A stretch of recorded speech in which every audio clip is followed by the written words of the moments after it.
you gotta understand. All right. We were all disciples of Stanley. We're all disciples. All disciples of Stanley. Everybody who's really been on the road fucking knows Doug Stanhope is fucking the best rockin' today. So when I get here, he's a big shot. He's Yeah. got a guy from Vegas living with him that's a part-time bodyguard. That's a dunce. He only does it part-time? Like he's That's just a retard. He wasn't even a bodyguard. That's a big fat guy, right? Yeah. Yeah. He died. God rest his soul. He was a dunce though. You know, he was a fucking dum-dum. He was like, Doug's gonna make it big and I'm gonna be his bodyguard. He had a big jacket. I don't like bullshit. So I get here with the broad. I'm living with this girl in the trailer. We get to an argument. She throws me out. I'm living with Doug in the bunk bed. No, I'm living on the couch or somewhere. I don't know where the fuck. Yeah. Doug's dating the redhead. Oh yeah, from the TV show. God damn it! What was that show? Head of the Class. Head of the Class. God damn, she was hot. With the Tyson's wife. Yeah, she was fucking hot though. You gotta give it to her. That fucking redhead was a hot piece of ass. All right, and Dougie was deep into that. Okay, he was like all in. So he used to hang out at Coach Horses. Oh, I was all the never time. a big. I can count on my hands how many times I went to Coaching Horses. Coaching Horses was one of those bars, ladies and gentlemen, that was just real, and you felt the pain in it. And I had been in bars like that growing up, where there's bars, and there's bars where if you go in that 2 in the afternoon, there's people and there was no life in there. And there were some people who were in there that were vampires, but there were some people who were there because they thought they were cool. And that was not the place to be if you thought you were cool. They'd suck you in and spit you the fuck out there. Because I did a ton of blow in that bathroom. Yeah. Every time I went in there, it was because I was jawing out of my fucking mind. Dougie was the fucking best. He knew I didn't have a pot to piss in. And he would always, he was like, hey man, I can talk to you. All right, you're a fucking comic. Let's go over to Coaching Horses. All right. And we just walk over to the Coaching Horses. And it was a Bud Light and a Miller Lite for Douglas. And just have a beer. And it was, I remember one night we were at the Coaching Horses. And this guy beside us was talking all this shit about faggots. We've got to kill all the faggots. Goddamn fucking mother butt fucking faggots. All right. And Doug goes, fuck yeah. And Doug's amping him up, okay, and getting him with him like this. And then Doug fucking grabs my head and makes out with me, okay, at the fucking bar. All right. And this guy's, oh my God, what the fuck? All right. And Doug goes, another beer. And a shot. That was a shot. That was a complete. It was weird maniacs. Complete different times. I remember one night. Nobody's like that now. I walked in there and got so gacked up that I walked right back to Josh Wolf's. Like, that's when I had the car, but the battery was dead. So I was just go in the car and put the seat back and lay in there. What up, baby? I'm doing well. How are you? Like over me and jerk off. I'm well. Thank you. How are you? Open the windows and I'd be sweating to death. All I needed was a suicide note and I'd die in that fucking thing.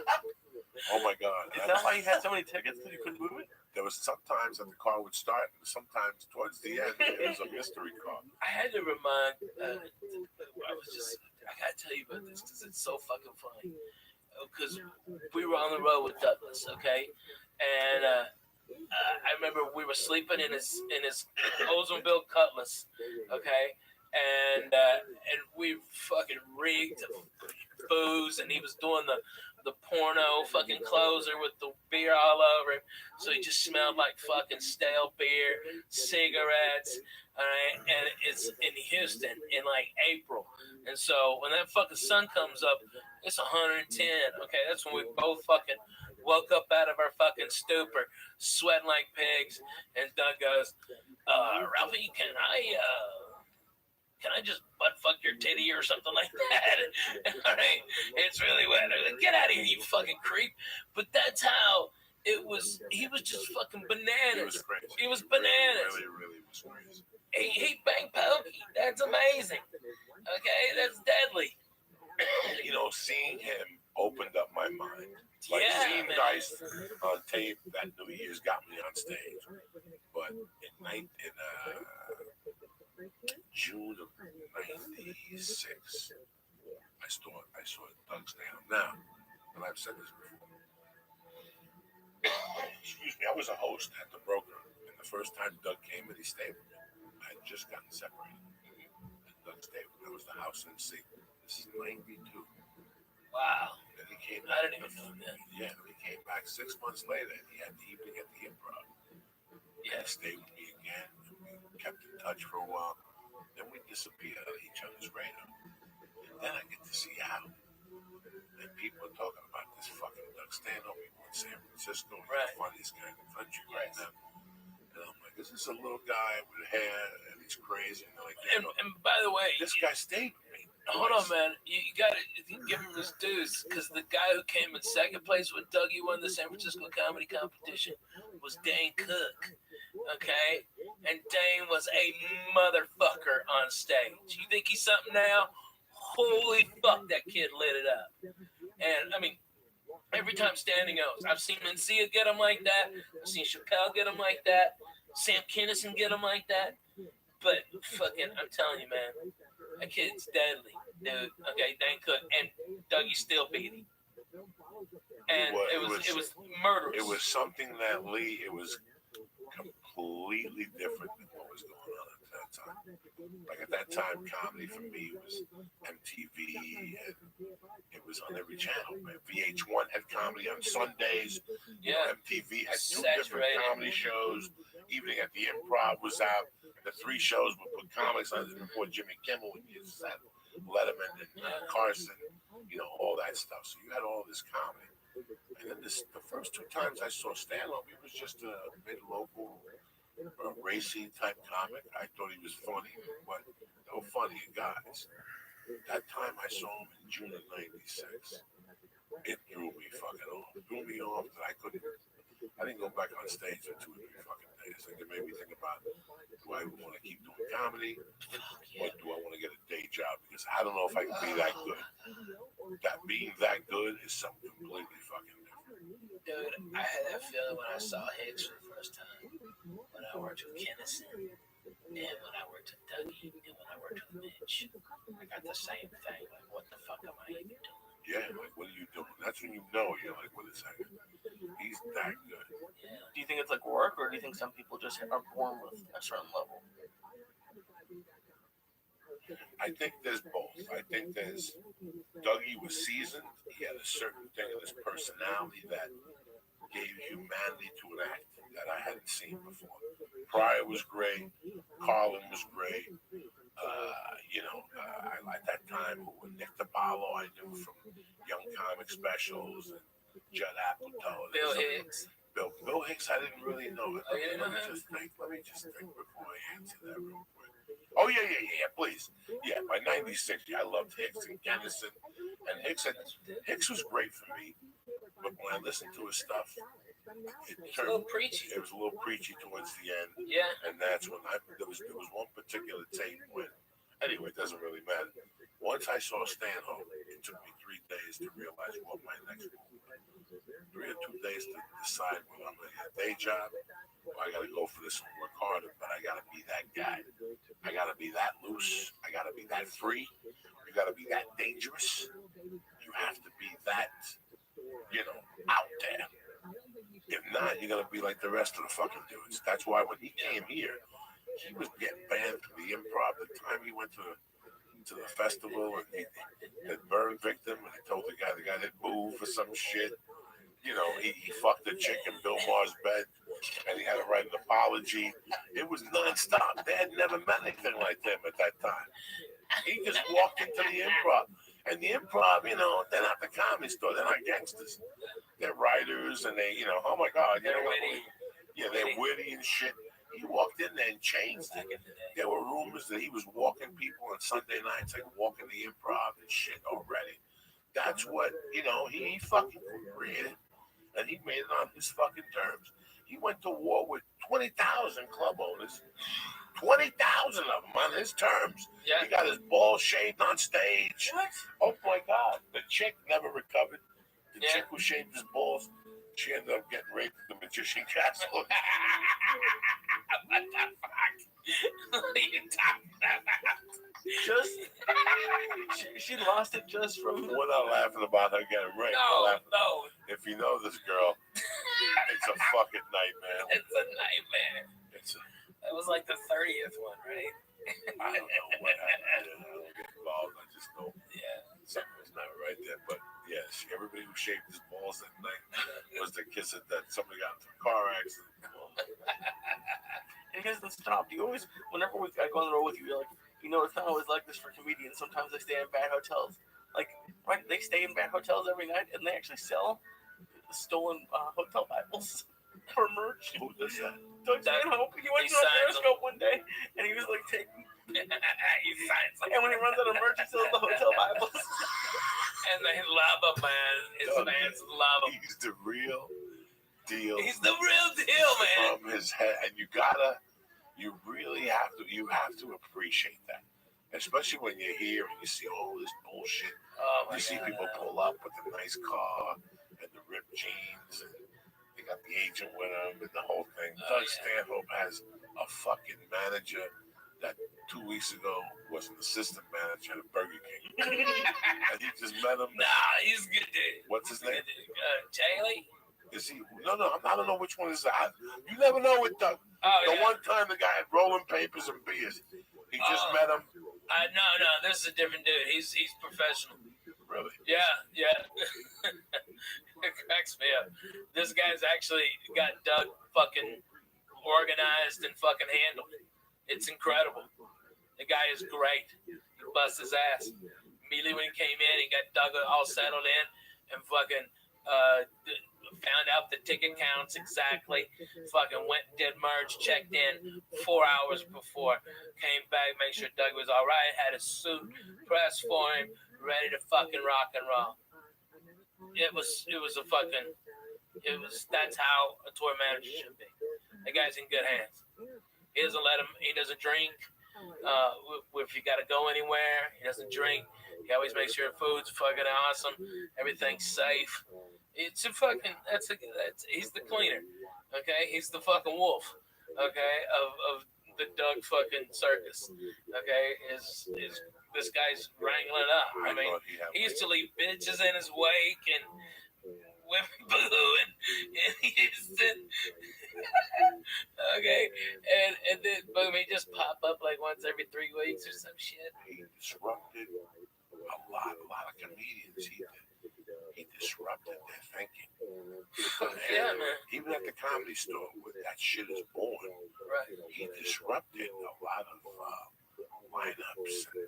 Yeah. They put him on. She put him on 8:45.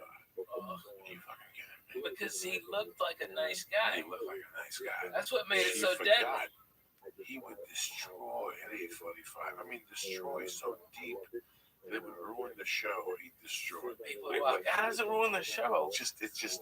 It's over. It's over. It's Even the fucking over. comedians know it's over. Everybody Once the knows. comedians, the comedians are back there going, how can Doug Stanhope be going up at 8:45 at fucking night? Yeah, it was deadly. I lived with him, and it was great. I got to be honest with you. I used to get up early. He slept late, so I can get up and leave. He had an extra car for the comedians. Yeah. That you had to put gas in it because the gas meter was broken. So you never knew where you stand. So as soon as you get in the And car, you know that was a total scam, right? was it? Yeah, total scam. That's how you get comedians to put gas in his car. Yeah, man.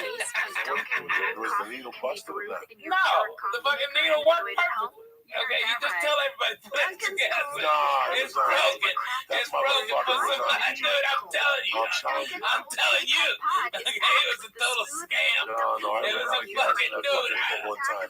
Well, that's on you. No, You should put gas that motherfucker was on the heated disco. I go in there, I put $10, but it's one of those viewers that you go to Santa Monica and back. It was the same. It was the Oldsmobile. Yeah, the Oldsmobile Supreme. Yeah. Fuck yes, no, that thing. We were on the office together, and we're Fucking best beat friends. the And shit. now we're doing the Ultimate Office Rewatch podcast just for you. Each week, we'll break down an episode of The Office and hear the exclusive That car was behind-the-scenes at like stories that only two fucking. people who We were got there rid of can tell it. you. Like We're the Office ladies. 400,000 miles. Welcome to the office, ladies. I think I even slept in one night. Today Dude, we're One talking night he about locked the me out. I episode slept in that motherfucker. That's how tough that girl was. And if you're listening with I your slept kids, in we're it gonna try to anytime. keep it clean, folks. Doing CW Maybe you Kindle want to gigs. pre-screen this one. Yeah. I mean, the subject matter. Shirley Bonner, she I has know. CW Well, they gigs. had to walk a line when they were writing and making this episode, and we're gonna walk a line today talking about it. Angela, I see you're eating a Pop Tart.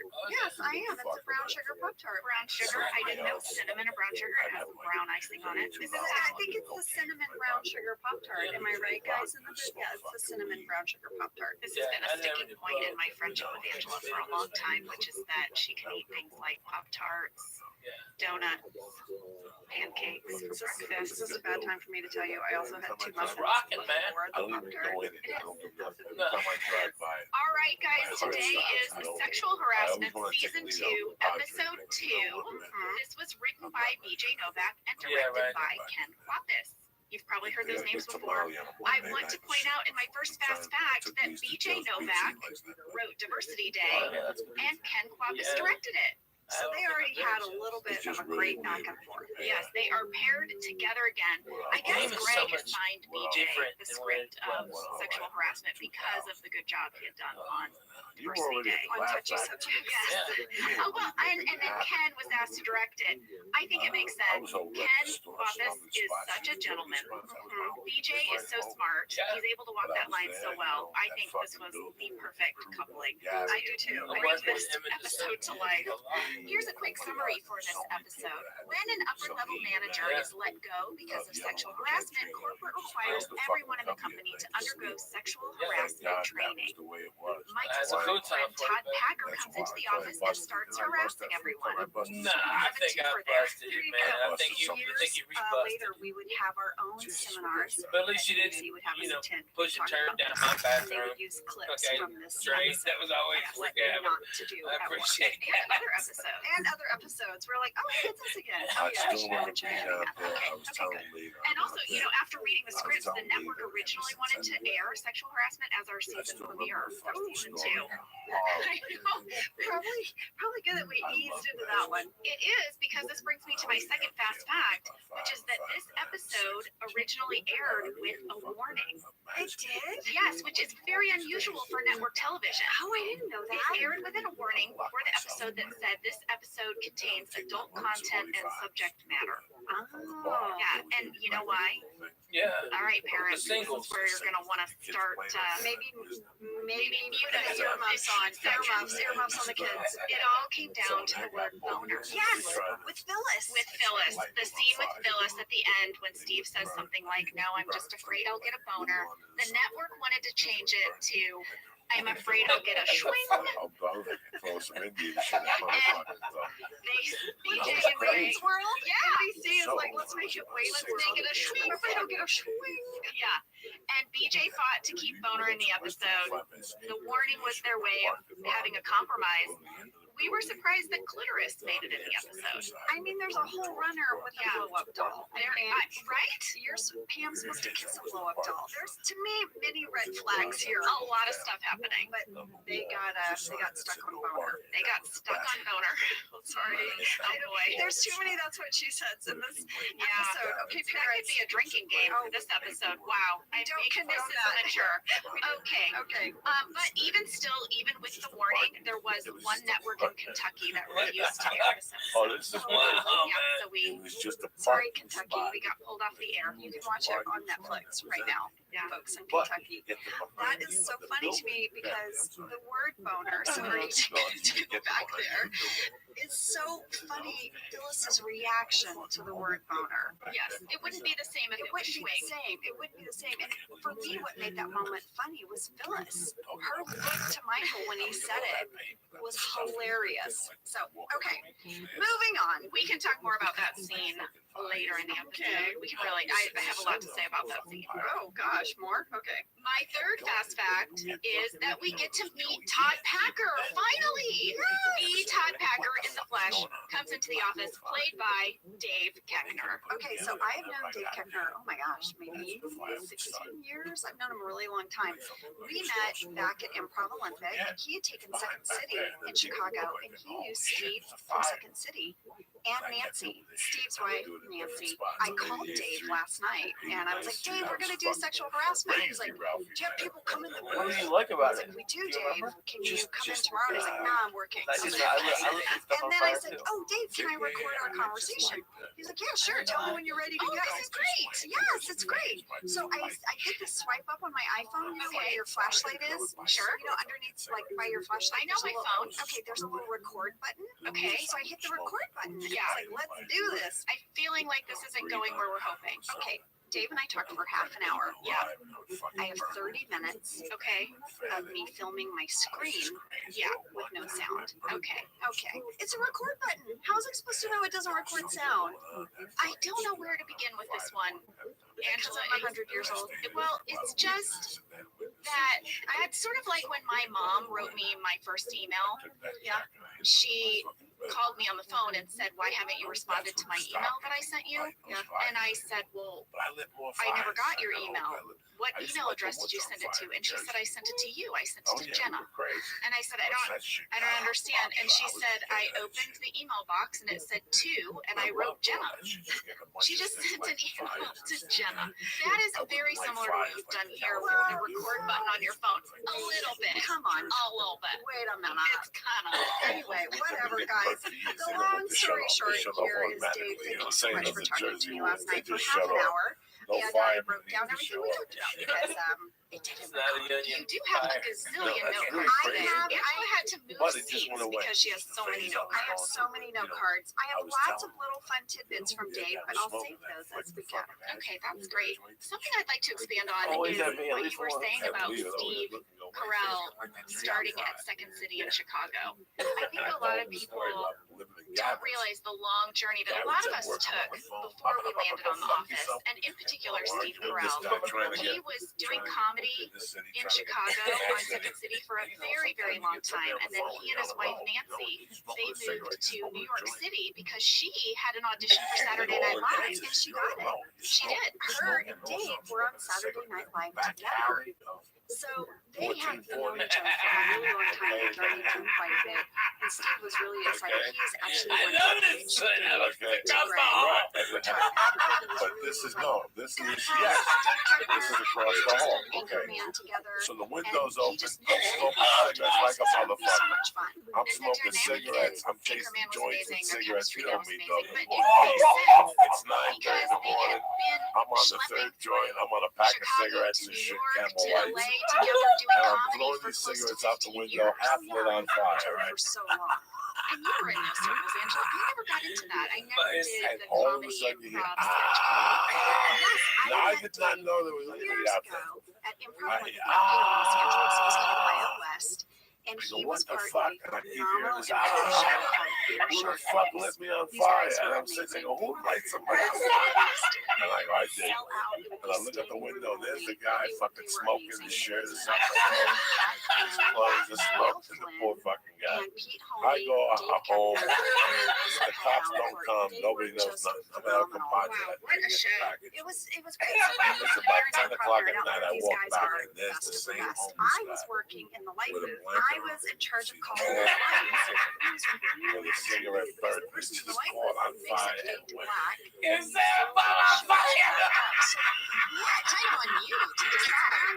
And here I am, like, you're like the person lowering the curtain. I was right across the hall and the I'm fire just, department did come by. Theater, like, I'm like, I was like, "Is anybody?" I go, "I don't know. That fucking bum. Probably somebody just driving through that fucking alley, flicked it on. Fuck him. I really feel Get like that the show dirty wrapped up. bum the It was fuck about out of 30 our minutes, house. and Guys, Screaming I us feel out. bad. black. A And they little were bit. like, Once I saw the blanket, I what? felt a And then little bad. afterwards, David One was time, You can get him a new blanket. You had a So phone one in the time, round, you called the lights way too soon. I'm looking at a blanket myself. I was I'm snorting so my sorry. blanket. I I felt was so about to bad. snort my blanket. So it's the I had a next choice. week. A Dave comes blanket. up to me and was says, You're snort on cocaine. food let's time a go lot. about 45 It was minutes. good. Oh my Fine. I'm God. like, I had a okay, Dave, blanket got that it. Set I my can't timer. believe I you set a snort a timer. blanket. I set a timer. Yeah, what?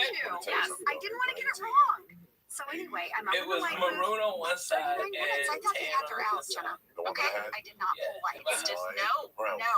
And Yes. then Okay, they let went me to tell you something 45 about that minutes. brown. And then it was just an hour. Let me tell you something about that brown one. I got that brown. I don't know. I froze. They're That brown literally just out there just flailing on stage. It was getting awkward. And Dave walks backstage, and someone had left, I don't know, a spare tire to like a truck or a Jeep. It was enormous. So Dave gets this giant tire, and he rolls it across the stage into the audience. And he's like, that's our show, you guys. And I was like, oh crap. Wait, did you, when the tire went across the stage, did you finally go to black? I did. Okay, so you got his signal. I got it, Dave, the tire, I got it. And I went backstage, and I was like, you guys. And we all started cracking up, and they still talk about it. They still talk about the tire. Anyway, I just love those guys so much. And believe it or not, I did call lights for them a few more times until they got their official person. But that is how I met Dave Keckner. Didn't Greg Daniels go to a few of those shows? I mean, maybe not Dave's in particular, but Oh no, Greg loved supporting like small improv theaters, and a lot of improvisers ended up on our show. So I know Rainn Wilson would make fun of me, but I'd be like, oh, you know, whoever actor is showing up. I did a Sunday show with him. He'd be like, did you do improv with Angela? I'm like, yes, Rainn. Well, Rainn and I were the two classically trained theater actors. Oh, don't we know it? Oh, don't we know it? I heard quite a bit about it. All right, before things take a turn here, maybe we should go to a break. Yeah, let's go to a break. 84. Whether your resolution is to save money, eat better, or stress less, HelloFresh is here to help you do all three. Yes, you guys, I love HelloFresh. Jen and I both love it. You know why we love it. And guess what I made the other night? What? It was so delicious. I made their pub-style shepherd's pie. I made it. Yes, it's so good. White cheddar and then lime mashed potatoes. I know it very well. It's a family favorite. Well, you know, Josh normally makes dinner, so this was my turn, and I made this, and he loved it, and I was so happy. I was like, I made a shepherd's pie. I've never made one before. It's so good. Everyone, you can say hello to your most delicious year yet with fresh ingredients, chef-crafted recipes, all at a price you'll like, delivered right to your door. Go to HelloFresh.com/OfficeLadies free and use code OfficeLadiesFree for free breakfast for life. One breakfast item per box while subscription is active. That's free breakfast for life at HelloFresh.com/OfficeLadiesFree with code OfficeLadiesFree. HelloFresh, America's #1 meal kit.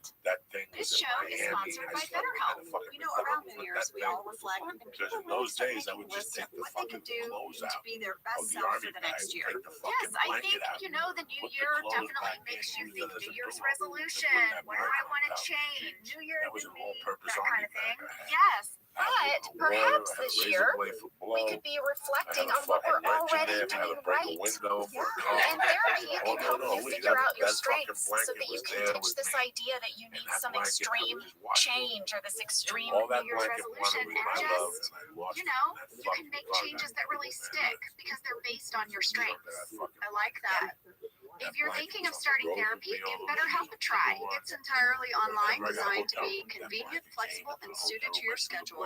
Just fill out a brief questionnaire to get matched with a licensed therapist and switch therapists at any time for no additional charge. Celebrate the progress you've already made. Visit BetterHelp.com/OfficeLadies today to get 10% off your first month. That's BetterHelp, HELP.com/OfficeLadies. Let's talk a little Is bit that the about car that I hydration got my in car the new towed year, today? Are you particularly about liquid IV. Yeah. Angela, It you wasn't turned that me on time to ago. this, and I'm going to have to give you props.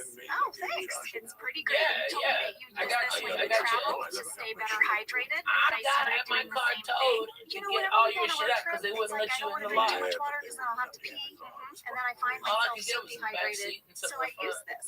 Well, I like it for hikes. Headshots, Here's what it boxing is. gloves, You get a little packet and you put it in your water, and then you are going to get 3 times the electrolytes of a leading sports drink, plus 8 vitamins and nutrients. It's non-GMO and free from gluten, dairy, and soy. It is perfect for daily use before a workout or when you feel run down, or after a long night out, hint, hint, hint, or even on really long flights.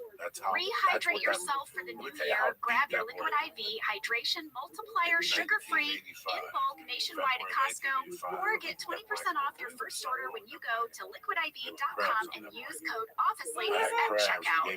That's 20% off your first order when you shop Better Hydration today using promo code Where's office Tony ladies at liquidiv.com.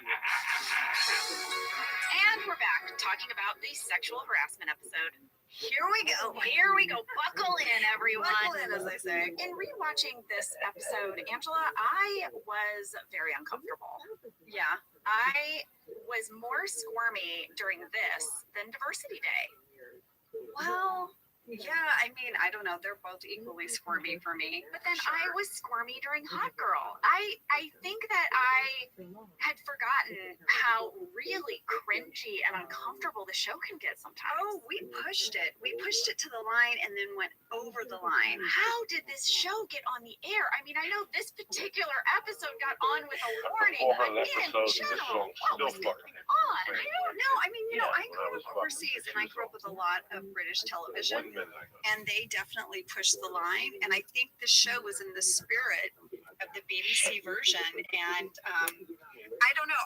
I think like some of the cringy moments that you end up laughing. I don't know. I love it. I know that Kevin Riley, who was at NBC at the time, was a huge champion for our show. I really credit him with us sticking around. He believed in us, and there were a lot of people there who didn't get it and who didn't think that this was a good idea.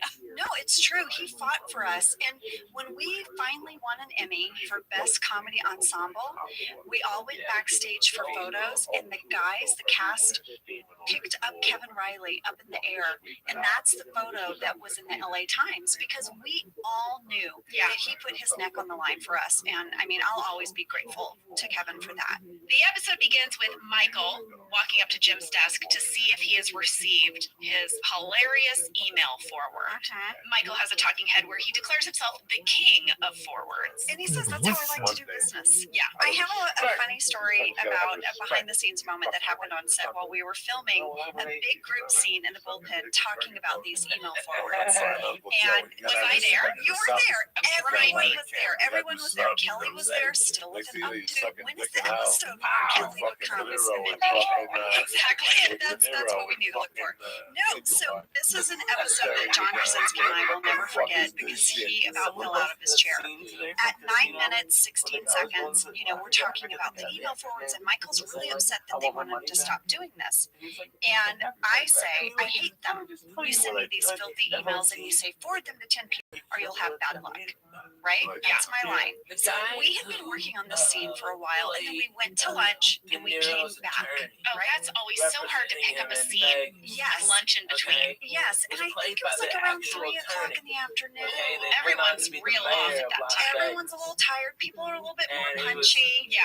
And we're in a big group scene. So here's the thing you should know about me. I was born in Louisiana. My family's from Texas and Louisiana. I have a really, really hard time saying a vowel in front of an L. And 2 times in my career on The Office, they almost dropped the line because I could not say it. One time they actually did. I'll save that story for later. It was between Andy Bernard and myself. I couldn't say the line. I kept sounding like such a hillbilly that they just dropped the line. But this line, I said, I hate them. You send me these filthy emails. And John about fell out of his chair. He went, the South has arrived. And I was like, what? What? I didn't even hear it. He was like, Angela. And like 8 of you turned and looked at me, and at the same time, you were like, you said filthy.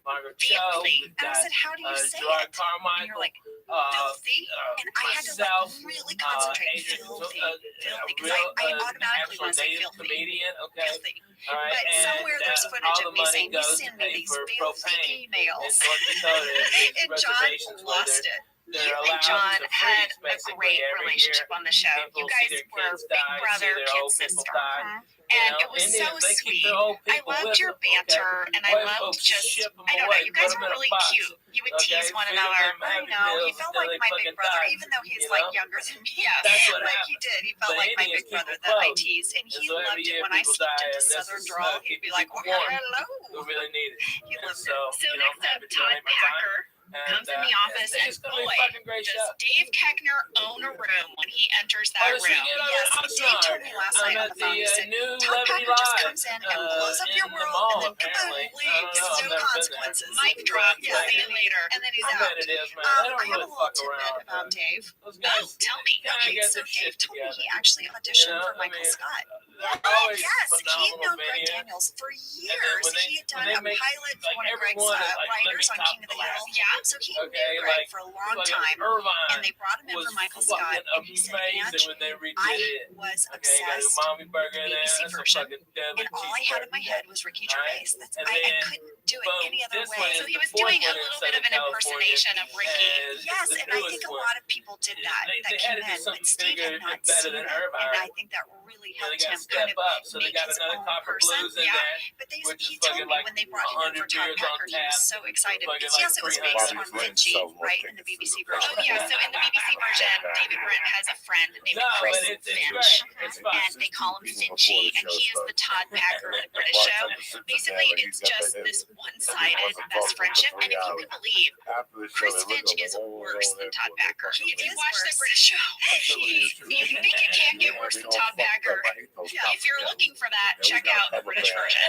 Exactly. Dave said that he was so excited to come in for Todd Packer because they were just like, Oh, do yeah, fuck whatever. you. And he just was like, oh, I got this. I got this. Him and Steve had just done Anchorman, as we talked about, so he knew it was just going to be playtime. I asked Dave, I was like, what is something you remember about that first day as Todd Packer? And he said, I remember the writing. I remember reading that script and thinking how fantastic it was. And I thought, when you have writing this good, anything is possible. I can go anywhere because what I have is so solid. And I said, did you improvise into that? He said, honestly, I can't remember because I remember thinking the writing was so good. He said, if you see things that feel spontaneous, he said, the physicality of Todd Packer Why are you giving people that? is very him. Is him. Yeah. You know, like all the stuff he does with Michael, the physical stuff, that's just Dave bringing life to Todd Packer. He really just was just blown away by how good the writing was. I remember when he came in, I was legitimately shocked and stunned. Why? Well, our show had been very quiet, Oh, right. Oh, right. He's just a burst of energy. and he was so loud. And so a lot of my reactions to him are real. They're like, what? Why I are hope you it's me. shouting? At least I can take What is happening? 42 Because I times missed a lot. This is so loud. Because Without I'm fucking 75. stopping. I'm Jenny Fisher. I'll get over there to fucking So Johnny no. blow up and fucking I daddy asked with a Dave, because Budweiser Michael bottle. has a line where he Hero. says that Todd Packer is his BFF, best friend forever. I saw that. Yeah. And I said, Dave, how does Michael, like, how is he best friends with Todd Packer? He said something I thought was so sweet, actually, and just insightful into Michael. He said, oh, Angela, he said, Michael is so God forbid, innocent exactly. and naive. He's almost childlike. No, He never. doesn't It's get horrible. a lot of what Todd Packer is. What And are how people That's fucking such a watching? good observation. Yeah, he's like a little brother looking up to someone, Yeah. and maybe somewhere down the road he'll see how inappropriate, but he's just in this childlike, enamored phase. Oh, I love that, Dave Keckner. Okay, now it's time to talk about that famous gym talking head with the phrase, what has two thumbs and hates Todd Packer? This guy. All right, that joke of like, what has two thumbs and likes blank? And also the very famous line from this episode, that's what she said. Those are not original jokes. We did not make those up. BJ Novak did not write them. BJ said those are things that he just heard in college as a college student, and he kind of dusted them off and brought them back to this episode. And then they took off. I mean, especially that's what she said. I mean, well, that makes sense because Todd Packer is sort of like a bratty frat guy, right? Yes. And that's what she said had actually been on SNL. Chevy Chase had a bit where he said it. It was in Wayne's World. But the origin of that joke is a British joke. In a lot of states. But the phrase isn't that's what she said. The phrase is as the actress said to the bishop. That just rolls off the tongue. Yes, but it dwindled in popularity. It was kind of no longer in use until Ricky Gervais brought it back. He used to start saying it. He used to say, as the actress said to the bishop. But it never quite was the same as that's what she said. Okay, this is really off topic, but you know, I'm gonna have a she shed for myself. I'm making a home office. Oh, I do. It's all you talk about. I know. I'm like constantly online and on Pinterest looking at little sheds that I can make into a home office, and I've started the process. But I posted a photo of me with the shed, and a fan wrote in, "Please call your shed your That's What She Shed." Oh, you have to. I know. Someone start needlepointing a pillow right now. Oh my Please. gosh. I'll do it. I like to needlepoint. Will you needlepoint me? And That's What She Shed. Okay, That's What She Shed. Okay. Oh, 100%. Here's another cultural reference from this episode. When Ryan takes Todd Packer down to the parking lot No. to drive him somewhere because of his DUIs, he has a WL Oh hung. yes, right? Yes, I have this on a Which, card. of course, Todd Packer wants everyone to think says, well hung. But Ryan says, oh, are you a big fan of William Hung? Do the millennials out there know who William Hung is? Do they get this joke? I wonder, because this was a very, Topical of at the time kind of joke. yes.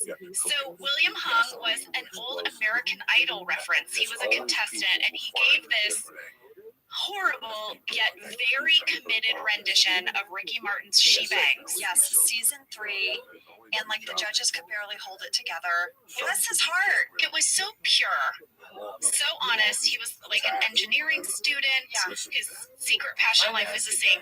Well, this was before social media, and yet this went quote unquote viral. Yeah. This video of him auditioning, and he became a huge sensation. He went on tour. He had like a version of like a TED talk about success, but you can still find it because I watched it last night. I did too. William Hung. I had to look it up because when I watched this episode, it brought up the memory of that. Also, can we just mention that Todd Packer drives a red convertible Corvette? I mean, buddy. Yeah, I think it was supposed to be a Mustang, and they couldn't get one, and so it got changed to a Corvette. Well, it's perfect. It is pretty perfect. Also, in this episode, we learn that Pam's mom is coming into the office, and little Pam just keeps sneaking looks at the door. I know. It's so cute. Pam loves her mom. This is going to seem like I'm being snarky to Pam's mom. Hear me out. Okay, well, I'm already feeling defensive. Okay. Pam loves her mom.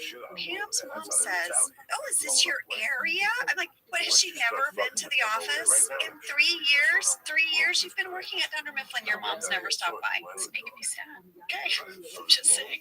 I just had a moment. I'm like, why is she so surprised to see Pam's desk? Wow, you are angry. I'll watch It's a really good point. I mean, she lives in town. I like that. I have a bunch of time code things too. Oh, time code us, Angela. Okay, at 5 minutes 15 seconds, you guys, there is a fantastic shot of Michael's desk when he's talking to Toby. And I'll tell you what all you see on his desk. You see a mini billiards table. You see like the silver ball clacky thingy. Yes, whoever wants that on their desk. I don't know. What is that for? I've always It's wondered. probably some kind of Zen thing. I guess. Jenna, you see his Dundee. Oh, Yes, there's a great shot of his Dundee, and then what looks like is a green magic 8-ball. And in the scene, at the top of the scene, Michael is holding a giant pencil in his hand. oh yeah. I mean, that This is guy yeah. loves the Spencer's gifts. He loves the Spencer's It's his gifts. favorite store. But can you imagine Toby like wants to have a serious conversation with him, and Michael is holding an oversized pencil throughout the conversation? Yes. So that I thought was just a great screen grab if you want to see all the things on Michael's desk. Okay, Ange, what's next? I have another Dave Kettner story. Oh, great. Is this another one of the stories you didn't record on your phone last night? Yes, Jenna, it is. All right, Thank you very much. let's hear it. When Dave got the call that they wanted him to come in for Todd Packer, guess where he was? Where? He was in Canada filming Snakes on a Plane. Wednesday. No. Oh my my gosh. gosh. It made me laugh. He was like, yeah, I got the call. I was filming Snakes on a Plane. Well, I do know that they had to really manipulate the schedule in order to make it work with him. Yeah, because he was filming Snakes on a Plane. Yeah, we got him for one day. We had to film all of the Todd Packer stuff in one day. So he could then go back to Canada and be in Snakes on a Plane. One of my favorite scenes in this episode, Angela, Yes. is when I have two. They both involve Toby.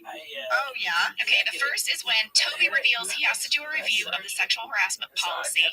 One thing I noticed was I felt like Toby was super excited that he was going to get to run something for a change, and that Michael had no choice.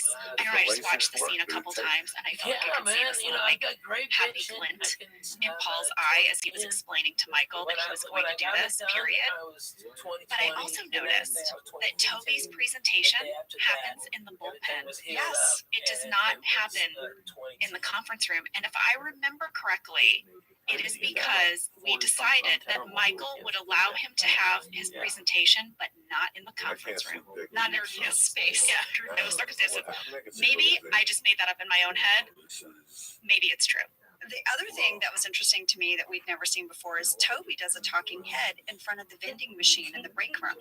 Oh, And that is not where our talking heads ever are. They're always in the conference room.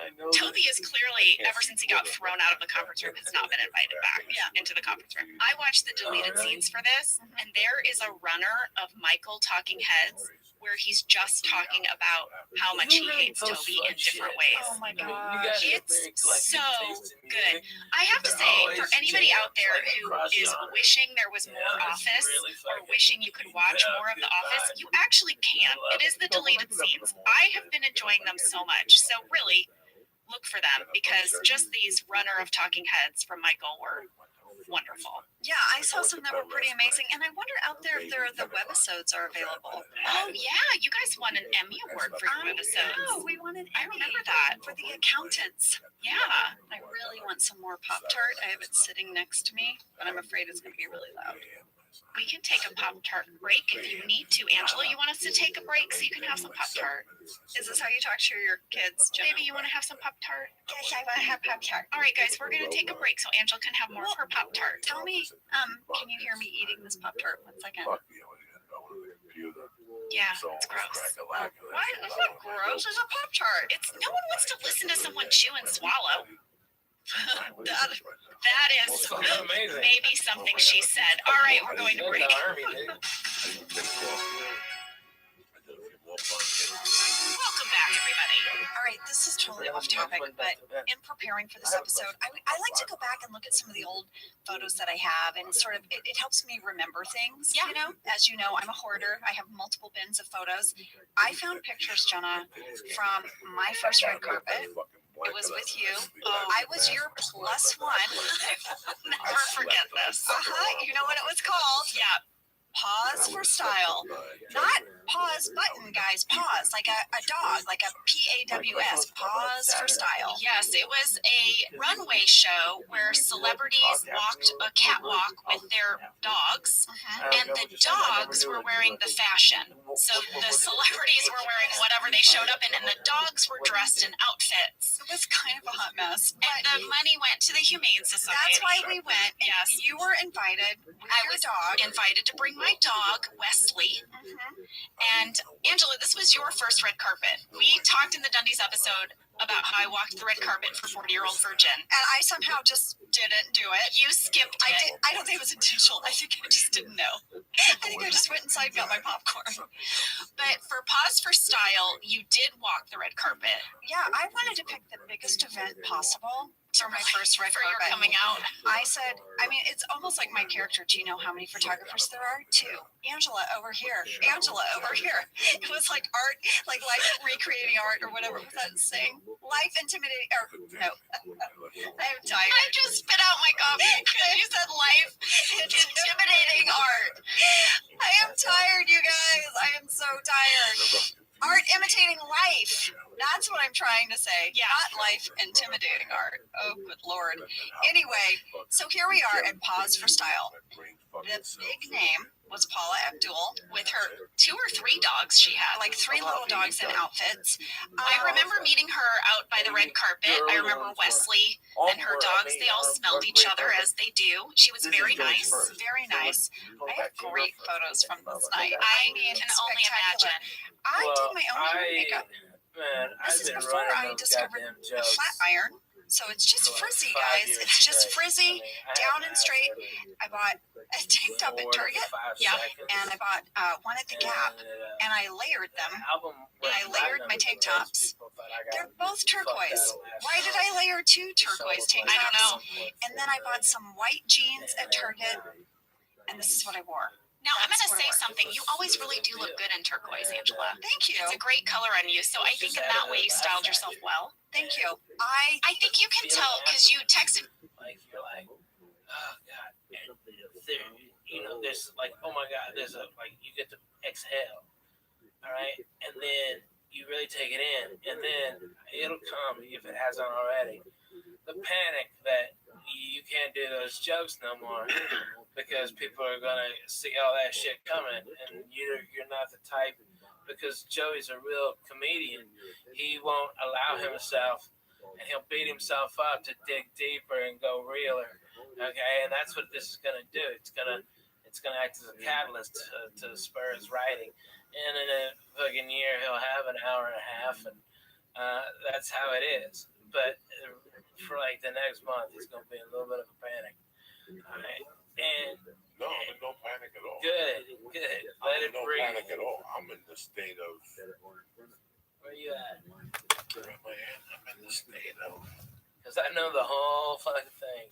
No, I'm in the state of. It all came down to this. I enjoyed doing it. I definitely want to do another one. I know exactly when I want to do it. I know exactly where I want to do it. I know how much time I want to take. I know I'm going to do it now. So you're ready with a whole nother special? I'm ready with no other special. Not an hour. No, there's no hour. Not even close. I have minus 10 minutes for this special. You know what I'm saying? You know what I'm saying? Like, you're at that point. I'm not worried about that. I'm going to take this week off and then start next Tuesday night. And then go to Vegas, take a week off, go to Boston, go back. You know, and I'm still going to I'll get some more material, put it together for these tours until you start to. I'm like Janet Jackson now. When Janet Jackson starts a tour, she lip syncs. She's got no cardio. It's tough to move and sing at the same time. So you start at 90% fucking lip syncing. By the end of the tour, you're down to 10% lip syncing because you built your fucking cardio. You don't need somebody singing behind you the same shit they've heard. Yeah, that's how I'm gonna try it. That's how I'm gonna try it for right now. I'm in no rush. You know, plus most of the tours before the special. There's a lot of things that people always say. You think you're in a rush. We're in no rush. No, we're in no rush. Not at our level. I mean, it's like I did my special and I was 11 years in. Okay, and I hit my first special, and no, 12 years in. Yeah, 12. And so when I hit, I knew what I was doing. You know, I've been headlining all over the South for years. For years. No, when you hit, you were already. I had an hour and a half ready to rock. You had that night and the next night. If you come tonight and tomorrow, you're gonna see 2 different fucking hours. Yeah. No, experience takes the handle over it. I'm not worried about the material. I'm not worried about any of this shit. This experience taught me that you might not have anything in May. Right. But if you keep getting on stage, and you keep taping your sets, and you keep pushing yourself, what are you going to do tonight? I'm going to do 3 sets. Really? Yeah, you're still out there banging and acting them because you forgot there's a Dodger game. So that show that was supposed to start at fucking 9 is now going to start at fucking 10:30. So you're out there till 2 in the morning working your material for 3 fucking people. But every spot works. It's really amazing how. I did not hold that move. Everything Get you a little bit more time. This basically be your last weekend. All those little things that you know are shit, all built. They really do. I'm seeing it with 20 people now. I've seen it with 20 fucking people. From Ralphie May to fucking Ari to Ali Wong, I've seen momentum build over fucking night like nothing happened. So stand-up is real. I can't imagine being Kevin Hart. I can't imagine being Amy Schumer. I can't imagine being Louis C.K. Because those guys' agents get greedy. They put them out there. And these guys can't write fast enough. These guys can't write fast enough. You know, you get to that level, you're doing 80 other things. It's not you in a fucking room anymore. Yeah, you're not doing bong hits with your friends and drinking coffee. Now it's all different. It's all different. It's all different now. So people can't adjust to that either. I was telling Lee that one of the most important things is grounding. no matter what Ralphie had around him at all times, the 6 agents, the whole thing, I was always hawking them on the phone, tormenting them, making them laugh, keeping them grounded so he wouldn't buy into the fucking bullshit. You don't buy it, they're gonna hit you with bullshit. That's it. There's a ton of bullshit that comes with it. If you keep your friends around, they keep you grounded. You know what, Ralph? That joke ain't funny. When that agent tells you that joke is brilliant, we love it. You're up there eating dog shit like that poor kid on the Today Show, Corey Feldman, singing that fucking song. God, you hear that? That poor kid. What do you I wish one of them Lost Boys would come and rip his fucking head off. What do you do Scaly feet. when you're that kid's agent and he comes into your office and he sings that song to you? You can't sit him down and tell him the truth. Somebody's lying to that kid. Well, that's tremendous. Well, get me on the show right now. Let me call in 2 minutes. Let me call when you get out of here. No, I'll wait. Call right now. And I got Corey Feldman in my office right now. He'd love to come on the Today Show and sing a song. Really? Tell him to send us a demo. They sent us a demo of that fucking song without looking at the kid. He shows up with 2 broads dressed up like fucking Vacula. Yeah, dressed up like fucking white Dracula. What about them? What about auditioning for that role? For what role? The 2 women. I know one of them was probably his girlfriend, but the other one, I don't know. Those poor girls didn't know what they were getting involved in. Trust me. Oh my God. Those girls want to shoot themselves right now. Those girls have changed their hair color. They quit SAG and joined after. They fucking switched governments. Those 2 fucking girls. Our generation had those chicks from the guy. Yeah. Those chicks were so fucking hot, okay? It was a good song, good singer.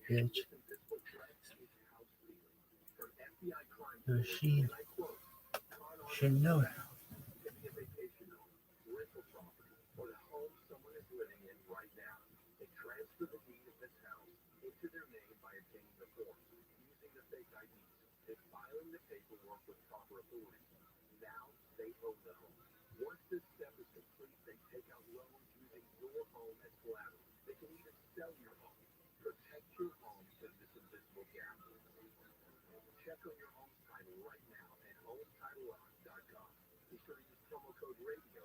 Wow.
year, about this time, you come to the holidays, you got up that full of excitement and all of the fun, the expectations, parties, gathering with family and friends, and you have a wonderful time.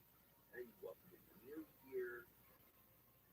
All of that brings such great excitement. Family, friends, good food, change of weather. But as it leaves, when you're looking at the newness of the new year, even in that context, sometimes you can get lost in the fact that those things have left. That a lot of the holiday spirit or ideas or things that you were enjoying are gone. And so when that happens, the holidays pass, there's this void, sadness in the people. And I want you to snap out of that. I want you to look towards God, who doesn't change ever. The cycle has been around since the beginning. There's sadness that will creep in during these times.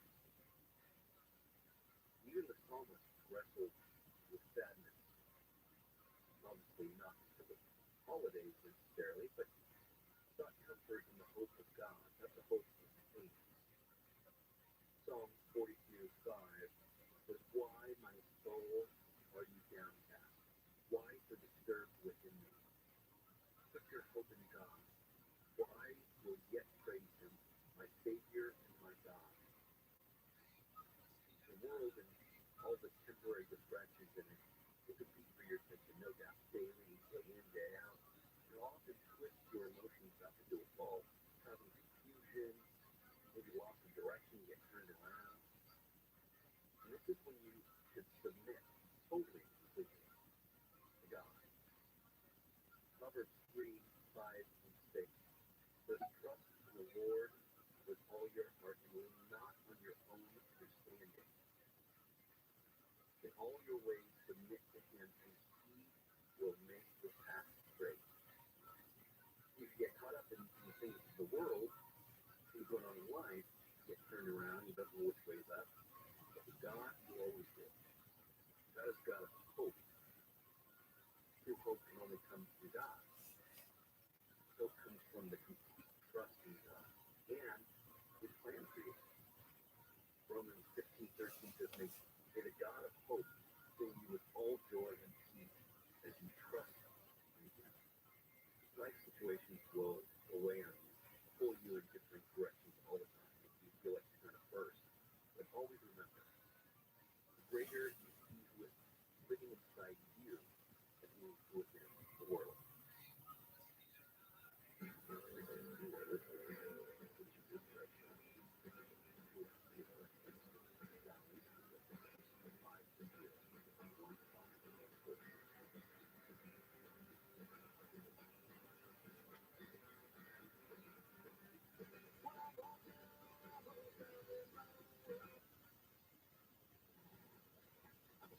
Welcome to TFI 24-hour newsroom.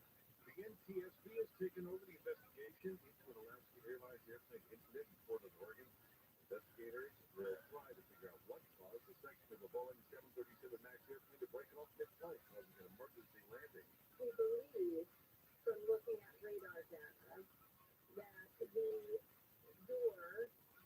is around Barnes Road, near I-217, and the Cedar Hills neighborhood. NTSB Chair Jennifer Hamady says all Boeing 737 MAX airplanes will be inspected before they can get back to service. 6 people, including a child, have been hurt in a car crash in Van Nuys. The car crash took place yesterday afternoon on North Woodman Avenue, just north of Oxford Street. 2 of the victims were slashed. Scam calls are on the rise throughout LA County, which has prompted the Sheriff's Department to share multiple tips with the public. Officials say scammers usually get information through social media profiles, so it's smart to avoid posting any personal info online. But they should be alert if anyone calls claiming to be from law enforcement asking for personal information or payments. They say this is never done through the phone. All transactions are done in person or through the mail. The Biden administration has pledged $1 billion for people movers neighborhood. The 1.5-mile plan looking at the Metro's K line to the Forum, SoFi Stadium, and the 70 configured arena Kilala na bigyan ng kapatid sa iyo.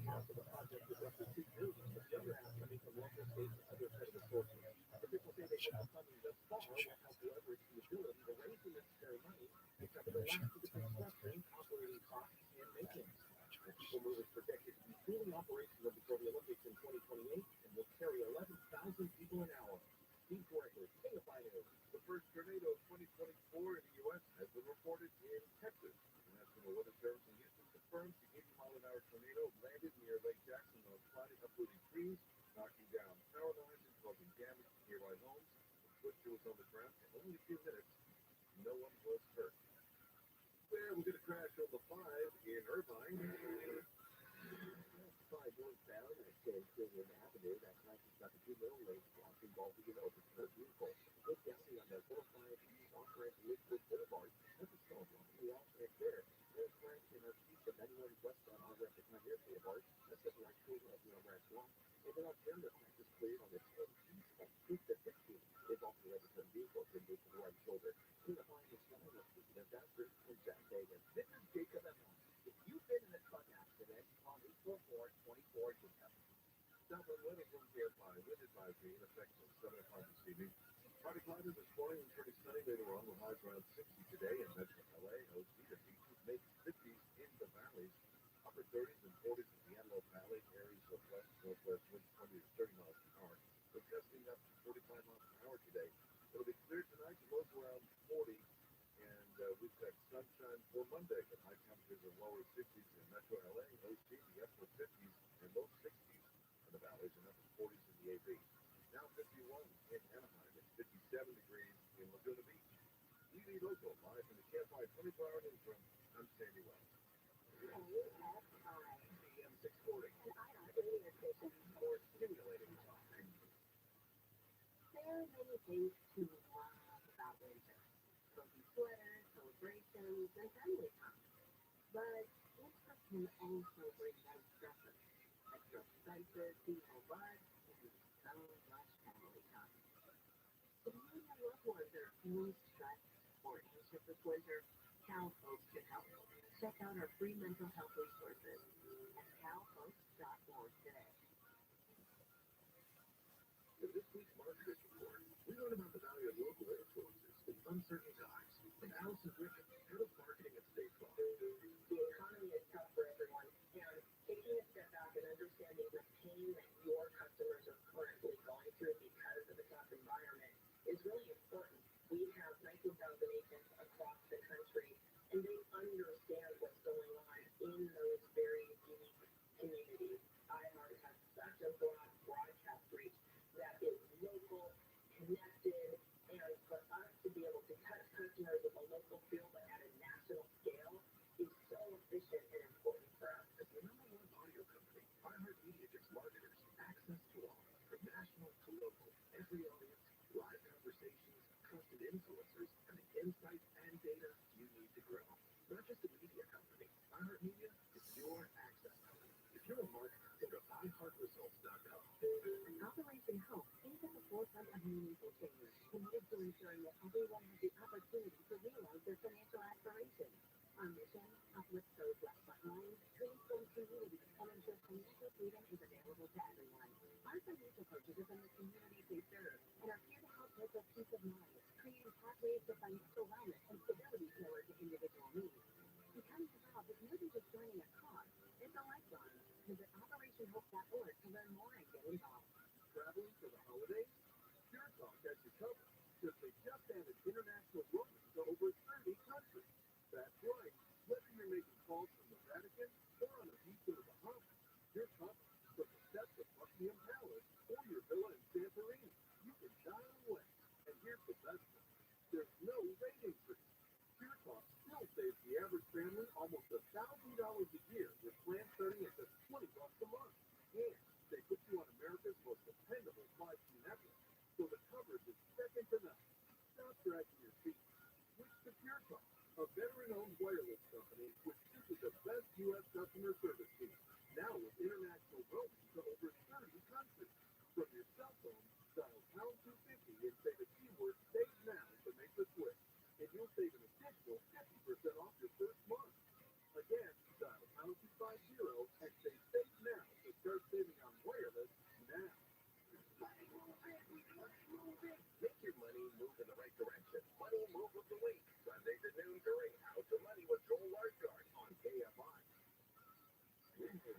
It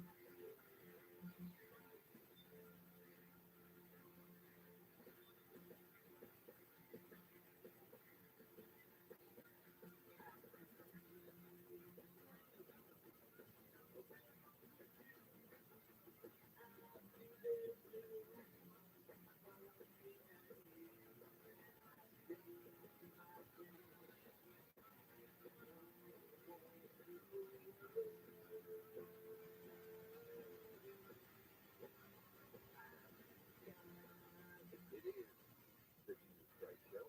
Yeah. Your holy host, happy to be with you this Sunday night. You have to see something right here in the world question. You're talking about things truly matter in life. Yeah, so right. I encourage you to be bold and brave and go to the phone with your theology question or life situation question. Please, yesterday.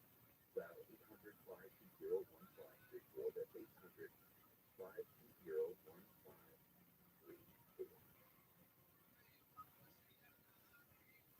Michael, welcome to Jesus Christ Show. Good morning, Jesus. Nice to talk to you. Always my pleasure. Good. Looking at the Pacific Ocean on a beautiful day here in your kingdom. It's really sweet. Yeah, it's just, I'm looking here in Matthew, and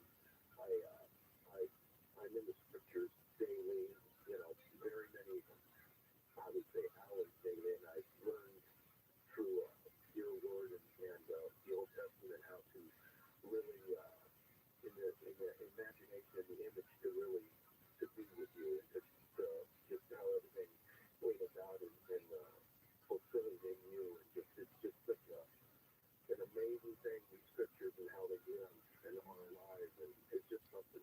But here in Matthew 11, and it's I'm sure you've been asked this before, where it starts with John being Jesus tribute to John in 11, and it talks about a man dressed in soft clothing. Behold, those who were soft clothing.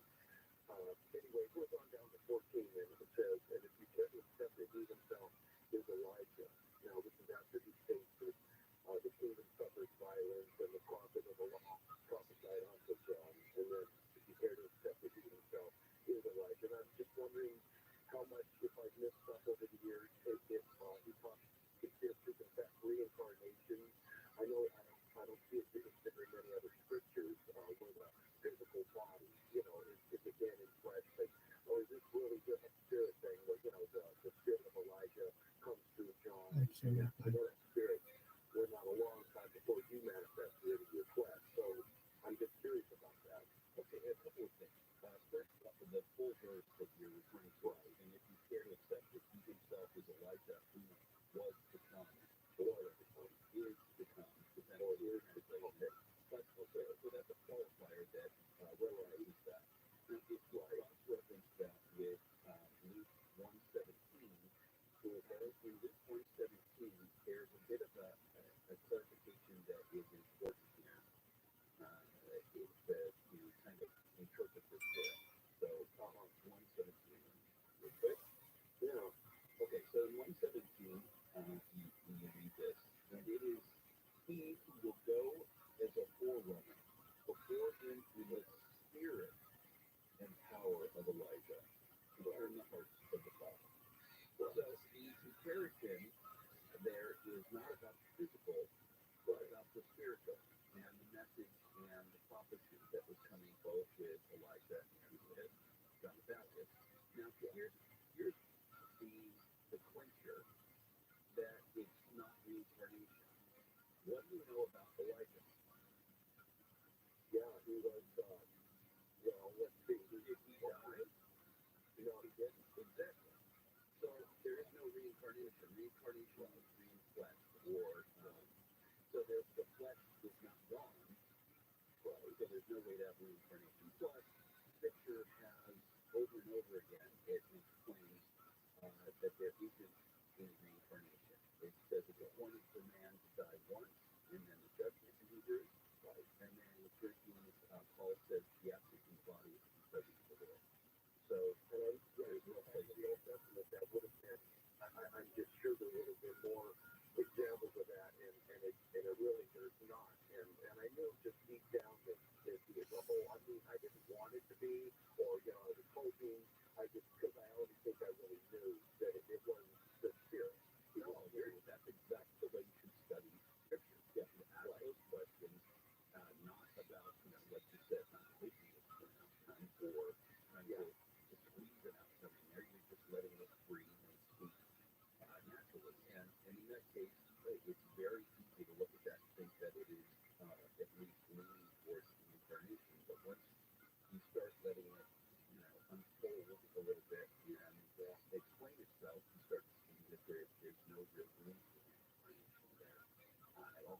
But it's a great question. I love the fact that you're thinking through those things and processing, because a lot of people just kind of stare at scripture, and when you're actually studying it and when you poke at it, look, see what it has to say, it's a very powerful thing. So it's been used for investigating scripture, of course, says to test all things. Steve, welcome to Jesus Christ Show. Hello, Jesus. Nice to meet you. How can I help you? Yeah, I'm in a love situation that I have been talking to God about, and I just don't know what to do. I mean, sometimes I get an answer, other times I don't. Right. I've been dating this girl for over a year now, and we've had our problems where we talk a little bit and we don't talk, and we just seen each other here about a couple weeks ago and spent some time together. And she told me she loved me, and I had felt that I loved her, and I feel like God has put me in the place to be with her in the beginning, and now that we're not really talking very much anymore, and I try to communicate with her, but she doesn't communicate back to me, and I don't know what to do. I mean, I pray to God and ask her, hey, God, if she, tell me the truth that she's not getting my messages all the time, I'm trying to get a hold of her during the day when I'm on my breaks at work, so I can talk to her, but I really hear nothing back from her. Okay. I don't know what to do. Well, let's strip the emotion from it. Look at this a little more reasonably. You go to the grocery store to shop, right? Yeah. Okay, so you walk up and you go to check out at the counter, and you're in line, and the checker puts a little sign that says, this lane is closed. What do? And you go to the lane. Exactly. If she put out a sign of sorts where she is non-communicative with you and has apparently no desire, people seek out what they want and avoid what they don't. Very basic. And if she's avoiding you or not connecting with you, then you need to move on. I know it stinks for you to have investment, emotion, and all of those things, but that's the reality of the situation. And if there's a misunderstanding, trust me, she will seek you out. But it sounds like there's some issues with the relationship today. That's not how normal relationships work. Yeah, I understand that, and I've learned from this in my past, with other relationships, and I just, tried to figure out and like think, should I really move on? Should I just, say, Why wouldn't you move on? What are you hoping to gain by lingering? I don't know. That's what I haven't been able to figure out yet. Then move on. There is this weird kind of emotional wilderness that takes place in some relationships. And every sign, every emotion, everything about the relationship says to move on. Yet people tend to do this kind of emotional wilderness where they've got nothing else going on. But the thing about relationships is you won't ever have something else going on if you loiter emotionally in another relationship. So there's nothing there. What you're describing is, the relationship that people have with tech support, like computers, not emotional, real deep connection with somebody. You have somebody who's avoiding you by the sound of things, and if somebody wants to get a hold of you, they'll get a hold of you. not about, oh, I need to do tags or this or that. That's ridiculous. Who's going to would that stop you? You didn't hear from somebody and you really wanted to be connected with them? You know, look at you. You're not hearing from her. Well, yet you're still trying to connect with her. You're going to the degree of calling a radio program to talk about it. That's because you care. If she cared, she'd be doing it.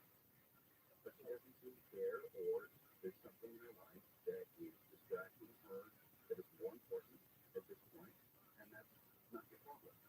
Your issue is you, and be, you know, I hate to use the corny term, but be the best you can be, and to focus on yourself, getting yourself to a place of health, so that you can be ready for somebody who comes into your life who's ready to be there with you. Not somebody who's looking for excuses not to be with you. That doesn't make sense, nor does it help you at all. So I would cut ties. And I would go on my merry way. And if there's a there, it'll show up again in its own time. Don't try and force it or poke at it. Go do your thing. All right. Okay, well, that's really quite now. I'll appreciate that. I hope so. I know it's not fun to hear, but I care about you. I want you to be healthy, and you have to sometimes walk away from things. Right. And really, all the signs are there. I mean, people talk about, well, Lord, I want to hear prayer, I want to hear prayer, but you are. You just don't like the answer. So worry about yourself and do things that you enjoy, and you will come across people that enjoy those things too. You'll have similarities with. That's how you connect. You find somebody that you're going to mesh with. But if somebody will turn that off and on, it's not worth it to you. It's a waste of your time. And the worst part of it, the very worst part of it, is that every time you invest in somebody that's not good for you, or is not connecting with you, or sharing insights, hopes, desires with you, you're keeping yourself from being with somebody that can do that for you.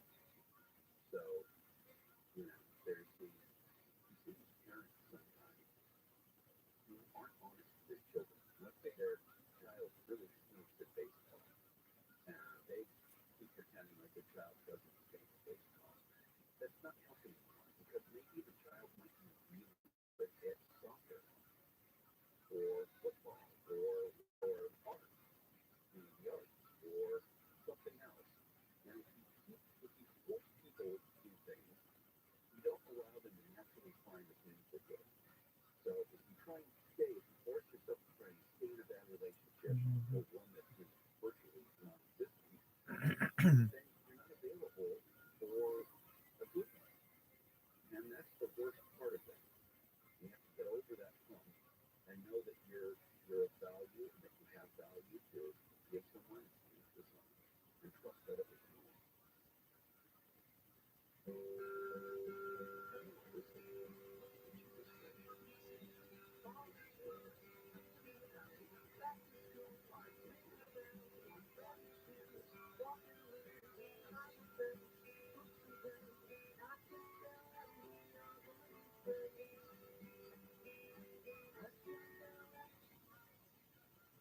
Are you a business owner, CEO, or responsible for marketing?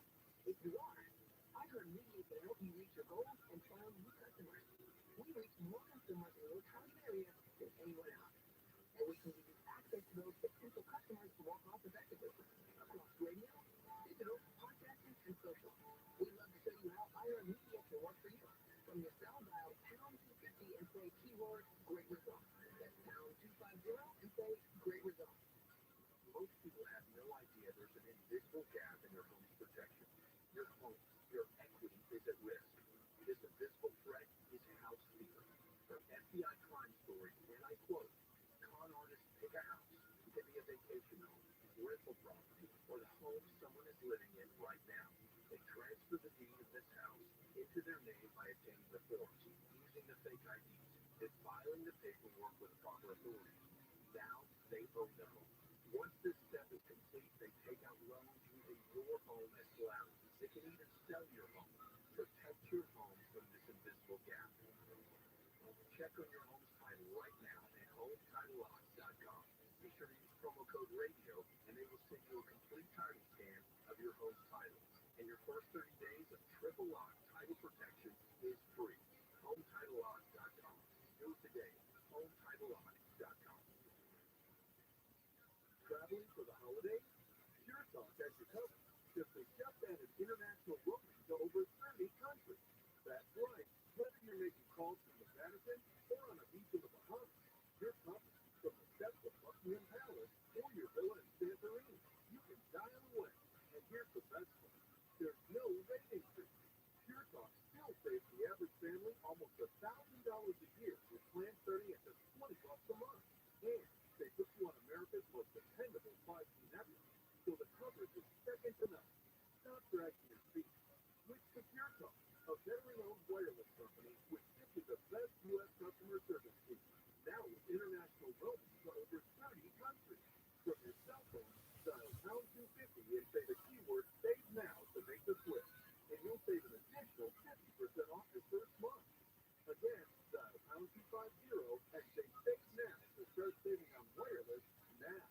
Hosted by true crime author and murder stories by American Slayer, the new podcast, The Greatest True Crime Stories Ever Told, delivers vivid narratives about killers, scammers, villains, and avengers. Drawing from years of research, this podcast redefines true crime, breaking free from stereotypes. He provided investigators in Mountain City, Tennessee, with exactly the evidence they needed to take 4 murderers to court. Listen to The Greatest True Crime Stories Ever Told on the iHeartRadio app or wherever you get your podcasts. Hey, what do you have? You can find those at ROTHSCHILD Road. That's Dr. Carpal Lane involving a semi-truck. The business specified lower than X road into the street. One of the cars involved is fractured the move to the right shoulder. The other one's in the divider in a brush fire. Mid-city on the 10 West Los Angeles Boulevard with the right shoulder from the 92 to the green. And my PBA Homes Academy. Led by the sky. Let's do their faster. I'm Zach Hagan.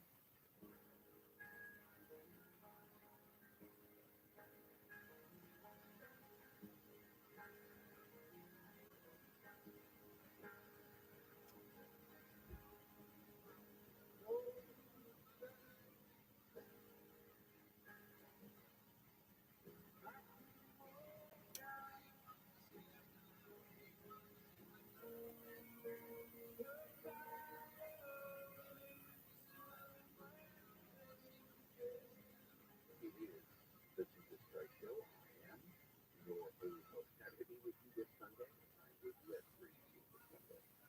Right here in your best use podcast. Things that truly matter in life and the afterlife. I encourage you to be bold and brave to their home to door. You always question your life situation question. Anywhere in the USA, dial 800-520-1534. That's 800-520-1534.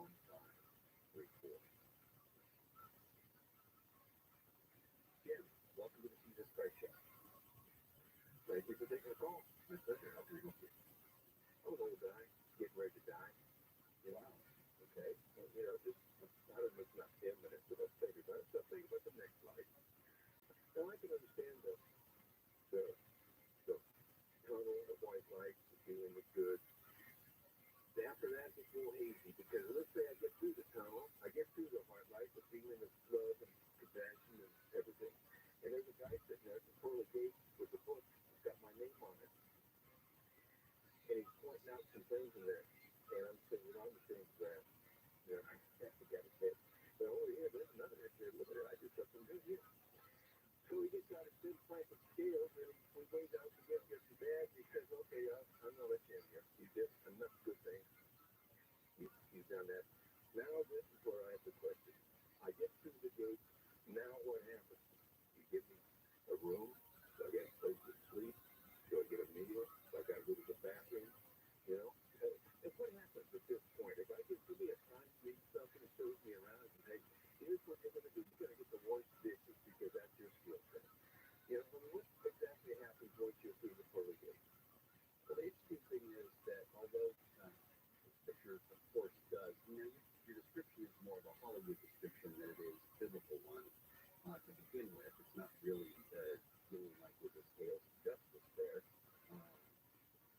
about good and bad. Otherwise, you're comparing yourself against humans, and that's not what heaven's about. It's not about comparing yourself against humans. It's comparing yourself against God. That's why the standard is so high. But as far as what heaven's like, there's not a lot of description. Of course, the Apostle John talks about certain heavenly things in Revelation. You read about these things, the glory of God, the goodness of the brilliance of costly stones, the silver jasper. These things are man's way of trying to describe something that there's no way to describe. However, as far as the specifics that you're talking about, the interesting thing about heaven is that it's more of a place of no more. Like, it talks about there's no more tears, no more pain, no more sorrow. There's not a necessity to eat, but it doesn't mean that you couldn't eat in heaven. It just wouldn't be out of necessity. There's no necessity to sleep. There's no necessity for those things. Those are very human things that you're attributing to heaven, but they're not necessary in heaven, nor do they have a place. As far as rooms, there's talk of mansions.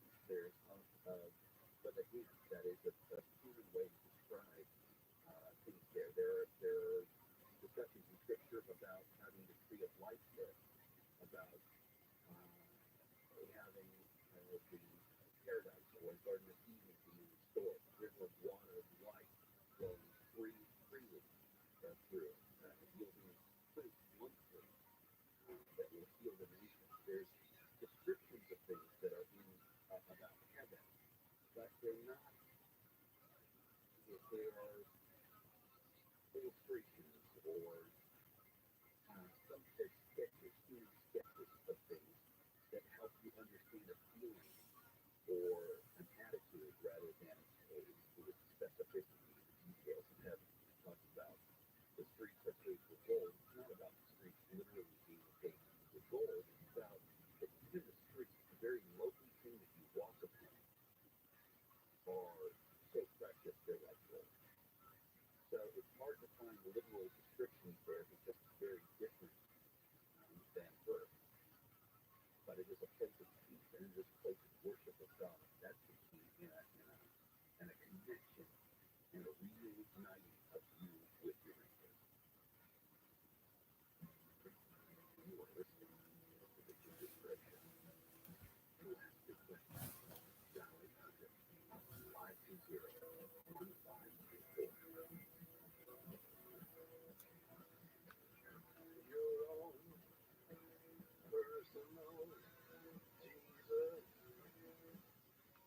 Anything different? There'll be KSI. And KOST HD2. Los Angeles, Orange County. Live everywhere on the Iger Radio. Halfway there. I'm Sandy Wells live from the KFI 24-hour newsroom. Israel says it has dismantled the military framework of Hamas in the northern Gaza Strip. IDF spokesman made that claim last night on the eve of the 3-month mark of the Israel-Hamas war. The IDF is now focused on dismantling the Palestinian militant group in central and southern Gaza. IDF spokesman Daniel Hagari said battles and occasional rocket fire could still occur in northern Gaza, but that the Hamas infrastructure was, in his words, out of action and will carry out large-scale attacks. Vice President Harris has delivered a keynote address in South Carolina to mark the 3rd anniversary of the January 6th Capitol riots. He spoke in Myrtle Beach yesterday and said, January 6th was the day when a mob violently attacked the United States Capitol. They used brutal force and fear to try and overturn the results of a free and fair election. Harris said she remembers the days full of violence, chaos, and lawlessness. She said, although America has come a long way since then, there is still work that needs to be done. A conservative activist group is suing the U.S. government over the alleged wrongful death of Ashley Babbitt. Babbitt was shot and killed by law enforcement during the 2021 attack on the Capitol. The lawsuit was filed in a California court filing on behalf of Babbitt's estate and her husband,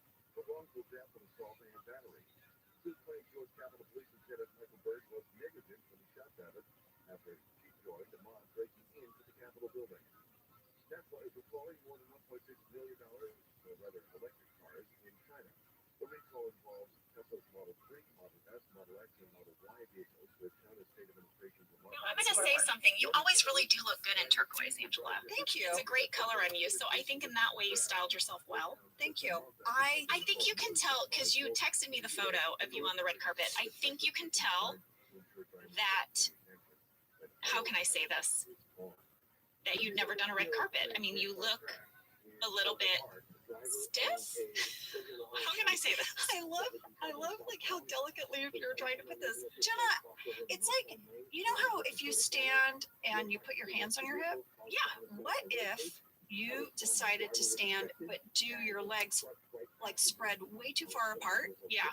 And then instead of putting your hands on your hip, and you're 5'1", guys, you're 5'1", you decide to put them on your mid-thigh? Yeah, kind of like above. Almost like you're doing a squat. Yeah. Like, and then you smile to camera. That's what I did. That's what she did. Yeah, that's what I did. Why did I stand like that? Listen, you guys, we didn't know anything about We red didn't know what carpets. the We hell didn't we have were doing. anyone advising us. Well, do you remember, Angela, after this event, we saw the pictures and we decided we needed to get better at this? Yeah. And and then do you remember that I had read somewhere that the reason that Mary Kate and Ashley Olsen always look so cute on the red carpet is because they say the word prune while the photographers are taking their photograph. The idea is that it may look like really like pouty and sexy. So we decided at our next red carpet that we were going to say prune the whole time. So it was like prune, prune. They're the worst photos of me like that exist. I look constipated.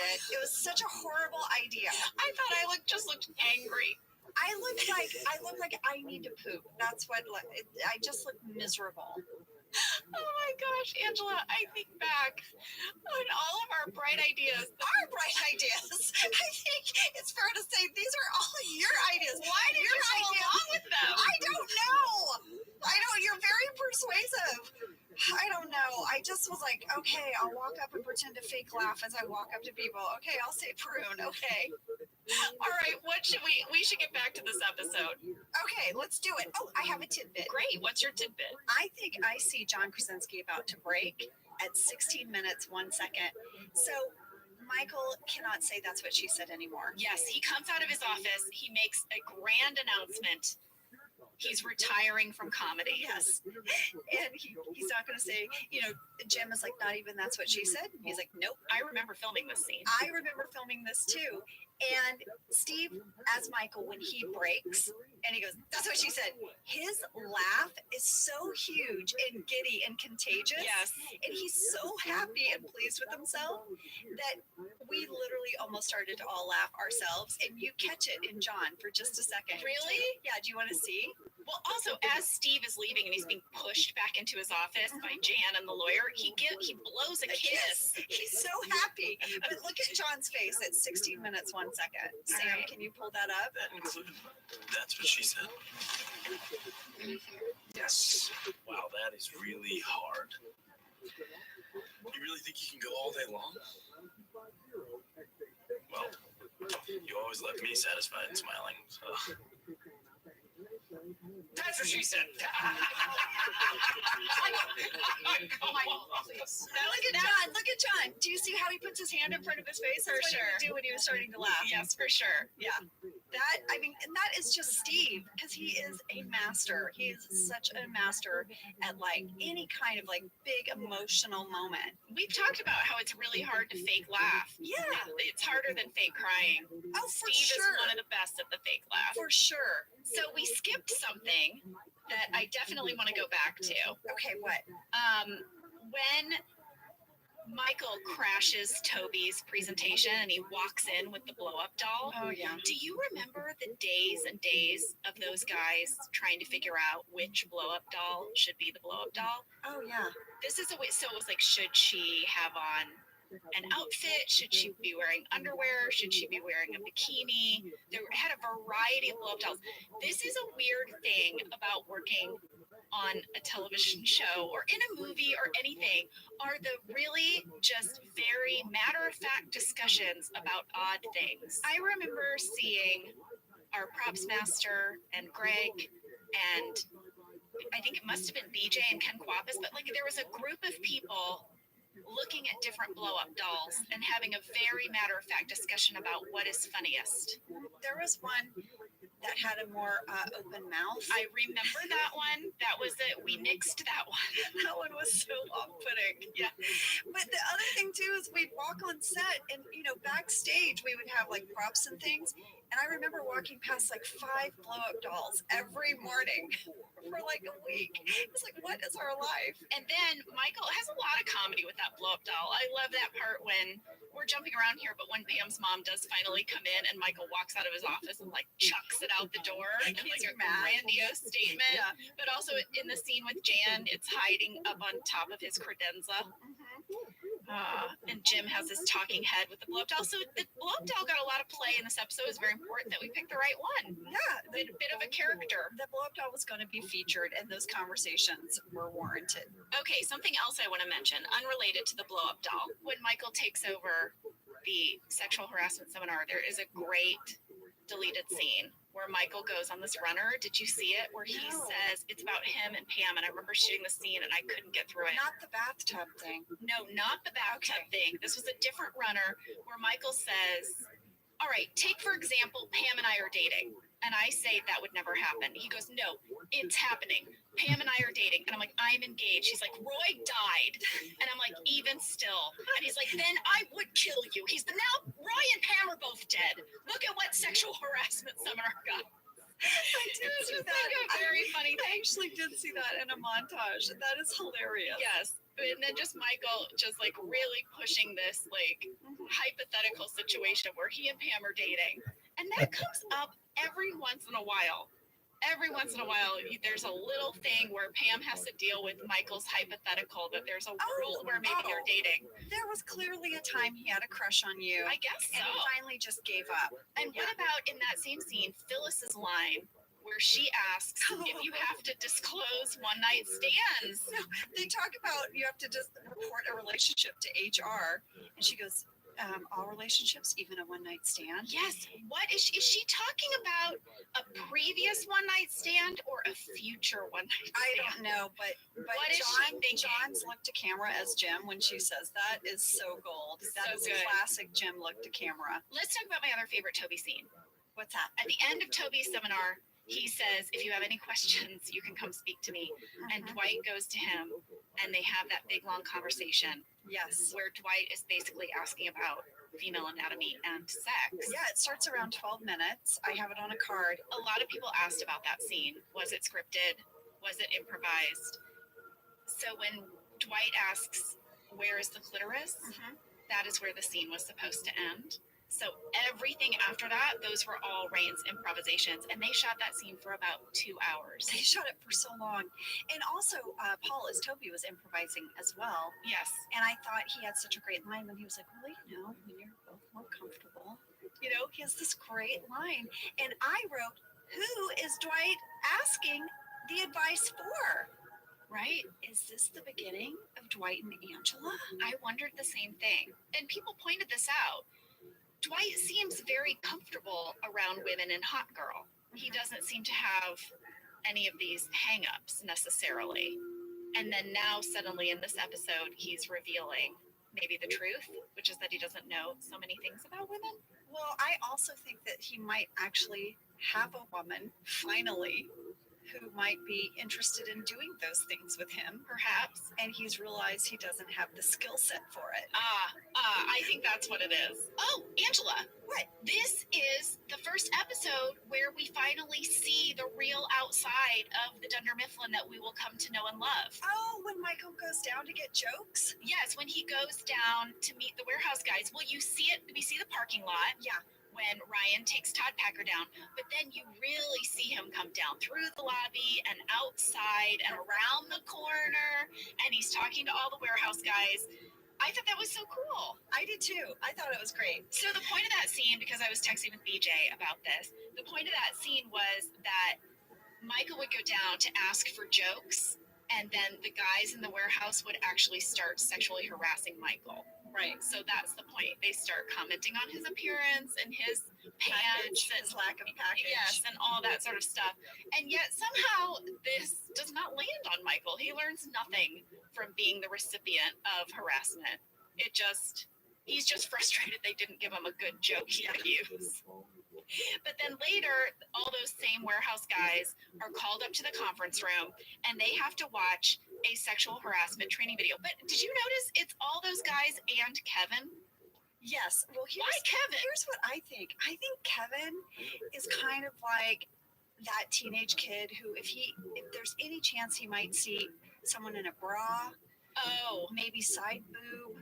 Oh, he's in that. He's in that. He's the one that does the MILF joke about your mom. Like, he's kind of like, I feel like the kid who is like excited to maybe see anything go down.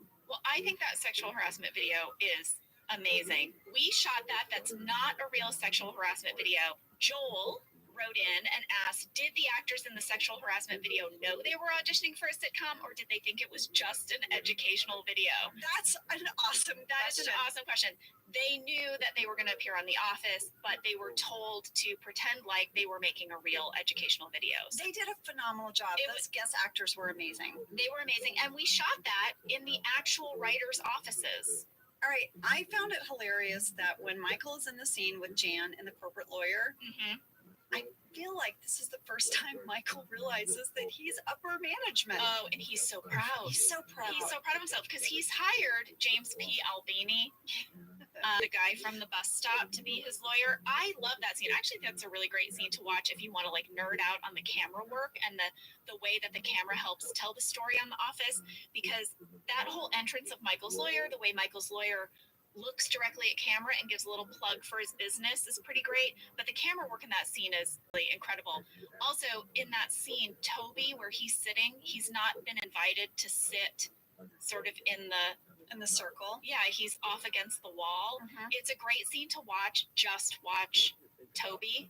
And Toby, the whole scene is pretty delicious.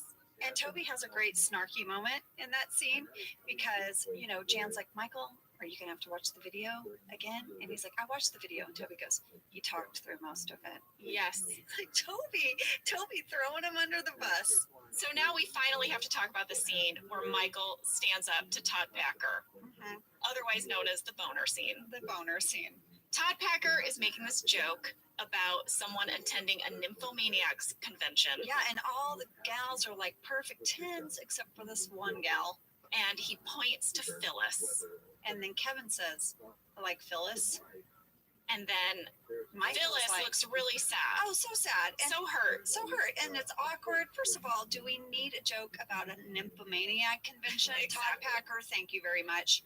And Michael sees that Phyllis is hurt and he says that was inappropriate. He says something, but then Todd Packer challenges him and he's like, I mean, Kevin, you should not say those things about Phyllis. And then he goes on this whole speech about how Phyllis is great and how he loves Phyllis. She's like a grandmother to them. And she says, I mean, Michael, we're the same age. We went to high school together. I love that. And that fact comes back to haunt Michael all the time. She is constantly reminding him in the series that they went to high school together. It's a really sweet scene, and he hugs Phyllis, and then he says the only thing he's afraid of is getting a boner. A boner? And then Phyllis's face, her reaction is what made it for me. It made that whole scene. It really did. And I think that there was this way where, I don't know, do you think Michael's redeemed in that moment a little bit? Because he stands up for his group a little bit. He does. I think it's definitely the first time he has stood up to Todd Packer, and you can tell because when you see Todd Packer's face, he's like, "Oh man, they really got to you," and Michael's like, "No, I got to them," like whatever that means. But I think it's the first time he stood up to him, and even though it's a very small way, I think it's that moment once again where this is our writers trying to give Michael a little bit of a growth moment. Hey, what do you think about the war? I don't like war. Angela, you just referred to the boner scene as the scene where the writers give Michael a little bit of a growth moment. Oh no! That's perfect. That's perfect. Okay, now let's talk about the scene with Pam's mom. We said a little bit about this earlier. Angela, you expressed your disgust that this is her first visit. Okay, I just am saying, like, where have you been, Mom? That's all. I get it, but there is more to say here. Yeah. So first of all, Pam's mom was played by Shannon Cochran, and a lot of people wrote in and said, what the heck is up with Pam's mom? Why is she played by one person in this episode and then another person later on in the show? I will tell you, we wanted Shannon Cochran to come back. We cast her as Pam's mom. We intended for her to always play Pam's mom, but then we didn't need Pam's mom for a really long time. Shannon got a theater contract. She was a touring theater actress with, Rain. Her and I had a lot to discuss. Oh, look at you, yes. Theater pedigree. Fancy theater people. That's right. And she wasn't available. And so we had to recast her for those later episodes. And it was a really weird thing because the integrity of our show was so important to us. There was this rule for a very long time that we couldn't do any stunt casting. Yeah. I don't know if people know what that means. Yeah, explain it. Yeah, so stunt casting means when you bring on a guest star and they're a big name guest star. Now, of course, obviously, in later years, we broke this rule. Will Ferrell, Kathy Bates, James Spader, Idris Elba. Yes, exactly. Timothy Oliphant. On and on. Yeah. But for a long time, we had this rule against stunt casting, and this kind of fell into that. Like, once somebody was established to play a character, they were that person or they didn't come back. The reason we broke the rule with Pam's mom and recasting is because the writers came up with a storyline that Michael would date Pam's mom. Do you remember that?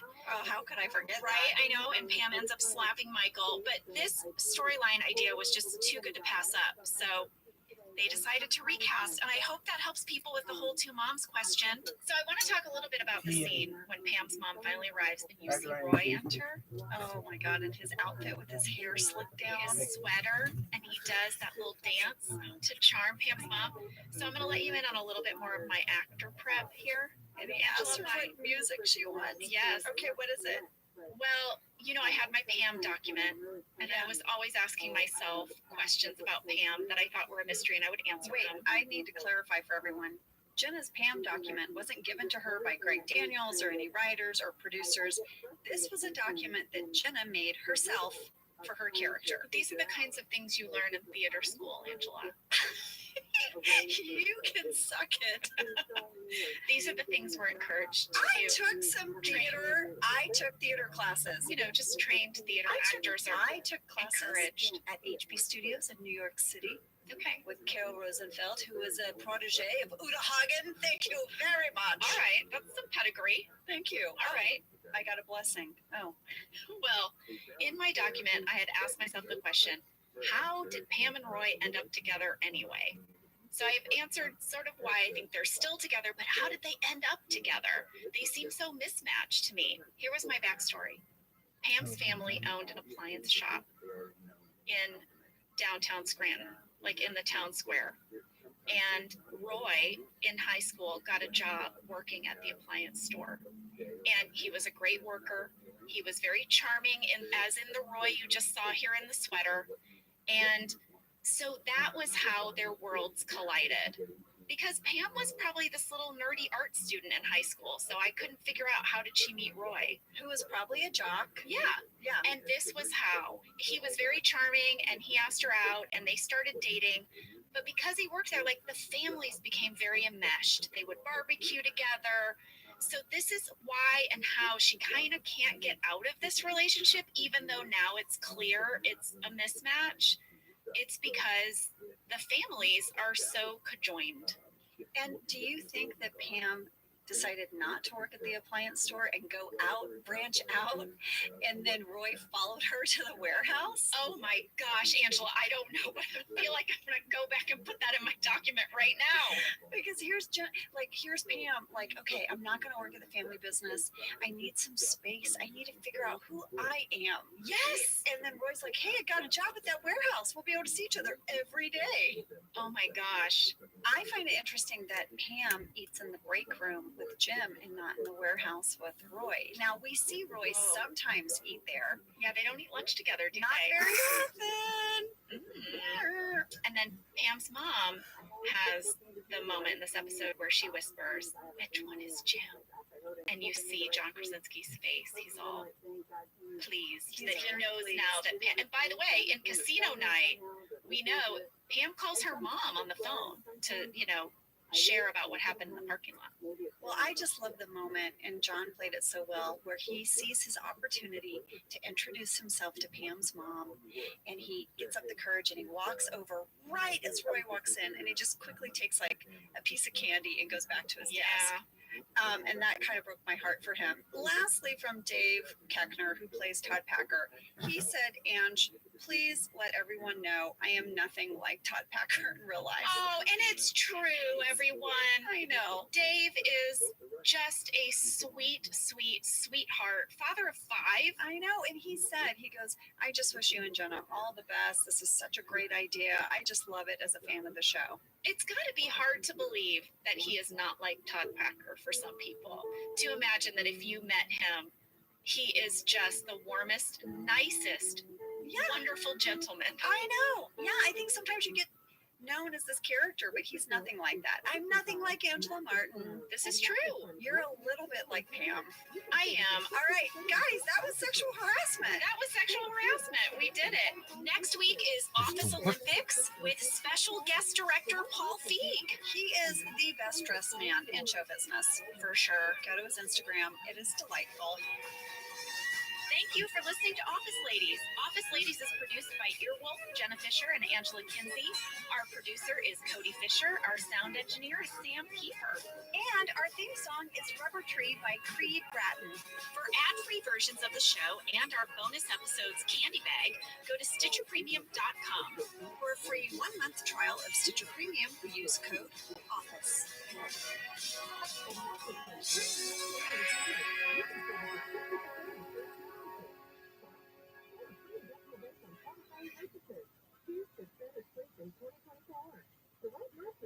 Did you know that the bold, smooth taste of Dunkin' cold coffee can be brewed in your Keurig coffee maker and enjoyed at home? You heard that right.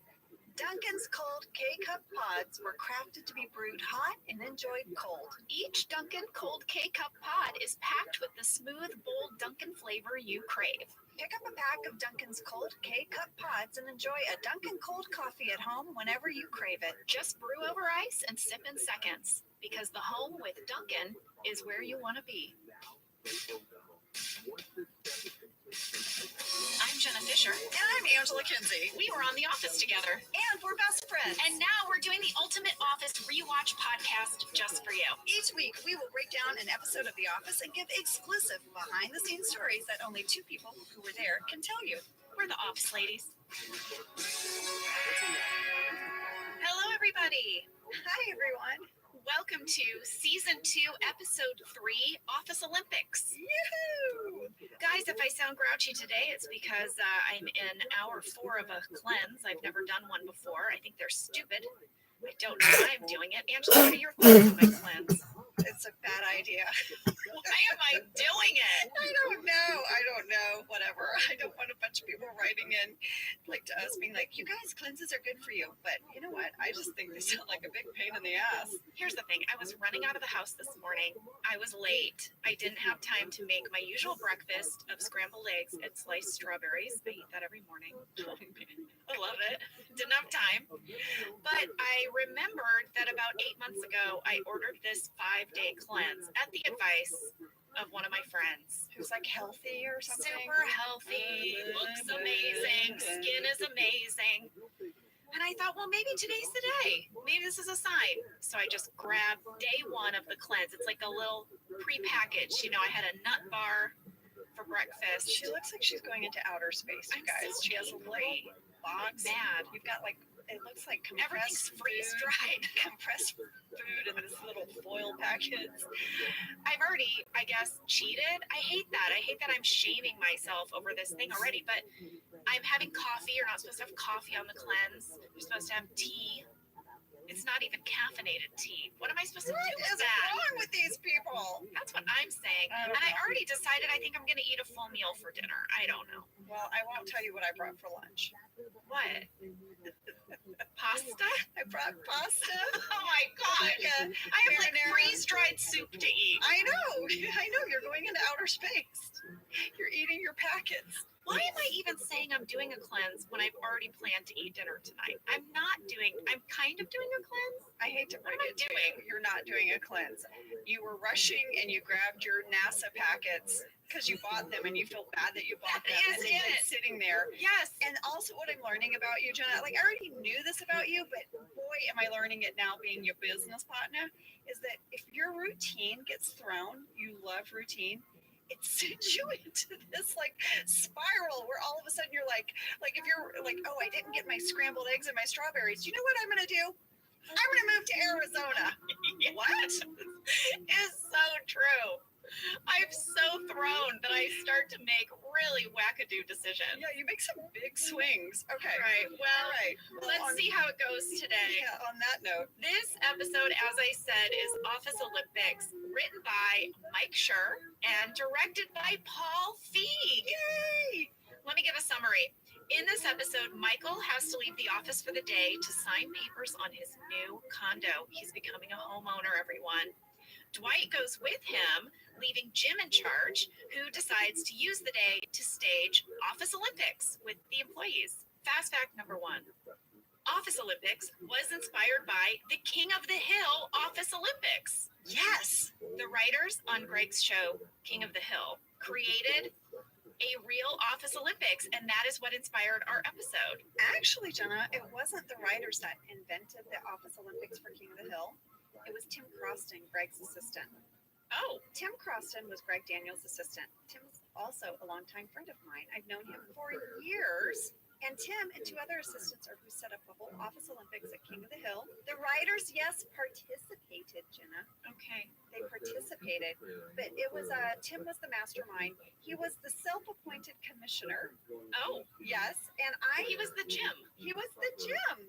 And I talked to him last night. We traded text messages. And Tim, sorry if I woke you up at 11 o'clock at night in North Carolina, but thank you for responding. They had a whole opening ceremonies. They had a torch. They had shirts for different teams. They marched through the hallways. They had like a banner each team carried. They had a full opening ceremonies. And you know the doves that you see at the end for our closing ceremonies? Yes. They had that. They had doves that went across. They had several games that they had to play. It took a day and a half, this Office Olympics. What were they not doing during I this know. day and a half? Well, Tim said that we wasted a full day and a half on this, and I won the award for wasting the most office time. So he said, so overall, I'm very proud of my time on King of the Hill. He said some of the games they had were mini golf through the office, Okay. Kerplunk, which was like this game, I guess, where they had like sticks like in like a tube and you drop marbles down and you had to twist it. I don't know. And then it went kerplunk. Tim's favorite game that they had though was Guess the Elevator. And that made it into our episode. Yes. So someone went down to the lobby and then came up and you had to guess which elevator they came out. So he said that was his personal favorite. They also had a Twinkie eating contest and Paul Lieberstein came in second. Go Paul. Because Paul was working on King of the Hill at the time as well. But he said they really got into it. They went all out. And he said one of the things that blew him away was Chuck Mangione. He is a famous musician, composer, Jenna. He actually played a recurring character in King of the Hill as himself, as the celebrity spokesperson for the Megalomart. Yes. And he flew himself out on his own dime to play. He plays the flugelhorn and the trumpet to play at the opening ceremonies because he, in fact, actually played at the Olympics in Lake Placid, New York. This is crazy. How many years did they do this? Do we know? This was an annual thing, right? I don't know that. I think, from what Tim texted me, they definitely went full out 1 year. I don't know if they can sustain this because I think they did waste a lot of time not working. And here's a random piece of trivia for you. I did a voice on King of the Hill. I had one line in the Megalomart where I said, we don't sell super squirters no more on account of their dangerous. So there's my connection there. Can you believe that? They really went all out on King of the Hill for their Office Olympics, and that was the inspiration for Office Olympics on The Office. I love all of that information. That was amazing. Also, this episode ended up inspiring offices around the country to do their own Office Olympics. I mean, this got even bigger than just our TV show. Tim, you really started something. Thank you for that legacy, and thank you for letting me text you till almost midnight last night, your time. Fast fact number 2, writer Mike Schur makes a cameo appearance in this episode. Oh, yeah. Appearing in a photograph as Dwight's Amish cousin Mose. Mose was actually based on a character in the UPN show Amish in the City. It came out in July 2004. Jenna, I went down the rabbit hole last night and I watched the pilot episode Of Amish in the City. because I wanted to see what the character of Mose. There is a guy named Mose. First of all, the premise for the show is crazy. They take 5 Amish teens who are on their Rumspringa. Yeah, they can go and live in the world for a year. And In the non-Amish world. right, and then they decide if they want to actually take the Amish way of life, right? So they take 5 Amish teens and they put them in a house in Los Angeles, like right off Ventura Boulevard, overlooking the city, and they put 5 mainstream American like teenagers. And now I think just taking 5 Amish kids to Los Angeles is enough. You got to throw in. There's a guy from Boston who's like, all I want to do is like get laid and party. What's up, And you're gonna put him with Mose, who like got his wooden puzzles that he made himself. I mean, there's a whole scene where he's like, "Do you like puzzles?" And the Boston guy's like, "Nah, I don't like them." And he's like, "Oh, that's pretty much all I brought." Oh my gosh. Okay, sorry. Your explanation of Amish in the City is making me want to watch Amish in the City. I'm very invested in Mose. I feel like I'm gonna have to go back because I'm like, what happened to Mose and his puzzles? How's he doing? Well, I guess the writers were obsessed with Amish in the City as well. And the entire first season of The Office, they would all talk about it. And so finally, when we got to season 2, that was their way of honoring their love of Amish in the City, was this character of Mose. That Mike Schur, I think he thought he was just appearing in a photograph. Little did he know, he would go on to play this character for 9 years. For 9 years, and then probably would have been in the spinoff, The Farm, had it happened. True. He would still be playing Mose. Of course. We also introduced another recurring character in this episode. It is the realtor, Yes, Carol Stills. Carol Stills, played by Nancy Carell, Steve Carell's wife. Who is hilarious. Nancy is hilarious, and we will talk more about her scenes with Steve as we get into this episode. Fast fact number 3. This was our first time working with director Paul Feig, Yay! who is undoubtedly one of our favorite directors. Paul is so brilliant, and what I love is he's kind. He's just a delightful person to be around. We've talked a little bit about how he and his wife Lori would host our viewing parties, but this was our first time working with him. And I'll never forget when he walked on set because he was wearing a full suit and tie, Oh, he is so dapper. which he wore every day. Every day he wore a suit. A lot of them were like vintage suits, so they were also super cool. They weren't stuffy. I mean, they were like No, super hip.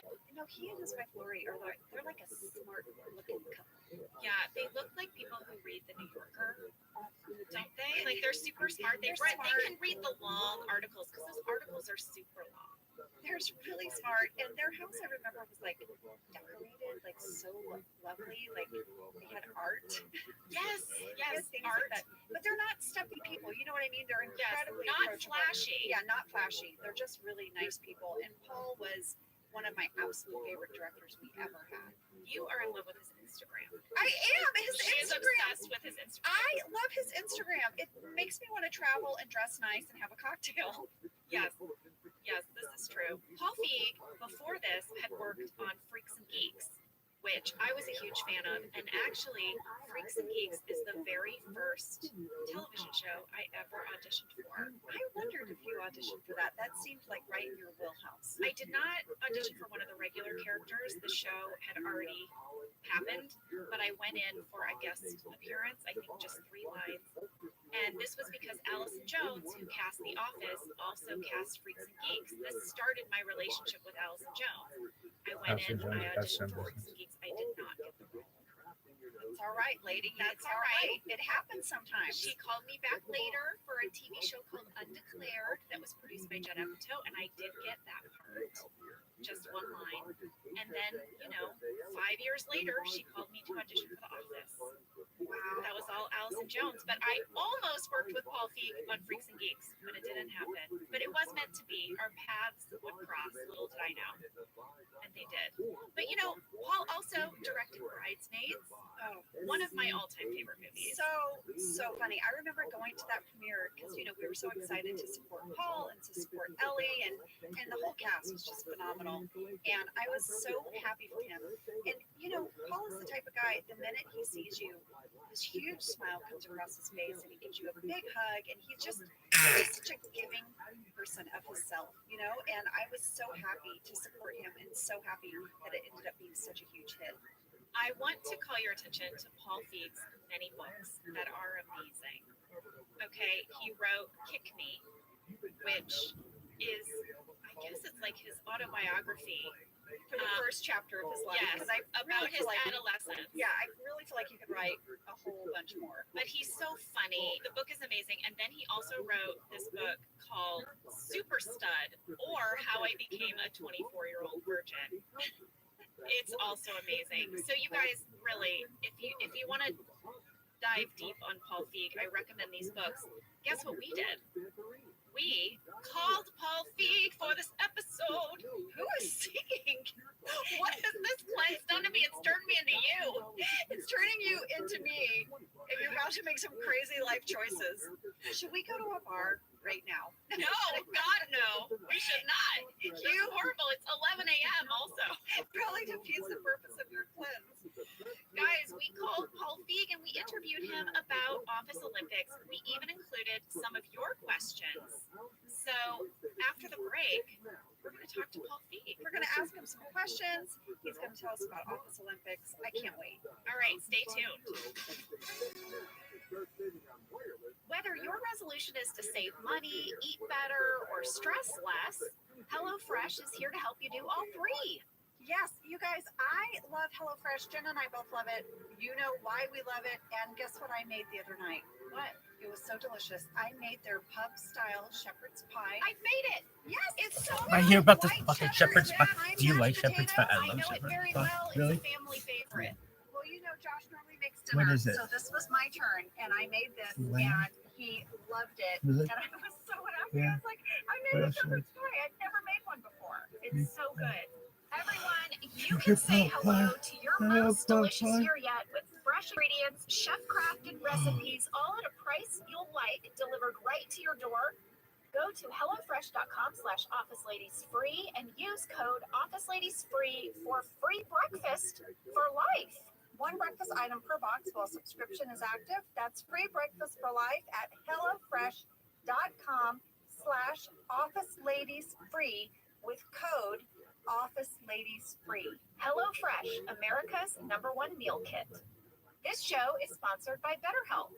Around New Year's, we all reflect, and people really start making lists of what they can do to be their best self for the next year. Yes, I think, the new year definitely makes you think New Year's resolution. What do I want to change? New year, new me, that kind of thing. Yes, but perhaps this year we could be reflecting on what we're already doing right. Yeah. And therapy can help you figure out your strengths so that you can ditch this idea that you need some extreme change or this extreme New Year's resolution and just, you can make changes that really stick because they're based on your strengths. I like that. If you're thinking of starting therapy, give BetterHelp a try. It's entirely online, designed to be convenient, flexible, and suited to your schedule. Just fill out a brief questionnaire to get matched with a licensed therapist and switch therapists at any time for no additional charge. Celebrate the progress you've already made. Visit betterhelp.com/officeladies today to get 10% off your first month. That's BetterHelp, HELP.com/officeladies. Let's talk a little bit about hydration in the new year, particularly about Liquid IV. Angela, you turned me on to this, and I'm going to have to give you props. Oh, thanks. It's pretty great. You told me that you use this when you travel to stay better hydrated, and I started doing the same thing. You know, whenever I'm on a road trip, it's like I don't want to drink too much water because then I'll have to pee. Then you have to And pee, then I girl. find myself so dehydrated. So I use this. Well, I like it for Really? hikes. Yeah, Here's what it is. What? You get a It little just shows packet it and you again. put it in your water, and then you are going to get 3 times I the wonder if there's just electrolytes like a of a urine leading club. sports drink plus 8 vitamins and Big fucking nutrients. asshole. It's non-GMO No, and free from it's gluten, not. dairy, and soy. It is perfect for daily use before a workout or when you feel run down or after a long Ours night are out, some hint, beatable. hint, hint, or even on really long flights. Rehydrate yourself for the new year. Grab your Liquid IV Hydration Multiplier sugar-free in bulk nationwide at Costco, or get 20% off your No first order spam, when eh? you go to Oh, guys. liquidiv.com and You're use gonna code get spammed OfficeLadies at more checkout. than anyone's ever That's spammed 20% off anyone your in the first history order of when you mankind. shop Better Like, Hydration today using There promo code was OfficeLadies before at you're all the fucking liquidiv.com. Rothschild and after. You're gonna get so much spam. All right, You're we gonna are back, cry. and we're going to be talking to Paul Feig and Sam. Dial them up.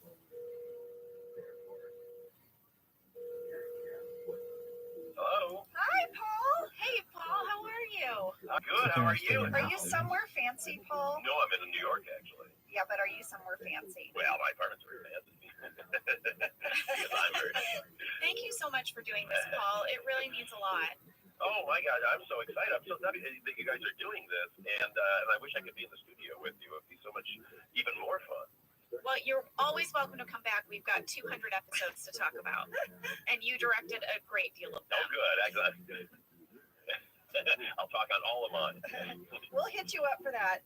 We actually reached out to some fans to talk to you today, and there were people who had so many questions. Yeah, so we're going to include some of their questions with our questions. Very good. I'm excited.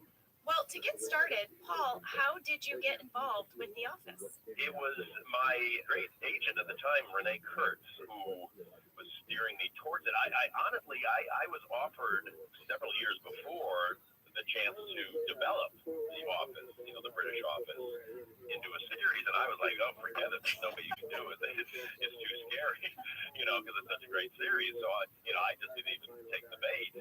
But then when Greg did it, I was really, amazed by that. And actually, the funny thing is, I was making a pilot at the same time that Greg did the pilot for The Office. And I remember we were both working at like some studio, and he was editing there. And I remember him coming over to us, to Rodney Rothman and I, who piloted was. He said, "Hey, come in here. I got to play you a couple of different options for the opening theme song for this show that I just What did." in the fuck is that? So he played us a couple of different versions, including the one that the now infamous piano one. So I was definitely there right at the very beginning.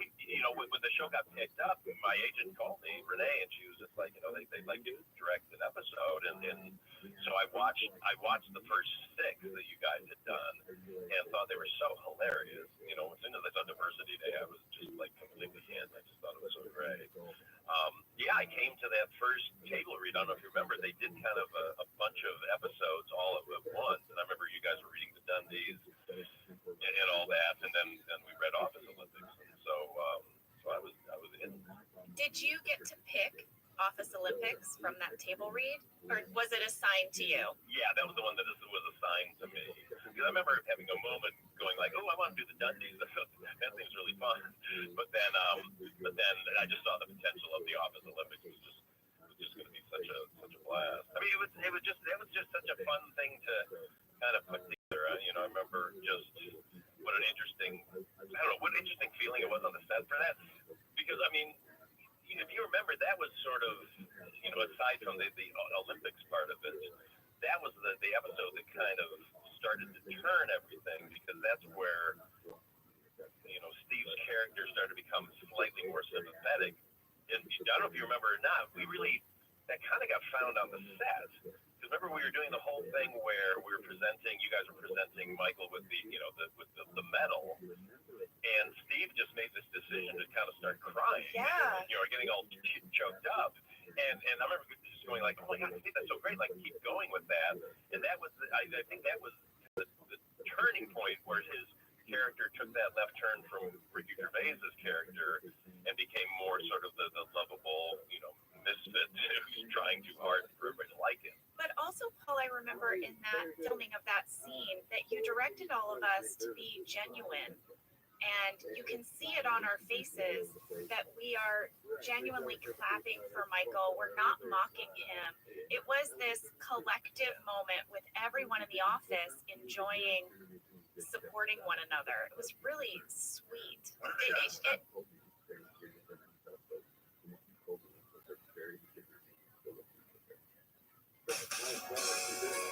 Hey, Office Ladies listeners. Hello there. Happy holidays. We want to wish everyone a Merry Christmas. It makes me tear up every time I watch it. I cried when Steve did that. Yeah. No, it really gets me too.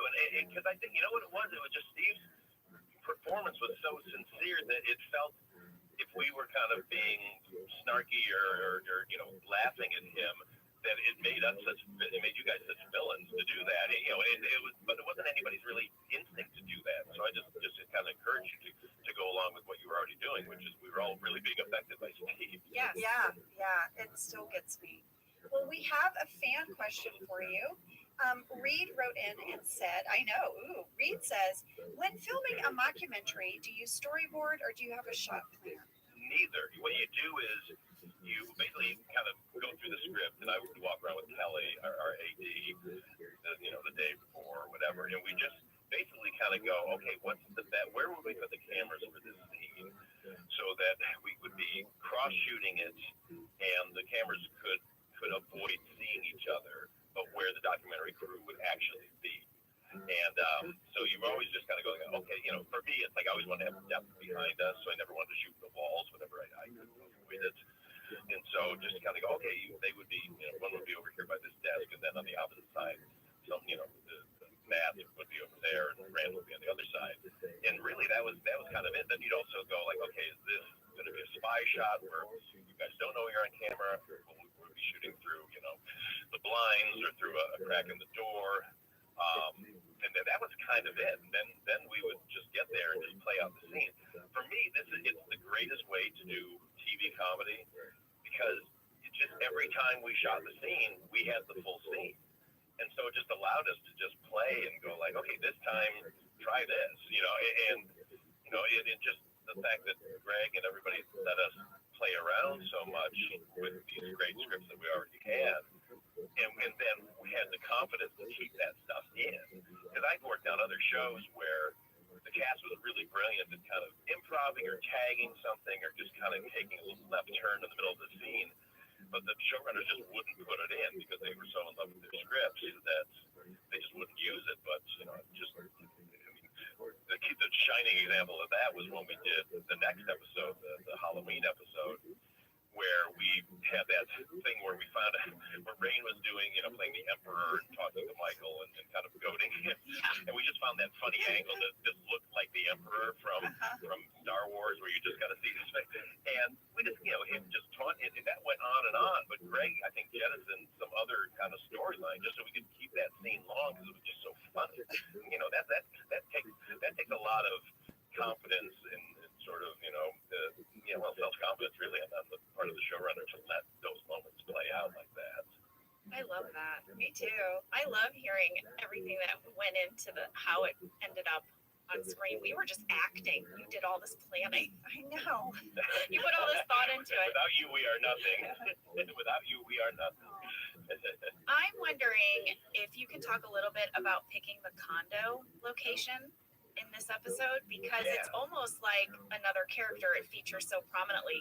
What was the criteria for picking the condo? You wanted something that had enough flow to it and openness that you weren't going to be stuck in little rooms, with just basically walls as your background. And so what I really liked about it is it had that kitchen that went through to the back patio. So, we were in the kitchen shooting Michael kind of having his breakdown, which is still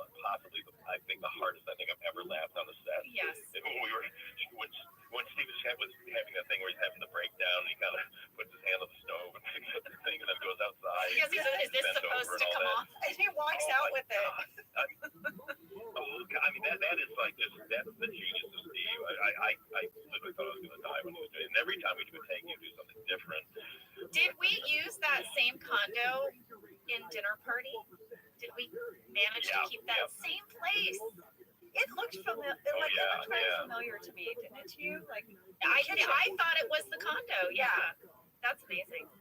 Well, what was fun about that is being able to go in and turn it into Jan's place. Yeah. And that was, I mean, I don't want to jump episodes, but I mean, for Dinner Party, that was the most fun of like, how do we see how Jan's woman's touch went in with kimonos on the wall and other stuff. Oh my gosh, Paul, you have to come back. You have to come in. We will have so much fun with that. I was talking to Mike Schur about this episode. He was the writer of this episode, and he shared with us your choice of using a wide angle lens when filming Steve for this episode. Can you talk a little bit about that? Yeah, it was just, we really wanted him to feel lost in this thing because, I did so much about him being overwhelmed. Yeah, I had a very similar experience when I first met Lori, my wife, and we were going to move in together, and she found this place.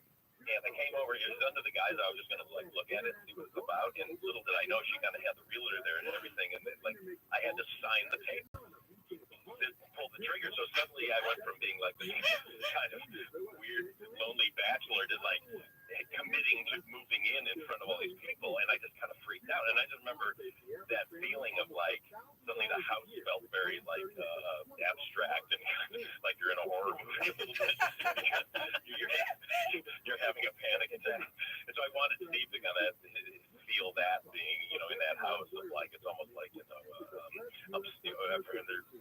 an old movie, not Obsession, but something where this woman's going crazy in this house. I just thought it was kind of funny to give it that feel. Oh my gosh, I love that story. Lori, you go, Lori. I'm telling you, I know. Look at that. We just celebrated our 25-year anniversary, wedding anniversary, so it worked.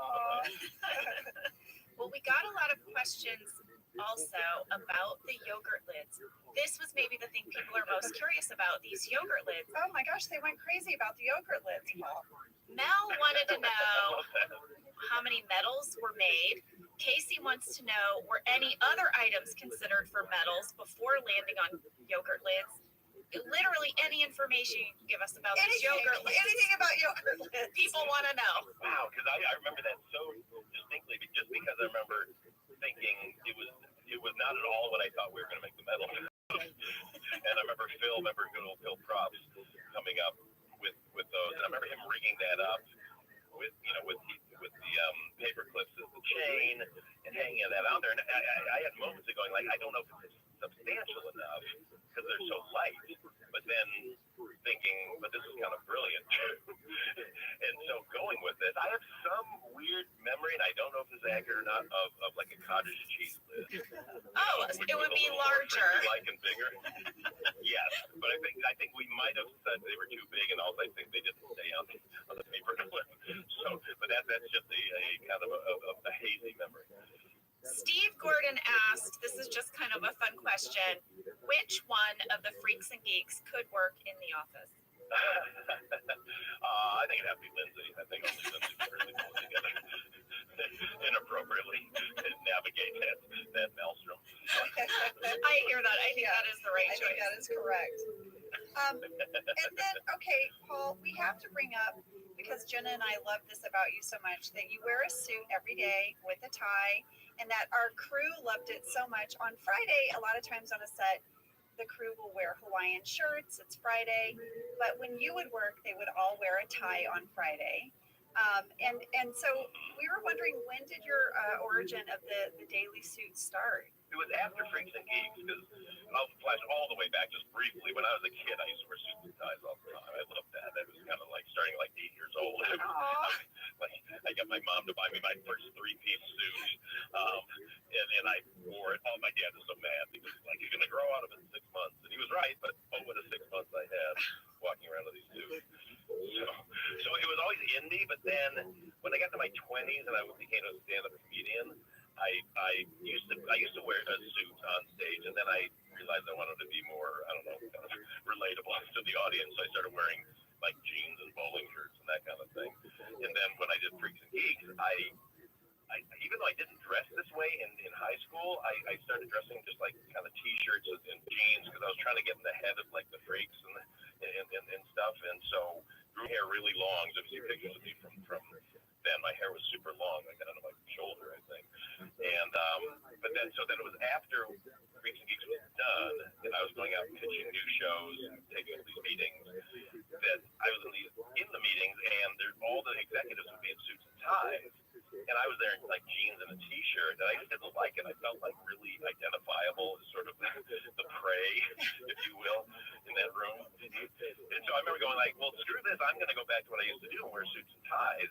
I kind of thought I was an idiot for doing it, but I just remember going like, I like the power structure of this better, of me in a suit, like as an adult, and just decided from that point on, I was like, I'm just going to wear a suit and tie all the time because I enjoy it, and it makes me feel like an adult, and also makes me feel in charge.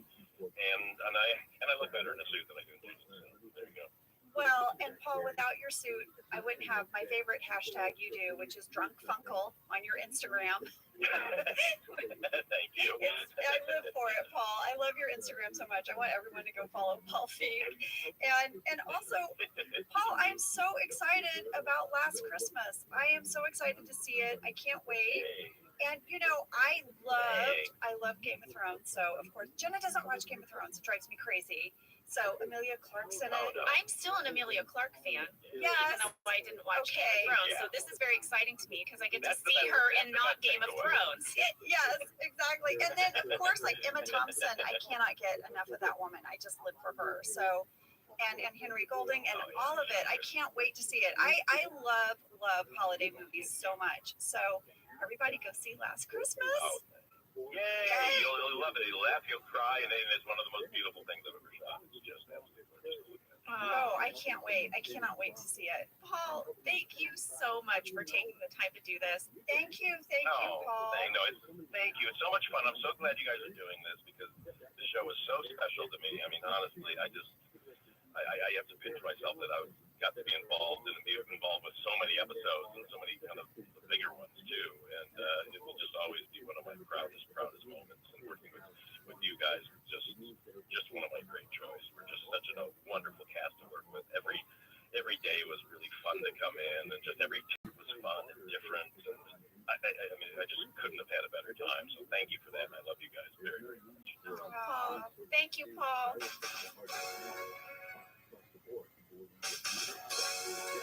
Okay, guys, we're back, and now we are going to break down Office Olympics. Yeah, that was so nice talking to Paul. Great. All right, let's get into this episode scene by scene. We start with Michael's talking head. He explains that he has come in early, and we learn that Ryan had to come in early to bring Michael a sausage, egg, and cheese biscuit.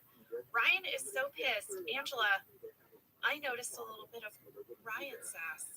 Yeah, Ryan had some sass. Can I get Ryan sass from you? Yeah. Do you have a card that says Ryan sass? I don't, because the only person that bumps me with sass is Pam. I knew it was targeted. I knew your sass was not universal. I knew it was personal. See, I just proved it. I also remember that Steve had to eat all of those egg and cheese biscuits, and he had a bucket under his desk because he would spit them out. Because remember, he had just gotten in this amazing shape. And I feel like season 1 Steve might have enjoyed eating all of those, but season 2 Steve was like, I'm not doing that to my body anymore. Also, though, I mean, listen, here's the thing. When you have to eat that much food, like the same food over and over, maybe 30 takes of that food, it turns on you. It does. You don't need that sausage egg biscuit turning on you. It's true. I spit it out. All right, so then there's another scene that has the thing that I love so much, which is when we start on Michael speaking to camera and we widen to reveal Dwight lurking over his shoulder. It is one of your favorite talking heads. And this is when Michael reveals he is buying a condo. Going to Big become day. a home owner. Yeah, big day for him. And then we swoop into the main office, and did you notice this, Angela? The photo on Jim's desk? I have 2 note cards about these opening shots in the bullpen. At a minute 48 seconds, do you know what Jim's screensaver is? What? It's a deserted island in the middle of the ocean. I think that's a little foreshadowing to the fire, Which is coming next. That desert island. At a minute 51, John's desk, right next to his computer, there's a photo of him holding a baby. Do you know who that is? It's his nephew. It's his nephew. Oh, so when we had to personalize our guests, that's one of the things John brought in. He was so proud to be an uncle. I know, he's adorable. He was so excited to put that picture on his desk. Then we go to the scene where Jim and Pam are throwing things into Dwight's cup. This is when Pam has to revive Jim because sometimes he dies of boredom. I remember shooting that. That was really fun. John and I got really into seeing if we really could throw stuff in the cup. Like, sometimes that happens where it's in the scene, but then in real life you actually really enjoy it. That was a moment. Well, I have a little something from that scene. At 2 minutes, 4 seconds, boom! The boom drops in the scene. The boom operator. Yeah, we got a little bit of boom and they left it in because, as you know, it was a mockumentary. So when that happened, they let it stay. They wouldn't let it ruin a take. But there's a boom in that scene. What about Dwight's Mozart Butch Cassidy talking head? This to me is such a sign of Mike Schur's writing. I think if you go back and look at every amazing Dwight talking head, most of them were written by Mike Schur. Mike is brilliant. He is brilliant and he's smart. And I mean, I feel like I would wear a t-shirt that says Mozart and Butch Cassidy. You're going to get a bullet in your head thanks to Butch Cassidy if you mess with Mozart. Everybody. I'm not messing with Mozart. No. Again, Michael's list of magazines. He lists off all his magazines. He asks Pam if she has forwarded Cracked and American Way magazine to his new condo. I just want to point that out. His magazines are Small Businessman, Maxim, American Way, Cracked, and then the Fine Arts Aficionado. Yeah, the one he made up. Yeah, the fake magazine. We also get to see Michael's car in this episode for the first time. Is it for the first time? I think it is. Well, I have a pretty big note card before we get to the Sebring. Oh, well, at what minutes? Don't know. I don't write down minutes. That's your thing. It's weird. I like a good list, but you're really obsessed with these minutes. You know what? You and your cleanse can suck it, Fisher. All right, my background people who love background stuff. At 4 minutes, 52 seconds, Jim is talking to Oscar, and Oscar's desk faces the partition that is between Angela and Kevin. Okay. And on that partition is a Post-it note. It's a drawing that Oscar drew. And after this episode, he gave it to me, and I still have it. So here's the thing. What is it? Okay, so Oscar is a very good drawer. He's very good, and he would make these doodles, and I kept a lot of them. And he often would draw Kevin, Angela, and Oscar, our characters, doing crazy things. I have a drawing where we're on a moped. Oh, I've seen that one. That's so cute. Okay, so this Post-it note is a drawing he did. It's one of my personal favorites. It is Angela as a dominatrix. She is getting a shoulder ride from Kevin. Okay. She has a whip in her hand, like she's cracking the whip. And on all fours, being drugged behind them, is Oscar by a leash. Wow. Yes, that is what's on the Post-it note on his partition. And it cracks me up. Like the detail that he drew our costumes, our dominatrix costumes.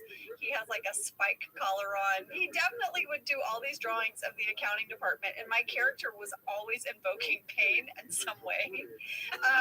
But it is one of my favorite things I own is this Post-it note that he drew. And it's there on the partition at 4 minutes, 52 seconds. I about fell off my couch. I was so excited. But then after that, he gave it to you after this episode, and you would never see it again on the show. It just lived there for this episode. It lived there. He drew it clearly that day and stuck it up there. Yeah. And I now have it. Oh, I love that. And then also at 4 minutes, 52 seconds, because we were allowed to personalize our guests, right? There's a photo that Oscar brought in of himself and his dog in a frame. Oh. Yeah. So there you go. I want to talk a little bit about Michael's car. Okay, he has the Sebring convertible. I think this is the first time we really see the car. It's certainly the first time we drive in the car. It is the first time it's featured. And BJ told me that they picked this car very carefully. They felt like it was the flashiest car Michael could afford on his salary. It's a convertible. Yes, and he's very, very proud of it. And when Michael and Dwight leave the office and they're shooting that scene, Randall Einhorn, our director of photography and also our main camera operator was shoved in the back seat in order to get those shots. Randall is a big guy, and that is not a big back seat. No, he told me that his knees were up by his ears. He was contorted in this weird position. I traded some messages with him, and he said, though, that whenever they had to get in the most painful position, they usually got the best shot. So he was like, you knew you were getting a great shot if you were hurting. And I also, the back window of the Sebring broke in this episode. And Randall has been blamed for this on the internet. Really? Yes, the internet says that Randall broke the window and it had to be replaced. It cost almost $900 to replace. I know, because, we rented these cars. Right. We didn't buy them. I asked Randall about it, and he said, actually, the window did break. He said, this I thought was interesting. He said he thinks it's because they left a camera battery pack on the back shelf, and then when they put the convertible top down, it crunched it. But who's they, Randall? Who is they? Would that be film crew? Would that be you? Camera? So he said they, but yes, it did break in that scene, and we had to then replace it. Okay, so I have a little story about the Sebring. I have a time code. Now we're jumping ahead, but since you're talking about it, I'm going to bring it up, Jenna. Is that all right? I'll allow it. Oh, Lord. At 16 minutes, 39 seconds, there is proof of what the actual outside temperature was. Because there is a full-on camera shot of the dashboard in the Sebring. It says that they are going east and that it is 91 degrees. Yes, because we shot this in the middle of summer. In the middle of summer, we had to have coats on and pretend to be cold. But there you have it. It was 91 degrees. Okay, Angela, I have a question about Hateball. Oh, I have a note card about Hateball. All right. Your hair. Yes. In Hateball. Yes. Will you please talk about the braid headband thing? I have been wanting to. Okay, so at 5 minutes, 42 seconds, there is a great shot of me through the partition because obviously I hate what they're doing. So they say Hateball and they cut to me and I'm frowning. You see the classic headband braid that was created by our hairdresser, Kim Ferry.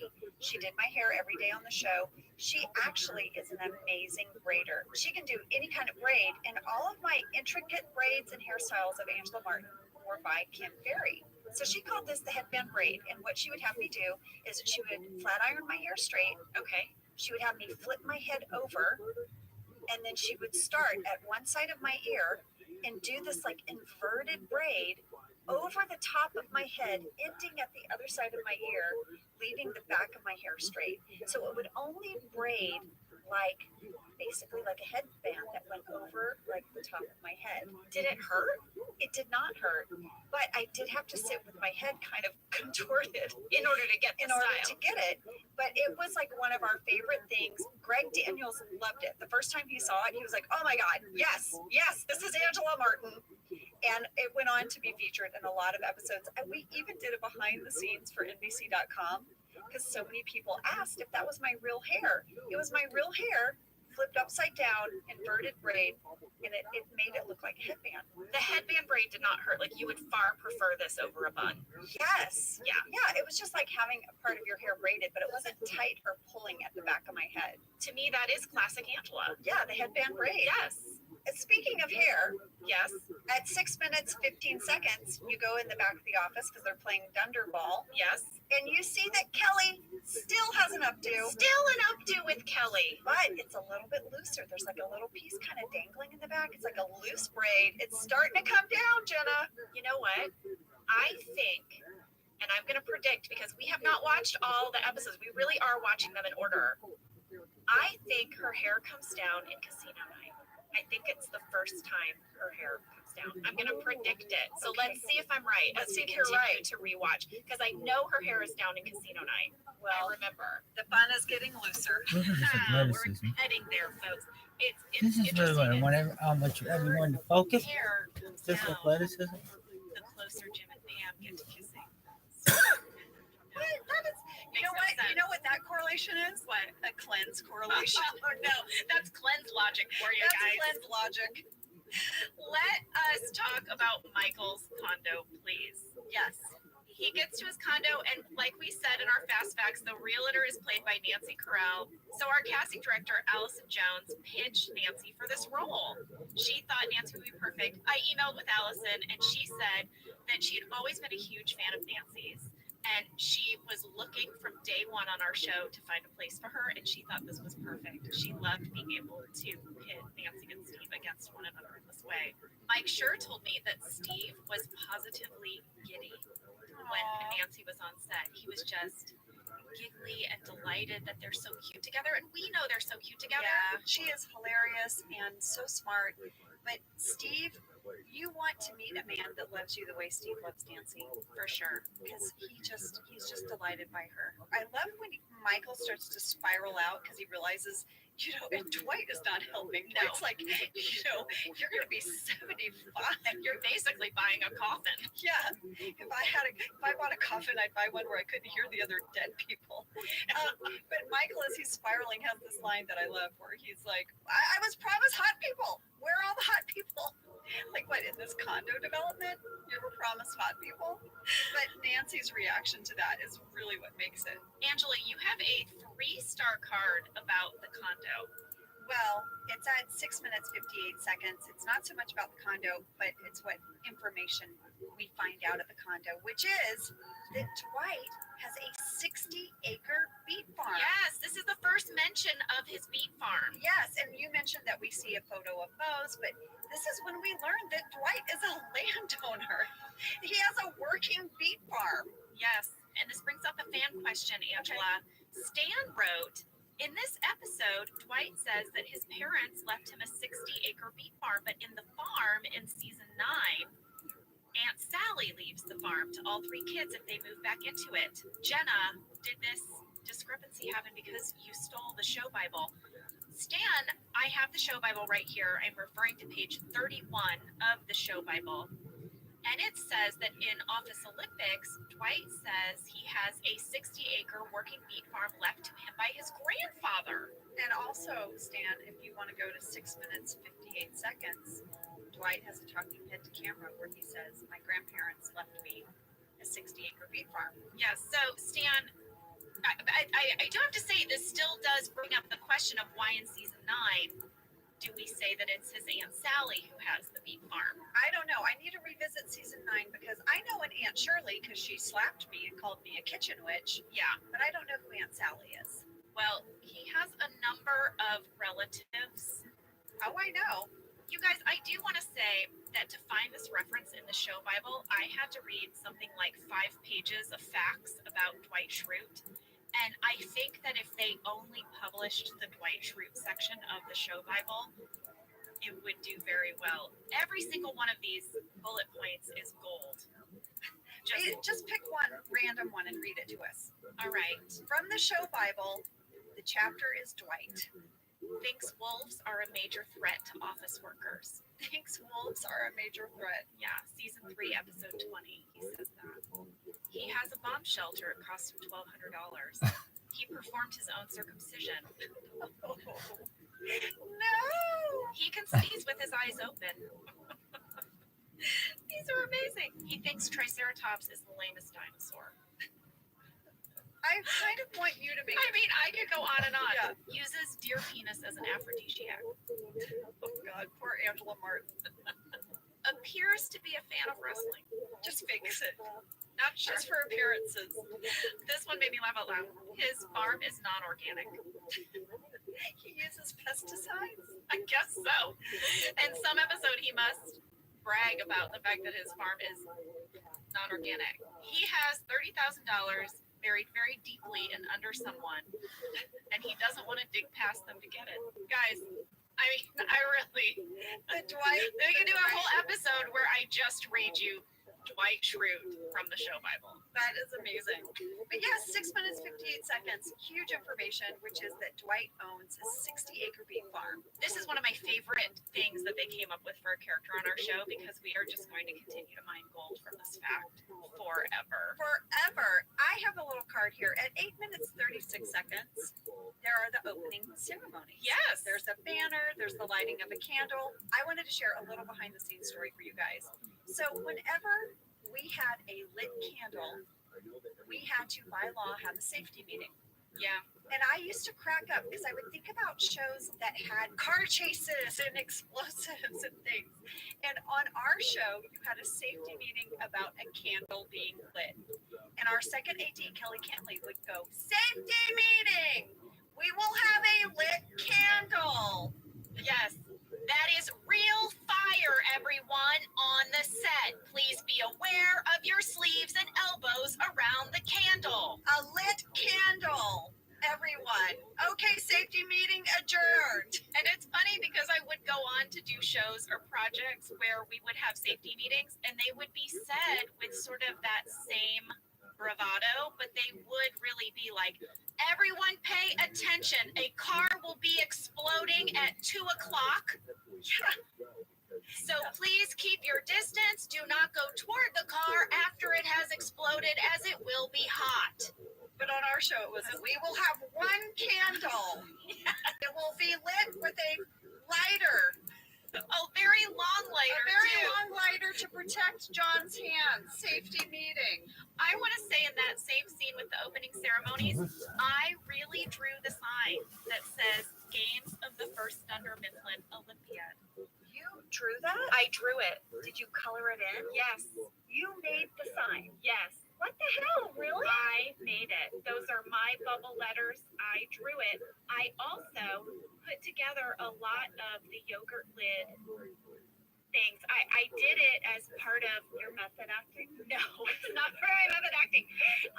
They gave me some paper clips and yogurt lids, and they had some shots of me putting together the medals at my desk. We never used it, but I did do it. And then I also made that sign myself. Now, did they want you to make that sign? I don't Or did you remember. volunteer in your method acting ways? You know, I feel like Phil Shea came up to me and said, "Do you want to make the sign since Pam made it?" And I said, "Sure, why not?" There were times where they would ask me, you know, Amber, your character's going to hand this piece of paper. Do you want to write out all the things so it's in your handwriting? And we always did. We always would sort of do that kind of thing. I liked that detail. Continuing our conversation about the Office Olympics, we should talk about the game Flonkerton. Yes, we should. I got a lot of questions. People asked, was Flonkerton scripted or improv?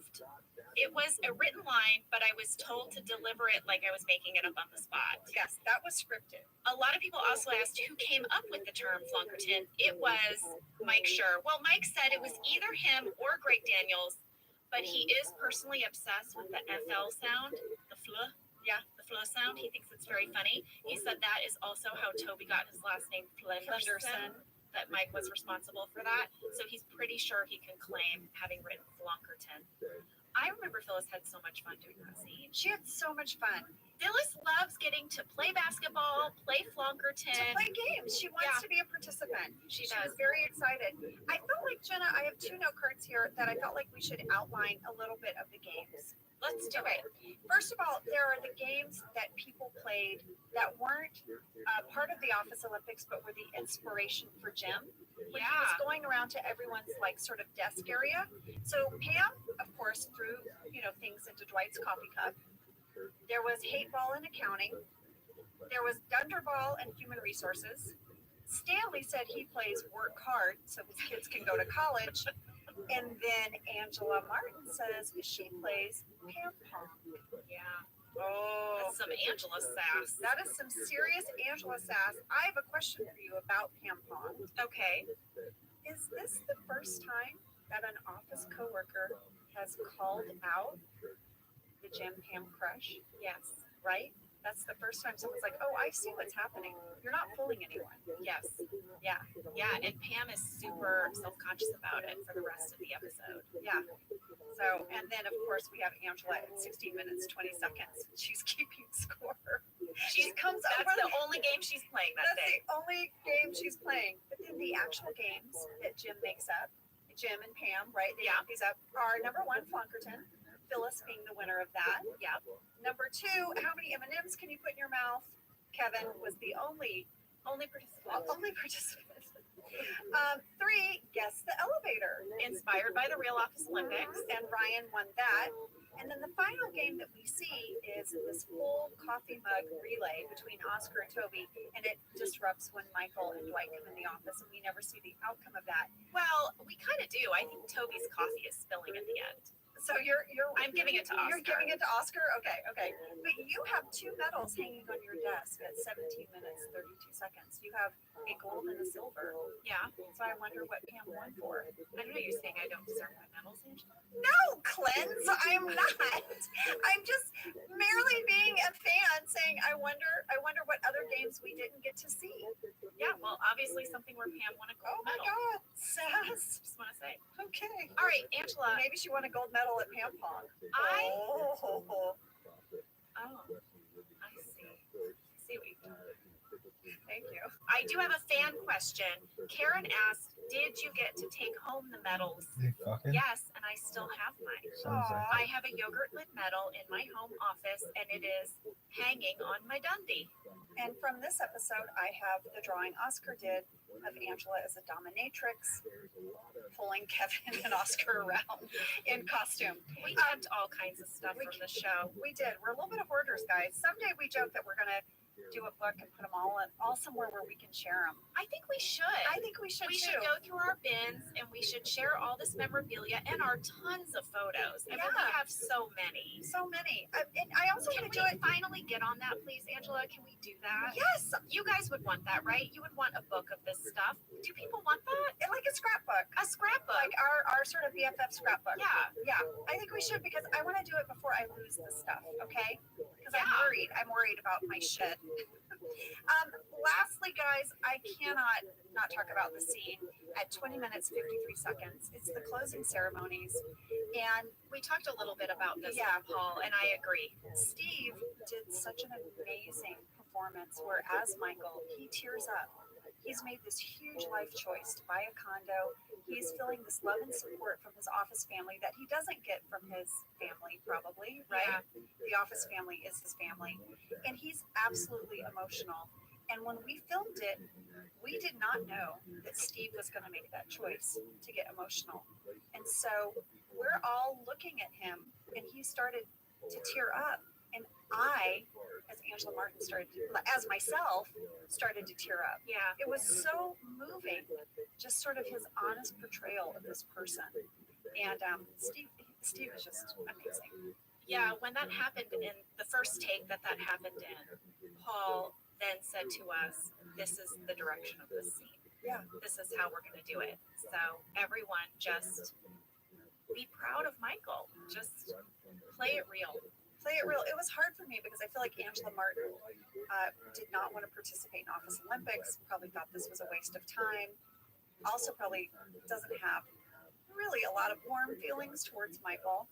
But for me as Angela Kinsey, watching my friend Steve do this performance, it was so hard not to get emotional and sort of know the fine line that was me reacting and Angela Martin, how she would react. I teared up when we shot this. I tear up every time I watch it. I also watched this episode 3 times in preparation for this podcast, and I cried every time. Yeah.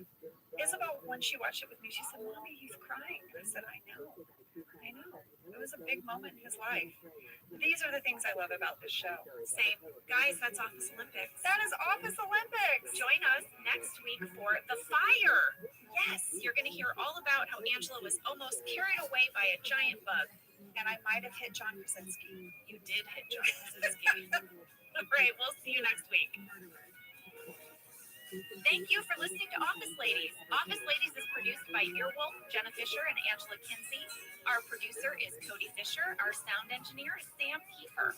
And our theme song is Rubber Tree by Creed Bratton. For ad-free versions of the show and our bonus episodes Candy Bag, go to StitcherPremium.com. For a free 1-month trial of Stitcher Premium, use code OFFICE.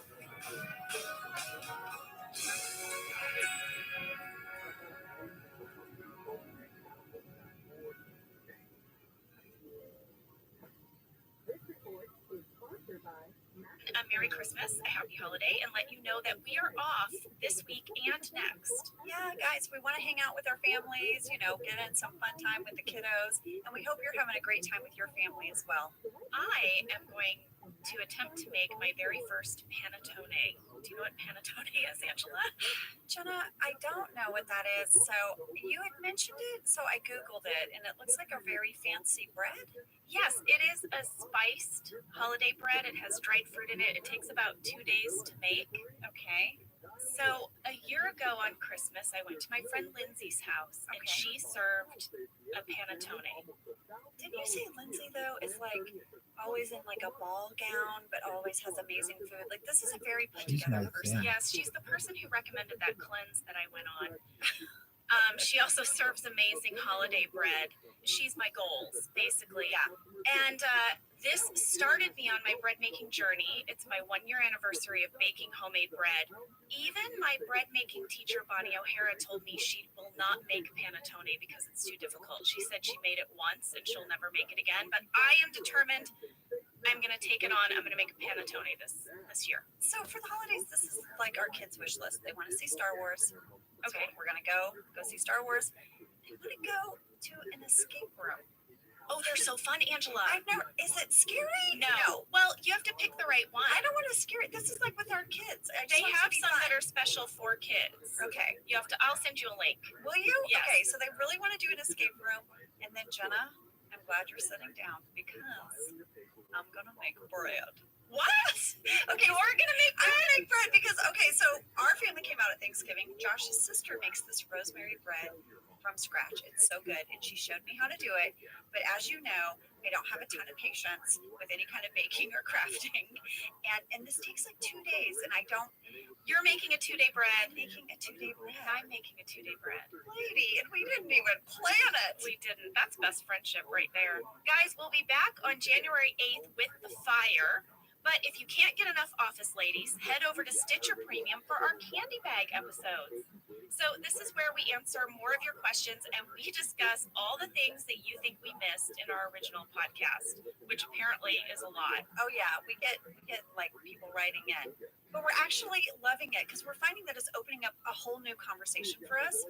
So go check out our candy bag because we really sort of dive into your questions. This week, we answer some general fan questions and we play you the rest of our call with Office Prop Master Phil Shea. For a free 1-month trial of Stitcher Premium, use code OFFICE. And we will also have a special New Year's treat for you, so watch out for that in this feed. Merry Christmas! Happy holidays! Happy holidays!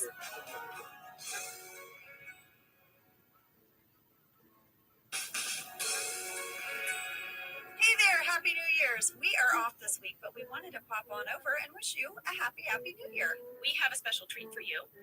Creed Bratton was recently in the studio recording the upcoming Halloween episode with us, and we asked Creed what his craziest New Year's was, and here is what he had to say. Probably the time I took psychedelics, my friend, and thought I could fly. Oh my gosh! And I was at a house, and I started walking out off the porch. What year was this? What year? I can't remember. If I 60s? remember, I wouldn't have having that good of a time. Right. And I remember some people grabbing my hand and saying, Creed, there's no floor. And I looked down and went, oh yeah, that's right. Oh my gosh. So Angela, I am not sure, is that a story about Creed or Creed? Because I feel like it could apply to either. I think this is when the line blurs. I think that's why he would say things on set and we would like totally believe him. He'd be like, guys, I'm just messing with you. And then the next time he would say something and we'd be like, haha. And he goes, no, that really happened. I dropped acid with like the Doors. Yes. I was touring with them. I was like, what? But Creed did say to me, you guys, after that interview, he called me just the other day and he's like, hey, Pumpkin, be sure and tell the kids not to do drugs. that was the 60s. You know what I mean? I do yoga now. I'm clean living. I was like, okay, Creed. Oh man, having Creed in the studio was so much fun. You guys, he stayed with us for the whole episode. I really can't wait for you guys to hear it. It's the Halloween episode. It will be out January 15th. It's one of my favorite episodes we've done on the podcast. Me too. For sure. Thank you so much for going on this journey with us. We can't wait for next year's episodes and guests. Next week, we are back with The Fire. Oh, The Fire is going to be a fun one. And if you're interested in more Office Ladies content while we're off, head on over to Stitcher Premium and are our candy bag episodes, which I am loving doing. Me too. And there is a new one out today on Stitcher Premium. That's right. And for a free 1-month trial of Stitcher Premium, use code OFFICE. We'll see you guys next week. Okay. We'll see you next year. It's January 1st right now. Oh, we'll see you in a few days.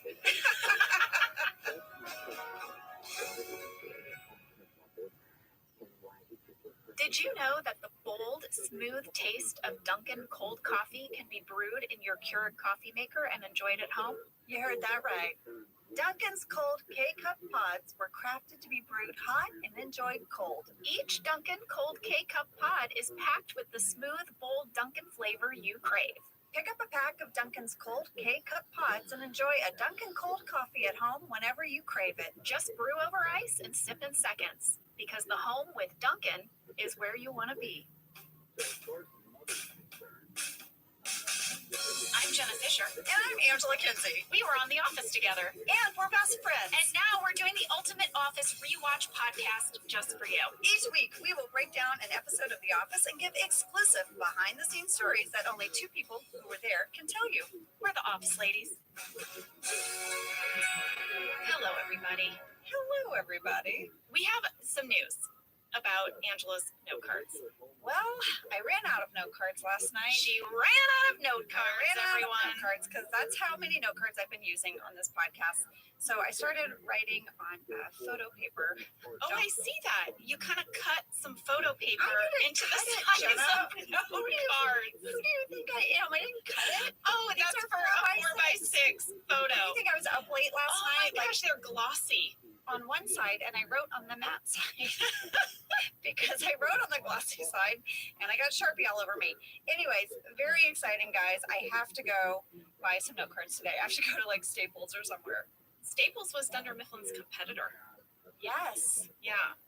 And we got a lot of fans write in and tell us about all of the Staples merchandise that they see scattered around our set. Yeah, somebody got really like in a tizzy about it. Do you remember? Oh, yes. Very upset about some Staples thumbtacks on Pam's desk, I guess.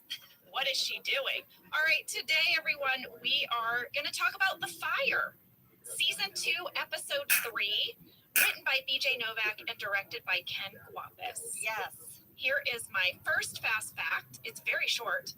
This is the third episode from the team of BJ Novak and Ken Kwapis. They teamed up on Diversity Day. They teamed up on sexual harassment, and now here they are again, The Fire. Finally tackling some rather non-controversial topics. Yes. Wait, do I look like I'm looking at you oddly? Do I look weird looking at you? What? Well, I'm wearing my readers so I can see my note cards. Okay. But I can't see you that well, and I wonder, because you look blurry, do I look weird looking at you, or do I look normal? You aren't blinking a lot, but besides that, you look normal. Oh, you guys, I got readers. Okay, sorry. Just put them down at the end of your nose. You have to do that thing where you look over the top of them at me, like that. Okay. Now she's got it, guys. Okay. That was it on the first fast fact. I mean, I said it was short. That was it. I think that's a great fast fact. BJ and Ken made a phenomenal team and created some really, really great episodes. And you know what? They're never going to team up again. Wow. That's it. This is it, guys.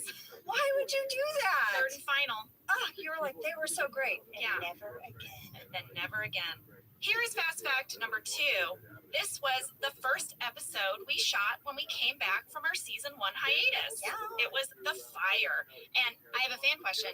Ladamania, I hope I said that right. Ladamania asks, what was the atmosphere like on set? What were some of the biggest changes you noticed between filming season 1 and season 2?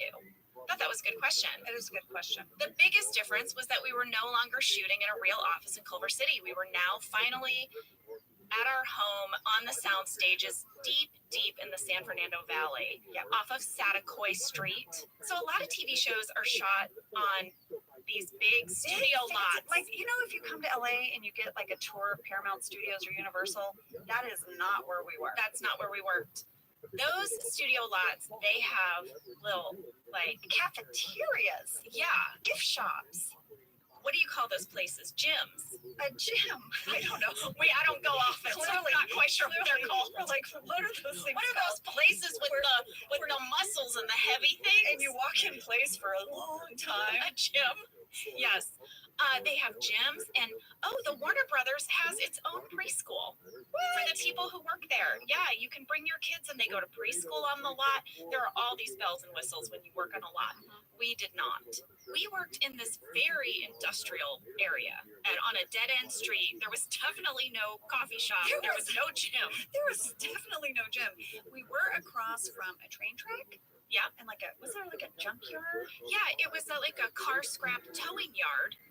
And so we would see people in the mornings, very angry, come to claim their towed car. And if they didn't come, they would sell them for scrap. There was usually a line that just really ticked off people. And then on my commute, I remember right before I would turn left to go on our street, I would sit at this red light, and there was a mortuary, where you be cremated. Yeah, that was my morning commute.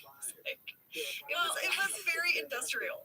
The crazy thing is that during the break, before we came back to shoot, I got a guest job on that 7-day show. Oh, and they were fancy. Fancy doesn't even begin to describe it. Really? Give me the dish. All right. So they were on a lot. They had a coffee shop that served Starbucks coffee. Wow. Yeah, they had a gym. They had a cafeteria. Wait, a cafeteria with a tray? You want down a buffet? Yes, you would have loved it. Like a Vegas buffet? Like a Vegas buffet. I love a buffet. It was very fancy. That's what I'm telling you. What was your character?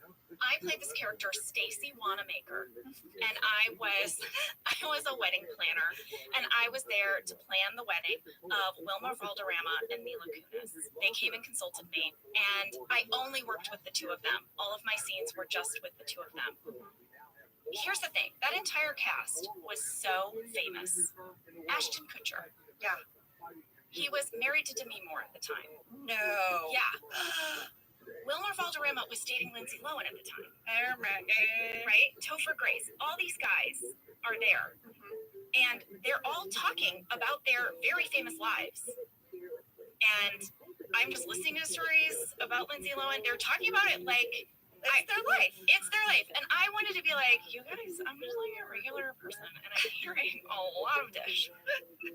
But I have never repeated what I heard because I believe that there is a code of silence when you're on a set. This is true because I'm looking at her right now like, what the heck? Yeah. You've held out. I know. I don't repeat what I hear on sets. I believe it's actually not even to your BFF. Not even to my BFF. What? I'm applauding you. Hey, thank you. I don't know that I can say the same. Oh. I think I would tell you. Well, you're the vault if someone tells you something. Just if I overhear stuff like that, I just think that's an actor space. Those people should be able to come to work and talk about their lives and not worry about being in the tabloids. I just think that's important. I think that's important too, but I think you can tell your best friend. Okay, maybe I wouldn't call it tabloid, but I'd maybe say to you, okay, so guess what? Lindsay Lohan. Well, but you know what? Bless her heart. Okay, but I'll also say these guys were huge stars, and they were so nice. At the end of their taping, they went out into the audience for probably almost an hour and signed autographs. Like, they had been on the air for something like 7 years at this point. That's really nice. That's classy. And I just thought, I thought they were a really classy group. I actually met Wilmer a while back. I do a charity in Kansas for Children's Mercy Hospital. I love it so much. And really the people that started it are Eric Stone Street and Jason Sudeikis, Paul Rudd, Rob Riggle, who was on an episode of The Office later on Booze Cruise, and Dave Keckner. They're all local Kansas City boys, and they support Children's Mercy Hospital, which is amazing because Children's Mercy Hospital takes all kids. You don't have to have insurance. They take you no matter what. That's amazing. It's amazing. They do a few celebrity things to raise money, and they had a celebrity wiffle ball game. And is it wiffle ball? It's wiffle ball. Wolf like a dog. These wiffle ball. Wiffle ball? Oh, Wiffle God. ball. I've been calling it wiffle ball for a long time. Ooh, Ange. Maybe that's why. People don't know what I'm talking about. I said wiffle. It's not wiffle ball. It's spelled with an I.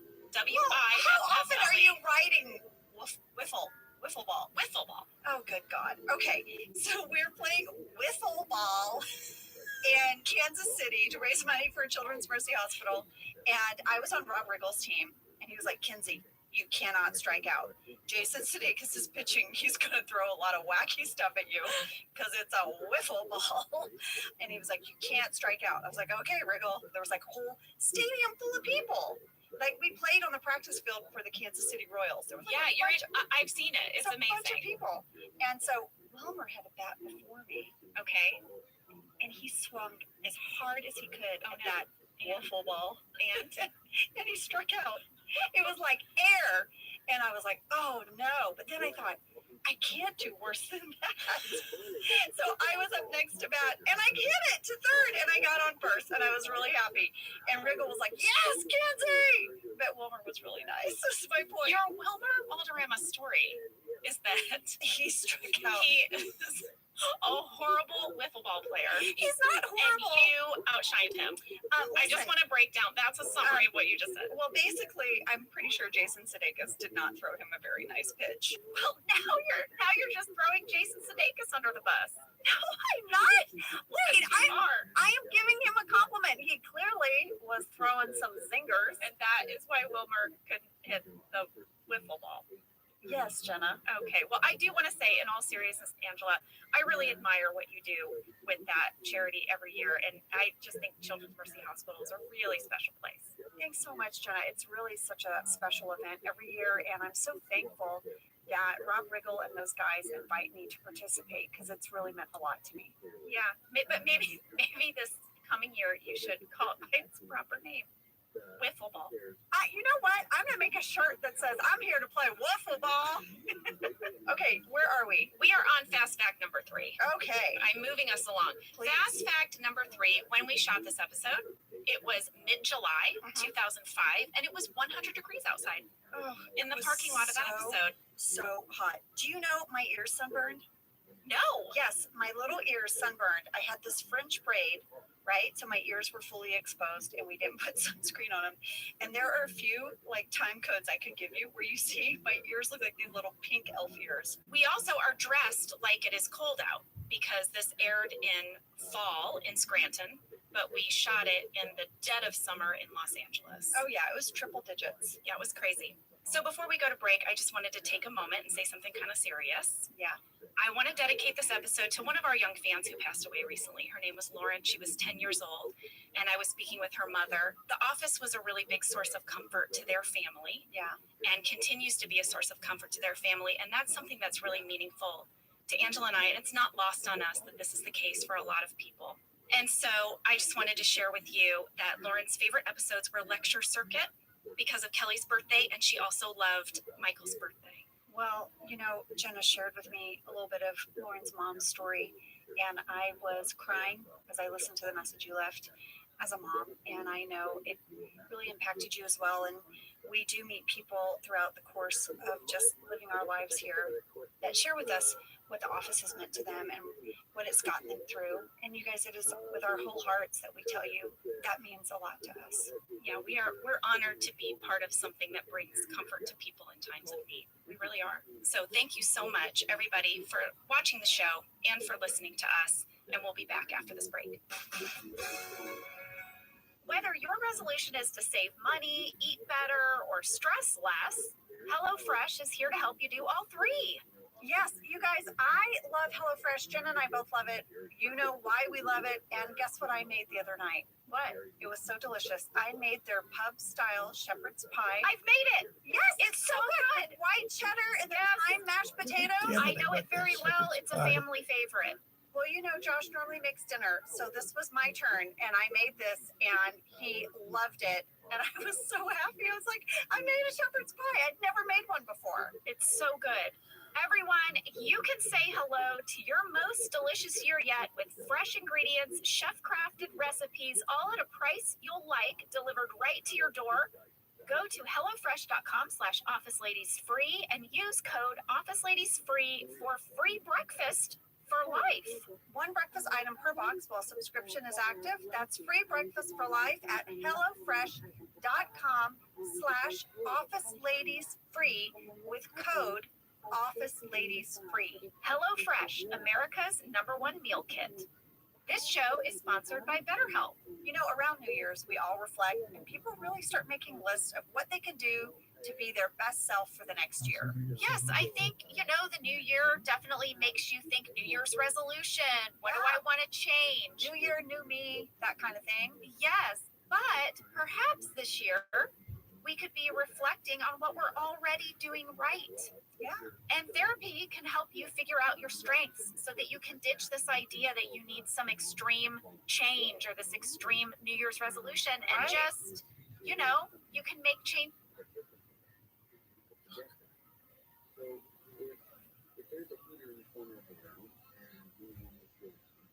That really stick because they're based on your strengths. I like that. If you're thinking of starting therapy, give BetterHelp a try. It's entirely online, designed to be convenient, flexible, and suited to your schedule. Just fill out a brief questionnaire to get matched with a licensed therapist and switch therapists at any time for no additional charge.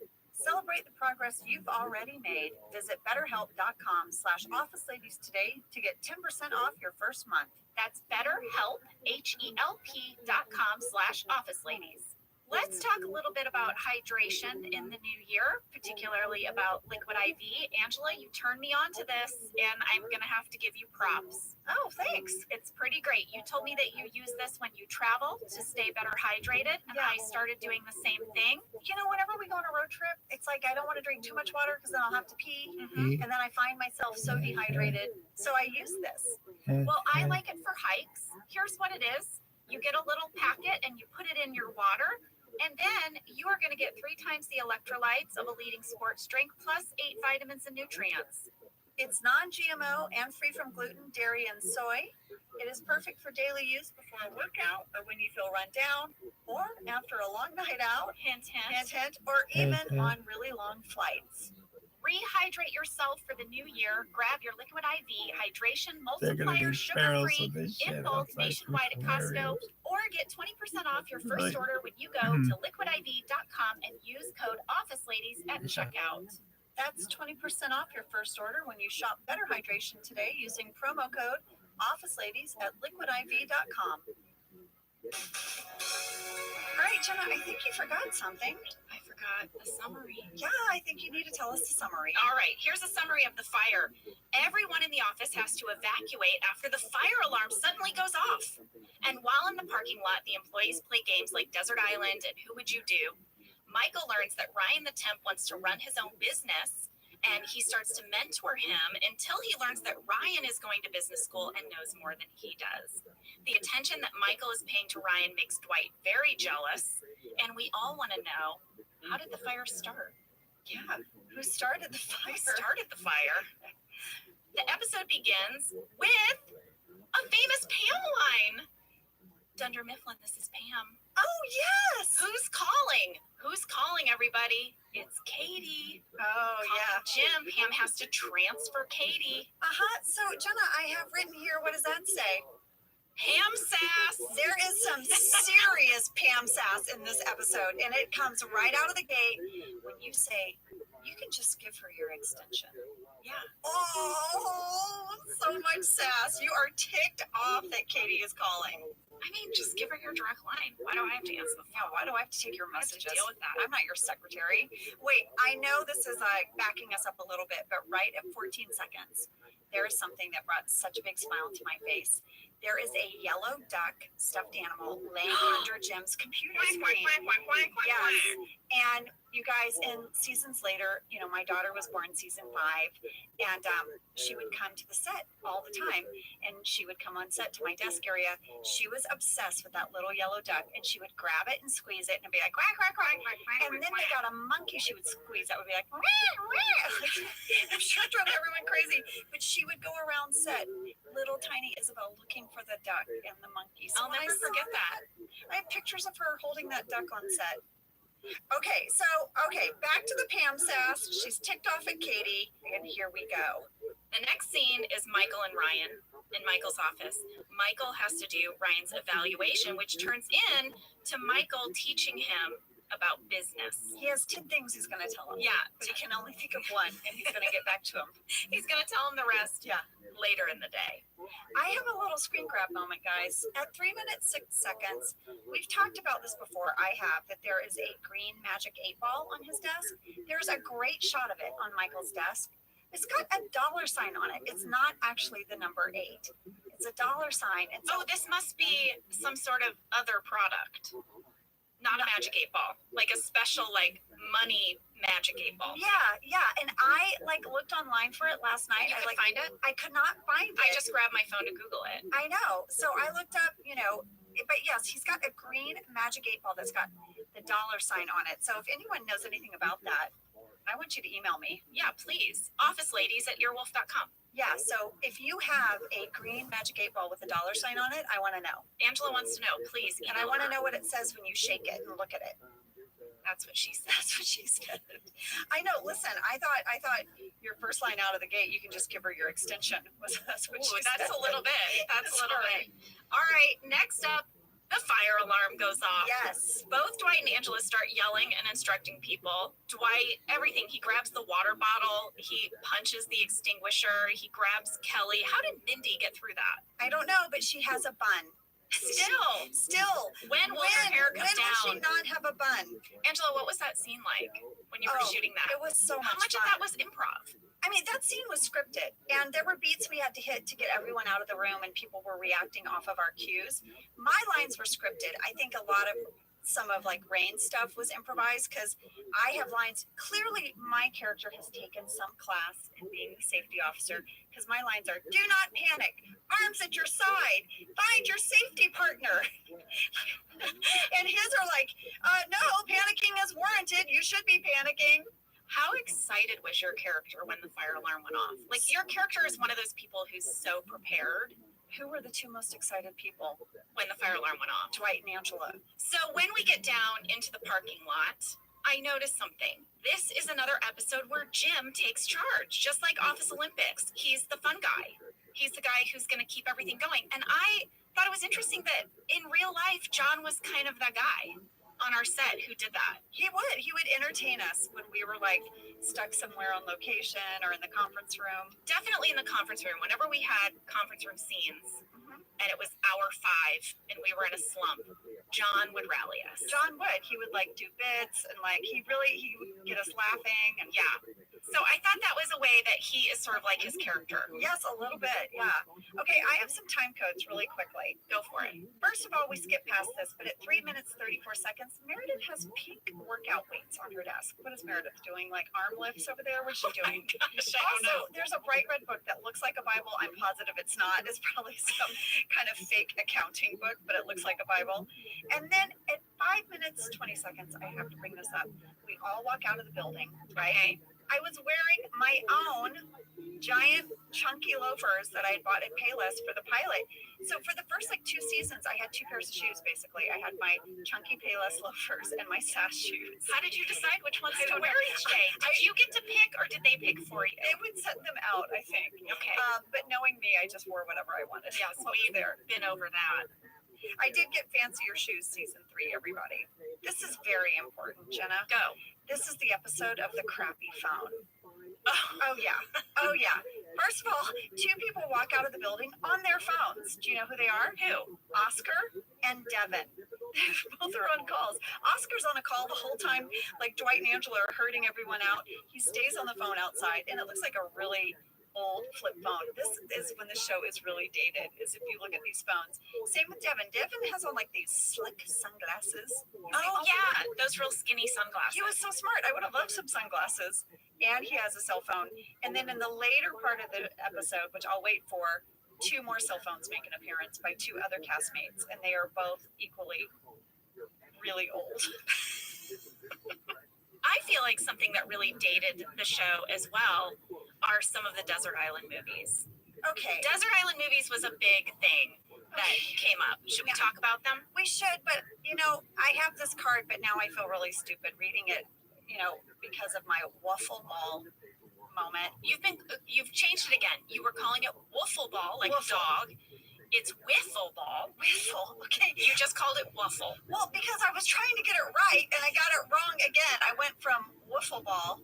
Also, I'm Southern, so I think I just said wiffle ball. You want to play wiffle ball? I've sort of made an ass of myself with the whole wiffle ball moment, so this is not going to help. What is but it? I have this written on a note card ready. All right, you have it written on a photo card. Yeah, because I ran out of note cards. Desert Island, WTF. What does that mean? At 6:40, John as Jim says, desert island. It's deserted island. What would you take on a deserted island? It's deserted island. Come on, Sam in the booth. It's deserted island. What would you take on a deserted island? Are you nodding? Yeah, desert island. That didn't make sense to me. It's a deserted island. You're so right. Thank you. Desert island. Oh my God, am I redeemed for wiffle ball? Is it desert or deserted island? Why? It's deserted. Yes, thank you. So he's like, okay, desert island. I'm like, well, why do I want to go to some arid desert island with other people? No, it's a deserted island, like Castaway. Right. You're so right, Angela. Thank you. I have a fan question about should we call it desert island or deserted island? I don't even know now. Hayden asked, did any of Pam's desert island movies match your personal favorite movies? Pam's movies were Fargo, Edward Scissorhands, Dazed and Confused, Breakfast Club, and Princess Bride. And then you had your ultimate all-time favorite that you never got to say. That Jim wouldn't let me say, and a ton of people wrote in and said, what is Pam's favorite movie? I don't know. It wasn't in the script. And I texted BJ and I said, did you have a favorite movie? And he said, no, it was never written. We'll never know. Right. I'm so sorry.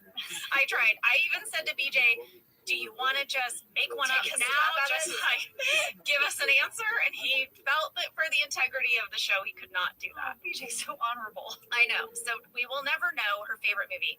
And then as for me, okay, I do like Fargo. Yes. But who wants to watch that over and over again on an island? I don't want to see that leg go into the wood chipper over and over Over and again. over. To me, when I'm thinking about what movies do I take on an island, I'm thinking, what can I stand to watch repeatedly? Yes, and I love Fargo, but I don't know that I could watch it over and over and over. Yes, and I would say maybe Princess Bride. I've seen that over and over and over again. I do love Princess and that Bride. holds up, but still, my list would be different. Wait, do you have your list? I did. I made my list. I have my list too. Let me futz through my paperwork, Jenna. All right. Okay. Okay. Anyway, you go. Okay, my list would be The Edge. Do you know that movie? It stars Anthony Hopkins and Alec Baldwin. It's a Is this the one with the bear? Yes. Oh God. It's a survival movie. I watch it every year. It's so What? good. It's written by David Mamet. It has one of my favorite lines. What one man has done, another can do. That gets me through tough times. Okay. I think to myself, well, someone else has probably done it. I can do it too. I love that message gets to you. I cannot believe in all the years we've been friends, I did not know that you watch The Edge every year as like some motivational thing. I also didn't know you had gossip from, that 70s show. So I don't know what's happening. Gosh, there's a lot of things you don't know about me, I Angela. guess so. You're a mystery. All right. I also felt like if I brought The Edge, there might be some like survival techniques that I could learn while on the island. This is very you. That Now, could help me get off. That is very you. So I just thought it would be instructional and entertaining. Okay. All right. That is Dwight. Are you Dwight? A little bit. Okay. Then I would also bring The Three Amigos. Oh, that's a great one. I love that. Tootsie. Oh, I love Tootsie. Terms of Endearment. Oh, I love Terms of Endearment, which was written by Larry McMurtry, who's from my hometown of Archer City, Texas. It's so good. All the performances in that. Deborah Winger made me want to be an actress. I love that movie. Okay, and then my final movie that I'm going to say, I'm a little on the fence about, but I'm going to say it. Okay. Parasite. What? The Korean film. Here's the thing. I just saw it, and I really want to see it again. So, I mean, I just loved it. I thought it was beautiful and amazing and just so good. Okay, I need to Those see are my it. movies. I need to see it. I haven't seen it. I don't know why I cited it, except that it sounds stressful to me. You already have The Edge on your list, which also sounds stressful. But I've got comedies. Okay. I've got a good cry with Terms of Endearment. Okay.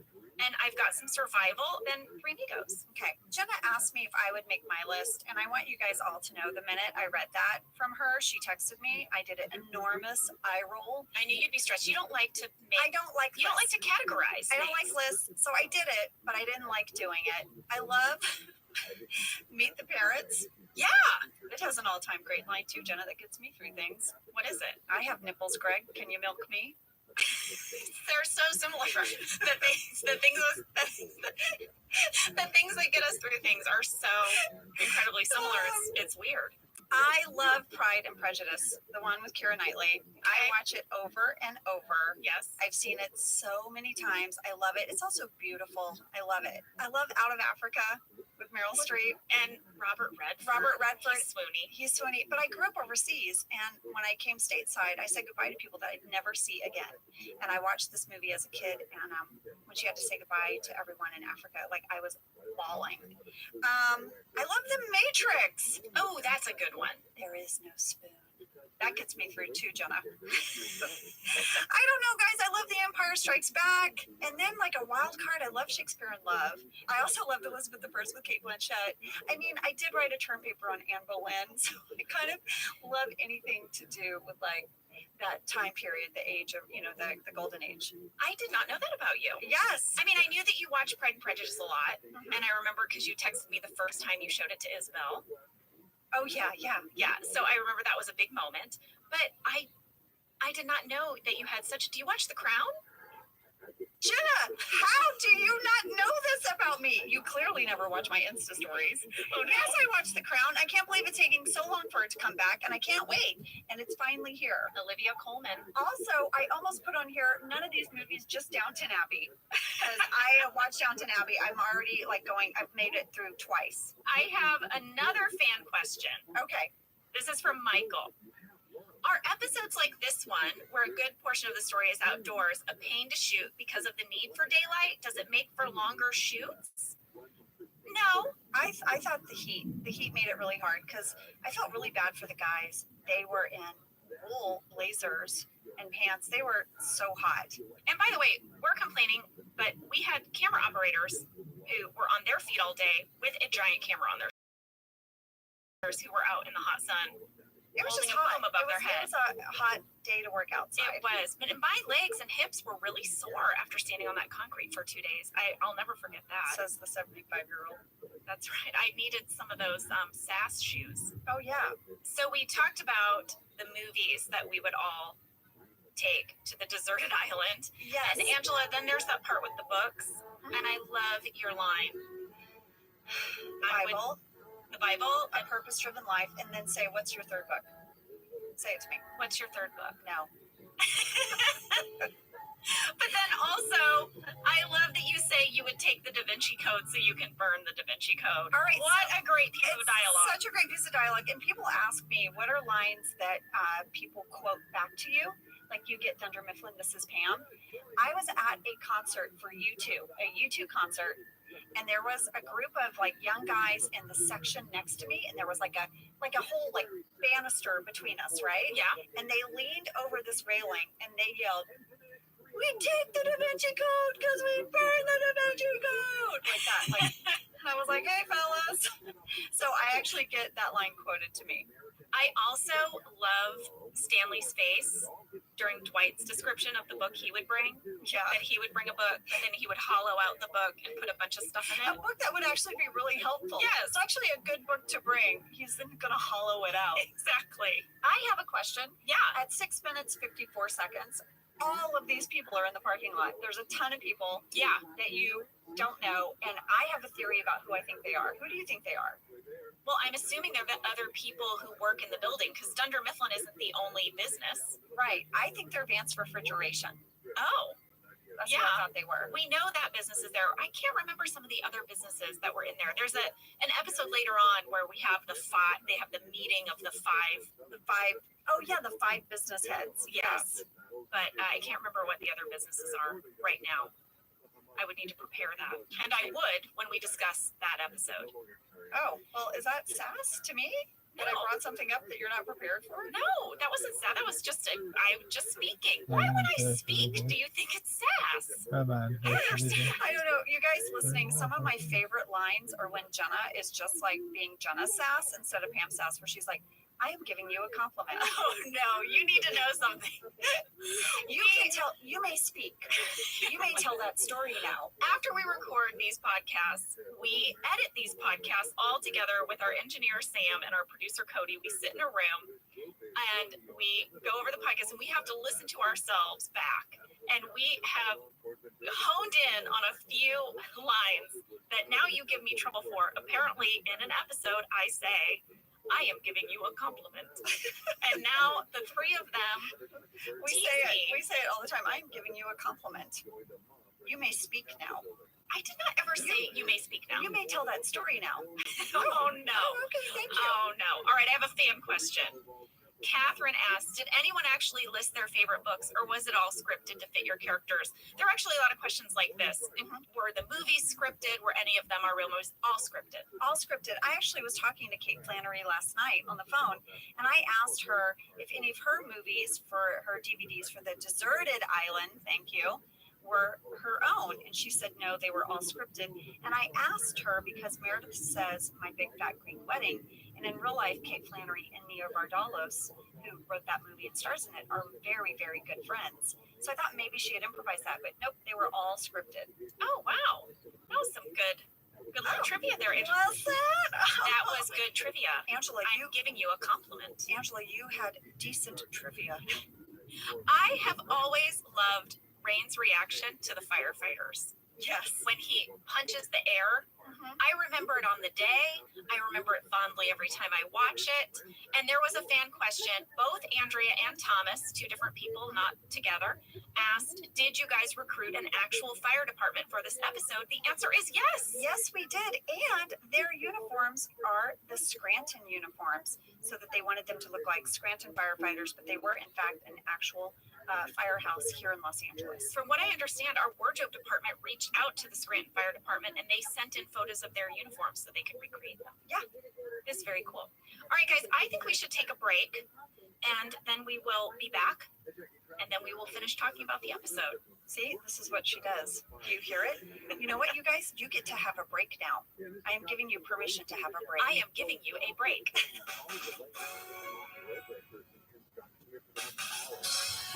Okay, we're back from break, and I do want to tell you guys that our days where we come in and edit are some of my favorite days because Jenna and I just crack up, and it kind of reminds me of how we were on set. I agree.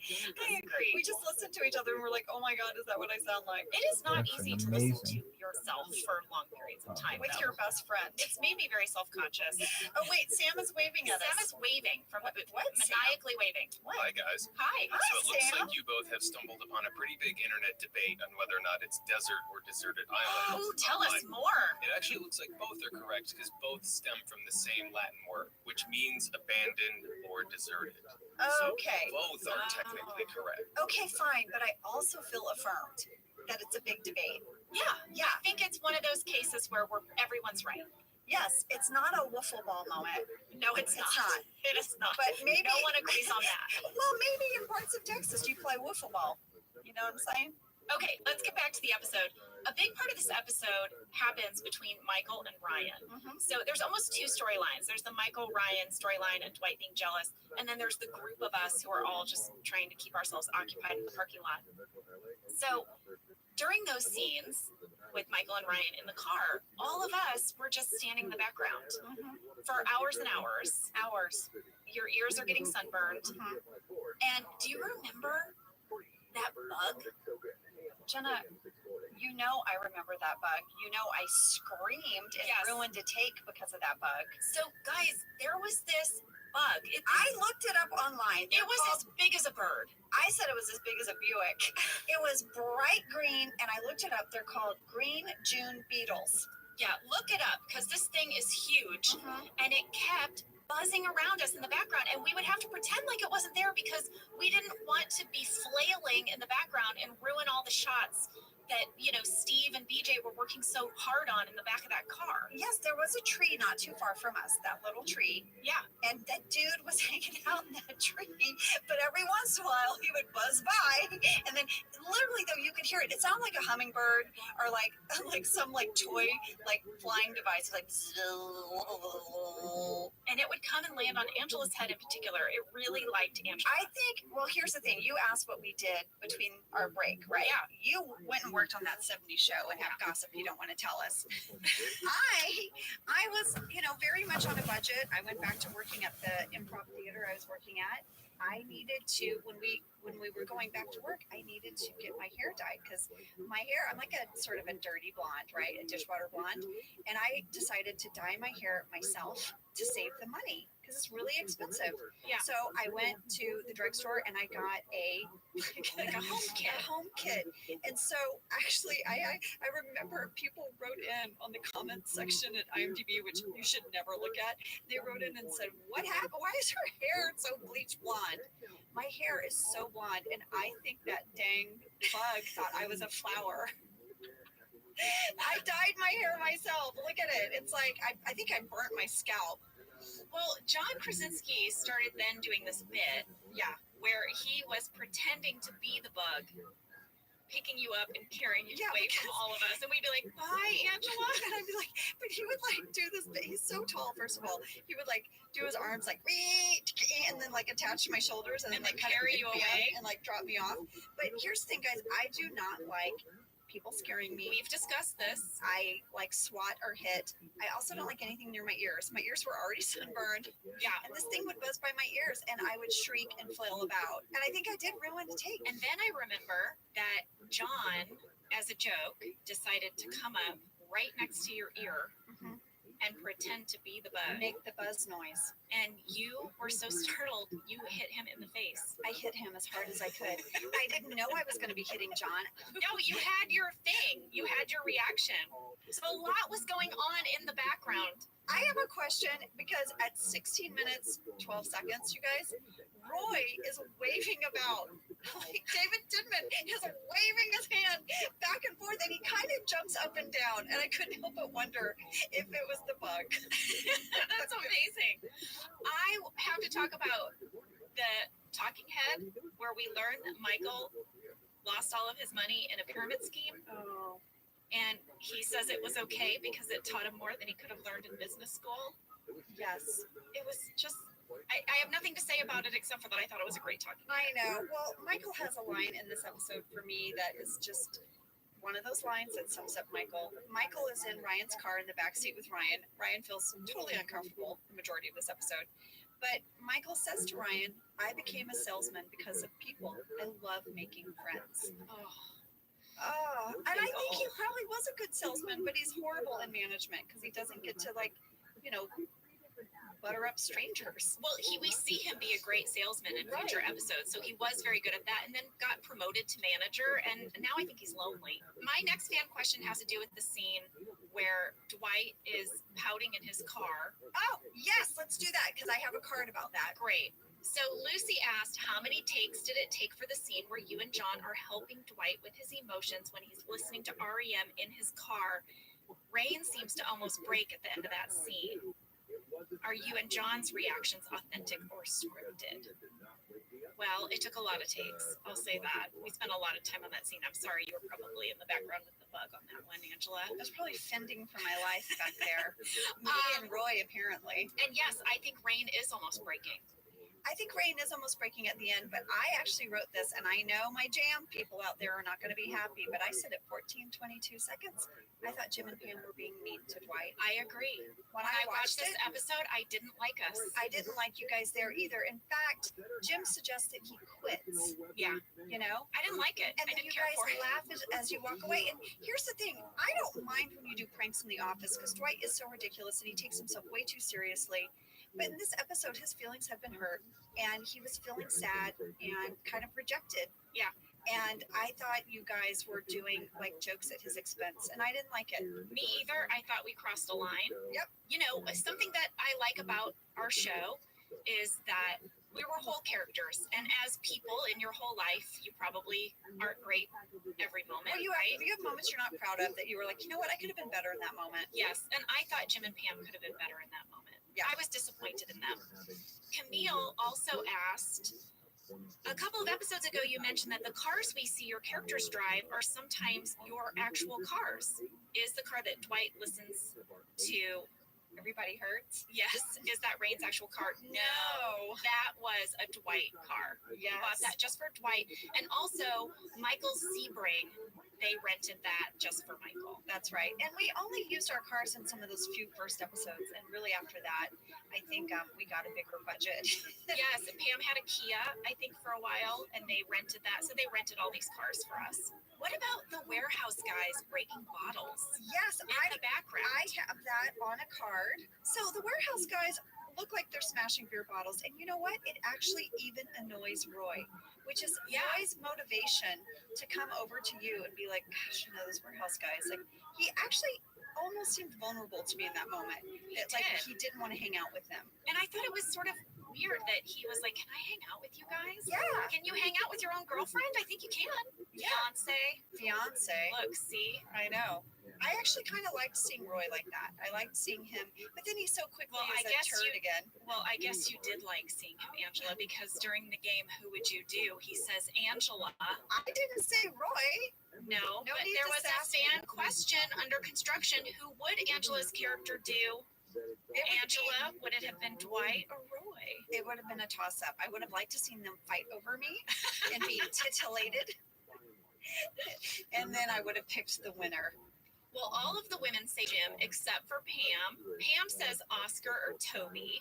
Now, she's obviously saying this because she doesn't want to admit Jim. But in a later season, she does say she always thought Toby was cute. So maybe if Toby had heard that, he would have maybe fainted. Yeah.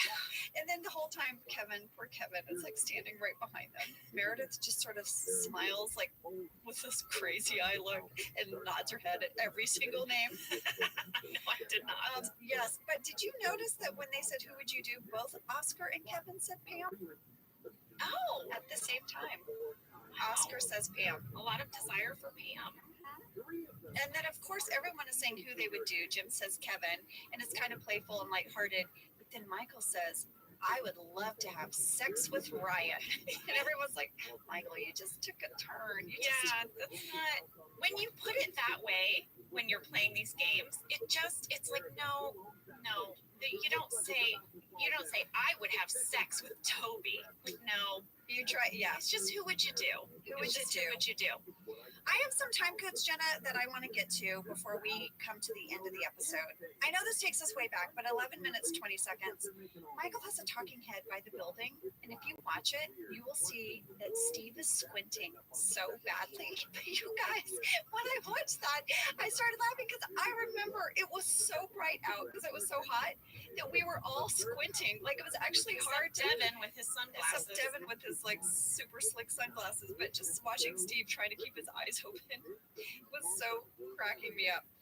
Also, at 14 minutes, 54 seconds, who is that dude sitting on the curb across the street? He's by, like, a blue hatchback. He's just sitting on the curb watching us.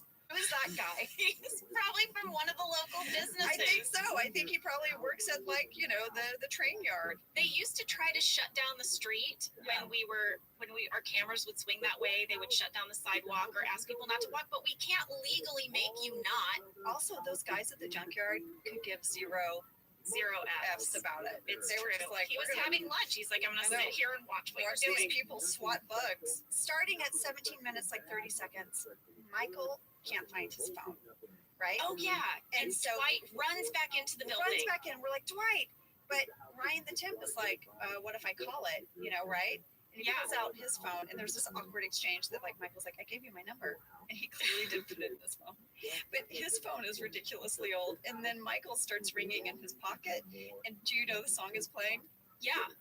Mambo number 5. And our writers were obsessed with that song. Obsessed with it. And then that was like a really old flip phone. So you guys, just a lot of old technology in this episode. Well, this just goes to show you, these were the phones of the time. Yeah. I upgraded to a BlackBerry. Yes, we had sometime at the end of season 2. And that was the other thing. And I was thrilled that I could answer an email from my BlackBerry, but I still couldn't do any, like, web browsing.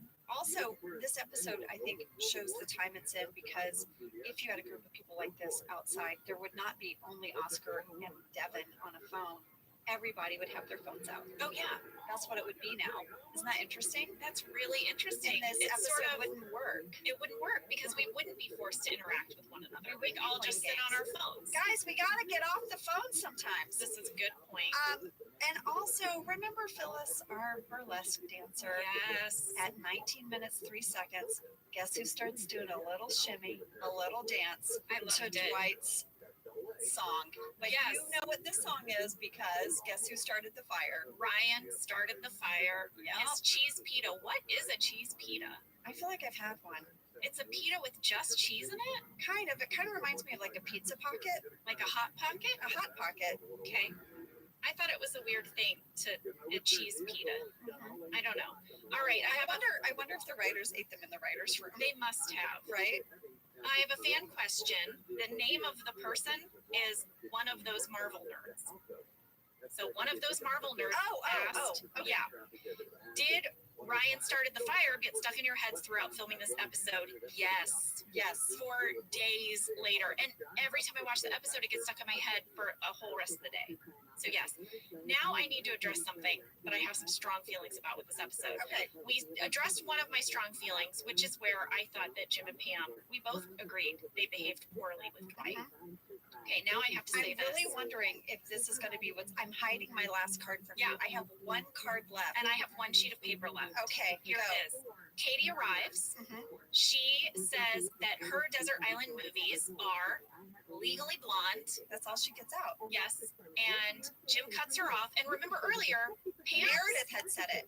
And Pam said, I really like that movie. And Jim gave her trouble about it. And then she takes it back. Yeah. Okay. And then, which by the way, I don't like that. I don't like it that Pam took it back, that she changed herself.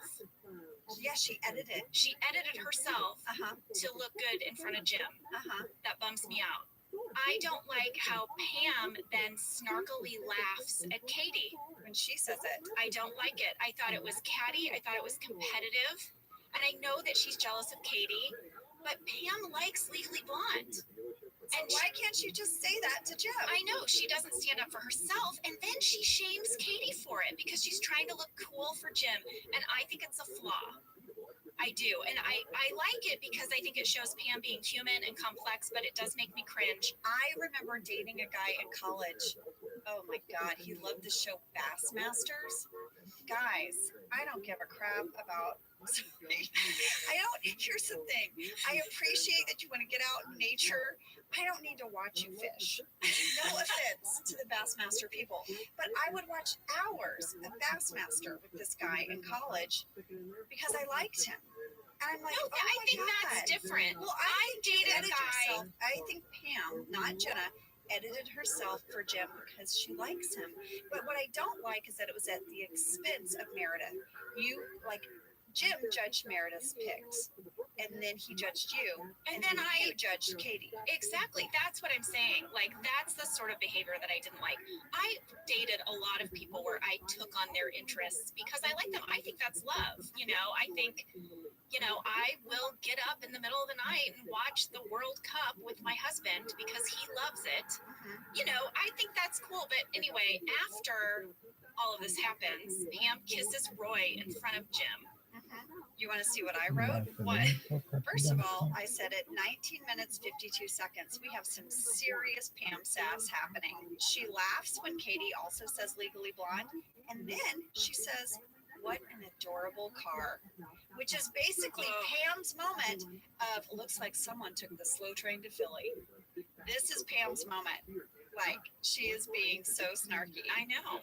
And then I put, and then Pam smooches Roy in front of everyone. Tacky. Oh, you wrote tacky because I wrote, okay, I would do that. Tacky. I wouldn't throw like someone else's opinions under the bus and change all my way I think to impress a man.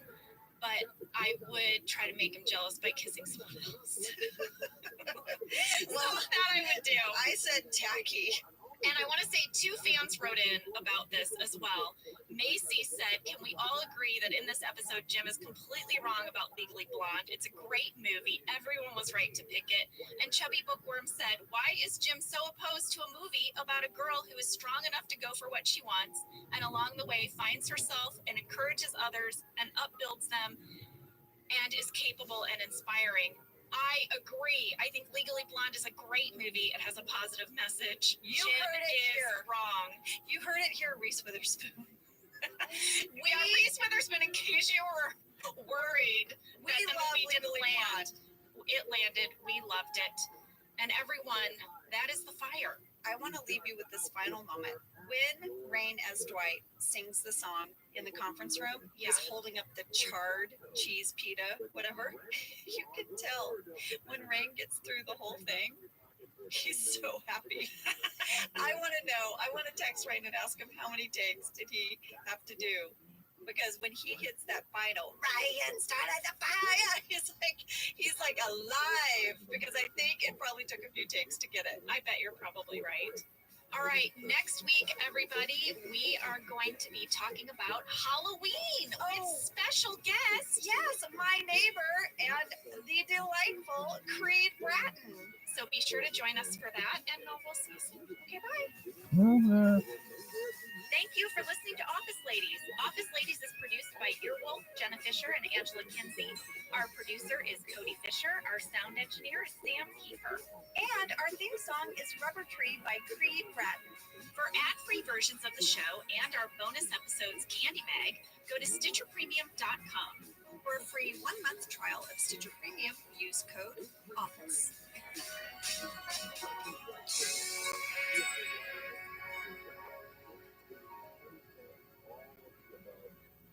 Whatever's going on with your house today, let's try to figure it out. Okay?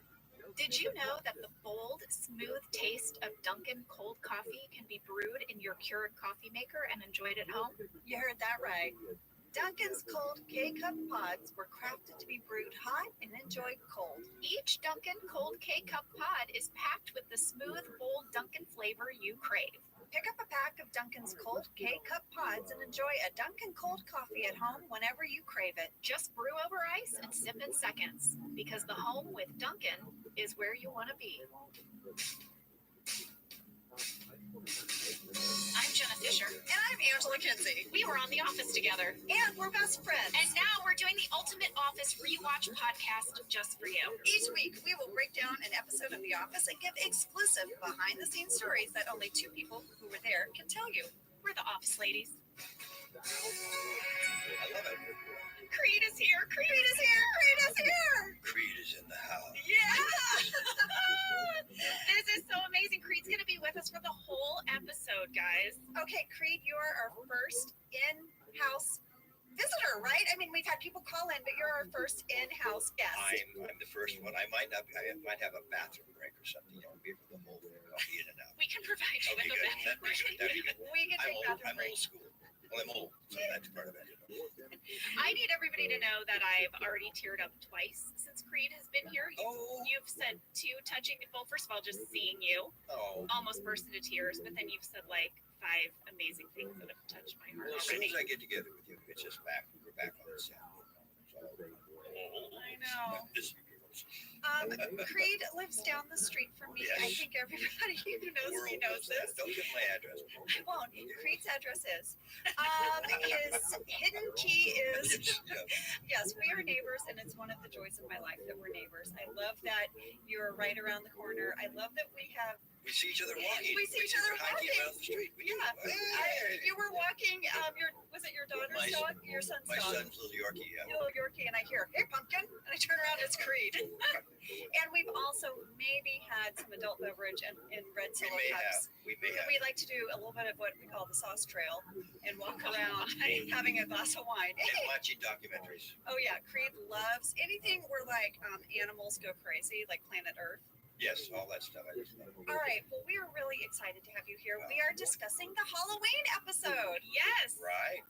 Season 2, episode 5. This was written by Greg Daniels and directed by Paul Feig, and it is the first episode that Creed speaks. Well, I actually Diversity Day.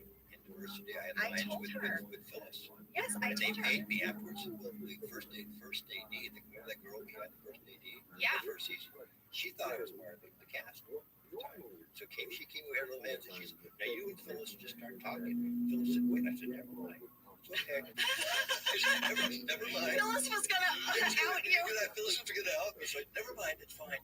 And so we started talking about sacrificing goats or something, trying to tell her what was on her head. Your improv was sacrificing goats. Yes. Fantastic. So you can hear me in the background. And later they said, "Wait a minute, Creed's talking in the background." And I said, "Oh shoot, how did that happen?" Yeah, how'd that happen, And so they paid the other side, but they didn't. They said, "We can't." I said, "That's fine. It's fine." And then not off camera, then I also was the voice for the ride. Yes, for the mining For ride. the mining ride, you know. You I were think so they paid funny. attention to that. Yeah, you were so funny as the voice of the mining ride. Yeah. And Isabel was watching that episode with me, and she said, "Mom, I know that voice. I know that voice." I was like, "Wait, oh my gosh." She was like, "I think it's Creed." She? Oh, yeah. Concerning the she. I didn't catch it, and then I looked it up, and I'm like, "Well, we do know that voice. It's Creed." Yeah. But anyway, this is the first time where I actually had some serious lines. It was 6.5 pages. I remember Ken going through the script down and said, "Okay, here it is. This is your moment." Wow. And I had memorized it forwards and backwards. And I had set a timer on the recorder at night, subliminally at 2 and 3 in the morning. It would go off and play the lines while I was sleeping. I had it backwards. No joke. I had it backwards. I knew this was the riverfront. This is the place. My intuition said this is it. And then, of course, we walk in the office, and Greg came in and said, "By the way, we made changes, of course, to the lines. We reversed them around and added some new stuff. You okay, Steve?" "Yeah, fine." I go, "Cool." Because they used to do that to us All the time. We would come in and you just get new pages and then shoot the scene 5 minutes later. Yeah, they would hand you the pages, and sometimes we talked about this. The pages would be hot. Because Right off the copier. Right off the copier. And we drop them and go, Yeah. ow, ow. Now change your lines that you have learned, and you've been having a tape recorder play at 3 in the morning to you. Do you remember the backdrop right off of where my desk and Kate's desk was? Yeah. The screen there. So you could walk, you could sneak around the back into the green room from behind it. You know, Yeah. That's set up like that. I walk back like that after they dropped me this and put my hands up. Okay, here it is. I said, "I've come this far. I'm going to do this." And once we started it with Steve, it was like in the back, you know. And there wasn't some improvisation on that scene because I was paraphrasing my lines because I was just. Well, you knocked it out of the park, Creed. Yeah. Well, Creed, you started out as a musician. Yep. And a very long, successful career as a musician. How did you even end up on the show in the first place as our stand-in / background person? I was working on Bernie Mac, and Ken Quappas came on to a record episode. They'd been using me for all these little vignettes where I was doing funny. And if you ever watch old Bernie Mac, you'll see me all the time in the background, mugging up. I really want to see that. I'm always in the background doing some stupid stuff. They just laugh because I made Bernie laugh. I made him laugh. And so Ken was talking about this guy's funny, and he heard from Joe Moore, the first AD that I was on in the Grassroots. So he sent to Amoeba for some albums for me to sign because he's a big Grassroots fan. We started talking about music. He's very knowledgeable. Then I found out that he was doing the Office of American Workplace, and I was a big fan of the Reputation. So he gave me his number. I never ever called anybody. I called him because my intuition said, "This feels right." And Ken would not have given you his number. I feel like Ken is so discerning. Oh my God. He didn't mean call me. Yeah, so he did. And so he talked to Greg, and then I talked to Ken later, and he said, "I talked to Greg. I told him you were very interesting and funny guy." He said, "Well, what we'll do," and this is his words, Greg's words, "we'll put him in the background and see if we can work him into the mix." And then that first time, that was it, working the mix. That's all I need to hear. That's why I took the liberties, just kind of like pretending that I was part of the group, and that paid off. Yes. Oh, I love that. Oh, that is cool. Awesome. What's next? Should we do a summary? Jenna, do you have one? You know I do. Yes. So in this episode, Halloween, Michael is told that he must fire someone during the month of October due to cutbacks at Dunder Mifflin. But in true Michael fashion, he waits until the very last day of October, which also happens to be Halloween. He also has no idea who to fire. He has not made a decision. He spends the entire episode trying to figure out what to do while the rest of us are dressed in our costumes for the Halloween party. I love that. I love the juxtaposition of that someone is going to get fired while wearing a ridiculous costume. Yes. They're going to have to go home fired in that outfit. Well, I have a fast fact about this episode. Fast fact number 1. Greg Daniels wrote this episode, and he told me that the inspiration for this episode was that he had always wanted to do a story about someone being fired, but from the point of view of the boss rather than the employee. He felt like we always see stories of people being fired and how they're wrestling with having been fired, but he was like, you never see what it does to the boss. That's the genius of Greg Daniels right there. Absolutely. Well, the problem that this plot presented for Greg was that he was going to have to fire someone on the show. He was going to have to pick a Dunder Mifflin employee to be part of the plot. Well, he couldn't fire any of the series regular characters because we all had contracts, and he didn't want to fire any of the supporting cast, even though at this point you guys still did not have your full-time contracts, No, right? we didn't become series regulars till Booze Cruise. So listen, we were all on the chopping block. Were you a little worried when you Oh, maybe. Well, Greg didn't have any intention of losing them. He didn't want to lose anyone in the warehouse. But he also told me he didn't want to hire someone new that you'd never seen on the show just to fire them. He felt like those stakes would feel very manufactured. So he turned to our 2 background actors, Creed and Devin. And he was like, well, these guys are very well established on the show at this point. And this is where I'd like to know what happened, because I know the end of this story, which is that Greg found out that Devin had a theater contract coming up, that he was going to go on tour with a play. And so That's what Devin said. Yeah.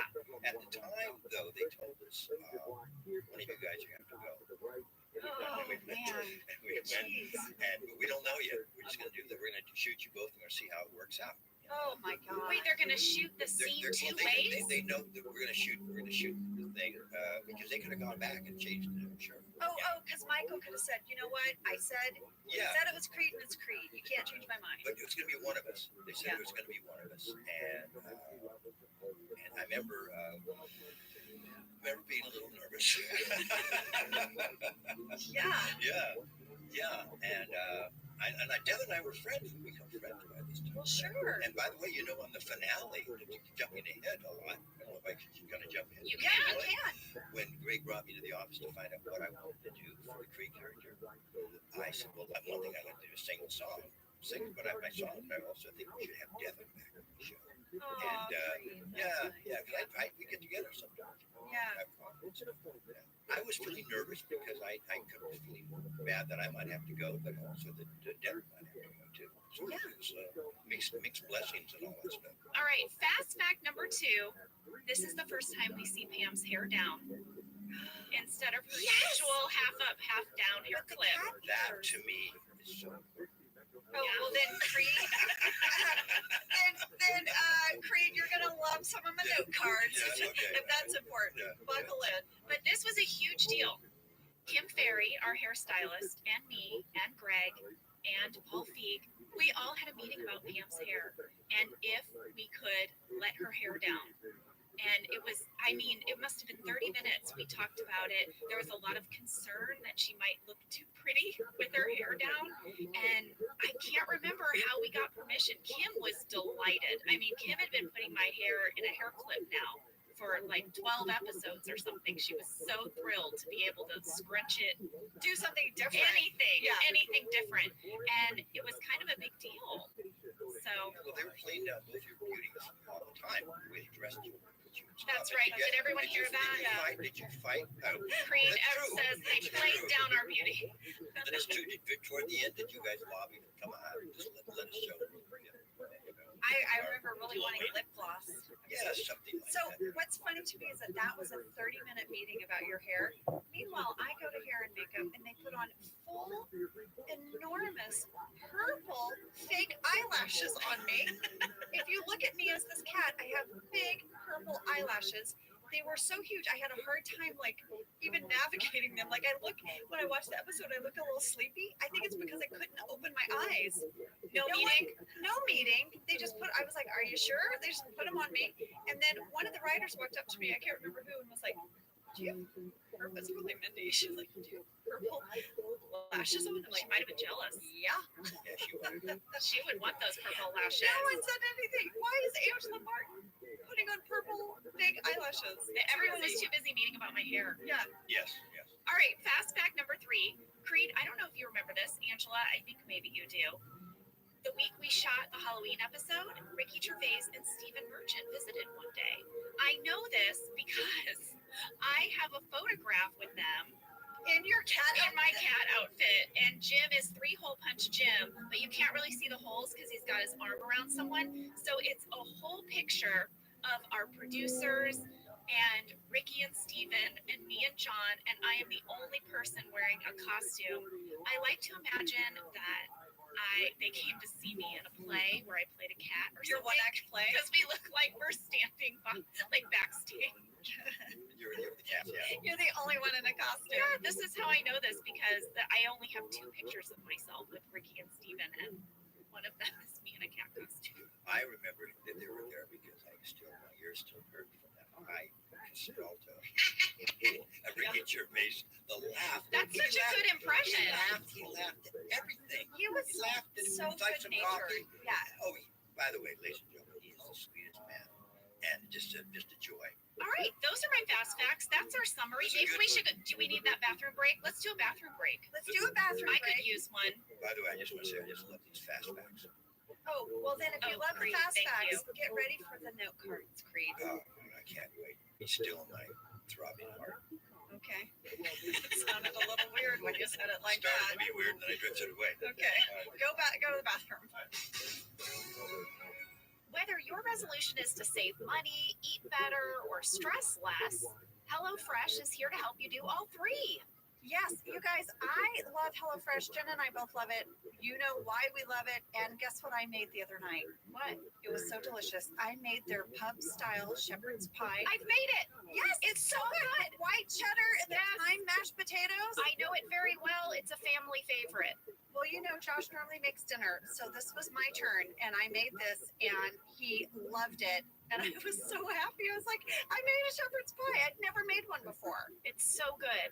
Everyone, you can say hello to your most delicious year yet with fresh ingredients, chef-crafted recipes, all at a price you'll like, delivered right to your door.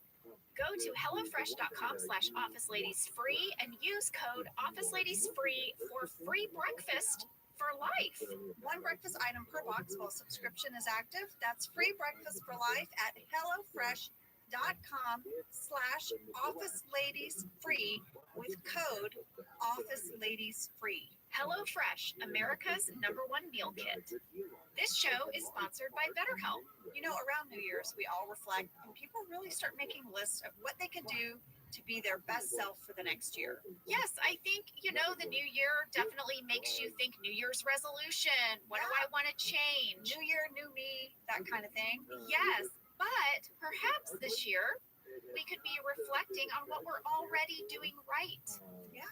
And therapy can help you figure out your strengths so that you can ditch this idea that you need some extreme change or this extreme New Year's resolution and just, you can make changes that really stick because they're based on your strengths. I like that. If you're thinking of starting therapy, give BetterHelp a try. It's entirely online, designed to be convenient, flexible, and suited to your schedule. Just fill out a brief questionnaire to get matched with a licensed therapist and switch therapists at any time for no additional charge. Celebrate the progress you've already made. Visit betterhelp.com/officeladies today to get 10% off your first month. That's BetterHelp, HELP.com/officeladies. Let's talk a little bit about hydration in the new year, particularly about Liquid IV. Angela, you turned me on to this, and I'm going to have to give you props. Oh, thanks. It's pretty great. You told me that you use this when you travel to stay better hydrated, and I started doing the same thing. You know, whenever we go on a road trip, it's like I don't want to drink too much water because then I'll have to pee, and then I find myself so dehydrated. So I use this. Well, I like it for hikes. Here's what it is. You get a little packet and you put it in your water, and then you are going to get 3 times the electrolytes of a leading sports drink plus 8 vitamins and nutrients. It's non-GMO and free from gluten, dairy, and soy. It is perfect for daily use before a workout or when you feel run down or after a long night out, Hint, hint. or even on really long flights. Rehydrate yourself for the new year. Grab your Liquid IV Hydration Multiplier sugar-free in bulk nationwide at Costco, or get 20% off your first order when you go to liquidiv.com and use code OfficeLadies at checkout. That's 20% off your first order when you shop Better Hydration today using promo code OfficeLadies at liquidiv.com. All right, let's get into some note cards. Can we? Yes. All right. Let's get into the episode. Let's do it. I have a note card from the cold open.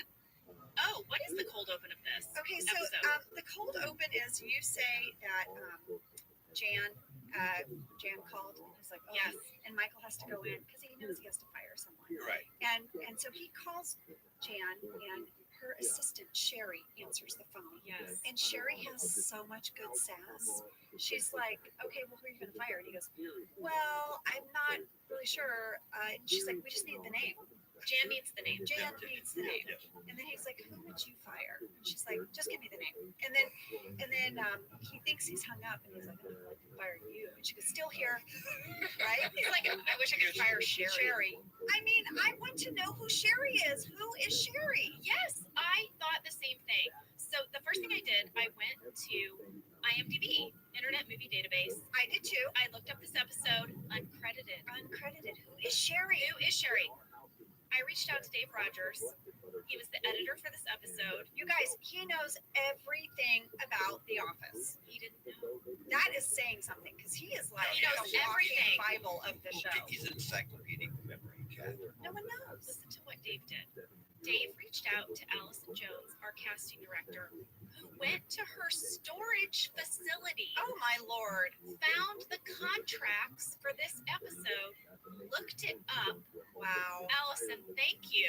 Oh my gosh, Allison, you're like an episode of the Pelican Brief. It is. Episode. This is The movie. CSI The You're like Office. CSI The Office. It is Lisa Malone. Okay. And by the way, this was shot on September 13th, 2005. Wow. Yeah. Well, Lisa, you were fantastic You as killed Sherry. it. You killed it as Sherry. Oh, man. And Allison, thank you. Thank you for being our CSI The Office. I want to go back, Angela, because I have a note that precedes your note card. Is it at 5 seconds? Is it the shot of Devin and Creed at their The desks? establishing shot. Yeah. Yes. I noticed it too. The second shot of this episode is Creed and Devin at their desks. I have to imagine this was not an accident.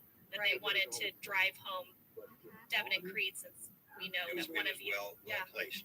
Yes. Yeah. It's Phyllis putting on makeup, and then it goes to Devin and Creed in their desks. Well, the scene with Michael and Pam. Do you guys remember how he's wearing the second head? Yes. And Pam goes in his office and he tells her that he needs to fire someone, and then he sort of implies maybe it could be her. Oh, I have 2 cards from this scene. And so Pam decides to quickly start flattering him She pivots hard. about his costume, and then she just gets out of the room as quickly as possible. I could not get through that scene. Listen, Steve is funny enough on his own, but Steve with that extra Steve on his shoulder, it was too much, and it wobbled in a sort of He weird was way. wobbling it on He loved it. purpose. He loved wobbling that He thing. loved it. Anytime you give That's him what she said. Yeah. Come on, guys. That was a great. That's what she said. Come on. He loves wobbling things. He loved wobbling that thing. No, that's what she said. Hey. We got it We back. got it. Got it We got back. it. We got it back. Creed, what did I write? In 3 minutes, 12 seconds. Oh my God, Pam is diabolical. Her turn to flattery when she realizes Michael would fire her. Diabolical. I just see. I'm Diabolical. seeing a real devious streak in Pam. I want to just comment, if I may, Please. the brilliance of Steve Carell, the pain and the anguish in his face when he's trying to get her to fire someone. You just see it. He's just dying. He's absolutely dying. He's not acting. He's like, to me, he looks like a man just suffering. And you know, Preeminent death. it's interesting you bring that up, Creed, because we've talked a lot about how Michael wants to be popular, he wants to be friends with people, he wants to be the life of the party, but I think this episode goes beyond that. That it isn't just that he knows that it's going to be, he's going to not be well liked by the person he fires. I think it really, like, I think it touches on something. He really doesn't want to hurt someone else. Yeah, that's exactly right. Yeah. So it's deeper than that, just unpopularity. I was moved by it. Same. I mean, yeah, he crushed it. I get more pictures at Halloween of Pam as a cat and Jim as Three-Hole Punch. I think that is the most popular Halloween costume that I get sent to me. I get myself, Angela Martin, in an Argyle sweater, like with a turtleneck and a headband, holding a stuffed animal cat next to some guy in a mustard shirt with a tie and his hair parted down the middle. What about you, Creed? I get the Joker. The Joker. The Joker. And then when Ryan goes, damn it, Creed, and he hip checks you. No, that's a later episode. Later, Yeah, no, you guys are both But she dressed in the same costume. knocks you over. Oh yeah. And Oh, I howl. that's a recurring thing. Angela, I want to talk to you about your costume. Please. Okay, Michael comes over to accounting. You're dressed as a cat. There's 3 cats. Phyllis is a cat. I'm a cat. You're a cat. Yes, actually, we could do really quickly the rundown of costumes. Kelly is Dorothy. Phyllis, Pam, and Angela are cats. Dwight is a Sith Lord. Kevin is the Dunder Mifflin superhero. Creed is a vampire. Oscar is a lady. Yeah. Yeah. I don't know if he's a character lady or just a lady. I think he's a lady. He's just a lady. Jim is Three-Hole Punch. Jim. Stanley, no costume. Ryan the Temp, no costume. And of course, Michael has the 2 cats. And Devin. was a tramp. And Devin was a hobo.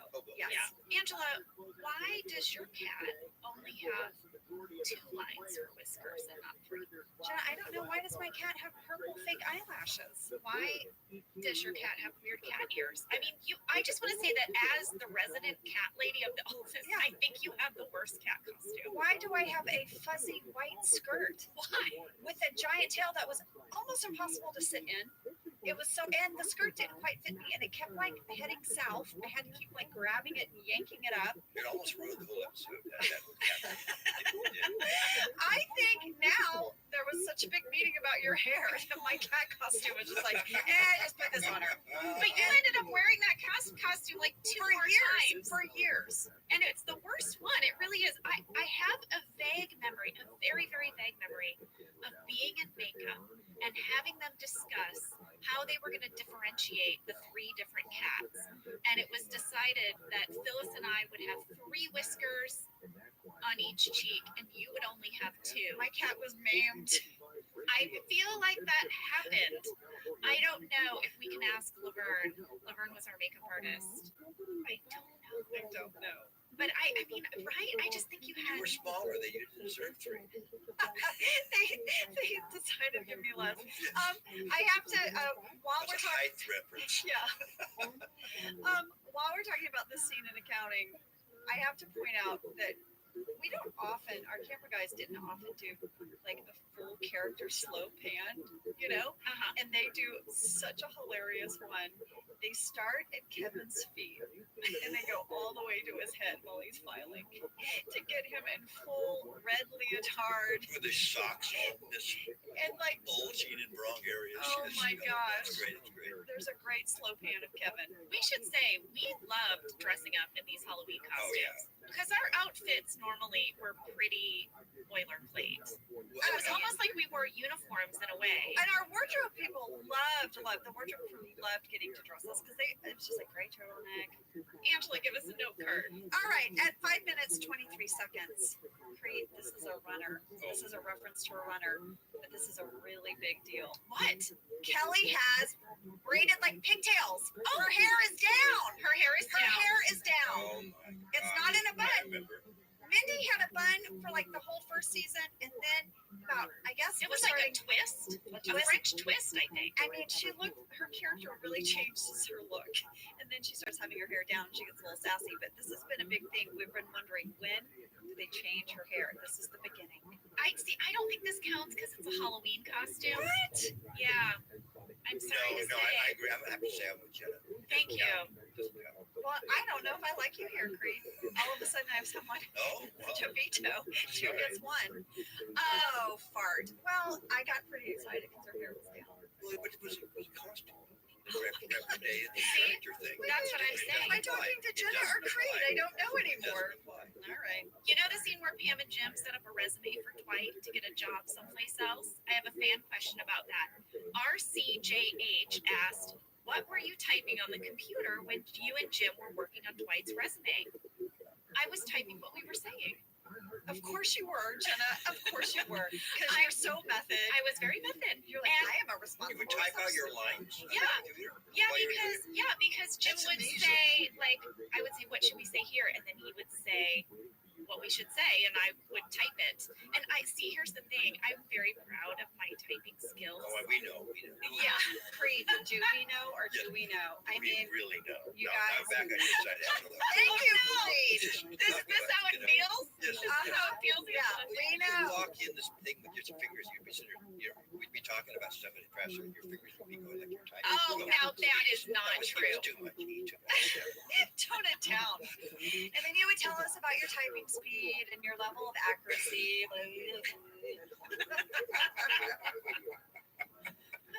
Well, you should know I was typing her actual lines Well, I because think I that's could. pretty great, though. Because I Because she can. could, and I can, and I will. And you're fast, too. That's Very right. fast. Michael's scene with Dwight, when he calls Dwight into his office and he tells Dwight that he has to fire someone, and Dwight starts naming all the people he should fire.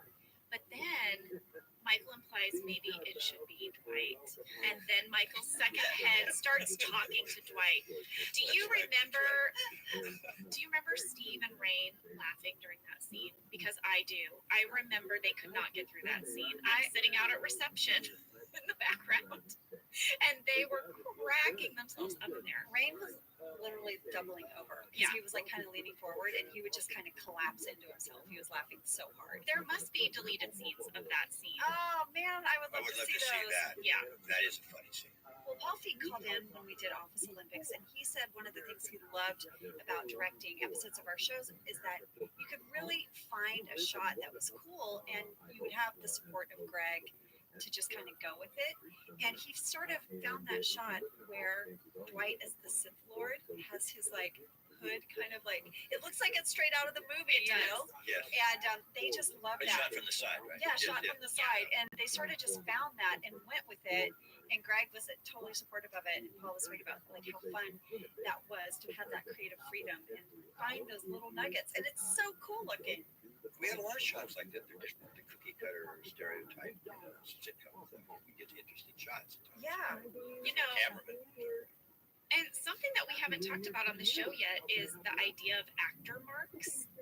So usually on a television show, so that they can get these shots, they put a little piece of tape on the ground, and if you, for example, if Jim had to walk up to Pam's desk, there would be a little mark on the ground, and he would have to stand exactly on that mark. And it's really hard to do. I mean, do you guys find it hard to do? I feel like I'm always looking down for the tape, and then I get to my spot and I look up. It's like a hard thing to manage. Well, on our show, we did not have that. They would just let us wander. They would say, just walk up in this general area and the camera will find you. yeah. It was so loosey-goosey, so amazing. Didn't you say you were in a band called Lucy Goosey? I was in a band called Lucy Goosey. What? I was in a band You were not. with Peter White, who used to play with Al Stewart. He may probably still does. We had a band, Dave Camp on sax, and we played the rap party for this movie I did. Oak Ridges. At the beach house, at Lloyd Bennett's house, Lucy Goosey played out there. They were dancing out there. And then Oh Lucy my Goosey. gosh. Creed, we just need you to just sit here and tell us about all your Creed, you're stories. literally the most interesting life. I have a fan question I'm a for you. fascinating character. You are. And humble, too. This is a fan question from Todd Myers, and Yes. this feels like a good place to ask it. Who is the biggest rock star you ever partied with during your touring days? Oh, It maybe doesn't have to be the biggest. It could just No. what's the most interesting. yeah. I lived for a while at the campus Island States, and Linda Ronstadt was there. Jackson Brown used to. There was a lot of people playing at this place. We lived there, and they're instruments. You hear the instruments going around. Highland States, And Butch Trucks from the Almond Brothers was there. And one night, Butch came over. Wait. I'm so sorry. You all live together? No, we lived in this estate in little bungalows. You could rent these bungalows in the Camrose Island Estates. Now it's been fixed up a little bit. It's right next to the Veterans Foreign War place, I think. They're right on Highland Boulevard, right off to get up the freeway. It's right there. And like a lot of artists. A lot of artists were in there. So Butch Trucks from the Almond Brothers came over one night, and Griffin from Bread and Jesse Ed Davis, who used to play with John Lennon, came over one night and we jammed for hours and hours. And there was a lot of heavyweight guitar players there that night. I remember Butch wanted me to go back to Alabama, be the lead singer of Cowboy. That never happened. Creed, your life is amazing. Jenna, I don't know that we would have been hip enough to hang out there. We would not. Well, I have a card right here. Tell me. 7 minutes, 44 seconds. Creed, we have some PPC rivalry. Oh, I got it down. Pam versus Angela. Angela sass? Angela sass, but also same category. Same category. What? I get this. So my character says, Look at this lettuce. brownies? Like, what did you bring? And you're like, I brought brownies. I'm like, That's but I brought cookies. Same category. Yeah. Same category. You should have brought something savory. You know, Is that Angela. what you say in the thing? Same category? I say same category. I remember that. Well, I mean, I feel like there's a backstory missing here. Did you assign me something other than I'm brownies? sure I did. That's your implication. Yes. You're implying And that I then went rogue and brought brownies You instead of chips clearly and did. dip. I clearly at some Don't party you planning- say where's the chips and dip or Yes. something? I clearly at some party planning committee meeting said, all right, I will make sugar cookies. Why don't you bring the dip and chips? And then you show up with these freaking brownies. How dare you? Wait, Sam, can we see that? Those aren't chips and dip. No, I made brownies. What? I'm just trying to figure out why you're sabotaging things. And I made cookies. Same category. All right, after watching that clip, I will admit I think Pam did go a little rogue. Clearly, you assigned me chips and dip. Thank you. Yeah, Thank you, same category. yeah, same category. All right, I needed to hear that because I think, Jenna, if it was your house and you were having a party, you would be like, hey, come on. Yeah. All right. Guys, I think we should go to a break and then we'll come back and finish the episode. All right. Creed, how are you doing? I'm doing wonderful. Oh my god, I love having you here, Creed. I do too. And we are back with my delightful neighbor and an office favorite, Creed Rudd. Yes. Thank you. Creed, we're gonna make you come back on this podcast all the time. I hope you're ready. Yeah. You know what? We could carpool. I could swing by and pick you up. You're like, oh my god, Angela, lurking. These office ladies. Look at this one, You guys, yo. do you remember This the is scene shit. where Jim takes a phone call from a potential employer for Dwight, and he does a Michael Scott? It's really good. John does a very good job. 10 minutes, 34 seconds. Oh, you've got the time code. Guys, is this when we find out that Michael's middle name is Gary? Oh, is this the first time it's said? Because he says Michael G. Scott, Michael Gary Scott. Yeah. I don't know. Because later was when we had the scene where we showed the him so right. He just love that he wanted because he wanted a family. That's later, right? Yeah. Okay, that was Gary. We knew Gary there. That might be the first time. I don't know. I'm putting it out there. I'm Our not the guy fans to will ask you know. that, yeah. Our fans will let us know for sure. I loved the scene. I just thought that John crushed it as Michael Scott. And it also had the Jim and Pam air high five. The first air high five. Yes. I'm getting misty-eyed. I literally, when I saw it, I think I audibly said out loud to no one, oh. Yeah, super cute. Okay, so I have a question about the air high five. Say it. So I was trying to do the air high five with my daughter Isabel. Now, granted, she's 11, I'm 48. Maybe our timing's off. We couldn't get it. It's difficult. You guys did it perfectly. Yeah. And you know what? We kind of did it perfectly the first time. It was meant to be. That speaks to our chemistry, I believe. So shortly after this momentous air high five, very sadly, Pam tells Jim he should go for the job at Cumberland Mills. but the job is in Maryland, and he is so hurt. This happens a lot with you guys. Yeah. You're going off to do a job that you're recurring theme, right? It is because he's, later he's going to go off to the other branch. And then later to New York and do that stuff with the sports thing, right? Yeah. Kept happening. And then you go to art camp or school or Art camp. I went to a university. Thank you very much. And then she Art goes camp. Plaster of Paris, making place. Jeez. But yes, they constantly are being pushed together, pulled apart, right? Yeah, they are always. Yeah, It's always. true. But sometimes just through a comment, we're seeing in this second season, in each episode, there seems to be a really sweet moment with Jim and Pam, and then a moment where someone gets their feelings hurt a little bit. So many feelings. So many feelings. Feeling. But then at the end, Jim admits that if it weren't for Pam, he would take the job at Cumberland Mills because the pay is twice as much. It's a better job, yada yada. So why is he staying? He just basically admitted why he stays at this job. Yes. What was the one where he admitted that crabs were his favorite food? Maryland. Was that Maryland? But that was, Yeah. that was the crab. Yeah. That was the crab thing. Yeah. Soft-shell crab Soft-shell are crabs. apparently one of his favorites. Yes. Who knew? Well, he eats that tuna sandwich every day for lunch, so he is a seafood fan. So he just stinks all the time. I guess Jim so. kind of And you could have called him crab. oh, crabby. Jim eats tuna sandwiches and Pam eats sour cream and onion chips. They're a match made. Wow. And I eat mung beans. Wow, what is there? The smells of this all I know. Oh dear. All right. So finally, Michael asks for Jim's help, and he wants to do some role play where he tries to fire someone, and that is just a delicious scene. Oh. Did you enjoy that one? How did John get through it? Is I what I don't want to know. When it's like Stevens Michael is like, why are you doing I'm gonna kill myself. And he's like, wait, is this you as you, or who are you right now? What is happening? John has to check in. And this brings us to your big scene, your crazy. Oh, This here is we it. are. After that scene, he calls you in and tell us, break it down for us. What was it like to sit in that chair and now you're going to launch into 5 pages with Steve Carell? Right. I mean, I've never had 5 pages with Steve Carell, or 6.5. You said 6.5 pages. Yeah, originally they may have cut it down, but it took a long, like hours. Yeah. To get through that. And I mean, I never had more than a few lines with him one-on-one. So yeah, let's hear about it.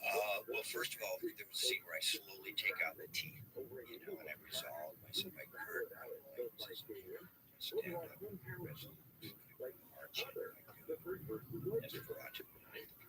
Are these some of your notes that you wrote in your script? Or intention? This is just him storytelling, Jenna. That's the storytelling. I'm into the story right now. Yes, exactly. So you march in. So I march in, and then I remember I sit back like this, across my feet. I got him out, and I have my arms crossed because I'm checking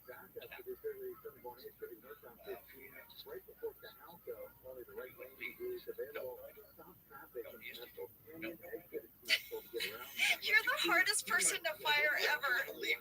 No, really. I remember I have you here. I said, great, I got to fire somebody. And it's going, well, then fire Kevin. He's horrible at his job. I'm so much better at my job. I'm doing the creative voice. It goes up. And I just fought for myself. And we kept doing it. And Steve is so great. It's like you all done scenes with people.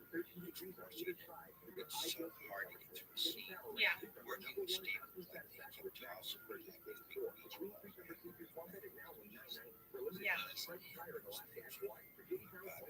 He's a very giving person, and when you're in scenes with him, he's so eager for you to get the laugh. He doesn't, some actors, guys out there, they want to get the laugh. They want that moment. And Steve is so eager to share it, and really just what makes the scene work is what he focuses on. But David Rogers, he said he's made him laugh. He's supposed to. No, you're doing a good job. I love that. Waiting my finger out, and all that stuff was just off the top of my head. Yeah, when I rewatched it, I was like, oh, that is Creed. That is classic. That is just creepy and Creed. Yeah, that is actually. Yeah. Because I feel like you've left me voicemails where you're like, Hey, pumpkin. What you doing? I was just stuttering too. But you were doing a bit. I was doing a bit, yeah. No, but still, I look at that with fond memories. It's great, and I thank Steve so much for being so gracious as an actor. So after that scene, Michael does fire Devin. Right. In a much shorter scene. Devin gets so angry, he announces to the office, if anyone wants to join me at Poor Richard's Bar. Poor Richard's Bar, is this the first mention of Poor Richard's Bar? Well, he says he gives him a chili. She says, Michael gives him a Chili's coupon. Which is a nice nod back to the Dundies. Yes. He rips it up. He rips it up, yeah. But because we end up mentioning Poor Richard's Bar over and over again, and we go there eventually, but have we mentioned it yet? Oh, in the basketball episode. I think Daryl suggests that we all get drinks at Poor Richard's. Okay, in that scene though, where Devin invites everyone to Poor Richard's, there's 3 people he does not invite. Oh, yeah, you're right. He lists a bunch of names. It's very personal. It's personal. Who are they? He does not invite Michael. He does not invite Dwight. He does not invite Angela. He doesn't invite you? Why? No. There's nothing to say that it's arbitrary. It's an arbitrary. I'm sure I've been, bitchy to him at some point. He didn't. I'm sure. Or maybe he just knew you wouldn't go. Maybe so. Well, crush on you. Oh, come on. So he leaves and he smashes a pumpkin. There we go. On Michael's car. And when we go downstairs, we see Hank, the security guy at the security desk, who was played by Hugh Dane. God rest his Yes, who passed away a couple of years ago. He was so nice. Yeah. Just a sweetheart. It's so great as Hank. His delivery was always perfect. Amazing. Is this the first time we see Hank at the security desk? I think so. It has to be. You guys leave, for to go to the dojo. Yeah, I don't think we saw him You there. don't see him. No. Well, it's brilliant because there he is and he's sitting there, and it's another example of introducing a character in an episode where they don't speak, but they will eventually. Yeah. They will come back. He did that with so many people. He did that with Craig in the warehouse and the Alliance. You just see him in the background watching Dwight pop out of the box. Creed, of course, you were in the background forever. And then now Hugh Dane in the background as the security officer. Just so thoughtful. And this thing that I love about our show, we've talked about Creed, is that Greg had the audience just start in the middle. He doesn't explain things to you. You discover it as you go. It's not spoon-fed information. Yes, I love that. Well, I don't think we can end this episode without talking about Michael's list of former costumes. Oh, please list them. Okay, he's really, really bummed the camera crew wasn't there the Halloween before when he was Janet Jackson's boob. Very topical. He's really bummed you guys missed it when he was Monica Lewinsky's dress. Yeah, twice. And then he was Monica Lewinsky the year before. Yes. And then before that, he was O.J. Simpson. So Where does he pick these? very topical. Yeah. Great costumes that he was really sad the camera crew missed. I know you're going to want to talk about the very end with Michael and the trick-or-treaters because it's just such a touching moment. All right, Cry. Yeah. Every time I I did watch too. it. I did too. Every time. I was loving the show, and then when I got to that episode, I wanted to just kill it. Oh my God, this is a perfect episode. One of the great ones. Yes. At the end of the episode, Michael goes home and you see him sitting alone, very lonely on the couch. And then the doorbell rings and there are trick-or-treaters at the door. And there was a big debate on set about how exactly this scene should play out, about whether or not the kids should be nice to Michael or if they should be annoyed by Michael, how Michael should be with the kids, should he be off-putting, should he be kind? And the writers and producers they also discussed if he should be happy or sad while handing out the candy. And they decided that they were going to start on that spy shot of Michael looking sad and lonely, all alone on Halloween night. But when he gets to the door, I'm going to cry saying it. He lights up. He makes his silly jokes. The kids laugh. The kids love him. They love him. And it ends on him making a connection. I just think it is the most kind and heartbreaking, wonderful scene. I think it's moments like this that make The Office so special. They just spend an entire episode kind of laughing at Michael Scott or finding him annoying, but then in the end, he just breaks your heart with his Take them all. vulnerability. Don't they drop them? Don't worry. Take them all. Take Yeah, them all. take them all. Take them all. And they It's all love him. yours. Yeah. And That's the first time we saw him just so loving. But really, don't you think so? At that moment, we saw his heart. We saw his heart. Yeah. That Well, and you tore now me up. it tore me up, and you have to think that Michael is somewhere being a great dad. Yeah, he's a great dad. And I wish we could see that. That's the one thing when we talk about a reunion. Obviously, we don't want to tread on hallowed ground that is The Office, and we don't want to mess with anything that everyone loves so much. But boy, I would love to see where some of these people are, and I would love to see Michael as a dad. Yes. Do you agree that when you watch that scene, I think more than any other scene I can recall, I see Steve. Yes, That is No, Steve absolutely, handing out absolutely. candy. Absolutely. Yes. That's the kind of just kind-hearted gentleman that he is. Sweet. and I think that's part of the reason too why it hits you that hard, Jenna, because we see our friend, and it's true, the kind person he is that gets to shine through, which often as Michael Scott does not. No, he did not. This is true. Well, I have one little final piece of trivia. All right.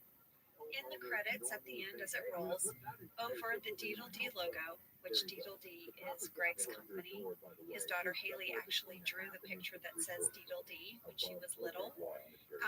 You hear, and it's the only time it ever happens, Dwight's voice saying, "Quiet, you." Oh, really? Yeah. Angela! Do we know why that happened? I think they loved it. They pulled it from earlier in the episode when Dwight is the Sith Lord. Is that the only time that It's the only time there's dialogue over Deedle-D. Wow. Oh, That's kind of cool, right? Yeah. Quiet, you. We did it, guys. We did it! That was the Halloween episode, Creed. Thank you. Thank you so much for coming. But before you go, will you tell us what are you up to now? What are you doing? You have an album and you're touring. I'm touring. I was in Europe, UK, and Scandinavia. Touring, doing shows at 7 sold out shows in the UK. Great. I'm off to Australia, New Zealand in February. And then you did the whole East Coast Then because I was texting you then and you were like, I did the East Coast. Had a great tour there too. yeah. And the fans, and I want to thank all the Office fans for coming out and supporting my character and my music. It truly means a lot. I'm having my second child right now doing this. Well, And by the way, I have a surprise for you. what is it? I brought, which I think maybe the single, if there's going to be singers from, like, I'm going to play a little snippet if you'd like. Yes, please. Of the album. Can we do this in there? Can I play it right now for you? And you guys, before he plays his song, I just want to encourage you, if Creed is coming to a town near you, go see his show. It is fantastic. And apparently he also makes fun of me during it. Quite a bit, actually. And we are trying to figure out one of your locations where I can come on stage and give it to you right back. Where can people find the schedule? CreedRat.com. We love you, Creed. All right, let's hear it. Here we go. And the ride.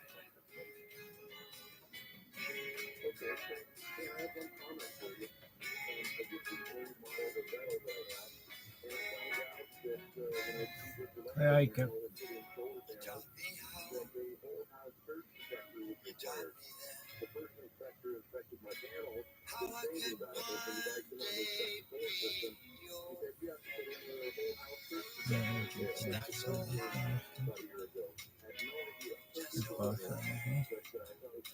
A piece of baby.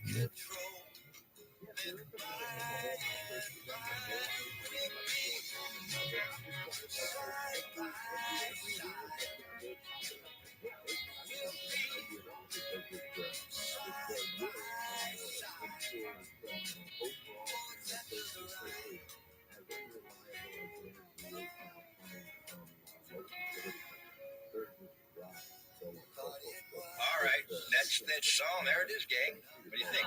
Well, Angela's sobbing. I just started crying. The song is so beautiful, Creed, but also, and I totally am emotional, but oh my God, it might be too emotional. Well, you know what? Do you ever have just like a wave hit you where you're like, you're in a special moment? Yeah. Yes. And it just hit me. Well, I'm like like, today, usually. Yeah. I feel like we're in a special moment. it just felt really special and like something I'll always remember. And I'm facing my best friend, who is now my boss lady business partner. And I'm so proud of us and this journey we've taken together. And then I just love you, Creed. You're like, Well, now I'm family. And Well, I played when I the last album I did, I had a song called More Than You Know, and one of the first people I ever played for was you, Joe, at your house. I came over because you played. She started crying. I started crying. I knew I had a winner then. Well, Creed, some of my favorite memories on the set were at lunchtime when you would play guitar and Ed would play banjo. Ed's trailer was next to mine. You'd go in his trailer and the two of you would play through my lunch. And you guys would call you come over and stick your hand in and listen. We'd come over and hang out for years. My alarm clock is banjo music because it would make me think of you guys. And sometimes, especially when I was pregnant, if we had a little break, I might take a cat nap and I'd wake up to banjo music. And it was like so pleasing that I made my alarm clock banjo because I thought, oh, maybe I won't wake up grumpy. Ed and I had such a great banjo. I played. Oh yeah, you guys were great together. Well, thank you again. Thank you so much for having me, my dear friends. Creed, can we end with a final fan question? Yes, of course. This is from Tim Blair. Tim asked, do you have a favorite Creed line from the whole show? Which one? Which question, ma'am? Yes. Gosh, I don't know. It would probably be someone making soup, which ones are ham, but I think actually I would have to be in the 60s. I made love to many women, often afterwards, right in the mud. It's possible a man slipped in. There'd be no way of knowing. Yes, laws from the booth. And that is how you end an episode, my friend. Thank you, Creed. Oh, everyone, please join us next week when we will be talking about the fight. The fight. Yeah. Oh, I miss you, Creed. You have to come back. Well, I'd love to go back. Okay. Thank you for listening to Office Ladies. Office Ladies is produced by Earwolf, Jenna Fisher, and Angela Kinsey. Our producer is Cody Fisher. Our sound engineer is Sam Kiefer. And our theme song is Rubber Tree by Creed Bratton. For ad-free versions of the show and our bonus episodes Candy Bag, go to StitcherPremium.com. For a free 1 month trial of Stitcher Premium, use code OFFICE.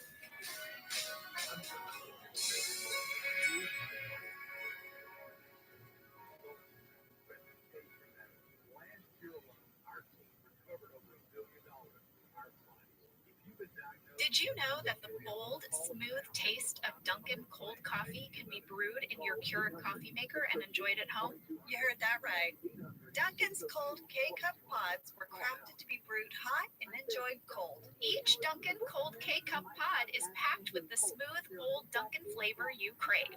Pick up a pack of Dunkin's cold K-Cup pods and enjoy a Dunkin' cold coffee at home whenever you crave it. Just brew over ice and sip in seconds, because the home with Dunkin' is where you want to be. I'm Jenna Fisher. And I'm Angela Kinsey. We were on The Office together. And we're best friends. And now we're doing the Ultimate Office Rewatch podcast just for you. Each week, we will break down an episode of The Office and give exclusive behind-the-scenes stories that only two people who were there can tell you. We're the Office Ladies. We were just rocking out to our own intro. We were actually dancing and miming the words. Hello, everyone. Today we are going to be talking about The Fight. The Fight. Season 2, Episode 6, written by Gene Stupnitsky and Lee Eisenberg, known to us as Gene and Lee. They're a duo. They're funny fellas. This episode was directed by Ken Kwapis. We love Ken Kwapis. We love Ken Kwapis. I don't even know if it's possible for people to understand our love of Ken Kwapis. I don't know. There are some directors that just are in our hearts. Ken Kwapis, Paul Feig, Charles McDougall. Charles McDougall. For yelling action For a at us. different way, though. Like Ken Kwapis is like a cozy blanket. Paul Feig you want to hang out with all day and drink martinis. Charles McDougall you kind of want to get drunk in a pub with and yell at people. It's so true. We'll talk about Charles McDougall when we get to him. We haven't really had a chance to talk about him, but that was a little preview. We have a special treat today. Our summary of this episode is going to be read by a fan. Dun, dun, dun. So we go. Alexis is describing the fight. Dwight becomes assistant to the sensei at his dojo and spends the day bragging and telling everyone how tough he is. Michael has a lot of papers to sign. Jim and Pam use the opportunity to trick Michael by saying they think Dwight is stronger than Michael is, so Michael agrees to duel Dwight at the dojo to prove his manliness and procrastinate doing his work. I thought that was very good. That was really good. I feel like she covered it. She was very concise. I feel like maybe she wrote it down and read it, which is what I would do. So, Alexis, I'm with you. You've made a friend. That's right. All right, let's get into the fast facts for the fight. Fast fact number 1. This is the first episode from our new writing team of Gene and Lee. I emailed with Lee Eisenberg, okay, and he told me that before getting hired on The Office, Gene was a part-time nanny, and Lee was an assistant to a director. This was their first staff writing job. They were over the moon, and they were particularly excited about the free lunches. And I can really relate to that. I can too. When I interned on Conan O'Brien, I got free food, and I was so excited.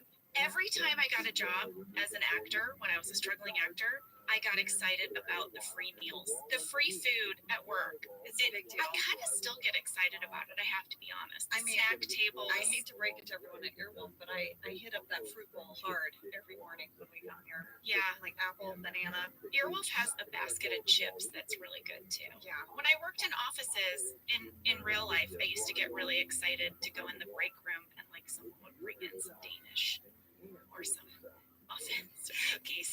I don't know. If you were anything like me, I would eat ramen noodles because you could buy 9 for $1. Oh yeah. Oh man. You know, ramen noodles are really a great meal for like family meals with kids. You can spruce it up. You can saute some ground chicken and put a bunch of veggies in with the noodles.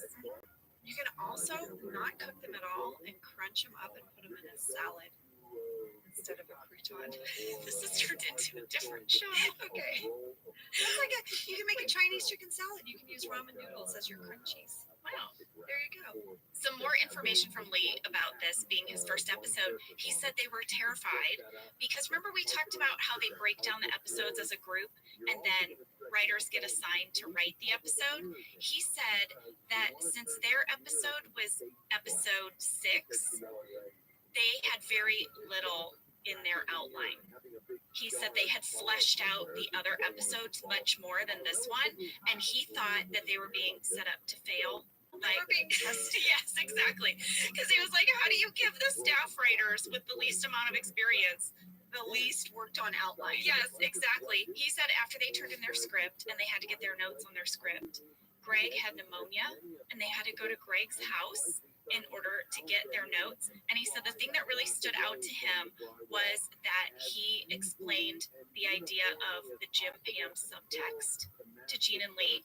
They had written a really on-the-nose Jim Pam scene, and Greg said, sometimes just a look is enough. And he said it kind of blew their minds, and that Greg completely brought that idea to them. And in the episode, something I remember is when Pam is reading Jim's palm. That was a big deal. It was there was always this discussion, how can Jim and Pam physically touch without it being inappropriate? Right. Well, lady, I think that was very intimate. I even looked up online about hand touching, and it is considered physical intimacy. That was some major flirting. That's a note card I have for later. All right. Should we move on to fast fact number 2? Let's do it. All right. Fast fact number 2. Sensei Ira was played by Lance Kroll. Is it Sensei or Sensei? Oh my gosh. Sensei Ira was played by Lance Kroll, who's a friend of mine. And I have 5 note cards on him because he and I talked on the phone yesterday. Oh, you know that I was very starstruck by him. Oh, when he was on our episode. I know. He even said, I think Jenna watched a lot of Joe Schmo. Yes, that cracks me up that he said that. Because I did corner him at lunch one day, and I made him tell me everything about the Joe Schmo show. If you guys have not seen this, please go look it up. The Joe Schmo show was a fake reality show contest where everybody on the show were actors except for one person. The Joe Schmo guy Yes. was a real person, and everyone around him was acting like they were in a reality show. Yes, and they were locked in this house and they had to do competitions and vote each other off at the end. By the way, Kristen Wiig is on that show with Lance. A lot of great comedians and improvisers that I knew were on that show. I auditioned for that. It was cast by Allison Jones, and I was devastated when I did not get it because I thought, what an amazing acting experience to like live in a house and have to play this character 24/7. And by the way, this show is brilliant. So yes, I am starstruck by Lance. I can't believe you know him. I can't believe I didn't know that you know him. So I emailed him yesterday and I was like, Lance, we're going to be talking about the fight. Where are you? Can you hop on the phone? And he's like, I'm actually in Atlanta. He has moved to Atlanta and he set up his own production company because he's really talented. He's an actor, comedian, writer. Yeah. And he has a production company in Atlanta called Picture It Productions. How about that? You can check it out at pictureitproductions.com. All right, Lance. So we met so long ago and I said, Lance, did we meet doing improv? I can't remember exactly how we met. And he remembered exactly, and it made me laugh so hard. What? Okay, so he was friends. We had mutual friends, and I went into an editing bay where a friend of ours worked, and they were helping me with my acting reel. Okay. And I said, Lance, was this before The Office? He said, no, Angela. It was like after the pilot, but you really didn't think the show was going to go. So you were trying to put some of your Office like scene with Kevin in accounting in your reel. Should we say what a reel is? Yes. So just for people who don't know, like, you know, actors have a headshot and on the back is their resume and you give that at auditions, but you also would send a link to clips of various performances you had been on, and that's your acting reel. It helps you get jobs. So Angela, you were putting together your acting reel, right? With some clips from The Office. Clips, and this really dates me and our show because it was all on VHS. Oh my gosh! And there was a guy actually editing. Yes, and I brought in like a box of all of my footage, and they were putting together a montage of my scenes. And Lance said, Angela, it was so cute and charming because you turned to me and you said, hey, will you watch this? What do you think of my reel? And he said, Ange, it was every second you've ever been on screen. He said it was so long, and also in some of it you didn't even have dialogue. You just walked by. That is hilarious. There was like a commercial like I did for Chrysler where I walked by and I just went and I like did thumbs up at someone. I was like, oh my gosh, Lance, it's so embarrassing. But that's the first time we met. So it was after the pilot when I thought The Office wasn't gonna go, and I was trying to figure out how to get more work. That's very funny that then he ends up being on the show. I know. And then he told me, he said, Ange, did you know I tested for the role of Jim? He tested for Jim. What? So I must have done scenes with him. He said you weren't in his group on his test day. Okay. He had a different group, and Bob Odenkirk was in his group for Michael Scott. Oh, yes, that's right. I was in the Steve Carell test group. Well, you know something that's funny about Bob Odenkirk since you brought him up? I knew Bob Odenkirk when I was auditioning for The Office, and we were both called. I was called to do Pam, and he was called to do Michael. So we got together and we practiced together. Aw. But then I wasn't in his test group, and I had thought, darn it, we worked a bunch of bits together. We were so excited to show them off.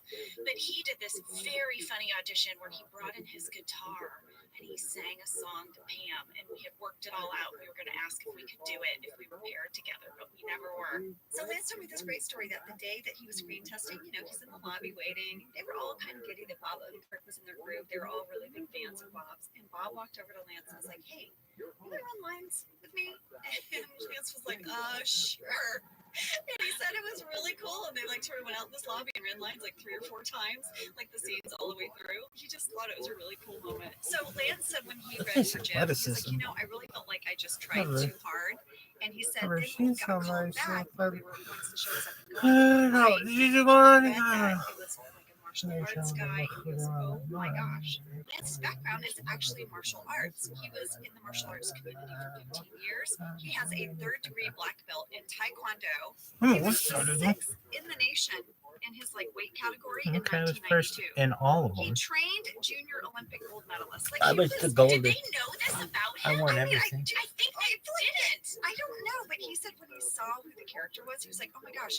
He said, I am not going to try to go for the joke at all. I'm just going to go in as if I'm like working with one of my students and teaching the class. And that's what he did. He put no pizzazz on it. He went in and played it really straight, and they loved it. They always loved that. Those are the people they always cast, were the people who played it real. This leads me to my third fast fact, Angela. I know you might have more to say about Lance. No, go. But this is a fan question. Is anyone on the cast trained in martial arts? That's from Will. So yes, Lance and also Rainn Wilson studied karate his sophomore year in college and is a yellow belt. I didn't know that. Yes, and I asked Rainn if the writers knew that, and he said no. Isn't that what a weird coincidence that they wrote this whole karate themed episode and Rainn is a yellow belt and Lance was a black belt?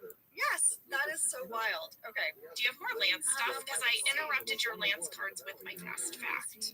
He actually had a really funny thing that made me laugh. He said that when they got to the actual fight and the choreography of the fight, he said he was so surprised because there was no choreography.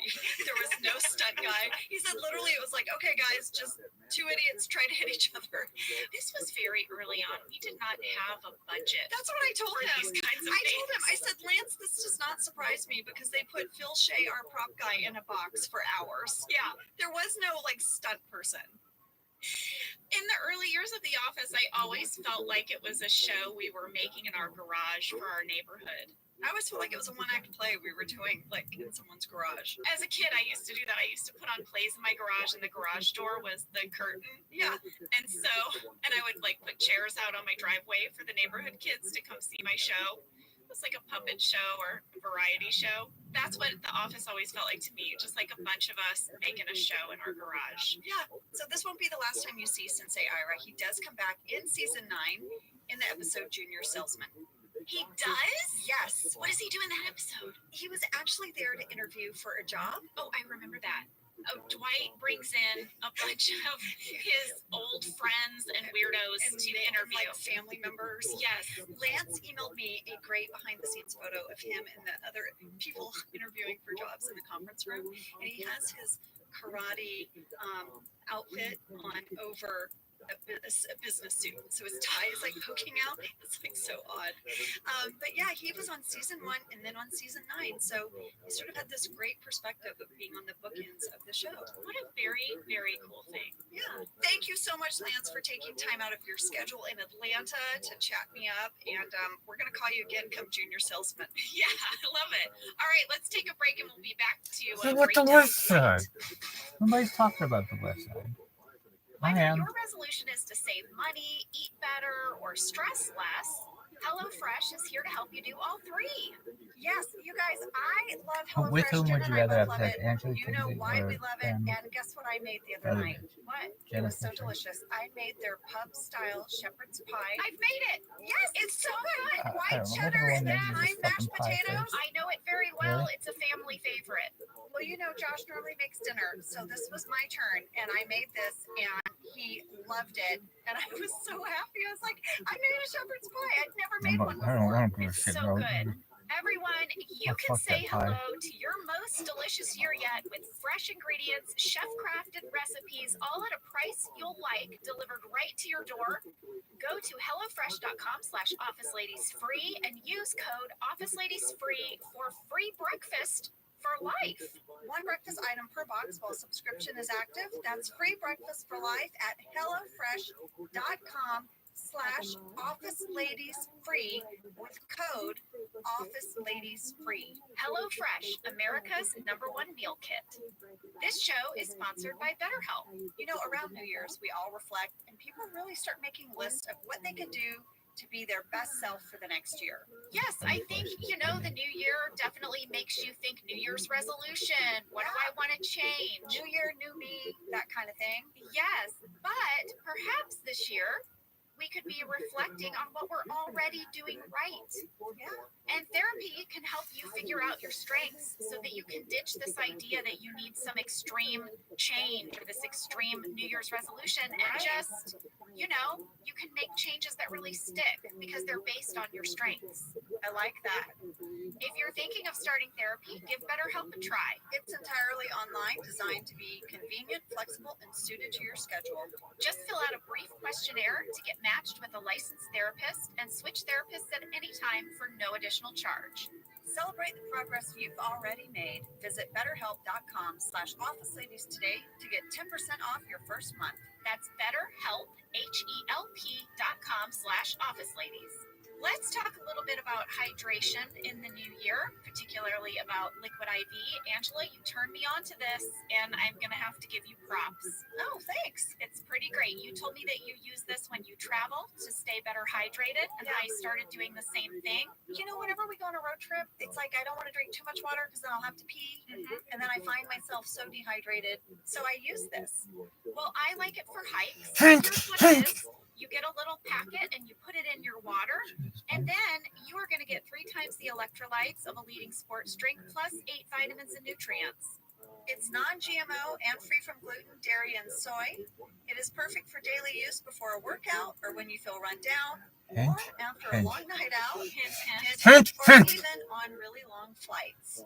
Rehydrate yourself for the new year. Grab your Liquid IV Hydration Multiplier sugar-free in bulk nationwide at Costco, or get 20% off your first order when you go to liquidiv.com and use code OfficeLadies at checkout. That's 20% off your first order when you shop Better Hydration today using promo code OfficeLadies at liquidiv.com. And we are back. Hello. This episode begins with a prank. Jim pranks Dwight by putting his desk in the bathroom.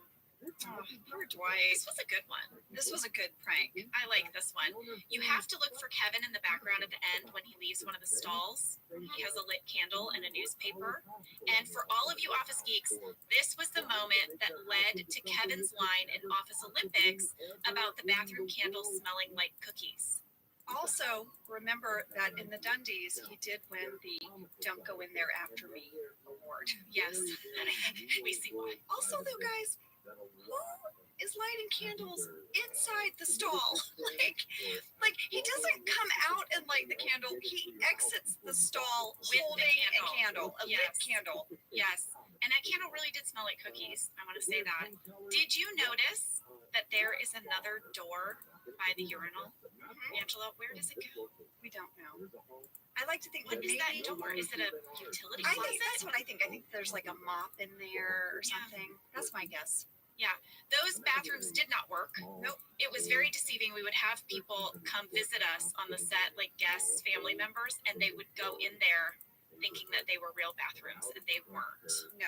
In the next scene, Dwight calls his sensei. Jim asks if he's talking to his mother. I love that. I think John is really good in that scene. And then there is his whole talking head about being the sensei, assistant to the sensei. What is it? So yeah, Dwight says he's the senpai, which is basically like the assistant to the sensei. Yeah, although not assistant sensei. Right, and but also actually it's not him. It's like the girl, remember? Because later in the episode, Sensei Ira is like, "There's my senpai." So we learned that it's actually not Dwight. Oh my gosh, I missed that. Yeah, the girl that walks through the scene, is actually the senpai. Oh, I totally missed that. All right, so next we have Pam's talking head. And this is when we find out that today is the day that Michael has to sign time cards, purchase order approvals, and expense reports, that they're all due at the end of the day. And this happens a couple times a year, and he always procrastinates wildly on these days. As a former secretary, I really relate to the dynamic between Pam and Michael in this episode. Because during one of my early secretarial jobs, I had a boss that would take so long to do his end of the month report that I would have to drive to the airport because the FedEx at the airport had the latest drop time. I'm saying LAX airport, which anyone who lives in Los Angeles, if I drive to LAX now, it's about a 2-hour drive. So I would have to drive to the airport for like the 7 p.m. It might have even been 9 p.m. Also, FedEx there's drop. nowhere to park. Nowhere to And park. people are blowing whistles at you. Yes. Like, move out of the way. It's like Yes. chaos. I do love that Pam calls it the perfect storm. I do too. Also, though, Michael isn't having even to do any work. It's not like he's having to put together a report. All he has to do is sign them. No, It's that's so right. basic. It's just his signature. It could take him like 20 minutes. Yeah. And he'd be done. This is why I would get so mad at my boss who couldn't manage to get his report done, because I would think to myself, it's not new information, it's a boilerplate report that you have to do every month. It wasn't a special project that sneaked up on us. Yeah. Time management, dude. You can see I'm still Still a annoyed. little angry about it. Well, if I had to drive to the airport to mail something, I'd be ticked off for a long time. All right, so next up, in Michael's attempt to procrastinate, he tells Ryan to update the emergency contacts. So I enter that scene where Michael is telling Ryan to do the emergency contact list. I was so concentrated on not laughing at Steve, who was being so funny in that scene. It took everything I had. That when BJ would look at me and say the line, updating emergency contacts, I lost it. It became, in the scenes where you can't stop laughing and you have a trigger. Yeah. It was BJ turning to me and very sadly saying, updating emergency contacts. I think I only got through one scene, and I did it by not looking at BJ in the eye, like I stared at his forehead. I spent 9 years looking at Steve Carell's forehead. Because if I made eye contact with Steve, I used to say he would just like suck out your soul if you made eye contact with him through comedy. I could not lock eyes with him or I would start laughing. So I would look at his forehead. Every conference room scene, I would have to do that, or look at someone's ear. Yes. Or their eyebrows. Yeah, their neck. Yeah. Not in the eyes. Not in the eyes. Well, I thought that was a major Pam Sass moment. I think you have 2 really good Pam Sass moments in this episode, and one of them is where you just walk out while he's talking. And he's like, she just left it. Let me finish talking. I was really channeling my real life experience working for that crazy guy. Michael gets Ryan's phone number in this episode. Oh, He's man. so delighted. He keeps calling him and doing voices. And Angela, flip phone. Outdated phone is very featured in this episode. As is my favorite thing is when Steve as Michael Scott cracks himself up. It's like one of my favorite things. Yes. We talked about this a little bit in the opening. Pam reading Jim's palm. Yeah. That's a note card I'm going to reach for. 6 minutes, 11 seconds, you guys. Major Pam and Jim flirt happening. So touching someone's hand is actually like that, like how you were tracing his hand. Yeah. Is a sign of physical intimacy. Yeah. I know. So that was like, I was like, what is happening? Did you notice on my computer? Yeah, I saw it. That's like your decoy, though. That's your way in. Listen, these are 2 people who shouldn't be flirting, but so desperately want to be flirting, so they have to find ways around it. So listen out there, if you see someone at work who's like trying to read your palm, they might have a crush on you. They might have a crush on you. But I thought it was really cool that the set deck people put the palm reading website on my computer. Well, they had to justify why Pam was doing it. Yeah. So here she is, bored at front reception. She says, Jim, let me read your palm. Flirty flirt, sneaky flirt. I know. I see a note card that you have that is my next topic. Do you want to say it? Well, wait. Do you like that this note card only has 1 word? Yeah. What's that word, Jenna? Stacy. 6 minutes, 17 seconds. Oh my gosh, Brian, you would crack me up every time you said Stacy. It's only 1 word, but it goes through like 4 octaves. And we used to, that was a bit on We the would set. tease him. We'd be like, Stacy. At 6 minutes, 49 seconds, there's this whole scene with Jim and Dwight where they're talking and Jim is talking to Dwight about humans versus robots. Yeah. All right. In the background, Phyllis is at her desk. Stanley is not. Where's Stanley? Where is Stanley? Stanley never leaves his desk. He was never missing. Never missing. Ever. He's actually one of the characters that is probably the most featured at his desk. We used to joke about this. We would say, why do we all have to be at our desks in the background of all the scenes? Do none of us ever go to the bathroom? Yeah. Do we never leave to go downstairs? Anything. For a reason? Yeah. None of us left our desk, but in particular, Stanley was always at his desk. He had to sit in the background of everyone's talking heads. He was always at his desk, but then you see as they pull back the camera that Stanley is at the file cabinet. Oh. But he never filed anything. To me, that was crazy. That's how I knew it was early on in the show, because after that, I think Leslie was probably like, "Yeah, no, I'm not filing. I'm sitting down. Sitting down." At 7 minutes 40 seconds, Jenna, it's one of my favorite Pam Sass moments. What is it? Okay, so Michael has a piece of paper and he's just like practicing his signature. Oh, yeah. And Pam taps on the glass and goes, "You could practice on the forms." I mean, that is some really good Pam Sass. It's such a great relationship between Pam and Michael because she is his subordinate, yet also his parent. Yes. In many ways. Oh, yeah. She has to corral him, kind of like a sheepdog might corral the sheep. Okay, at 8 minutes 28 seconds. Oh man, this made me laugh so hard. We learned that Toby's emergency contact is still his ex-wife, even though her new last name is now Becker. And he says, "Please don't put X." Yeah, you don't need to put X. You don't need to put X. Okay, I have a screen grab I'm going to show you. I took it with my phone. Oh. At 9 minutes 42 seconds, when Jim is saying, "You know, a ton of 14-year-old girls," to Michael, there is a brown object in the top left corner. At first I thought, "Oh, it's a boom," and I froze the frame. I don't know if it's a boom or like an elbow. I don't know what it is. I'm going to show you a picture of it. All right, she's getting out her phone, folks. Okay. All right, tell me what the heck this is. And guys, I want you to look at it because it is what? We'll put this on officeladies.com. Oh, okay. Now and then I zoomed in. Do you see it? OfficeLadiesPod.com. Now look at it close up. What is that? And it's only in that frame. Is it Michael's shoulder or elbow or something? No, He's not there yet. Michael is standing here. See his eye line? This is here. Michael's right here. I don't know. It's a brown orb, everyone. It's a brown orb, and I'm perplexed. Okay, We've presented a mystery with no solution. No, that's part of my superpower. I'll notice things. I won't give you answers. We have to talk about what happens at 9 minutes 48 seconds. What happens? We learned that Michael and Dwight spent New Year's Eve together.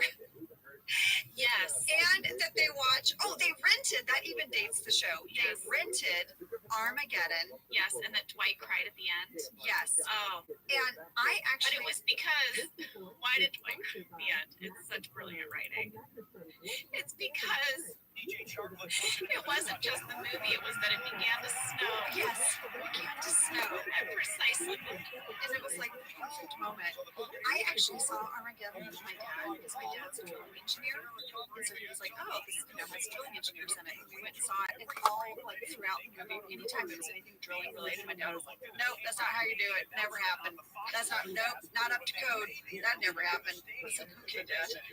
But I went down the rabbit hole last night, like I do sometimes. Like I went looking for the Joe Schmo show.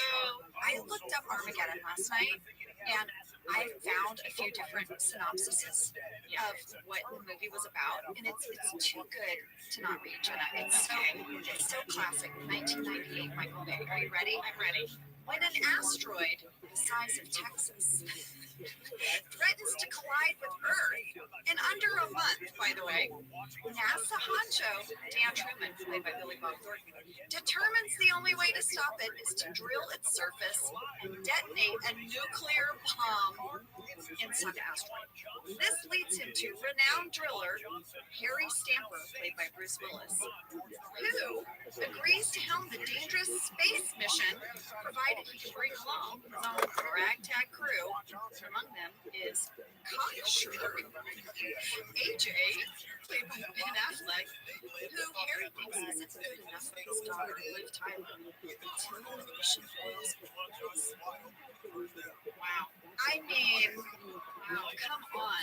So your dad was Bruce Willis. My dad was Bruce Willis. The driller, the drilling expert. Yeah. And he felt that everything Bruce Willis's character had to say was inaccurate. Yeah, I would say the two movies my dad got really mouthy about were Armageddon and Twister.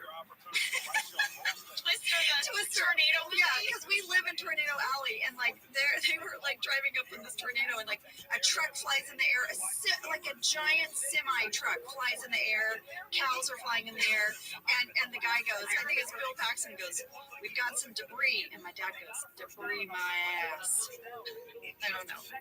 Anyway, we have to discuss the fact that Pam wants French onion chips. I love French onion chips. Oh, gross. Was that? I have a question for you. Was that your personal pick, or was that scripted? I don't know, but I feel like it could have been my personal pick because a lot of times, if you have to eat something, they ask you. They do.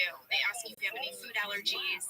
The props person will call you at home and say, "We're doing a dinner scene. Is there anything you can't eat?" Yeah, I feel like Phil Shea would have been like, Jenna, what bag of chips would you want in case you have to open them up and eat them? Yeah.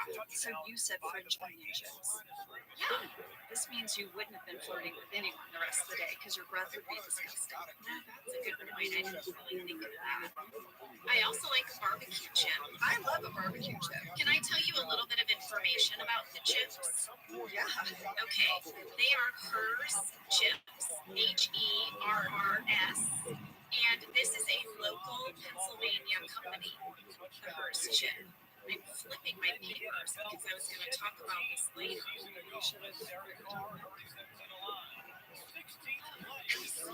No, I'm just saying. Look how easy it is for me to see my information. Angela says, everyone. All right, here it is. I found it. The Hearst chips are also what we put in our vending machine. So you can buy them in there. And I just think it's cool that we used local stuff to fill out the world. And it's kind of a cool story, the story of Hearst chips. I went down a rabbit hole, Angela. Well, listen, if I just read you the synopsis of Armageddon, you better tell me about hers. Guys, James Herr wrote with his family's history of chicken farming. And in 1946, he bought a potato chip company. He was only 21 years old, and he bought it for $1,750. Yeah. Wow. And now it's a huge, successful company, and you can even go there and tour it. You would love that. You can tour the facility. You love a factory tour. You know I love a factory tour. Angela, we've been invited to tour the SAS factory in San Antonio. They said they would send us some shoes. I want them. I know. I want some I'm SAS really shoes. excited about that. And then, I mean, listen, if we're talking factory tours, Jenna, I don't even know how to tell you this. You're going to be so jealous. But next week, I am going to the Tough Shed factory. For your, that's what she said. That's what she said. I'm going to the Tough Shed factory. I'm so excited. You guys, this is a weird thing that happens to us. I went and bought some tile. I needed some tile because I was doing a renovation outside. And I went to this tile showroom. It's called Arto Tile in Los Angeles. And they geeked out and they recognized me and they gave me a factory tour. This is a really cool perk. Yes, if you like to see how things are made. I love to see how things are made. I do too. I loved that show. How it's made. How it's made. It's so good. I know. And so I've gone on quite a few factory tours as a result of my fame on the Olsen. You have. This is my first factory tour. Tough Shed's my first one, and I'm very excited, Jenna. All right. I wish I could go with you. So something I have to talk about, Angela, before we go to break, is the scene at Michael and Jim's desk when Michael talks about being in the Damn Rascals. Yeah, his street gang. This is the same scene where they talk about Armageddon. Yeah. But when Dwight punches Michael in the stomach, he does the double punch, and Steve gets hit, and he's like, oh. That was John's weak spot. Yeah. John would laugh so hard. And I think that's why in that scene there's not a single shot of John's face. If you watch it, after he punches Michael in the stomach, you never see John's face because he couldn't get through that. He laughed whenever Steve couldn't get a word out. Yeah, especially in pain. Like, yeah, there's a scene later we'll talk about, but you know, Kevin sits on Michael's lap when he's Santa. Oh, yes. And Steve let out like a painful moan, and I didn't think John was going to be able to get back from that. So this reminds me of that bit that Steve did on the Dana Carvey show, The Nauseous Waiter. It's one of the funniest things I've ever seen. You guys have to look it up. Steve did it for us one time. We were in the conference room together, and this is John couldn't. I thought John was gonna die. I thought John was gonna die, but we were weeping. You know when you start laughing, where all you do is shake and make no noise. Yes. And Steve would do this thing, but so the waiter, he's a waiter, but food makes him nauseous. So he would walk up to the table and have to give the specials of the day. So he'd be like, "So ask me, Jenna, what are the specials of the day?" What are the specials of the day? Well, we have like he would like start to puke as he listed off the specials. He'd be like, "We have a delicious chicken cream sauce." It's so hilarious. It's so good. We are not doing it justice. We are not doing justice. Oh my gosh! If Steve ever comes on our podcast, he would do that. Yes, I think he would. Oh, Steve, come on and do Nauseous Waiter for us. Yes, we would make him do that. I love that. Angela, I think we should go to a break. I think we should. I would like to go eat some chips, maybe some chips from the basket. Clearly, you just want to be the gift that keeps on giving. Yes. All right, we'll see you in a second. We're back from break. Angela? Yes. I have a time code. What? Yeah. I have 3 time codes. Jenna, I'm so proud of you. Thank you. I almost wrote them on note cards and brought in 3 note cards, but I didn't want to infringe on your note card thing. First of all, I don't own note cards. I encourage you. I love it. Use it. I mean, Jenna, you don't own a list. I hate to break it to you. I might come in someday with a list. I think that's fantastic. What is your time code? I was very excited. It's 11 minutes, 50 seconds, and it is the scene where Pam and Jim are walking to the kitchen. John is snapping his fingers like he's from West Side Story, and we got tons of questions about these finger snaps, which I think is why I felt compelled to write down the time code. The question was this scripted or improvised? I remember it as being improvised, and I remember being so tickled by it because I'm a huge movie musical fan. And I asked Lee Eisenberg, and he thinks it was also improvised. He says not.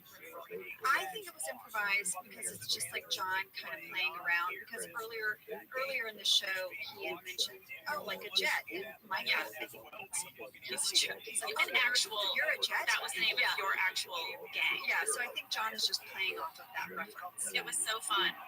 So then they go into the kitchen, and I have to say, this scene in the kitchen between Michael and Dwight when they face off might be one of my favorite scenes from the entire second season of The Office.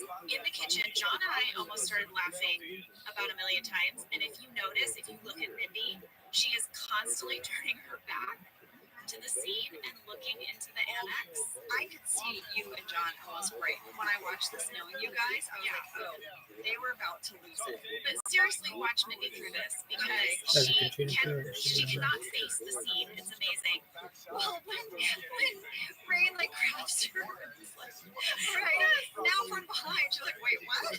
Yeah, amazing. I don't know how she got through that. And there's all these great things in this. This is the misuse of common phrases like catch-22, tit for tit. That's your favorite. My favorite. This is the second time he has said it. Tit for tit. Also, 2 hits, me punching you and you hitting the floor. It was so good. It was just so good. This leads me into my second time code, Angela. Okay. 13 minutes, 27 seconds. Well, I have one at 13:25. All right, what's yours? Let's see. This is at 13:25. You see who actually goes to the dojo because you see everyone pile into the elevator. Yeah. And it is Phyllis, Pam, Meredith, Oscar, Creed, Kevin, Jim, Michael, and Dwight. And who does not go to the dojo? Angela, Stanley, Toby, Kelly, and Ryan. Is that true? So you did not go to? Did you not film that day? I had the day off. Oh my God! Yeah, it was decadent. Oh my goodness! So when I talk about being in the dojo, you're going to hear what you missed out on. Yeah, I have no idea. And, you know, the thinking was that Angela and Stanley would not participate in this. This is like shenanigans, and they are literally there to do work and clock in and clock out. Yes. And so Angela and Stanley are really two of the big bah humbugs of the office. Toby and Kelly wouldn't go, or Ryan, because as you know and I know, they were writers, and they needed to be in the writers' room, and this was an opportunity for them to get some work done. Yes, it's so true. Well, when we all pile in the elevator, I don't know why I'm so tickled by it, but at 13 minutes and 27 seconds, just watch Kevin's face as the elevator doors close. Okay. It just makes me laugh. All right. He's got this little mischievous look on his face, and he's very excited to see what's going to happen. Totally like a little kid who got to leave school. Oh, that's so cute. I love it. All right, well, Angela, I'm going to tell you some stuff. The day that we shot at the dojo, it was really hot. I was going to say, were you guys all hot and sweaty? Yes, and the air conditioning in our trailers wasn't working. Oh. So remember on the Dundies when they had ants? This time they had no air conditioning, and they're metal. So it was kind of like changing your clothes in a sauna, and we were just super sweaty, all of us, and gross. And I had to wear a sweater, because we'd established my beige sweater earlier in the office. And I remember thinking, oh my God, I am so sweaty and stinky, and John has to pick me up. This is a thing that I think people don't think about. You know, anytime I would have a scene where I would have to whisper at someone or you'd have to kiss, I would brush my teeth like 3 times and chew gum and eat a mint before. And anytime when you have to be close to someone, I would be very aware of my potential body odor. Yeah. At least our show wasn't a show with a bunch of close talkers. Because, like, you watch an episode of, like, The Sopranos, they get in each other's faces. They're like, listen here! And they're, like, right up to each other's face. Like, at least we didn't have that. That's true. But when I watch those scenes, because we're actors and we know, I think, like, oh, my God, there's no way they don't know what they had for lunch. Because that is some close talking. Well, when Jim lifts Pam up at the dojo at 14 minutes, 11 seconds, we got a lot of questions about this scene. I have questions, so go. Well, in Office Olympics, Angela has her bit about Pam Hall. Yes. And that's kind of the first time that Pam is made aware that someone else is aware. People are noticing. Yes. And now, in this scene, Meredith clocks the interaction between Pam and Jim, and that is what freaks out Pam. Also, your shirt came up and you could see your belly. Now, I remember as your friend, that week, you saying to me, oh my gosh, people will see my belly. Because it said, you know, your shirt kind of comes up, and you were nervous about it. Yeah, that was a fan question. Anthony asked, was it meant for your shirt to pull up when Jim lifted you, or did it happen on accident and you went with it? It was in the script that my shirt would come up a little bit, and that was all to make it even more of a vulnerable thing for Pam, that she was literally exposed. Yeah, something that you were really embarrassed about. Yes, and wow, I wish my stomach looked like that today.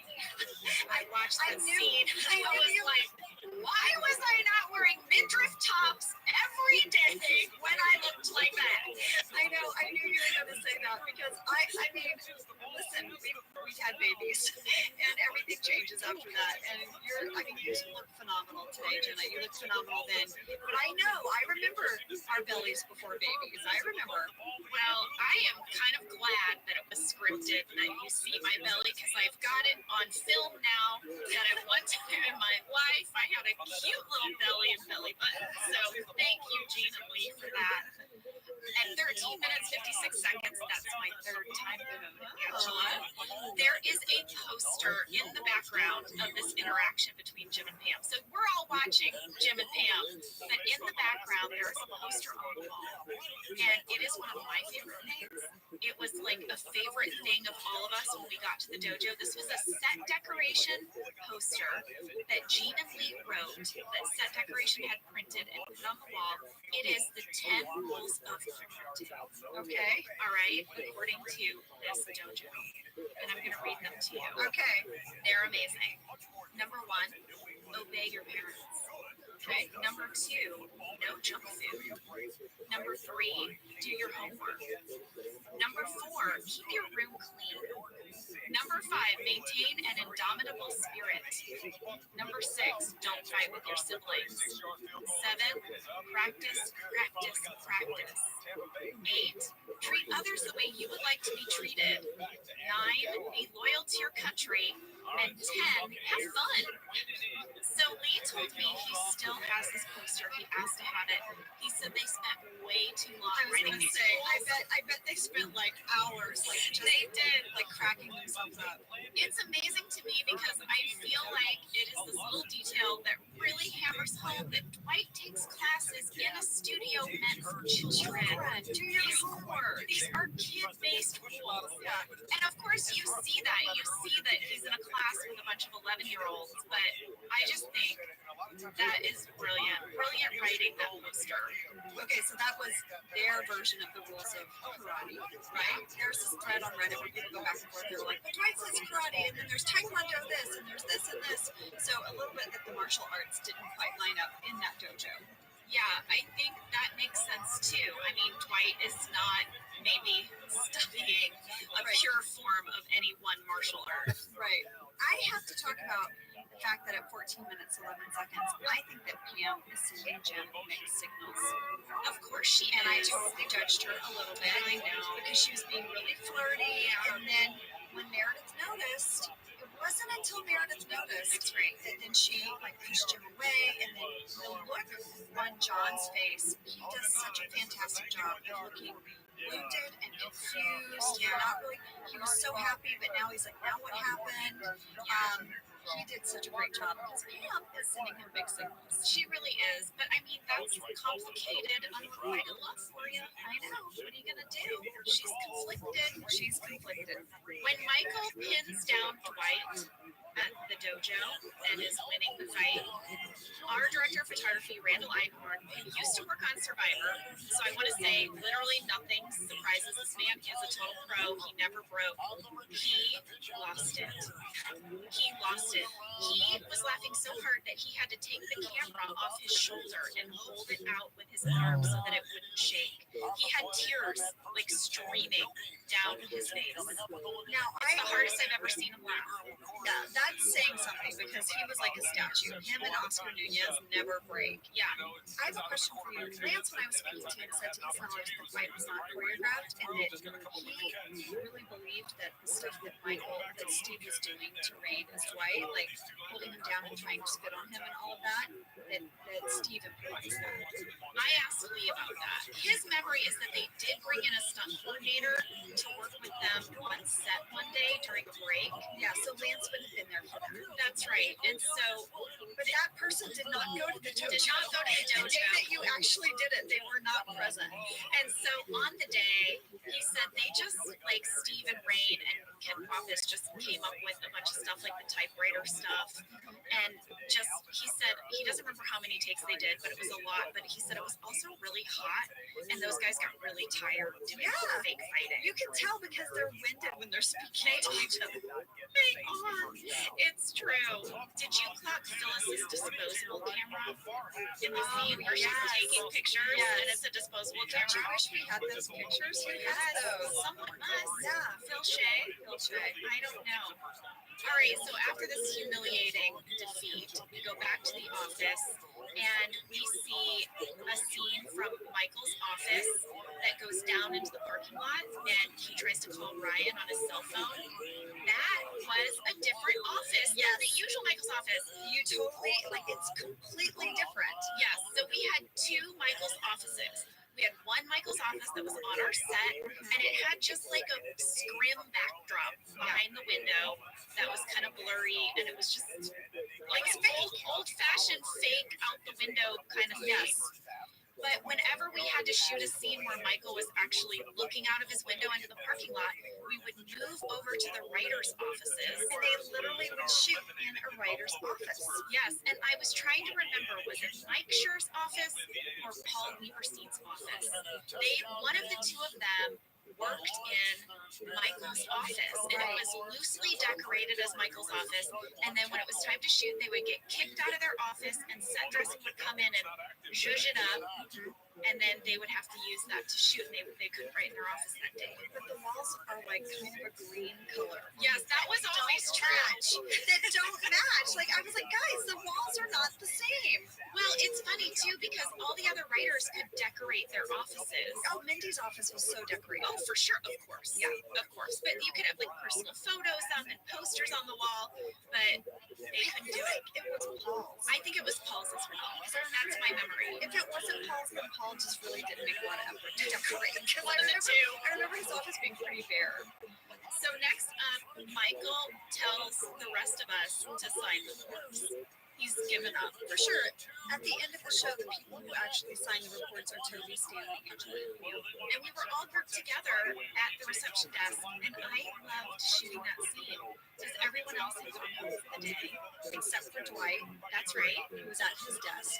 but most of the office was gone, and that group of us, we were very rarely in little scenes together, just us. And I have very fond memories of shooting that. Me too. Me too. That was really, really fun. I have one thing that is a time code that was right before the end there. At 17 minutes 57 seconds, people are packing up for the day. Guess who's sitting across from Mary? Ryan. Yeah, that was his desk. But where was Creed? Creed didn't really have a desk yet. I don't know. When does Creed take over Ryan's desk? And when does Ryan move back to the annex? These are good questions. I know. Did Ryan, well, eventually, remember we turned that closet in the hallway into Ryan's office. Yeah, for a little bit. That desk was kind of a catch-all, right? I feel like I've seen Devin there, I've seen Ryan there, I've seen Creed there. When does it become Creed's desk? Also in this episode, at the end, when people are filing out, we see an appearance of Luann. Oh, there's Luann. Luann was one of our stand-ins / extras. Who would normally sit in the annex, and Yes. people always say, who is that? So Luann walks by. That's right.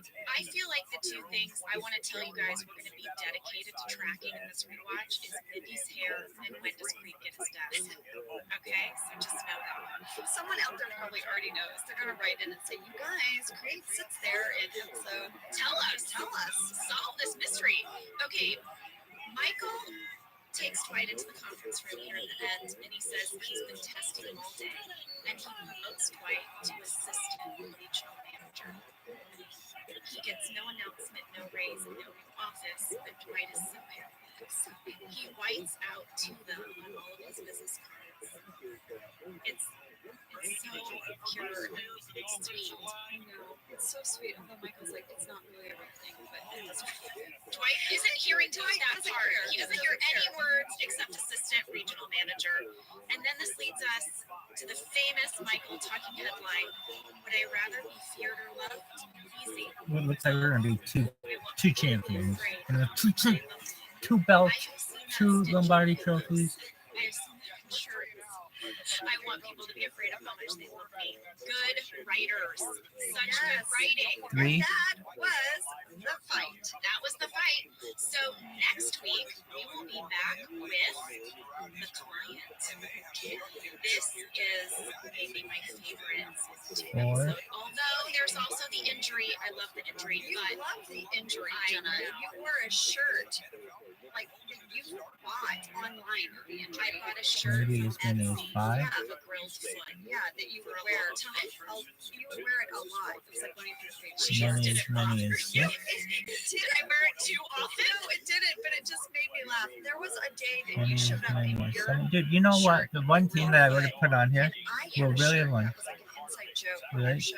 Yeah, Creed seven. as an action figure in Hong Kong. And we realized we were really too big Perhaps of fans. We were like, what are we doing? We're just walking around in shirts from our show. So next week we will be talking about not the injury, but Eight would be the best client. case scenario. See you then. Thank you for listening to Office Ladies. Really? Office Ladies is produced by Earwolf, Jenna Fisher, and Angela Kinsey. Our producer is Cody Fisher. Our sound engineer is Sam Keeper. And our theme song is Rubber Tree by Creed Bratton. For ad-free versions of the show and our bonus Probably. episodes Candy Bag, go to StitcherPremium.com. For a free 1 month Maybe trial of 9. Stitcher Premium,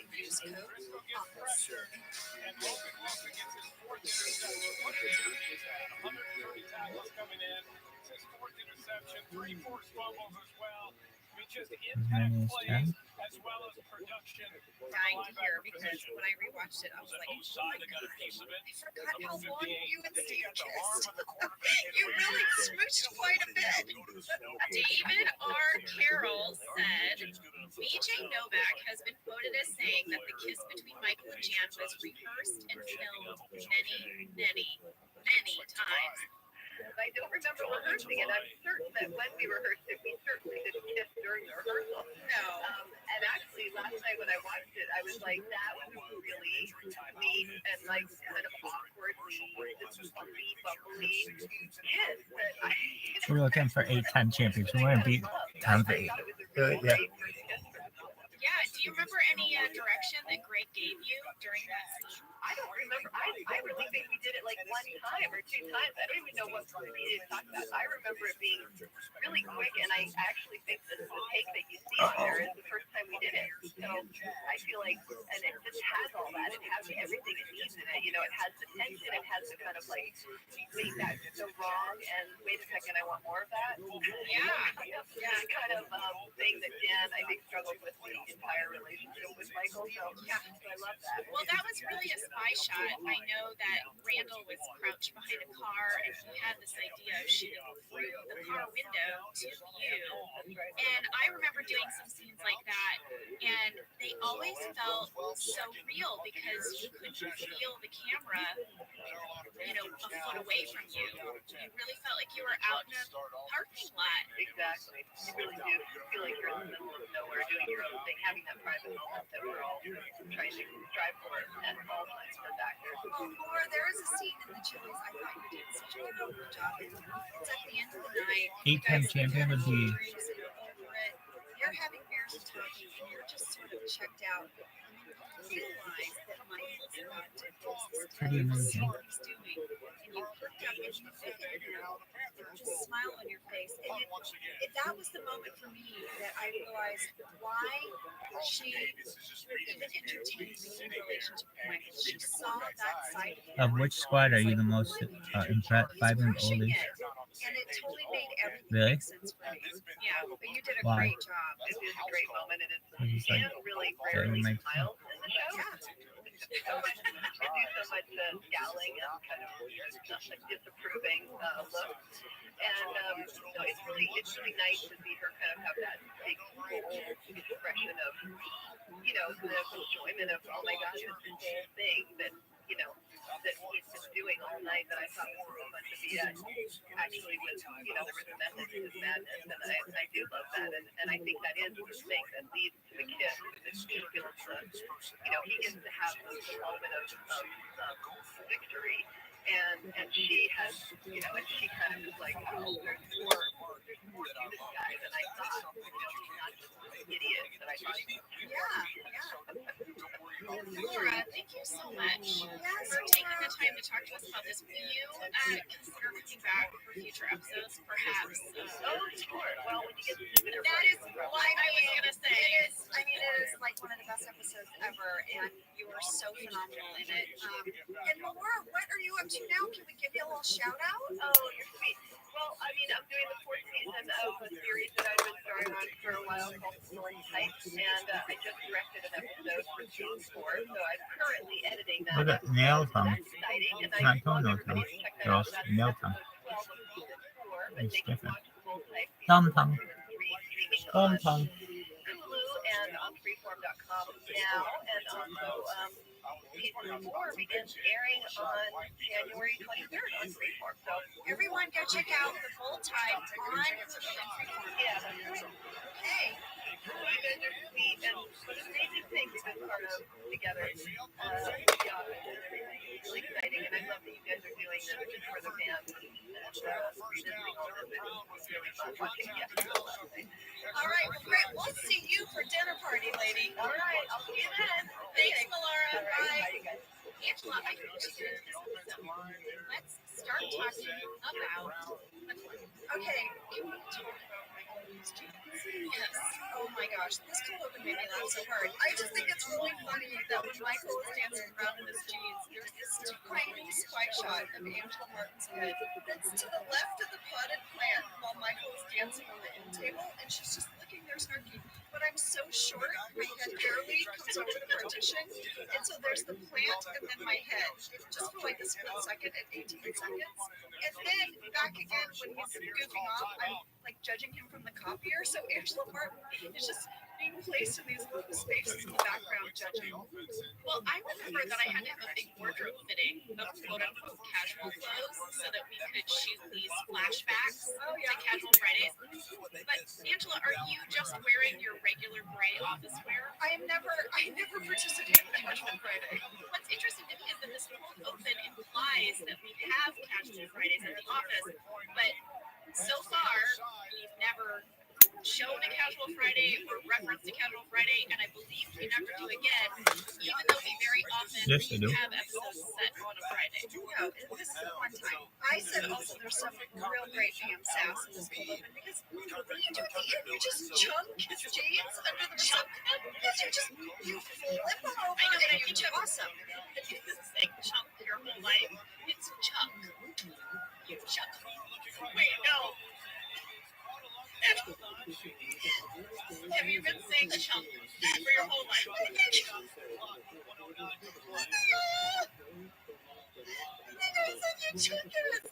Chunk it. Sam, it's chunk, right? It's chunk. It's 100% Chuck. Oh my god. Do you chunk your wolf? I chunk it. Chunk it real hard at some point.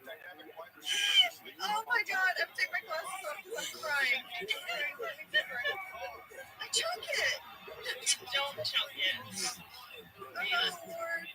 Yeah, Pam chucks the jeans into the trash. There's some Pam sass there. There is. Also, and now I'm just learning about it all in the podcast. I don't know. Oh god. Okay. That is life intimidating art. Okay, so after the scene with the jeans, the show opens with Michael and Jan having a meeting. They're talking about how they're hoping to secure a very big account in Lackawanna County, the whole county. They will buy their paper from Dunder Mifflin. This is when Michael tells Jan he has changed the name from Radisson, which he describes as too snooty, to Chili's, which he says is the new golf course where business happens. Yes, I have that on the card. I thought it was so funny. The Radisson, too snooty, too snooty, too snooty, too stuffy. I have 2 note cards from the scene that I have to bring up. Oh, well, then go. I mean, at a minute 16 seconds. Guys, James. Yes, I think Angel brings really push in the workplace, I'm just saying. And then a minute 31 seconds. Jim has a talking head. He says that if we get this big Lackawanna account, we might not have to downsize. Didn't we just downsize in the Halloween episode? Well, we let go of one person, but I think the bigger deal is that they're saying an entire branch is going to close. So it's neither us or Stanford. That is going to have to close completely. So this would save us. I got it. This moves us into the scene in the kitchen where everyone is telling their worst first date stories. Oscar tells a story about how he went on a date and the woman background checked him. The woman. Yeah. Yes, I have this on note card. I'm like, Oscar is telling this like kind of horrible date scenario where he went on a date with a woman. So did the writers not know that he was gay yet, or is Oscar covering in front of his coworkers? Well, that backstory of being on a date with someone who'd done a background check on you, that was based on a real story of Bill Anderson's date. What? Yeah, he said he went on to date the woman for a while, but that on their first date, she revealed that she had done like a real deep dive with him to make sure that he was open up enough. I have a fan question.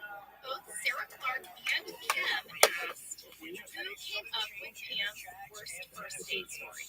Well, Pam's story of being left at a hockey game was not based on anyone's real story, but the writers went around the room and they just pitched worst first date stories. Where's the worst place that you can leave a date? That was their assignment one afternoon. That's a little insight into the writers' room, what it's like. They sit in there on a bunch of couches and they eat snacks. They eat a lot of snacks up there. They really do. They They would also go sit- steal their snacks. They would steal their snacks, but they also do sit at a table with computers as well. Well, they do, but sometimes when they pitch these ideas, it's really fun to go in there because they'll say, okay, what is the worst place to leave a date? And then they just go around there and they just shout it out. It's like so fun in a writer's room because I feel like when they do that kind of stuff, it's almost like playing a game of Pictionary or something. Yeah, yeah. In their living room.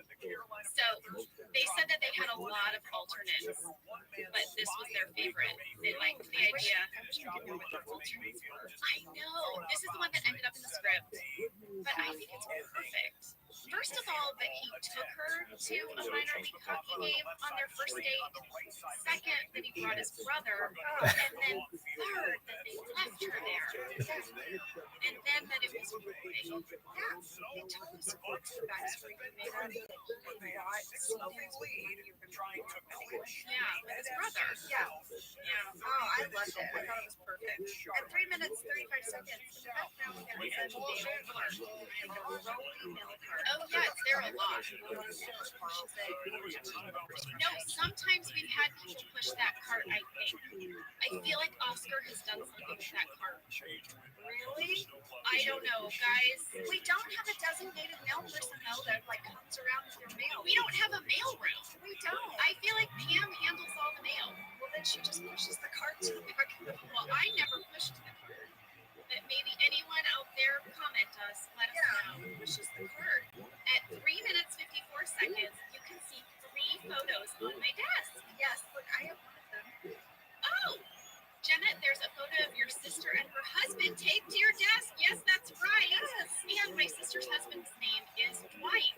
Isn't that crazy? Now, the writers didn't know that. That was just all like by chance. Yes, here's a little bit of interesting trivia. My father's name is Jim. My brother-in-law's name is Dwight. And my niece's name is Susie. Well, and they named the characters actresses. Yes, That the other two were already happening. Yeah. But that one was all of you. My niece Cece was born about a week before we filmed the episode where Pam and Jen have their baby. And I asked her to use their baby. Yeah. All right, ladies, should we take a break? I think we should. I see you pared down your note cards. I'm paring down my note cards. I collected myself. I'm no longer laughing at you when you just simply look at me. Thank you. Thank you for admitting that all I'm doing is looking at you. But the expression was really funny. Now you just did it again. You just implied that there's some way I'm looking at you. This is your thing. I'm gonna take a sneaky photo of your face. Don't you dare. Lady, you do. I have to do the impression. Ready? This is my impression. You be me. Put down the picture of whatever you're doing. Ready? And those are my questions. Nothing? You have nothing? Angela, this is like a podcast. You're supposed to talk. That's my impression. But did you see my face? Barely. Those are my fast facts. And those are my fast facts. Your turn.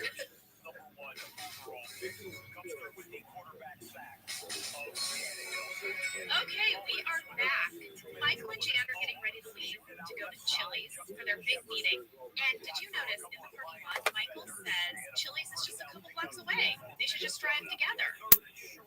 However, the closest Chili's is actually about 30 minutes away in Wilkes-Barre at the Wyoming Deli. Somebody did a little deep dive. I remember this. I remember when we were shooting it that we discovered that there isn't really a Chili's in Spokane. You have to go outside. And it wasn't a big deal when we did the Dundies, but here Michael does say, but it's not. And then he goes on to say, you don't know Scranton at all. Which is it's like, well, maybe you don't know it. What was it like for all the people in Scranton listening to this episode and be like, wait, what? Well, they probably had the same moment when they saw a palm tree or two every once in a while. Like, wait, I also want to say, I looked it up. There still isn't a Chili's in Scranton. Chili's? Missed opportunity here? You guys want to go ahead and put a Chili's in Scranton already? Chili's, maybe you should call us because Jenna has We will cut the ribbon. Oh, we would cut the ribbon. Cut the ribbon. I've never done that. That'd be fun. I know. I've always wanted to do that with giant. Don't chunk them. I won't chunk them, Angela. I will not chunk them at anyone. So they walk inside the Chili's to one of my all-time favorite scenes. Yes, I bet it's this. Yeah, I got my note card. It is. Is that when she says no gold, when he Steve's face as Michael whips around, no gold. Like, it is, you see everything in him go electric. Yes, is gold.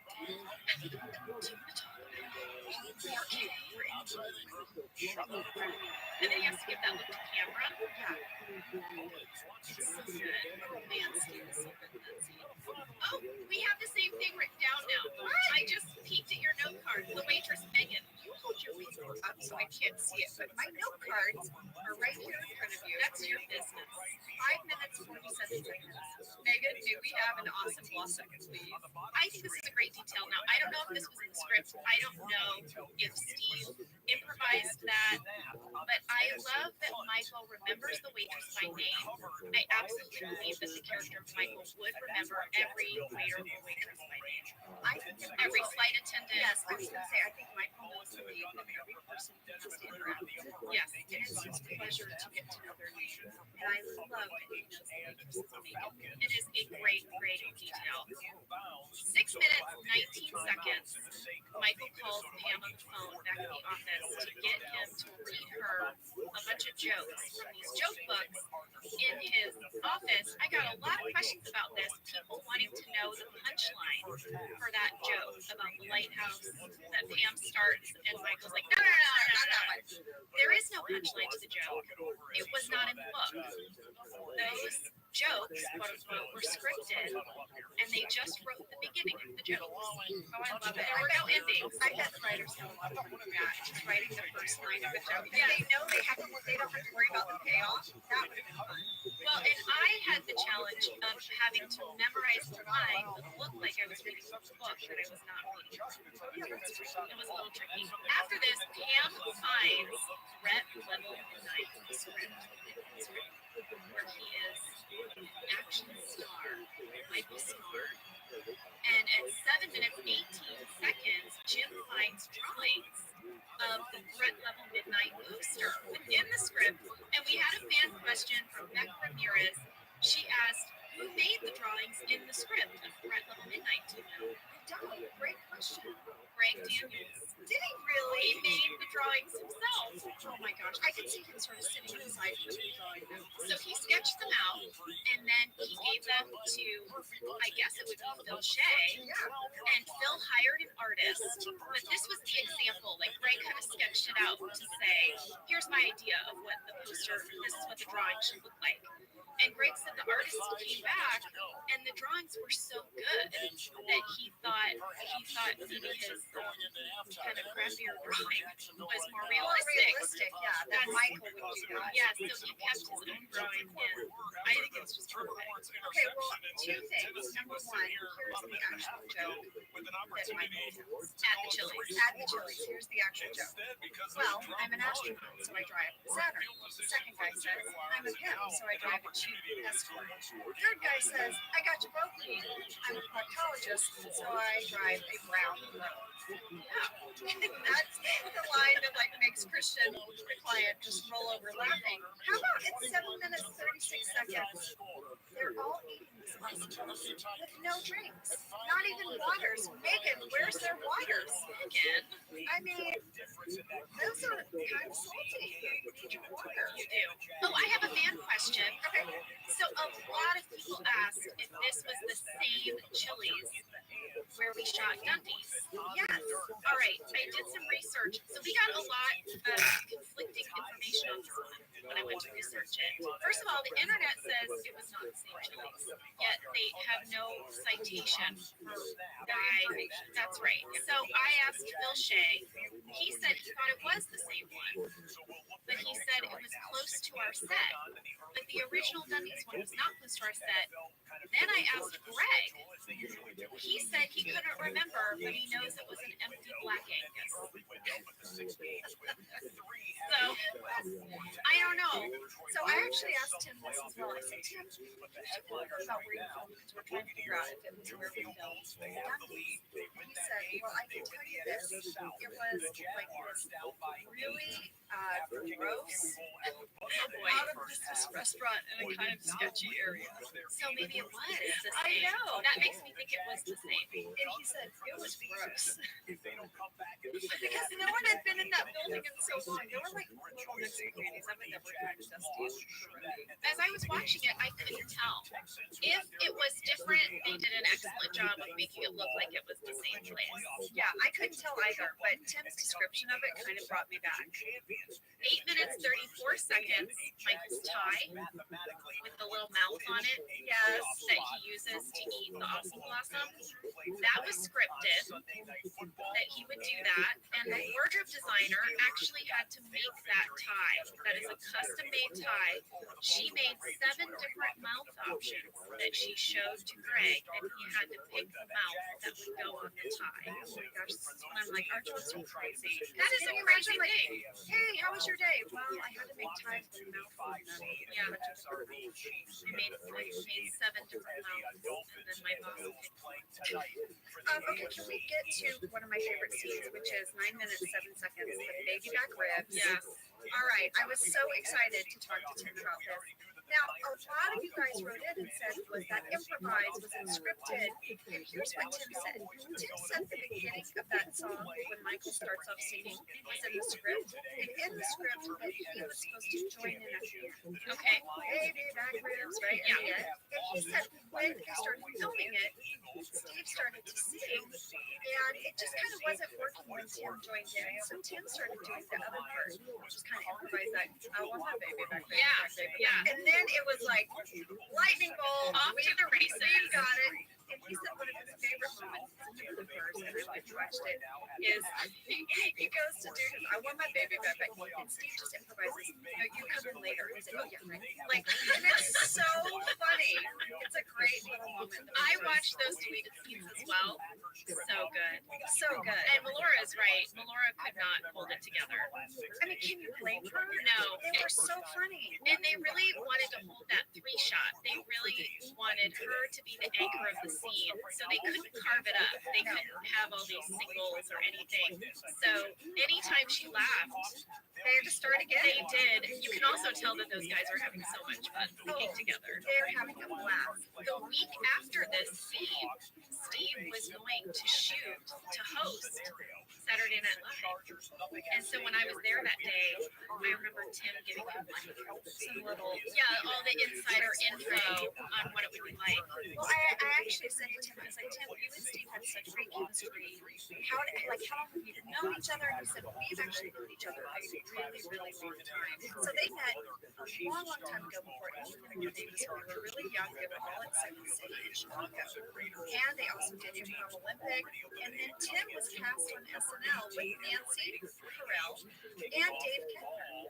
Oh my gosh. Right? But he said, honestly, when they became really, really tight and got to know each other, is the summer when he had off from Saturday Night Live, all of those guys went and did a Second City tour in DC.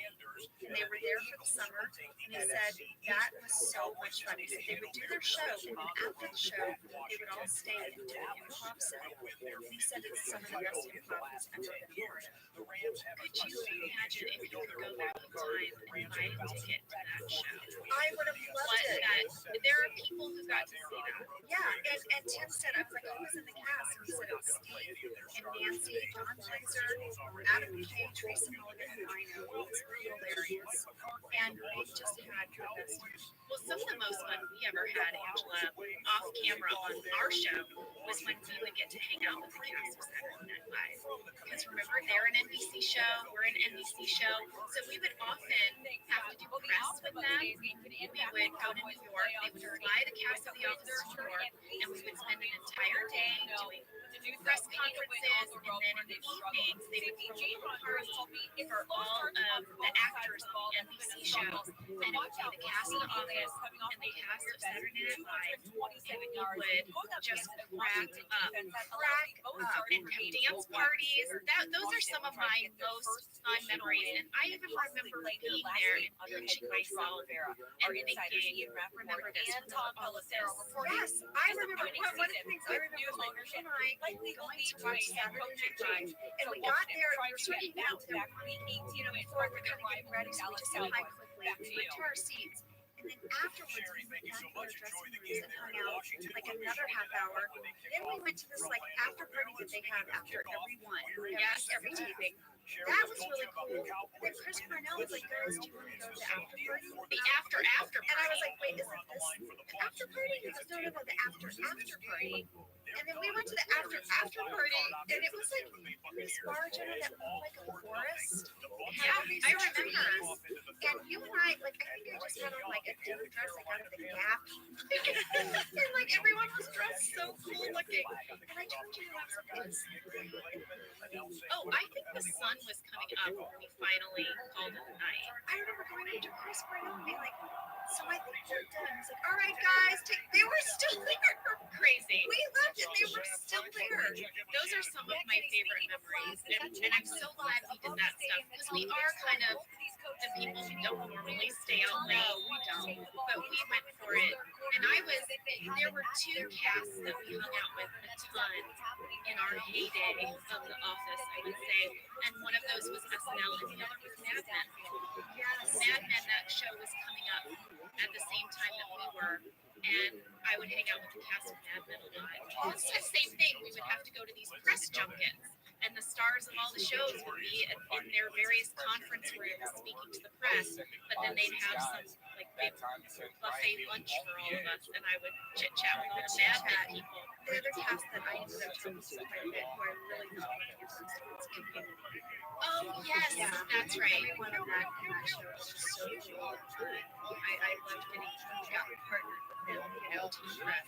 Well, bringing us back to the episode, that scene Yeah. Okay, I found out a really interesting tidbit. I specifically about the commentary. That's actually Paul and Greg making slurping sounds. They recorded slurping sounds in the editing room to lay on top of that scene to just make it even grosser for Laura's reaction. That is so funny. It just makes me love our show because I felt like we weren't just this little engine that could, this little team. We need two people to make slurping sounds. Oh, that happened all the time. All the time. You have some more stuff about Tim, though. What are you going to say? Well, I just asked him, if he had heard of The Office and how he came to get the job, and he said that he was a humongous fan of this project. And he said that when he got on the show, that it was not a hit, right? It was kind of early on. It was still sort of like, what is this show about? And he said in inner comedy circles, people were like, the show's really funny. So he knew it was funny, but it was like the world didn't really know about the show yet. And he was kind of busy, and he's like, I don't know, guys, I don't know that I can do it. And so he initially said no. Oh, he turned it down? Yes. And then they called back, and Tim said his theatrical manager's assistant, Tim, this show is so hilarious. And he was like, all right, I'll do it. And he said he's so glad he did. Of course, he had the best time with Steve. And Tim is right now on a show on ABC called School. It's on Wednesday at 8:30 p.m., so check it out. Thanks, Tim. So now, Angela, I think we should go back into the office and talk a little bit about threat level midnight. Oh, yes. Everyone in the office goes into the conference room, they divide up the parts, and they start reading threat level midnight. I think this is a great example of what a table read is like. This is what we would do every week on The Office. Tuesdays or Wednesdays at lunch, we would all go into this conference room. They would hand out the next week's script, and we would read it out loud. Yeah, and usually the director was the narrator. They would read all the stage direction. And on Threat Level Midnight, Jim is the narrator. You guys all read it. He casts Oxford as Golden Face. But when Threat Level Midnight is actually made, Jim is Yes, that's right. One of my favorite things in this is the fact that Michael's bubbling assistant clearly used to be named Dwight. So that talking head that Pam gives where she explains the typo and all of that, the first time we shot this episode, that explanation did not exist. And so that was a reshoot. I actually like that talking point because it helped it make sense for me. Because Samuel L. Chang is actually Dwight. That's right. Well, here's the cast that we see in Threat Level Midnight at the table read. Now, it's more fleshed out and things have changed in the actual movie, and we'll see that in season 7. Phyllis is Catherine Zeta-Jones. Dwight is Michael Scarn. Oscar is Golden Face. Ryan is Samuel L. Chang. And that's the only people that are cast in what we see. Everyone else is sort of sitting around, but those are the ones that are pulled out. Well, I had a big fan question here. A lot of people asked if Threat Level Midnight was a fully written script. It was written, they did write quite a bit so that we would have something to work with. But as you see in the show, it's an unfinished script, so it was not a fully written script. They also wanted to know if we read from the script or if it was improvised. I was going to say that I thought we read from the script. I found an interview with Brian Baumgartner where he said we improvised it, and BJ backed that up, that we were sitting around for about 5 to 10 minutes, and we were just throwing out anything at all, which seems almost impossible to me, but there's 2 people in the cast who say that's how it was. I remember it vividly. Even Phyllis, when she said, I have 2 things to say. First thing is I love you. No. So I should say some of it was scripted, but we did also improvise some. Okay, so it was both. And that happened a lot when we were shooting. They would leave the cameras rolling, and then we would throw stuff out there. And some of the improvisations stayed in. I love that. But you can definitely tell the beginning of the scene was scripted, getting you into it. Yes, that's true. Back at Chili's, guys, it's a little bit of an adult beverage time code count. Oh dear. So at 7 minutes 59 seconds, Jan orders vodka tonic. We never see this before. Oh, that's right. Yeah. At 8 minutes 35 seconds, they all have margaritas. So is Jan one person? At 13 minutes 44 seconds, Michael and Christian are having beers. Jan looks like she's having a water lime. I can't tell. It's in a tall glass. Maybe that's finally her vodka tonic. I don't know. That's our adult beverage count for those of you who love background stuff like me. Angela, I'm ready to take us on a date to the roof. Pam and Jim's roof date. I have so many questions. I have so many technical questions. Okay. I have some just, fantasy on this. What do you want to know? How did you get up on? Okay, so the ladder that you see in the episode really leads up to the roof. Do you really climb that little fire escape looking ladder? John and I did not. That is how the crew got up there. Okay. John and I, for I guess safety and insurance reasons, we got into a harness. Okay. And then they lifted us up to the roof. Like in a forklift kind of thing? Yeah. In some sort of weird platformy forklift, which seemed scarier and more dangerous than if they'd just been allowed to use the ladder. And we shot on the actual roof of Dunder Mifflin, building. Same. I asked to climb the ladder, but we went up and down on the platform forklift. Okay. I have a fan question about the roof. Okay. James K asked, was it cold on the roof? It looked cold. It wasn't? Shooting the scene in this movie was multiple show. Because the only one John right there was the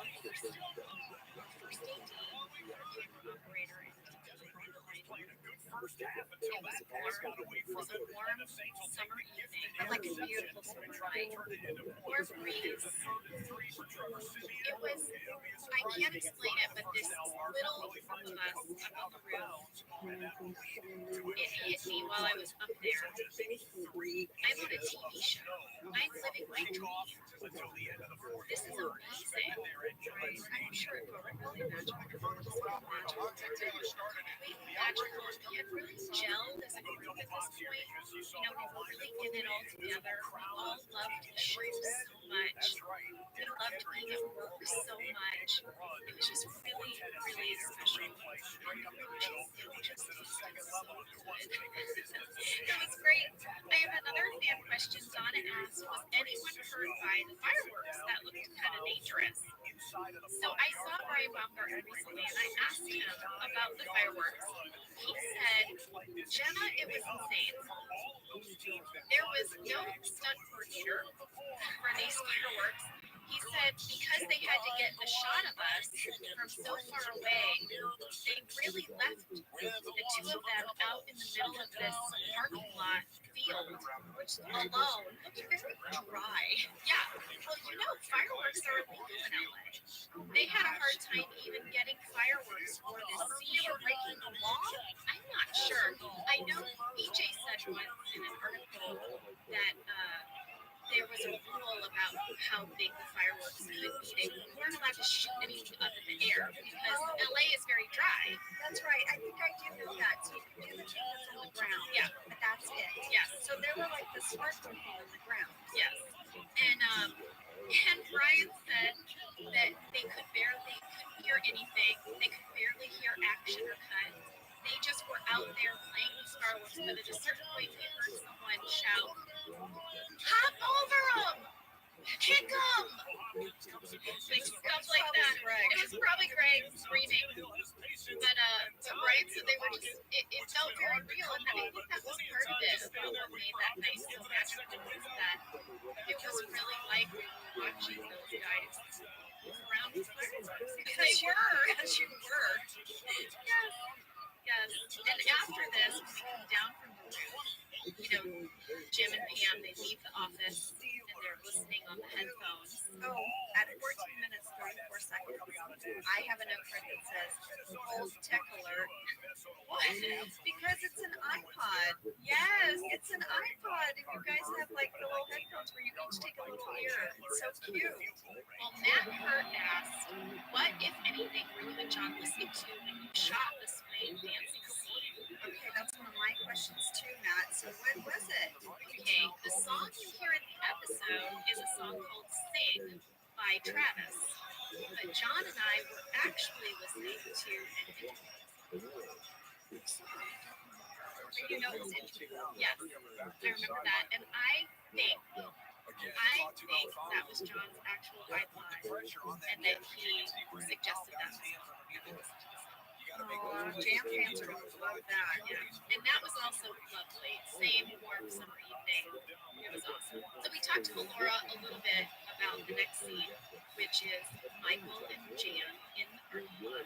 That's at 15 minutes, 21 seconds. It is the big smooch. Yes, the big smooch. All right, so I feel like there's just this brilliant moment, and I don't know if it was written or if Steve improvised this, that just shows how over the moon giddy Michael is that he and Jan just kissed, and that she said, "Let's get out of here." He's so giddy, and I wrote down the scene because I thought it was so adorable. It's at 15 minutes, 21 seconds.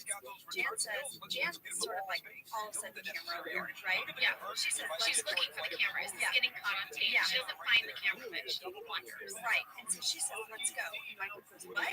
She goes, "Let's go." And he says, "Where are we going?" "Oh, okay, doesn't matter.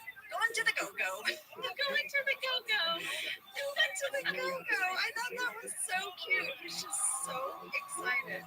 I thought it was adorable.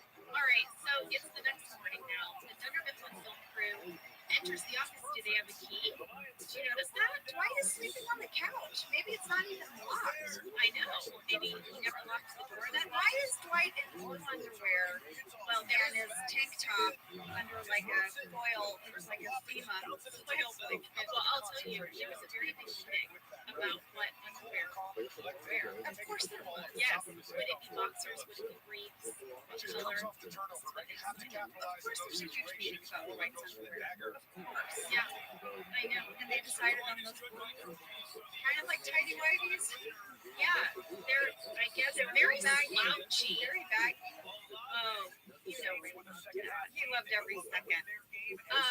What about the scene where he runs, Angela sees That's right. So obviously the camera crew busts Jan, right? Yeah. She's so busted. There are two Dunder Mifflin employees who also now know. Angela, who's arrived early in the parking lot, and Dwight, who's peeping down from the window. Yeah. And Jan sees Dwight. I'm assuming she sees Angela as she drives by. But I love that Dwight and Angela. She totally clocks me. Oh yeah, I do too. But I love that Dwight and Angela go on to have their secret relationship. Totally bust Jan. I love that it's Angela in the parking lot because I feel the very last person who you want to see during your walk of shame. Exactly. All right, so Michael arrives into the office with his delicious secret.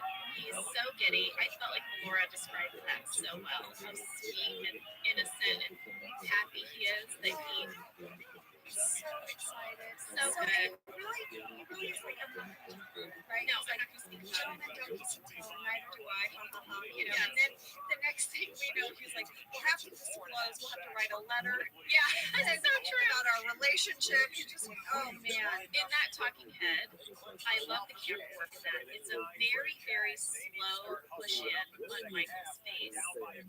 And you can just feel the camera putting all this pressure on Michael to tell the truth. How long does he last? He lasts like 14 seconds. Seconds. He's like, all right, fine. We went back and we To our hotel. yeah, we Made out made a out little bit. I held her and she talked to me about her divorce. Oh my gosh. That phone call with Jan where he goes into the desk, Greg directed that. Greg told Steve, why don't you take this phone call under the desk to avoid the camera crew? And he said it was great because they were able to edit together all of Steve's improvisations because you can't see his mouth. Oh, So smart. Yeah, because Steve was improvising a lot of that phone call and the things that, you know, he was saying back to Jan. Then we had Jim Young's. The rookie from Penn State picks up 10 on first I mean, down. they have that hiccup at the dojo, but this is different. They have little moments. I mean, he got his feelings really hurt. You suggested he try to go for that job at the other branch. Like, then there was the dojo, and now there's this.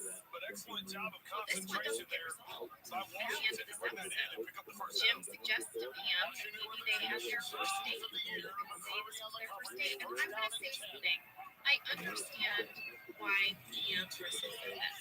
Well, let me just take a minute. First of all, Pam lies to Roy, bold-faced lies to Roy, and says, I have to stay at work. And he's like, are you kidding me right now? She's like, no, I have to work. So already, like, she has probably, within her moral compass, stepped over a line. I think for Jim, now look, guys, I'm a huge Jim and Pam fan, and I wanted them together from the beginning.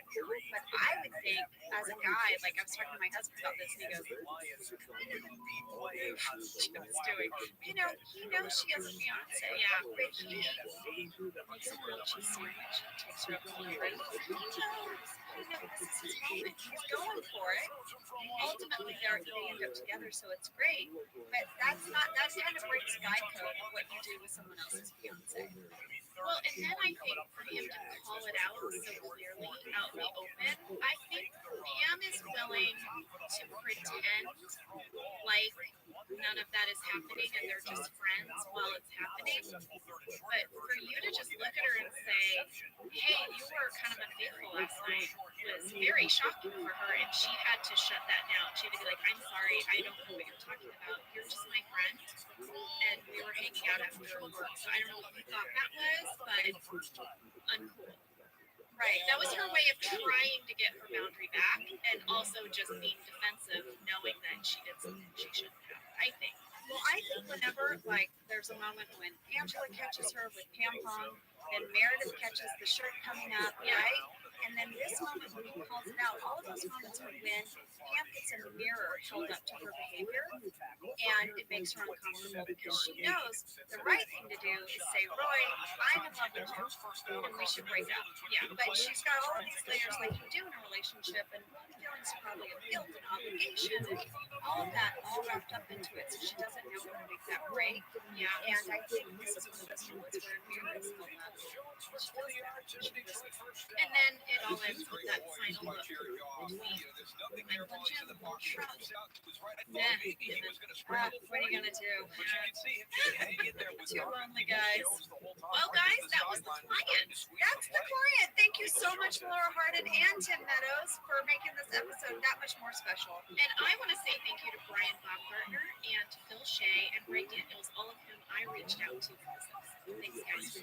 Thanks, everybody. All right, we'll see you next week. We're going to be chunking performance review your way.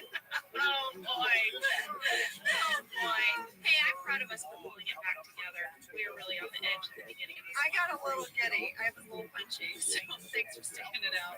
That's what she said. Good ending. Thank you. Thank you for listening to Office Ladies. Office Ladies is produced by Earwolf, Jenna Fisher, and Angela Kinsey. Our producer is Tony Fisher. Our sound engineer is Sam Kiefer. And our theme song is Rubber Tree by Creed Bratton. For ad-free versions of the show and our bonus episodes Candy Bag, go to StitcherPremium.com. For a free 1 month trial of Stitcher Premium, use code OFFICE.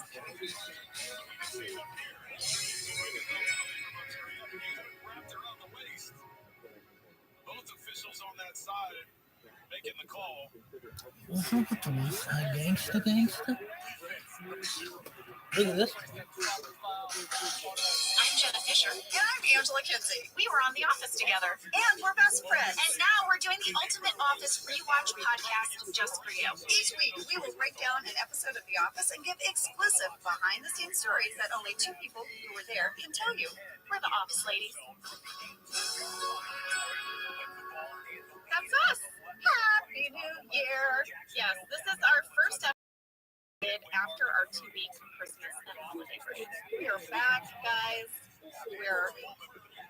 What? I didn't have an end to that sentence. I didn't. I was going to say we're back. We're freezing our butts off. It's cold in here, and I just had to wait, felt like almost a full 10 minutes for Angela to lay all her cards on the desk. It is such a tedious process. Did you say allow all her cards on the desk? I said lay out all. Lay out all. Lay out all? Is that St. Louis? Oh, you're just mad because of waffle ball and chunket. Hey, you know what? People in Texas say chunket. Here I was being like all self-conscious because you said, no, it's chunket. Then I'm talking to my mom over the holidays. We're talking about going through the garage and she goes, just chunket.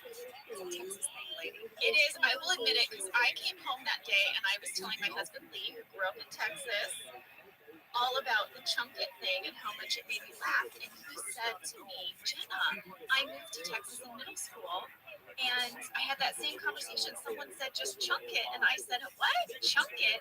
He's like, they say it, they do it. It's like pop and soda. Thank you. Right? Thank you. And I guess, sorry, Texas. Don't be sorry. Just chunk it. And I guess in St. Louis they say I'm gonna lay out on the table. No, lay out all your cards. Lay out all your cards. Shall we begin? Let's begin. All right. Performance review, season 2, episode 8, written by Larry Wilmore and directed by Paul Feig. I'm going to give you a summary. In this episode, Michael is supposed to be conducting performance reviews of his staff, but instead he calls everyone into his office one by one to help him decipher a voicemail from Jan. Because if you remember in the previous episode, he and Jan hooked up. They did. They smooched in the parking lot. Maybe played some grabby games back at her place. Yeah. And he is convinced now that they're boyfriend and girlfriend, even though it's clear that Jan has said this is a one-time thing. Please make nothing of it. Michael is determined to read between the lines. Also in this episode, Pam and Jim prank Dwight by convincing him that it is Friday instead of Thursday. The end of the summary. Jenna, that was a fantastic summary. Thank you. Well done. Thank you so much.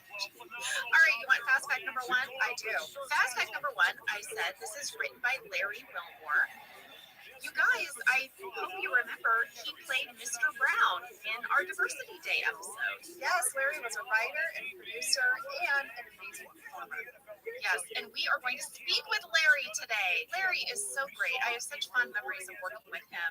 You know, he created the Bernie Mac show. He has been a correspondent on the Daily Show. We've talked a little bit about this. Super talented guy. I'm really excited to talk to him because he's so smart and funny. I think that was one of the things about our writers' room, how freaking smart they were. Really smart. I think people underestimate how smart you have to be a great writer. Yeah, like they really go hand in hand. I think, I don't know, sometimes I wonder, have we wasted all these minds? Should they be off making scientific discoveries? Because some of them were just like the most brilliant people I've ever met, and they're just sitting writing great jokes. But then without them, we wouldn't have the fitness. Fast fact number 2, I was really sick in this episode. You were so sick. Do you remember that? Not only do I remember that you were sick, but I wrote down a quote that I read online. It says, where did you read this? On Wikipedia, okay. On the Office Performance Review Wikipedia. It says, Jenna Fisher came down with a cold. Instead of postponing, however, Fisher memorized and performed all her lines, resulting in fellow cast member Angela Kinsey calling her a trooper. You were in this episode because you were really, really sick. That's one thing I think you guys, I don't know if you guys know this, but when you're on a set and you get sick, you don't go home. No. They literally prop you up because so many people, like what, 300 people, their whole day revolves around that day's filming. Yeah. And so they can't shut down the filming just because you don't feel good. Yeah. So a doctor will show up, give you a shot, and you stay at work. Oh yeah. I mean, I've seen them tape people. They're like, oh, have you stopped vomiting for 30 minutes? Let's get you on set and see what we can grab. Oh, yeah. Like that happened. So I was really sick. This is my first time ever having to perform this ill. I took tons of Sudafed.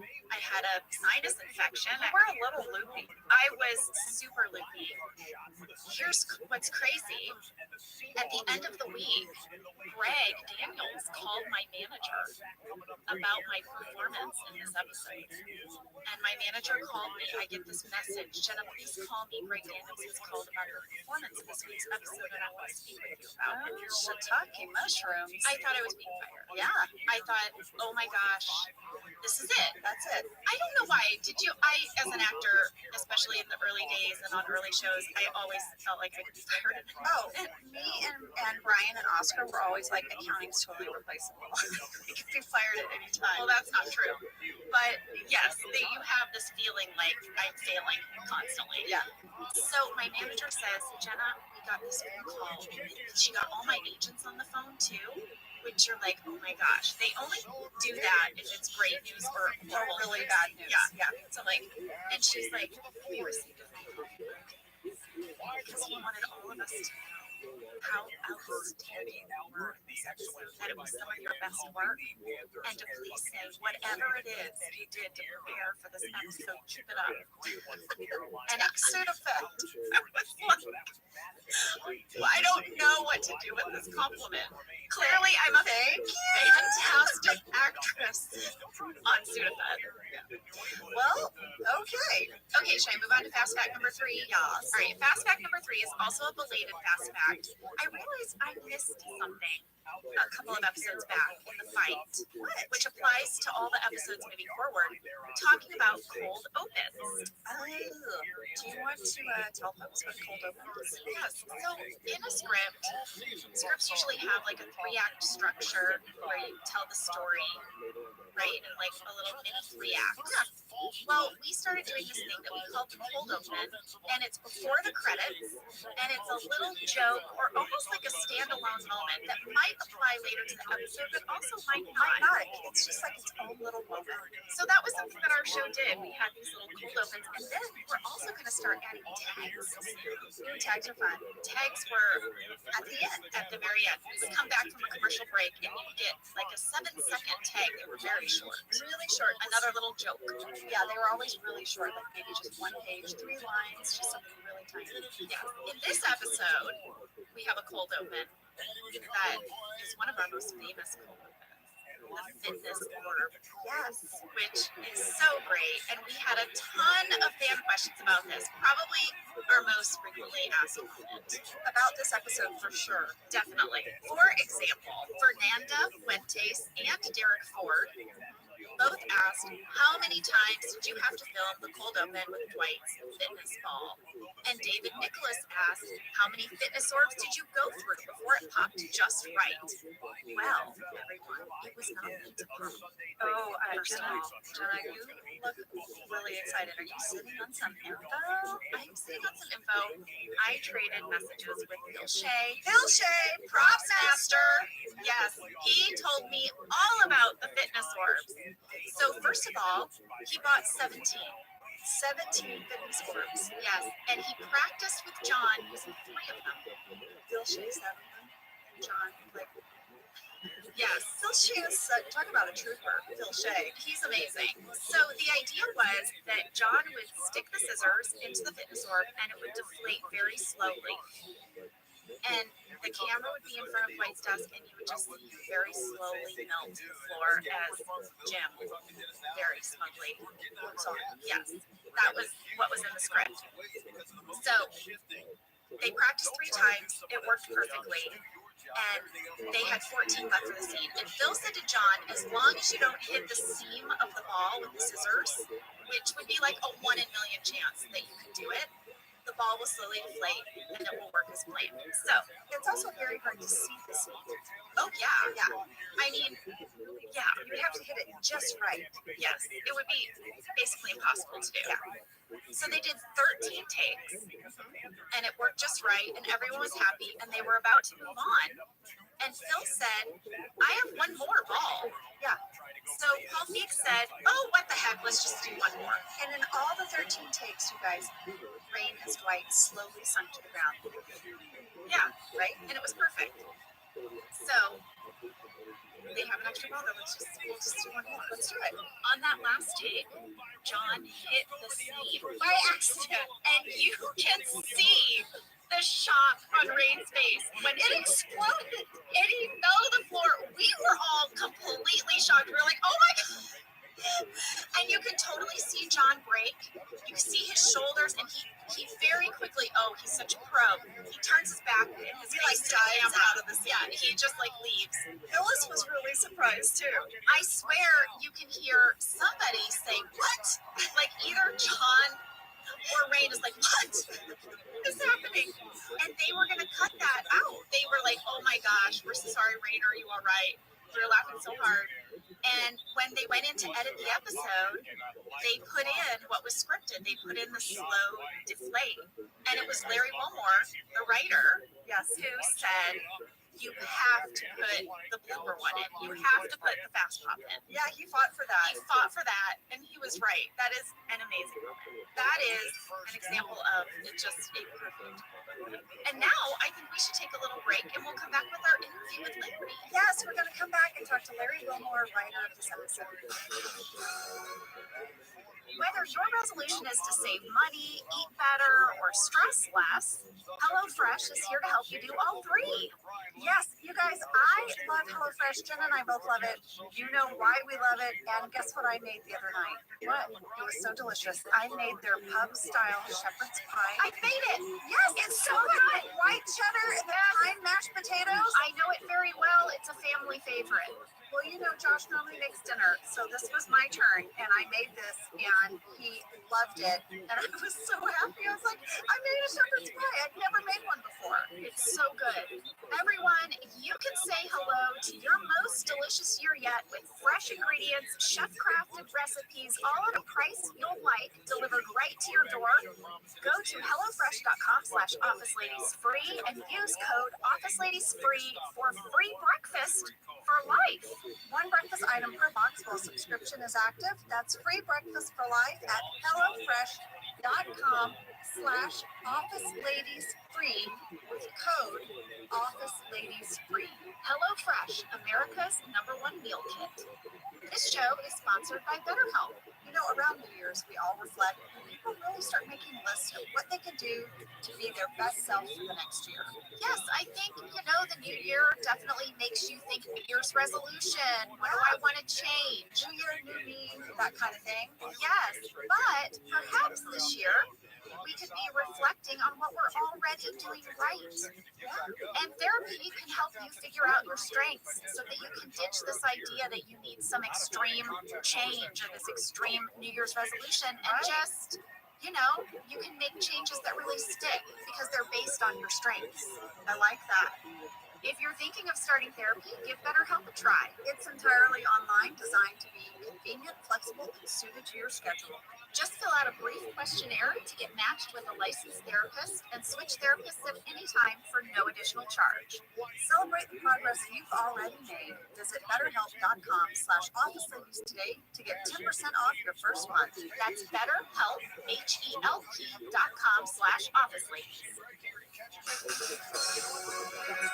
All right, Sam, let's give Larry a call. Yeah, let's call him up. On the second level, Mario games, it's not an easy thing to do. Hi, Larry. It's so nice to hear you guys. Oh my gosh, same. We're so happy this worked out. Congrats on the podcast. What a great idea. Thank you. We're loving it. I mean, Larry, we're just two chatty BFFs that to talk about our favorite job ever. From the beginning. Okay, well, Larry, thank you so much for joining us. Do you know you are our first writer as a guest? Wow.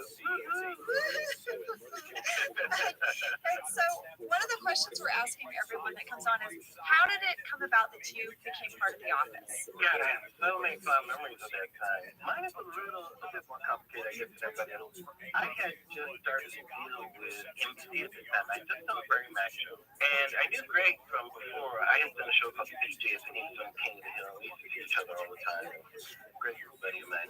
He had never done a camera show before. MC wanted to know if I wanted to consult on that when I was developing. Just to be another voice in there.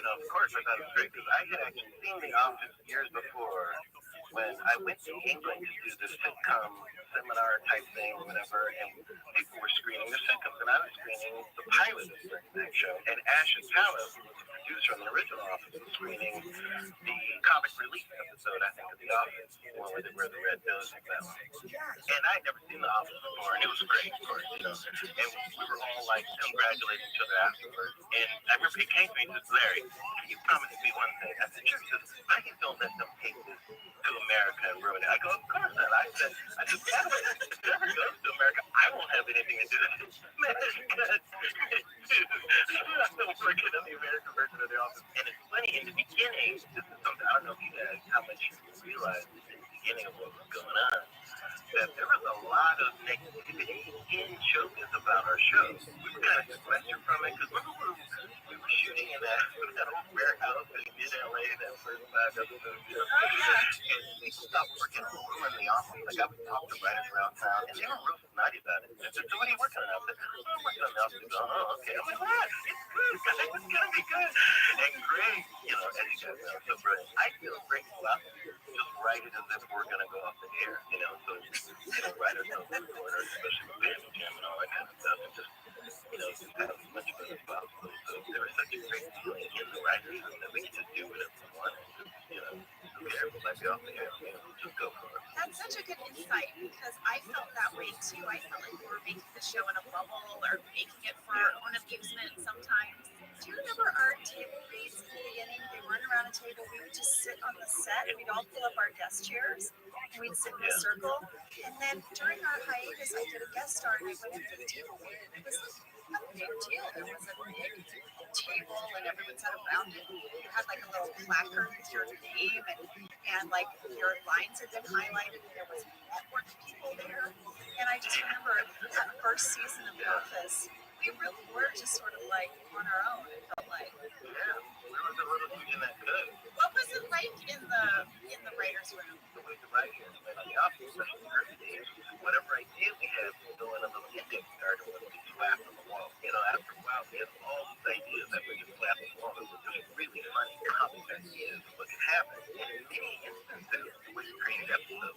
We would put like 2 or 3 cards together and that would be an episode, And that's how I just generally generated, just making each other laugh. And whoever came up with the idea didn't necessarily write the show, by the way. It was very democratic in that way. Greg would just hand it out to whoever, and he would just write that episode. So everybody had a hand in all the episodes.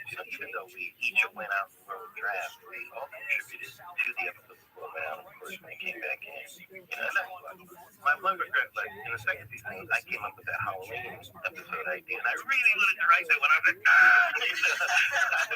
I was salty that I didn't write, but you didn't care. You got over it. It was still fun. But then I just for me thinking it would be very funny if Michael had to fire somebody while they were in costume. It just came from that simple joke. If I could fire somebody during Halloween. And you're right. That episode just started from this essential joke like that. Expand out into an episode. We so enjoyed your performance at Diversity Day. I mean, we knew you as a writer, we knew you as our writer producer, but then when you got to perform, you were so fantastic. And then I had just such a new appreciation for it. I remember thinking you were amazing when we were filming it, but then watching it, you were so perfect as Mr. Brown. Thank you. I had a relationship with he's running the title of the Brent Mac show, and I knew him very well, Tim Fox, the director. And at the time, I was kind of going through a transition in my career. My evil plan had always been to create a show for myself. I was starting my career as a performer as well, and stand up in an act and all that kind of stuff. And I started writing and producing in television because I felt like Hollywood couldn't find me. It was better for me to create a space for myself. The kind of comedy that I did was just a little different. And I really enjoyed writing once I started doing it. After the whole Britain actually about myself, well, now may be time to start thinking about this other year. And when I was on The Office, I remember reading, I think I read that part of the table, but I didn't have an intention of saying it, just because I was real busy. And I really believe that, we should hire actors, give actors a shot to do this, even though great, a lot of people show it, it really is one of the writers for it, which is really fantastic. And, people like Mindy and DJ, even Paul Lieberman. So, by the way, I had hired on the Brett Mac show. I had no idea Paul I hired him on my show. He was so great. And it gave it such an interesting feel, to have writers being a part of it, and to have, people who were in the background, like Angela, some of the ad-libs you guys started doing in the life, the way you guys brought those characters to life was not really a lot of material in the beginning was fantastic, just even the looks you guys gave and all that stuff. Really gave it to a kind of feel to it, But in the beginning, I really didn't want to play that part, and Ken kind of talked me into it, just actually wasn't thinking about it. I just thought, we should be bringing an actor. But then I realized that's kind of what we're doing on the show, is we're all kind of like edging into this thing. So once I embraced it, I just ended up just having a lot of fun. And by the way, I saved some of those outtakes from it. And Steve Carell was so hilarious. If you remember when he was doing the whole Chris Rock thing, it was just so funny. I was just crying laughing. Which we probably couldn't even do that episode today, because it was so inappropriate. So many words. Do people approach you and call you Mr. Brown? All the time. It's crazy. People say, like, I have all these different, identities to people. Like, some people know from the night, from the day show. Some people just know me from the office and from that role, and from other things that I do. But it's amazing. And they don't say Larry Wilmore, they say Mr. Brown. And that's who I am in their minds. It's not anything. But I consider it an honor. I think, how many times, guys, you play a part where I was on screen for what, a minute and a half, 2 minutes, and people remember that years later the character's name? I mean, that's an honor to do that. So the biggest thing people want to know about this episode, Angela, you went through the questions. It's about the suggestion box. They all want to know what was written, what was improvised. I know I got one line improvised in there that made it in, but they were wondering, what were ones that didn't get read? You guys must have pitched all kinds of things for that suggestion box. Not as much as people would think. I think pretty much my first draft made it through, to the floor now. The way that when I wrote this, remember the old Johnny Carson show where he typed this, and Johnny was just a card actor who would be something like that. The bird from a camel. It was the bird from a camel, and I thought it was very funny. It took away from that position again for easy things. But,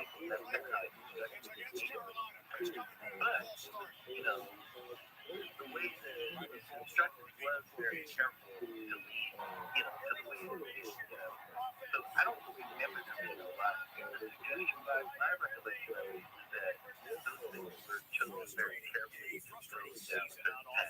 Rather than have a lot of things everywhere. That's kind of how I remember.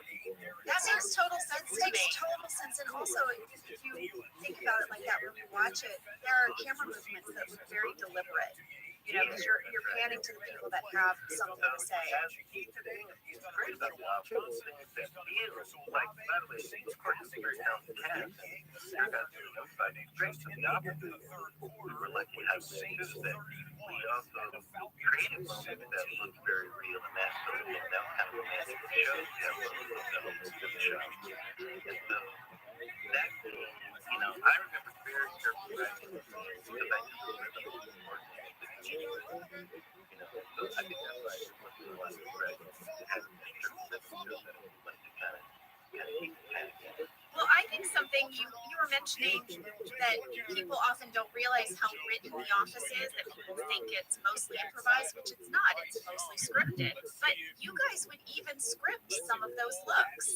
You would, in the script, it would say camera pans to catch Angela looking judgy by her desk. Like, you started to write in those moments. Yeah, and it is that combination of things. It's the combination of us seeing what you guys were doing and then writing towards it. So it's the push and pull of that, you know. Especially like that's why those first 5 episodes are so important because all the stuff you know, you guys are doing, we noticed all those things. Because remember, during those early days, I think all the writers realized that the whole time. You know, I think we're all there, you know, watching, you know, and just learning, you know, from what you guys are doing and trying to write towards it. And that's kind of just to help develop everything. So, it did feel like a real creative collaboration. I always felt that way, and it's something it really was. I miss when we go to other shows now and work on other things. I know, notice it. Thing, you know, and kudos to Greg Daniels, you know, who just wanted to do it differently, you know, wanted to do this collaborative process, you know, with the writers and the actors and performers, and I don't think no one felt threatened by it. And look, think about Steve Carell, the star of the show, never felt threatened by any of this stuff, you know, and just was so collaborative and just funny and just loved for other people to shine. Because we've been in this long enough, we know that's the opposite, you know. Yes. You know, who's this person getting all these laughs, you know, why not getting these laughs? The show did something else that was really special. And do you remember Steve Merchant was also the co-creator of the show with Ricky Freddy? And they would go live sometimes, and I remember talking to Steve about it, what he felt the show was. And from Steve Merchant always said that for him, the show was a romantic comedy. And it was his idea the show was really about Jim and Pam. You know, Jim and John was the show to him, Jim and Pam. And to have that as part of our show, guys, it gave us this great, gorgeous center that was always something great to go to. It really made, like, the harsh humor or the outrageous humor, it gave us a center that was special. Because we really wanted to root for these people. We hadn't seen something like that. And I never forgot that. I was like, wow, you know, sometimes in our minds we're thinking of funny jokes and outrageous things. Yes, birthday, those things are funny. When you have that romantic story inside of it, man, just raised it to that next level. To me, really amazing, especially in those early years, you know. So we see what happened with them, you know, what's going on here, this guy's heartbroken, the band that was doing, you know, all the questions. Even when we didn't quite answer them, they were always lurking in there. And things like that really enrich your story, you know, it really makes it a joy to write this type of thing. Even to this day, I'm still trying to figure out a romantic comedy to do on television. I think it's kind of underserved. You know? Larry, thank you so much for coming to be on our podcast. I know you're super busy. You have a ton in development. You're producing so many things. You know, one of my goals always has been representation, trying to put stuff on television, whether it's people who don't get a chance to see your stories, who don't get a chance to be involved as much as possible. So that's always the back of my mind. And you have a podcast. Yeah, we're Black on the Air. People can catch on the Ringer Network. Thank you so much for coming on. This is amazing. Thanks for having me, guys. I remain big fans of both of you. Congrats on all your great success. So you guys have some of my podcasts now that I'm in New York. Okay, deal. It's a date. Okay, you got it. All right. All right, Larry, thank you so much. Thank you, Larry. We love you. Oh, that was so great. He's so smart and funny. Why do I get so emotional every time we just hear the voices of the people? All right, well, we're going to take a break so I can be emotional. I'll pull myself together. We'll be back to break down the episode.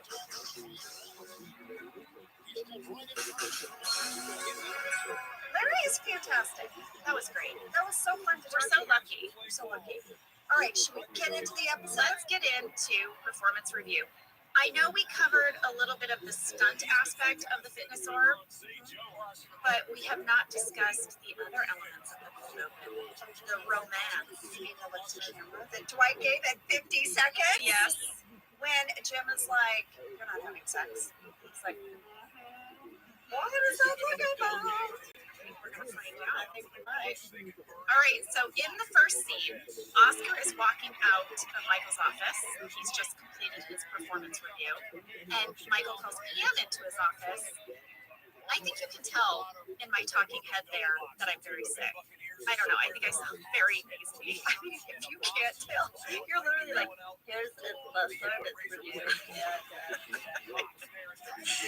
So in that office, when Michael makes Pam listen to the voicemail from Jan, that was my sickest day. That was the day I was most sick. And I think you can see me a little bit nodding off. Like, not nodding off. I think you can see me drifting from the Sudafed. Like, I'm a little, like... Your eyes are a little glassy. A little dilated. You're a little glassy. But it has one of my favorite scenes. Jenna, it made me laugh so hard. You and Steve were so great. And I just love when he's like, Pam, trustworthy. Wait, can we be with them? No, yeah, sure, do it. All right. I'll be Michael and you be yourself, right? All right. Pam, you're trustworthy. Thank you. And a woman. It made me laugh so hard. I know, she just knows where that's going, and it's not good news. So we had a fan question about this from Luke J. Was the scene with you talking to Michael about Jan's voicemails improvised? No, it wasn't. But here's an interesting fact. We weren't listening to a recording. That was actually Laura, who plays Jan, on the phone, saying that voicemail in the exact same way over and over again. Yeah, and I'd hit that button. You would hit that button and she would be cute to say it. I think she was right in the conference room. I think she was right around the corner. She was. She was on set talking through the phone. And I feel like our second AD would cue her whenever Michael hit the button. She might could have even have seen him, actually, depending where she was standing. That was so funny. So good. And there's deleted scenes, and if you look at it, there's one deleted scene where Steve keeps pressing the button like 12 times, and she just had to keep saying, I guess I missed you. I guess I missed you. I guess I missed you. I guess I missed you. Until she starts laughing. Because it was like insane. Okay, at 2 minutes and 51 seconds, there is a flashback to the exterior of the Chili's, and you get a wide shot of that Chili's from the previous episode that we talked about, and you see them kissing outside. I really scrutinized this shot of the Chili's. Angela, I would hear it. Remember in the last episode we said, was this the same Chili's that we shot in the Dundies? Yeah, you were obsessed with that. Now I think it is not. Really? Based on the exterior, this shot is different than any shot we got in the client. This is a wide shot, and I think it looks like a different parking lot and a different exterior than the one that Pam comes out of the Dundies screaming. All right, I'm gonna have to go back and look at that. Okay, way to go, lady. Also, maybe no one cares, but we all care. I have a card from 5 minutes. Does that jump into the card head for you? Who knows? Okay, who knows? I don't write time codes. I have a card from 5 minutes, 5 seconds. It's just me commenting, you guys, as a fan. I just thought John's reaction when he as Jim realizes that Dwight thinks it's the wrong date, his performance in that little moment is so brilliant because it's really letting you in on that he's figuring something out. Yeah. And it's subtle and it's perfect. John, you crushed it. Yeah. Those are the ways that John just like. He's so good. John, you're so good. I've always been a fan, and I think I'm just becoming a bigger fan as I rewatch. Here's something about that same scene. I don't know if you noticed, but in the background, over John's shoulder, Michael's door is closed. Here's a little tidbit. When you see scenes between Jim and Dwight and Michael's door is closed, that meant that Steve didn't have to sit there. Oh, good for Steve. Yeah, he would get a break from having to do the background work because when the door was open, you could see him at his desk, but when the door is closed, you can't. Guess what? None of the rest of us had doors. Nope. None of the rest of us had doors. Unless you're in the annex. So Steve got the background for that couple of hours that we shot that scene. I have a card for 7 minutes, 50 seconds. You guys, it's a scene in accounting. So here's the thing. When Brian and Oscar and I got to have a scene that was solely in accounting, we would get so excited. And like we would come up with all of these bits, and they would always be like, "Guys, we don't have time for all of that." We used to joke, like I would say, like, "Guys, it's not our show. It's not called The Accountants." So we were really excited. But when I was watching this, I thought, "Oh my God, Kevin is such a gossip." Oh yes, so gossipy. He's so gross. And then of course, what the heck does my comment mean when I say office romances are nobody's business with people involved? What's happening between Dwight's look and that lime? Weaving something together. Something's happening. I want to talk about Stanley's meeting with Michael. Oh gosh, you know what? Leslie David Baker is so brilliant in this scene. I actually wanted to call Leslie, dang it. Okay, Leslie, we're gonna call you. You've got to come in. I wrote on a card. Just read what I wrote. On the ghetto. On the ghetto. Well, that was a fan question. Drew's Fire asked about Stanley saying on the ghetto instead of in the ghetto. Was this intentional? It was not improvised. It was written. Paul Lieberstein wrote the line, on the ghetto.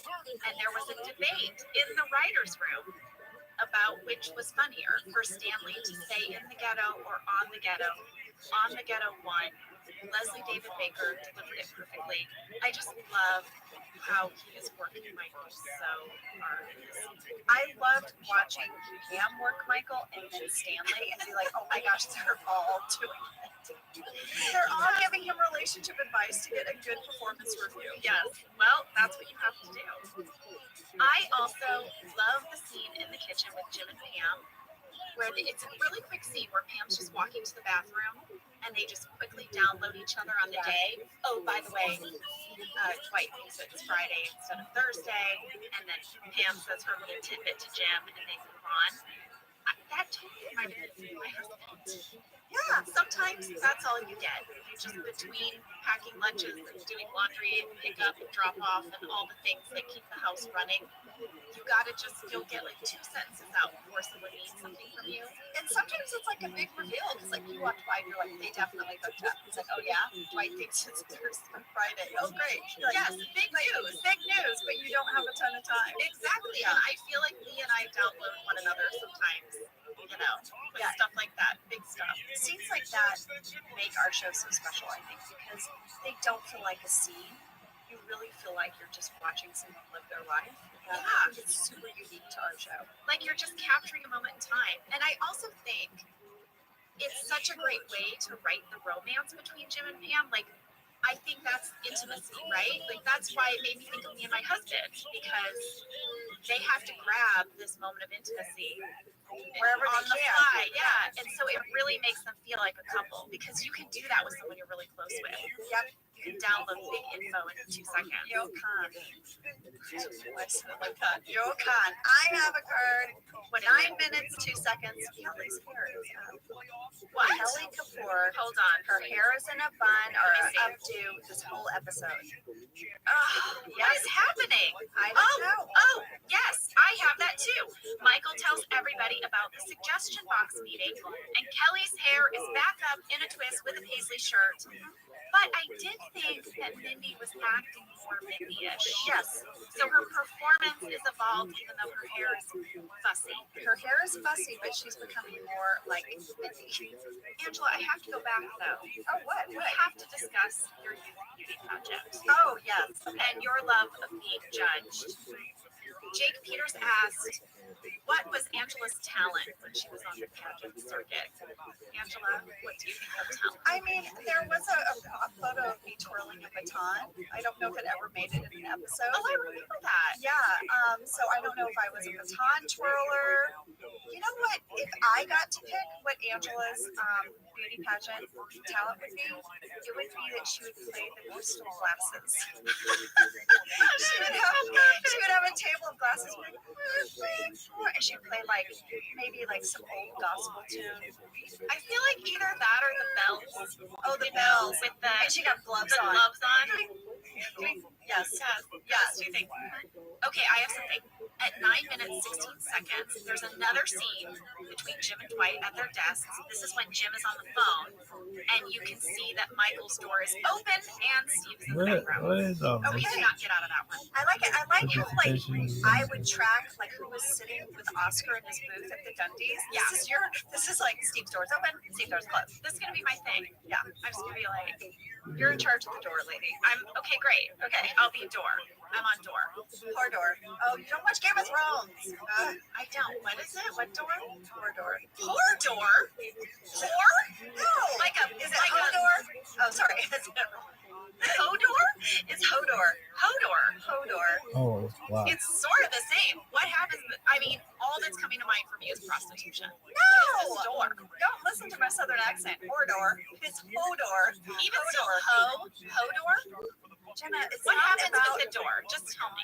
Well, it's not about prostitutes, okay? Well, what is it? It's a person. Hodor is a person. Oh, it's not a door? No, but a door is involved later. I don't want to ruin it for you. It's my hope that someday you'll watch Game I'm of never Thrones. going to watch it, Angela. I'm sorry to tell you. Hodor. It's not my genre. What? Fantasy is not my genre. So you don't like Lord of the Rings? I've never seen it. I'm out. I'm out. She's leaving.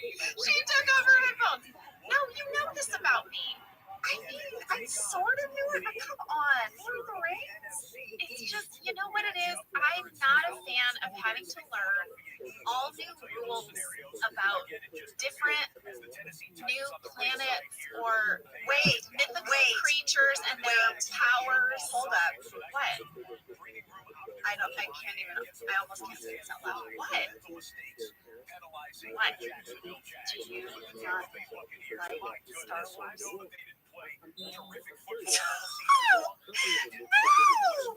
I'm afraid to speak right now. No! Jenna, are you kidding? You don't like Star Wars? I have not ever seen the Star Wars movies. No! Except I think as a child I saw The Empire Strikes Back. Oh my God. I have an appreciation for Star Wars as a cultural phenomenon. Oh my God, you sound like, it sounds like you're a politician.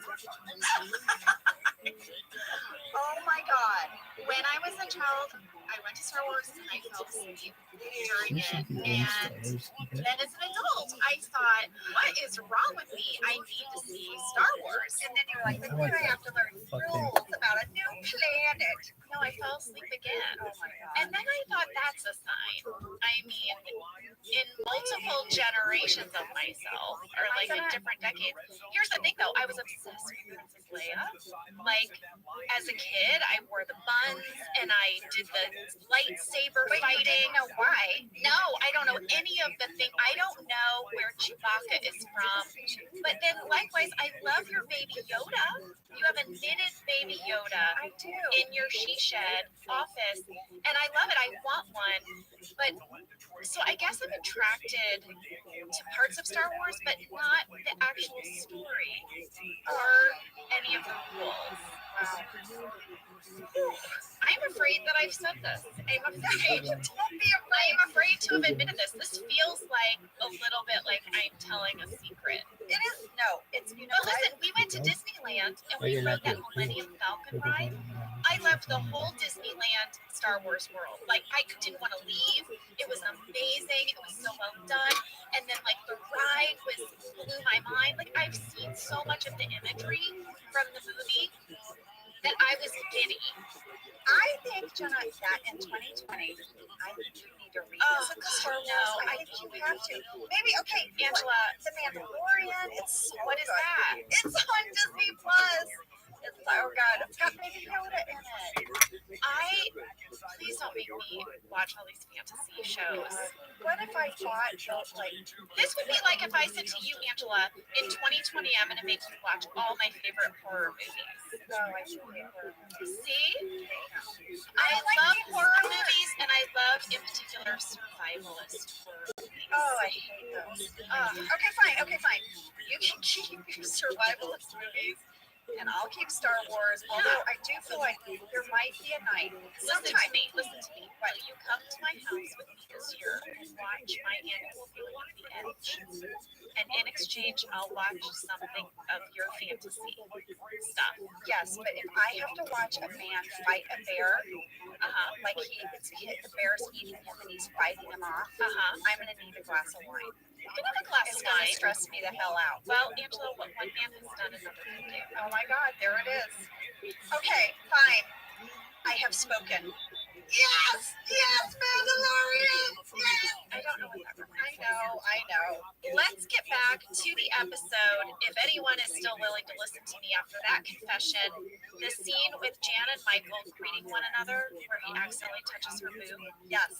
I know. Do you remember on the day we rehearsed that scene because it was a little tricky? There was a big camera movement of Michael watching the door, waiting for Jan, and then he comes out of his office.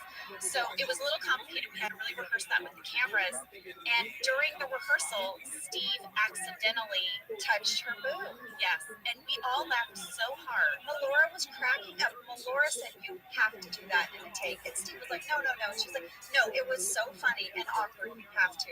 And so then that became a bit in the scene. Then they had to try to do it where it still looked like an accident, which is a really hard thing to do, actually. Yeah, because he was to recreate that. I think Steve was just trying to pat her shoulder. Yes. And missed.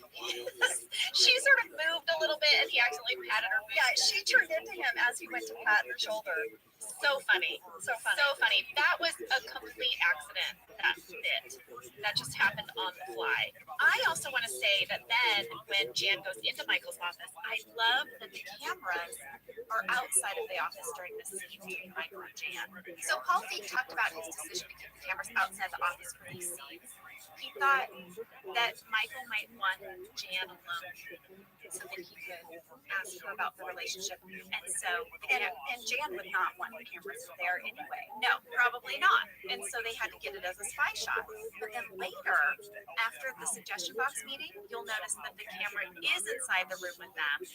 And Paul said that his logic was that in Michael's mind, if he let the cameras in the office with him, maybe Jan couldn't yell at him as much for what happened in the conference room. Oh, yeah. So Michael would be able to use the camera as a buffer, as protection. I just love the thoughtfulness that goes into the planning of where the camera is or where the camera isn't. I mean, that's just, Paul is so smart. He's so smart.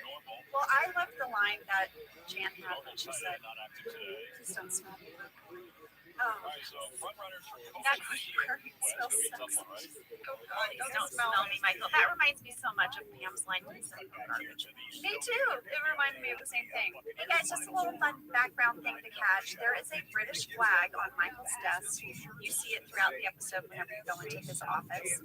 I like to think it's a little nod to our BBC roots. It must be, right? I think so. Yeah. They would do stuff like that. I don't know. So I don't know if you guys noticed it, but I noticed it right away. In the conference room, 12 minutes, 26 seconds.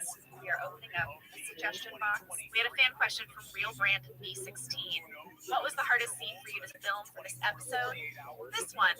We laughed so much. So hard. I laughed so hard at every one of Steve's reactions. Everything was, and also like Rain is right, like repeating all the ridiculous things. So good. Also, I think in this scene there's some Toby sass. Oh, I wrote. Did you Major Toby sass. Okay, so wait. First of all, can we just briefly talk about how many cards are in the suggestion box? Yes, please. There are 6. Okay. Number 1, what should we do to prepare for Y2K? Amazing. Number 2, we need better outreach for employees fighting depression. Okay, that was Tom. Number 3, we need to do something about your VO. This is major Toby sass. Yeah, this is like my God. I can't believe you. First of all, I can't believe Michael didn't kick him out. Yeah. Right? I think he only didn't kick him out because Jan was there. Yes, good call. Also, can we all just take a minute to witness the fact that Creed like school Michael on the difference between conferring and implying? Yes. Like what, Creed? I love when Creed suddenly lays down real wisdom. Yeah. Yeah. He mostly says gibberish, and then you're like, oh, Yeah. take note. Conferring and implying are two different things. What? Number 4, you need to do something about your coffee breath, which is clearly my character's comment. Yes. Yes. Number 5, a piece of gum. Number 6, don't sleep with your boss. Yes. Yeah. I personally never came back from film. When he opens up the piece of gum and Steve's reaction to the gum, Yeah. I don't think I ever got it together after that because it was so amazing. Also, watch Mindy at 15 minutes, 10 seconds. She puts her hand over her mouth, but her eyes get really wide. Like it's a total giveaway. She's laughing. That's what Mindy does when she laughs. She covers her mouth with her hand. Yes. That's her tell. All right, so now we're going to move out to the stairwell and the scene where Dwight is pumping himself up for his performance review. To the song Wild Side by Motley Crue. Yes. So that is the stairwell to the writers' offices. The bottom of the stairs is the hallway where our editors would sit. That's where the editing bays were. And upstairs was the writers. And Rain has said in interviews that this was one of his favorite scenes to film. And I happened to be over in the writers' room that day that they were filming it, and I sat at the top of the stairs and I watched him film the scene. Yes. And it was so great. And a lot of the stuff that he is saying there was improvised. Yes, also people were like, did he improvise playing the air guitar? That's all Rain. That's all Rain. And there was something funny about that. So usually when you have music in a scene, they don't actually play the music on set. In fact, there'll be like a big dance scene or a club scene, like let's say you're shooting a wedding. They'll play a few seconds of the music so that you can get the beat, and then they turn it off and you have to dance with no music. And say your dialogue, and then they add the music later in editing. And that's so they can get your dialogue clean and so that they can cut between different takes. And you don't want this song in the background. Well, for this scene, they actually played the music on the boombox, and it made for a bit of a challenge in the editing room, but Greg felt like it provided so much to Rain's performance for him to have that music blaring. And also it's documentary, so you wouldn't have this like clean track of the music playing later. Although we did in Cafe Disco, we all had to dance to remember nothing. that. Yeah. In the little Michael Scott Paper Company thing. All right, so now we move into Michael's office, and Dwight is going to give his pitch for why he deserves a raise. Okay, this scene happens at around 17 minutes, 14 seconds. I just have to tell you guys, I did a lot of scenes with Rainn Wilson, and here's something you have to know about him. The man loves a prop. He loves a prop, guys. Oh my gosh. So it was no surprise to me when he held up that binder. I have a feeling him and Phil Shea talked a lot about that binder and what would go in it, but Rainn loves a prop.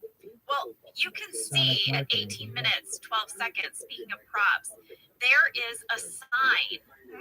And it never gets referred to in the scene because it got deleted. Dwight has made a sign of himself where he breaks down his name. I wrote it all down. I did too. Okay, say it. Let's take turns. You do the first one. Well, let's go back and forth. Okay. Dwight's acronym for his name. Determined. Worker. Intense. Good worker. Hard worker. Terrific. I have to advise people to go back and watch the deleted scenes from this because there is a whole scene where he explains this. He explains it to Jim at their desks, and then he makes suggestions for what Jim's acronym could be. He does? Yes, and it's really good. And then they also show like the scene from Michael's office. So it's good stuff. It is interesting to me that the two characters that were the most excited about their performance review were Dwight and Angela. I mean, Dwight put so much effort into his, and then all Michael said was he's adequate. And then my character is like, I love to be judged. I think I hold up even to the most severe scrutiny. I'm so excited for this. And then he just slams the door in my face and says, you're satisfactory. Oh, I know. It's so sad. The two people who really wanted a performance review don't get it. So around 18 minutes, Jan is fed up. She's like, you know what? I need a minute. I'm going to step out. I'm going to collect my thoughts. And she goes into the hallway, and we see the sign for the building. And here's what's in the building that we see. WB Jones Heating and Air. That's in office 110. Available 1400. It's available space. And then the number is 120. What? Then we have Dunder Mifflin Inc., Suite 200. And then we have Vance Refrigeration, Suite 210. So here's something that's interesting. We haven't done that episode where we meet all the people in the business park yet, but they had to make that prop. Yeah. So I want to ask, that would actually be set deck. I want to ask Michael Gallenberg, did he just randomly make up that JB, whatever, WB, the WB, and did he make up Vance Refrigeration? WB Jones. I mean, Vance Refrigeration is put there so far before we ever deal with it. I wonder, like, what that was. Who came up with that? Yeah, we need to talk to Michael about all of those little things because they will come to figure so prominently in upcoming episodes. Oh my gosh, Bob Vance, Bob Vance, Vance Refrigeration. Then we have the scene with Jim and Pam in the break room. Yes, they're talking about Michael and Jan. And Pam says, how do you come back from that? And Jim so clearly takes it to heart because he's thinking, how would they come back? How would they come back? How would he come back? It's so clear to me that that's what he's thinking. He's like, yeah, you know, I don't know how they do come back, especially when we work together. And Pam goes, no, I mean, how do you come back from hooking up with Michael? Right. And he's like, oh, yeah, Michael. But you see the whole time, I feel like Jim sort of went deep, and I feel like Pam kind of stayed surface. Yeah, I don't think Pam's thinking any of that stuff at all. She's really thinking, Jan comes with Michael. Yeah, Michael. Yeah, she's not thinking office romances. But it's just a little moment for me that kind of broke my heart. And it's kind of like what Larry is talking about, that at the heart it's a romantic comedy, you know? And Jim is thinking about Pam. And so when he realizes Pam hasn't even clocked that, you know, that he's thinking about them in a way that she's not even thinking about in that moment. Jan then says she is heading back to New York, and there's this big scene where Michael chases her to the elevator. Oh, Jenna, before we get into that scene, I just have one little comment about something in the background. What is it? At 19 minutes 8 seconds, you guys, as Jan is leaving the building and Michael's chasing after her, you really get a great look at the Dunder Mifflin sign. Oh, yeah. Here's the thing. You have to think that sign is like made of something hard and sturdy, right? Doesn't it look like, like plastic or something? Yeah. Composite? It's foam board. Yeah. Sometimes almost like a craft project. It's almost like a poster you would make for your kid's third grade project. I remember we would have scenes where we'd have to line up and come in and out of the office, and we'd be stuck back there in that little corner off camera. You could just push one bit. It was just like foam board. Well, I used to remember being worried for it because it did feel very precarious. Like if your elbow might go right through it. I remember one time Oscar was leaning on it. It was like, Oscar, the D is getting like all like bent and stuff. Anyway, I'm just saying that sign, guys, you know, it's Hollywood smoke and mirrors. It's just foam board. You could have made it for your third grade project. I love that too. I think that's a good tidbit. It's a good tidbit. I would sometimes walk past it and just push on the leather. What? Like devious. I didn't know it felt. Was that like your character just getting out a little tension? I don't know. Sometimes I walk past it and go. So Jan gives this big speech at the elevator, which is amazing. It's amazing. Melora is amazing. And it cuts back and forth between them at the elevator and all of us in the office. We had a fan question from Molly Smiley Face. When Jan is leaving and her and Michael are arguing, could you guys actually hear it, or did you just act like you could? We could hear them. We could hear them. They had a camera on us, and we could hear them, and it was as much fun to listen to as you would imagine in real life. It would be fun to listen to that. Oh, yeah. We had a camera on us the whole time they did their scene. And so I think what people don't realize too is the space from reception to that elevator wasn't very far. No, it really wasn't. So we were in fairly close proximity. It just doesn't look like it the way we would always film. And also the walls aren't really real thick walls. Yeah. You can hear. Yeah, they're just very drywall. easily. Yeah. And also the elevator is obviously not a real elevator. It is a box with a door with like a guy with a pulley. With a cable. Yeah, he would like pull the doors open and shut. And he would have to try to time it to look real. But something I love in this scene is that the timing of Michael saying, so what you're saying is it had nothing to do with like that's his takeaway from that speech is that she doesn't find him unattractive. And she just goes, and then the doors close. It's perfect. I mean, amazing. And then this is, a little background tidbit that I love. At 19 minutes 14 seconds, while Melora, as Jan is having this speech, we see the door of Advanced Refrigeration. There it is. There it is. That's where they are. They're right on the other side, so you can see that Phyllis and her fella weren't very far apart. Or did they know each other before? A lot of questions. We learned about that from this episode. All right, so here we go. We talked about cold opens. This episode has a tag. A tag. The little tidbit at the end. It's the next day. Where is Dwight? If you rewatch this is one long tracking shot, which is just a great shot. It's kind of amazing how we timed it out. You see everybody working, and then we go to the window, you see Dwight down at the window getting out of his car. It's really terrific. The prank worked. He doesn't get to work until like noon or something. Yeah, he comes barreling out of his car, all frantic. And of course, you see the really cute Jim and Pam that they do a little like actors bow to each other. Like, well done. Yes. And that is performance review. That's performance review. We would love to thank Larry Wilmore for coming on today and you guys for tuning in. And we will be back next week with email surveillance. And guess who's going to be in the booth with us? Ken Jong. Yes. And Angela, this is going to be a big episode for you. Oh, yeah. It is. Dwight and Angela. Twangela is born officially. Bumpin' Birkenstocks. All right, we'll see you then. Thank you for listening to Office Ladies. Office Ladies is produced by Earwolf, Jenna Fisher, and Angela Kinsey. Our producer is Cody Fisher. Our sound engineer is Sam Pieper. And our theme song is Rubber Tree by Creed Bratton. For ad-free versions of the show and our bonus episodes Candy Bag, go to StitcherPremium.com. For a free 1-month trial of Stitcher Premium, use code OFFICE.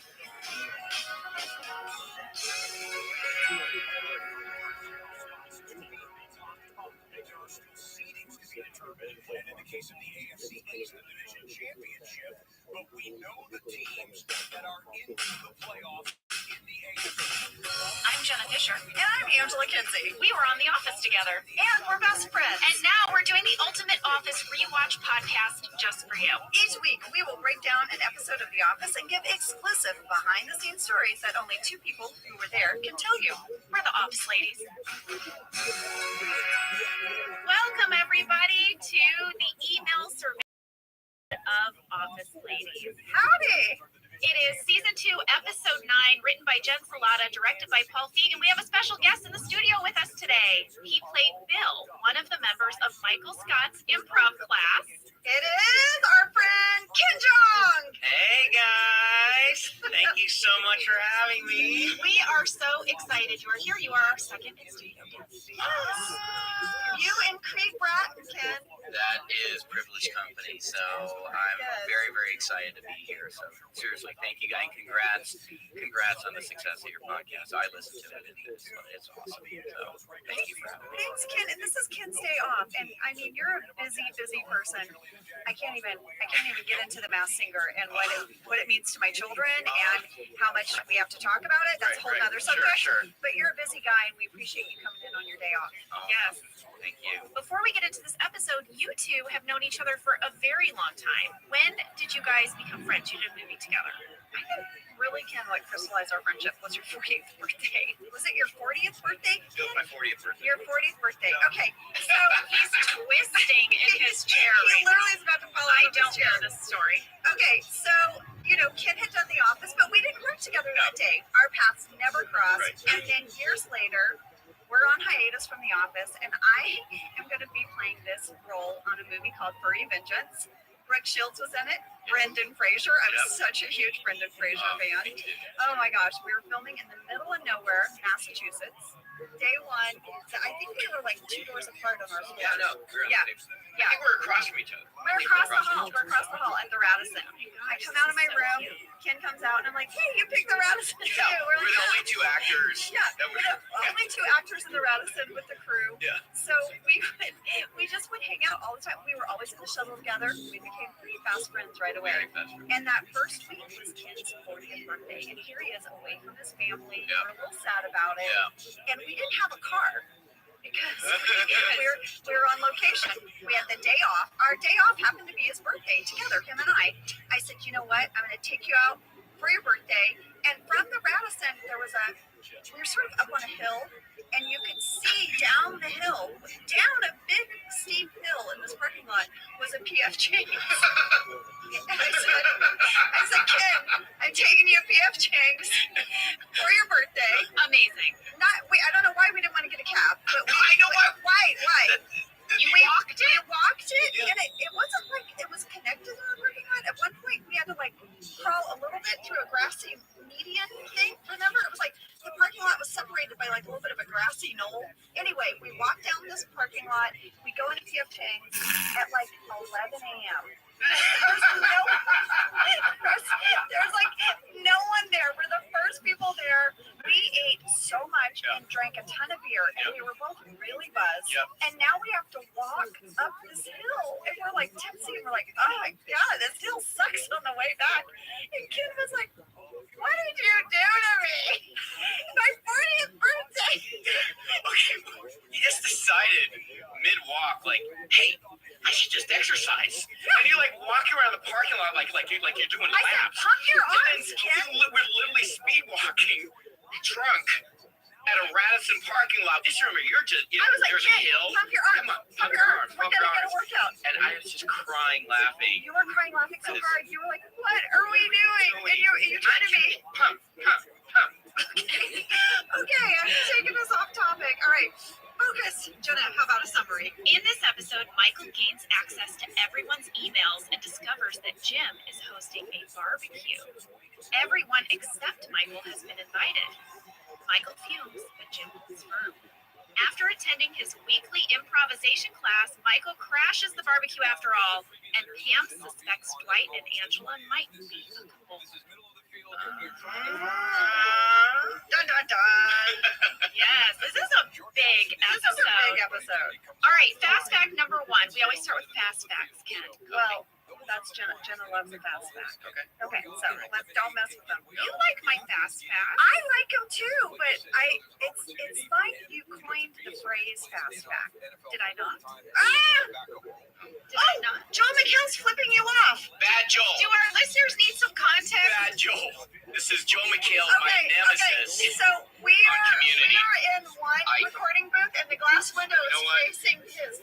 We can see him through the glass. He can see us, and he is being offensive and aggressive. He gave us the bird, and then he mooned us. Now he's coming in.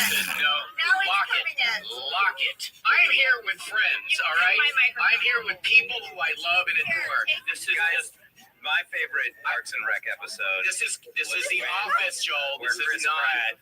No, this is The Office. How dare you? This is a show that started it all. And as much as Angela and Jenna are best friends, you and I, if we had a show, we would call ourselves community enemies, because I didn't like you. I never liked you for 6 seasons. That was over 100 episodes. We barely tolerated each other. And the antipathy has only grown in the last 4 years. That is true. And here's the thing. When we we saved Ken's career. Stop talking about saving my career. Stop it. Have you ever listened? Stop it. Has he talked about Just how many? knock it off. When you look at his Knock it off. when you look at his filmography, Stop it. Hangover, Stop it. Hangover 2, How dare you? Hangover 3. How about, I'm sorry, but you're leaving furry vengeance. That's the movie Angela and I did together right before Community. I can't believe you're saying this on mic. Look, I'm here as a humble day player talking about how I was Bill on email surveillance. I want to go on record and say I really think Community Enemies is a great podcast idea. That just happened. Will you please do a rewatch of Community with Joel and call it Community Enemies? And just give each other for like an hour. That is. Speaking of, I'm a really big fan of Community, and I remember that we would meet up at all the NBC events because we were on air at the same time, and you had such a funny group of people, and I loved the show, and I would be interested in hearing some behind-the-scenes banter about that. Yeah, no, it was huge because I think the first 2 episodes, I think we followed The Office just to survive on the air on NBC. Because I mean, The Office, Thursday nights NBC was the flagship show, and so when we found out that it would air after The Office, we were always, that was like the anchor for us. And that it's funny how you think certain shows like The Office has helped other shows, and then get on the air, stay on the air, and then give actors like myself and unfortunately Joel, a career. And that's been, I'm grateful for mine, but the fans should be regretting Joel. And you can quote me on that. We will. We're gonna use that as our promo for this episode. Yes. All right. So before we were so interrupted. I know. Before Joel McHale came in, and he trashed our desk. He literally He trashed. dumped over a cup of pens. He moved our beverages coffee and our tea. Yeah. And I know. I was gonna discuss my fast facts. Yes. Fast fact number 1. This is the first episode from writer Jen Salata. I love Jen Salata. Now, she will go on to write fan favorites such as Beach Games and Benihana Christmas and many more. She also directed several episodes, but this was her first episode as a writer, and we love Jen. One of my favorite memories of Jen, I think more than any other writer, is that she would giggle. She would behind the monitor, and her shoulders would shake. It's not that it was easy to make her laugh, it was that she was ready to laugh. She was ready to love what you were doing. Mindy was like that too, I have to say. I just loved her energy on set. I think that helps with the actors, right? Like the performers, more confidence, Yeah. And Jen is the type of person, because she's so earnest and sincere, that when she does laugh, it's like her whole body gives into it. It's just a sweet, wonderful thing to witness. It really is. It really is. All right, fast fact number 2. Do it. See, they're fast, and they're fast. Oh my God, I'm like slow like Joe McHale. That's right. All right, we have 2 big guest stars for this episode. The first is Omi Vadia, who plays the IT specialist Sadiq. Now, he is also the star of this Bollywood movie called 3 Idiots. It was a huge smash hit. Like, he's just gigantic star from this movie. And then he was also in our episode.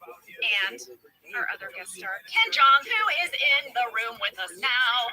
Well, Ken, I did not know you when you got the part in The Office. We met years later. Right, Can you tell us a little bit about how you got the part? I used to be a doctor. I used to be a physician, but I really I was auditioning just like during after work or during lunch, and then Allison Jones just took a liking to me, and she got me an audition for The Office, and it was.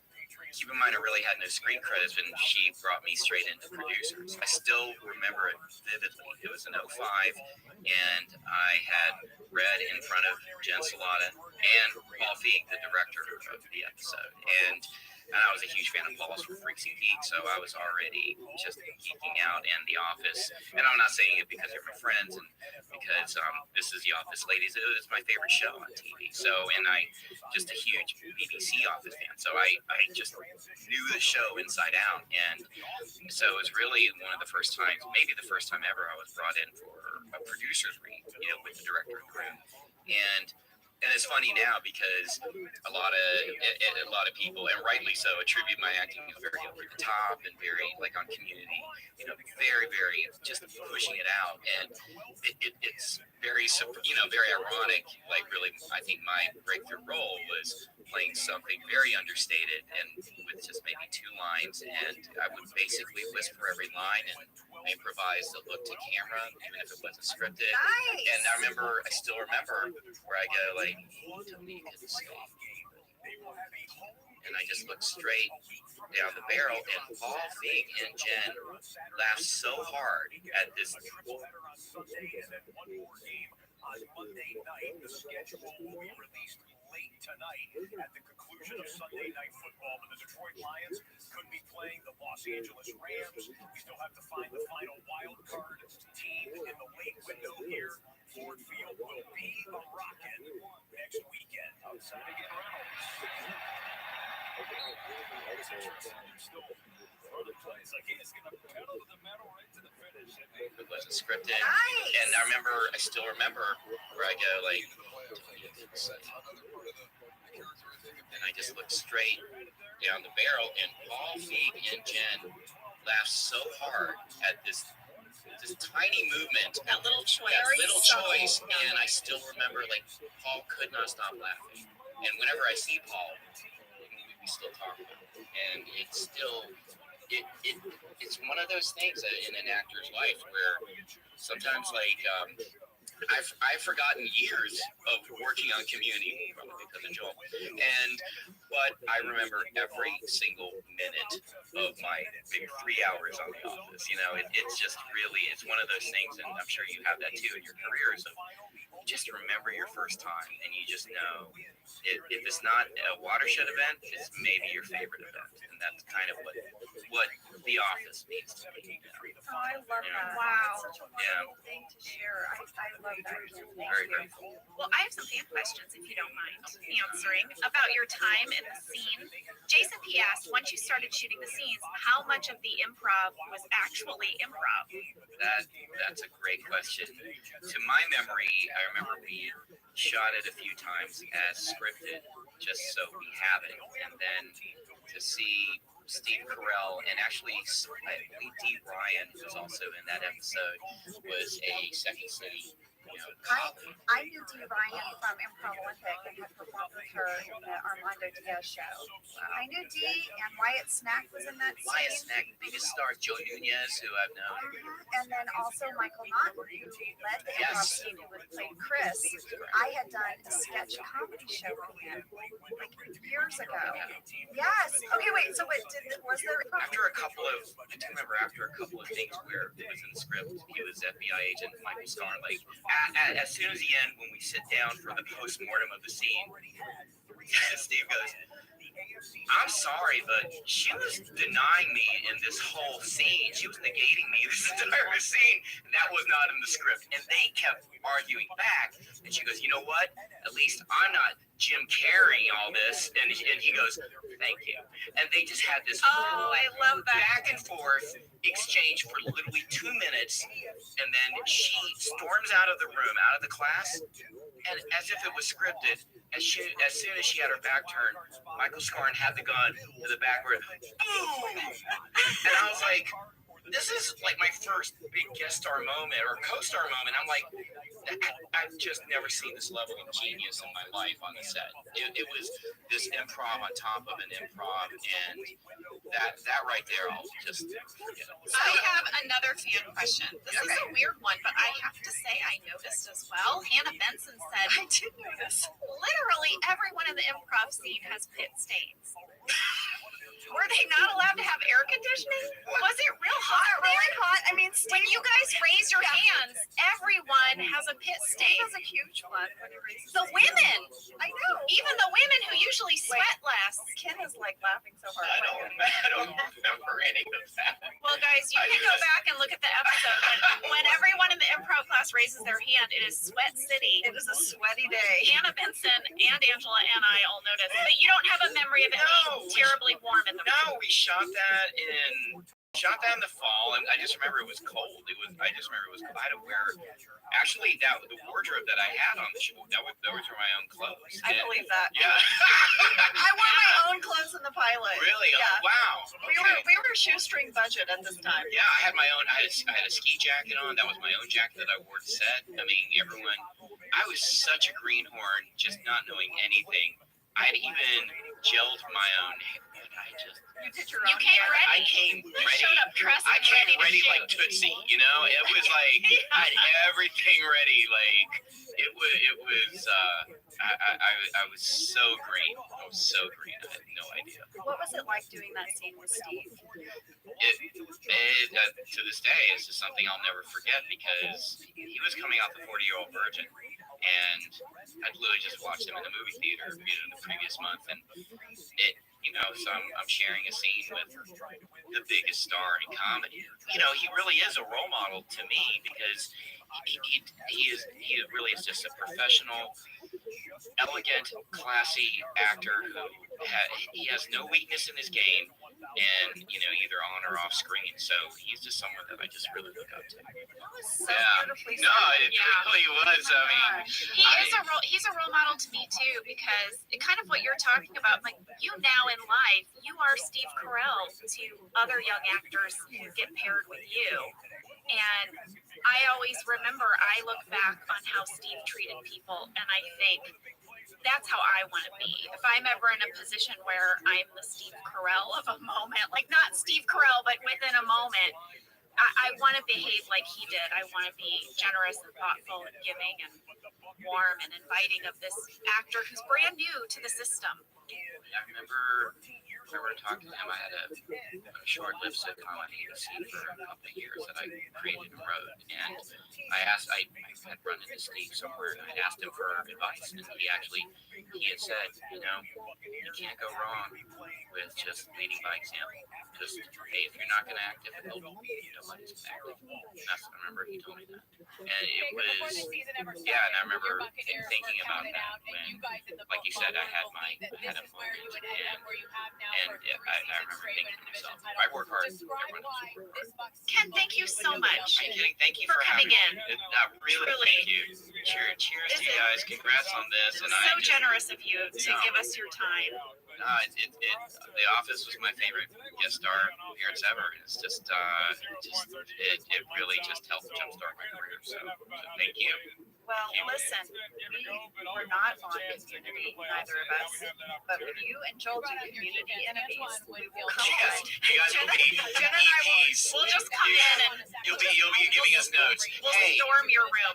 You'll storm the room, give us notes. Hey, maybe a little bit of friendship could show up in this episode. I'm just going to come in and flip off Joel and dump his pins on his lap. Done. We're the anti-Office. This is all class, fun, dignity, and then me and Joel. Just like you get your intro can be, we're gonna give each week we're gonna watch an episode of Community, and we're gonna give you all the behind the scenes info and trivia that only two people who hate one another can tell you. and really we're gonna tell you all the fights, all the and do a deep dive, all of the tension. Do a deep dive critiquing each other's performance. And performance and lot in life. And like personal choice, like not just physical professional. Attacks. Yeah, physical attacks. I know. All right, Kim, thank you so much. Thank you. Thank you, guys. We're going to take a break, and then we'll be back to break down the rest of this episode. Whether your resolution is to save money, eat better, or stress less, HelloFresh is here to help you do all three. Please don't Yes, be you about guys, I love HelloFresh. Jen and I both that love it. shepherd's You pie. know why we love it. And guess what I made the other night? Please What? don't say It was shepherd's so pie. delicious. I made their pub-style shepherd's pie. I've made it. Yes, it's so good. With white cheddar and the thyme mashed potatoes. I know it very well. It's a family favorite. Well, you know, Josh normally makes dinner, so this was my turn, and I made this, and he loved it, and I was so happy. I was like, I made a shepherd's pie. I'd never made one before. It's so good. Everyone, you can say hello to your most delicious year yet with fresh ingredients, chef-crafted recipes, all at a price you'll like, delivered right to your door. Go to hellofresh.com/officeladiesfree and use code officeladiesfree for free breakfast for life. One breakfast item per box while subscription is active. That's free breakfast for life at hellofresh.com/officeladiesfree with code officeladiesfree. HelloFresh, America's #1 meal kit. This show is sponsored by BetterHelp. You know, around New Year's, we all reflect, and people really start making lists of what they can do to be their best self for the next year. Yes, I think, the new year definitely makes you think New Year's resolution. What do I want to change? New year, new me, that kind of thing. Yes, but perhaps this year we could be reflecting on what we're already doing right. Yeah. And therapy can help you figure out your strengths so that you can ditch this idea that you need some extreme change or this extreme New Year's resolution and just, you can make changes that really stick because they're based on your strengths. I like that. If you're thinking of starting therapy, give BetterHelp a try. It's entirely online, designed to be convenient, flexible, and suited to your schedule. Just fill out a brief questionnaire to get matched with a licensed therapist and switch therapists at any time for no additional charge. Celebrate the progress you've already made. Visit betterhelp.com/officeladies today to get 10% off your first month. That's BetterHelp, HELP.com/officeladies.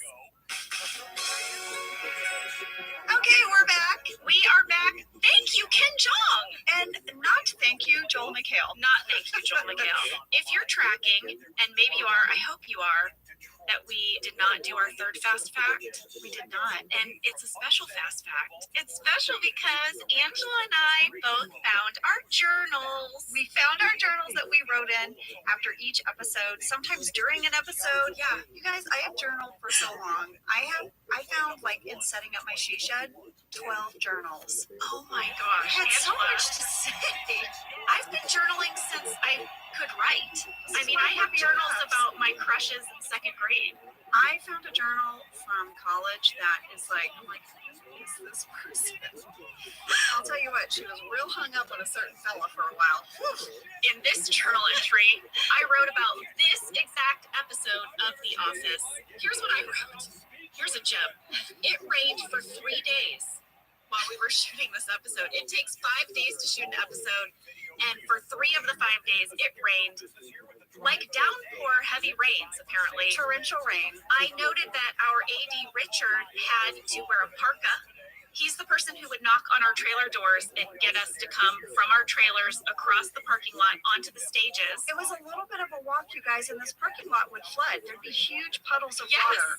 And I guess it really caused a problem for hair, makeup, and wardrobe because we would get ready outside in our trailers, and then by the time we got to set, we were drenched. And I wrote all about it in my journal. I said that we had umbrellas. We each got an umbrella with our name on it. Remember that?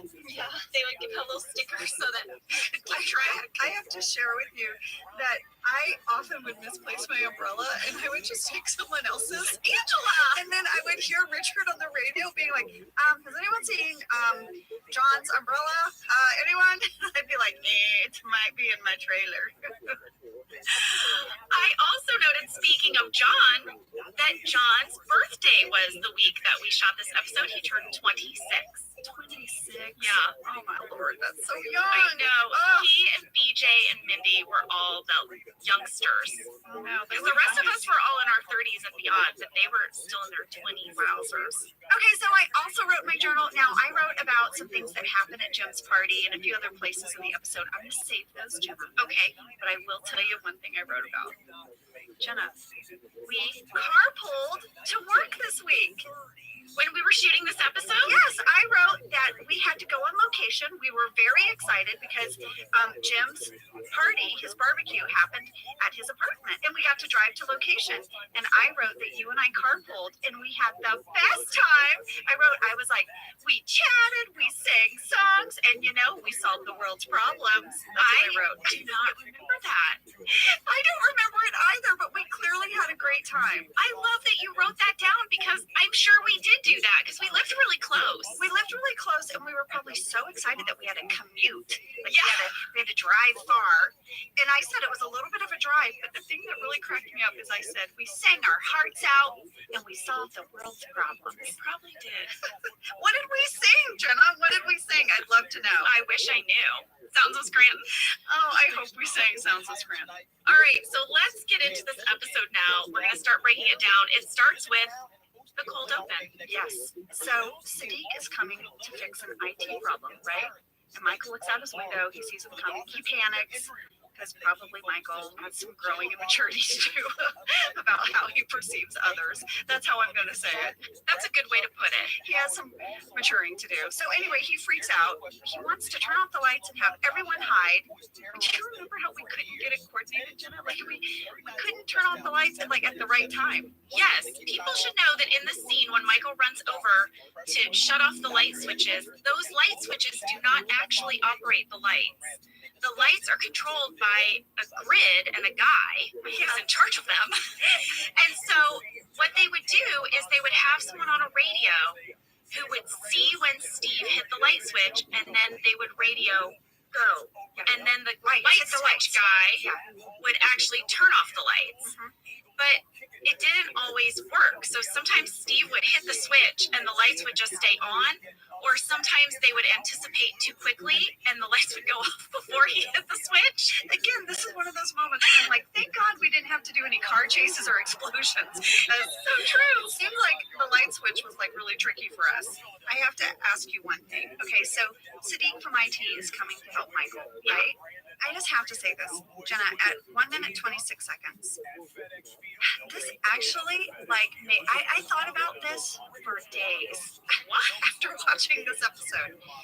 Michael says he tried to install the software himself, but it was password protected. Sadiq says that just means you have to enter your password. What does this mean? Sadiq didn't even have to come there. If Michael had just entered 1, 2, 3, 4, that was on the post-it note, had he just entered that, the software would have installed? I think that's what that means. So that is so, if you put that in perspective, Sadiq is probably like, this idiot. All he had to do was enter the password I put on a post-it note and taped to his desktop. It also feels like something that could have been solved with a phone call. Yes. He definitely did not need to come into the office and be subjected to Michael's open. No. Oh my gosh. So at 1 minute 46 seconds, Dwight surprises Michael outside of his office, right? He's demanding to know why the IT guy is there. And of course, Michael doesn't want to tell him because it's going to be revealed that he's there to install software so that Michael can spy on everybody's emails. Well, I want you to look at the background of this scene. As Steve's coming out the door, he quickly shuts the door behind him. That's because Omi was not there on that day of filming. So he had to quickly shut the door. Yeah, Steve has to shimmy out and then shut the door behind him so that you won't see that the office is actually empty. Oh, look at you with your little behind-the-scenes nugget. Yes. All right, in 2 minutes, 14 seconds, Dwight lists off what could possibly happen to Michael so that he might take over the office. Yeah. Right? Yeah. Here are the things that could happen. Okay. Number 1, brain aneurysm. Number 2, getting hit by a car, a bus, or a train. Number 3, poison. Fall down a well, step on a mine. These are Dwight has thought this out, you guys. This is what could happen, and he'd have to do an immediate takeover. Immediate takeover. And Michael has that great line where he says, you know what, Dwight, if I step on a mine in Scranton, Pennsylvania, you can have my job. He's so annoyed. Yeah. So the next big scene is kind of in the bullpen when Oscar confronts Michael about spying on everyone's emails. He does it in front of everyone. I loved it whenever Oscar confronted Michael in front of everyone, and he does this throughout the series, and it's just some of my favorite moments of the show. He is able to take Michael to task like no one else. I think Stanley also does this from time to time, but Stanley is usually more under his breath, right? Like he's a little more to the side about it. Yeah. In this scene, Steve does this never-ending robot bit. Oscar's trying to get a word out, and Steve just keeps doing the robot thing. I remember shooting that. So in the script, that was not supposed to go on for that long. That was supposed to just be like a quick little thing, but Steve really dragged it out, and that was an example, I think, of some of his just brilliant comedic timing. I honestly think that Steve would drag things out like that to see when he could get all of us to break. And we would break. He did break in that. He was a little sadistic that way. He'd be like, oh, you haven't broken yet? How about this? Yeah. How about this? Kinsey, I see you going. Like, he'd just keep going until we fell apart. Well, right after this, then, we have the little aside. Well, the erasing begins, right? The erasing begins. And Dwight says to Angela, if you have any sensitive emails, they need to be deleted immediately. Pam overhears. She calls Jim over. She suspects that they might be a couple. This is the first moment where we call out that Dwight and Angela might be together. Well, the first moment that anyone in the office has any idea, right? Yes. Yeah. Fan question from Kelsey McGrath. Angela, when did Angela and Rain find out that they were love interests? I mean, I'm not sure if Rain had any heads up before I did, but I found out at the table read. Really? Yeah. When we sat down to read the script, and Oscar, so no one warned you beforehand? No one warned me beforehand. I had no idea. And when we sat down at the table read and we read that their Birkenstocks were bumping, right? I was like, ah! Well, I remember there was an audible gasp in the room when we read that. There were times when we would do these table reads where people would be legitimately surprised by plot twists, and this was definitely one of them. This, when we found out Oscar was gay. Yes. Right? Yes. I mean, when we found out Jim and Pam were going to have a baby. Yes. I mean, there were these big moments, but I did not know. And I remember being like, oh my God. And I definitely don't think a lot of the cast members knew. Because there were real reactions there. Yes. I know we're going back a little bit. I love that Kevin says he has to do it a lot. Gross, Kevin. What's going on over there? Pam has a talking head next. Oh, wait. Can I say one thing? Jenna, just to go back to Jim and Pam's conversation about Dwight and Angela. Yeah. This happens at 4 minutes, 45 seconds. I want you guys to rewatch the scene. Pam is so grossed out, and so is Jim, at the idea of Dwight and Angela. They're like, ugh. I'm just like, come on. What's wrong with that? Two people falling in love. Pam was like, I can't. We are a little over the top about it. So grossed out by it. I was like, geez.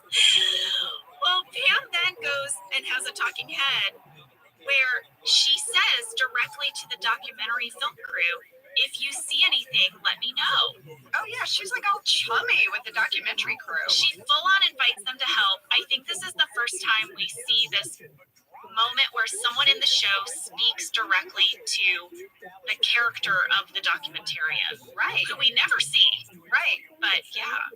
Yeah, I think that Pam and Jim probably are the two people that engage with him the most. I mean, Michael, because he's a showboat, you know, but it's like Pam knows them. That's what it felt like in that moment. Yeah, like they're kind of friends or something. Yeah.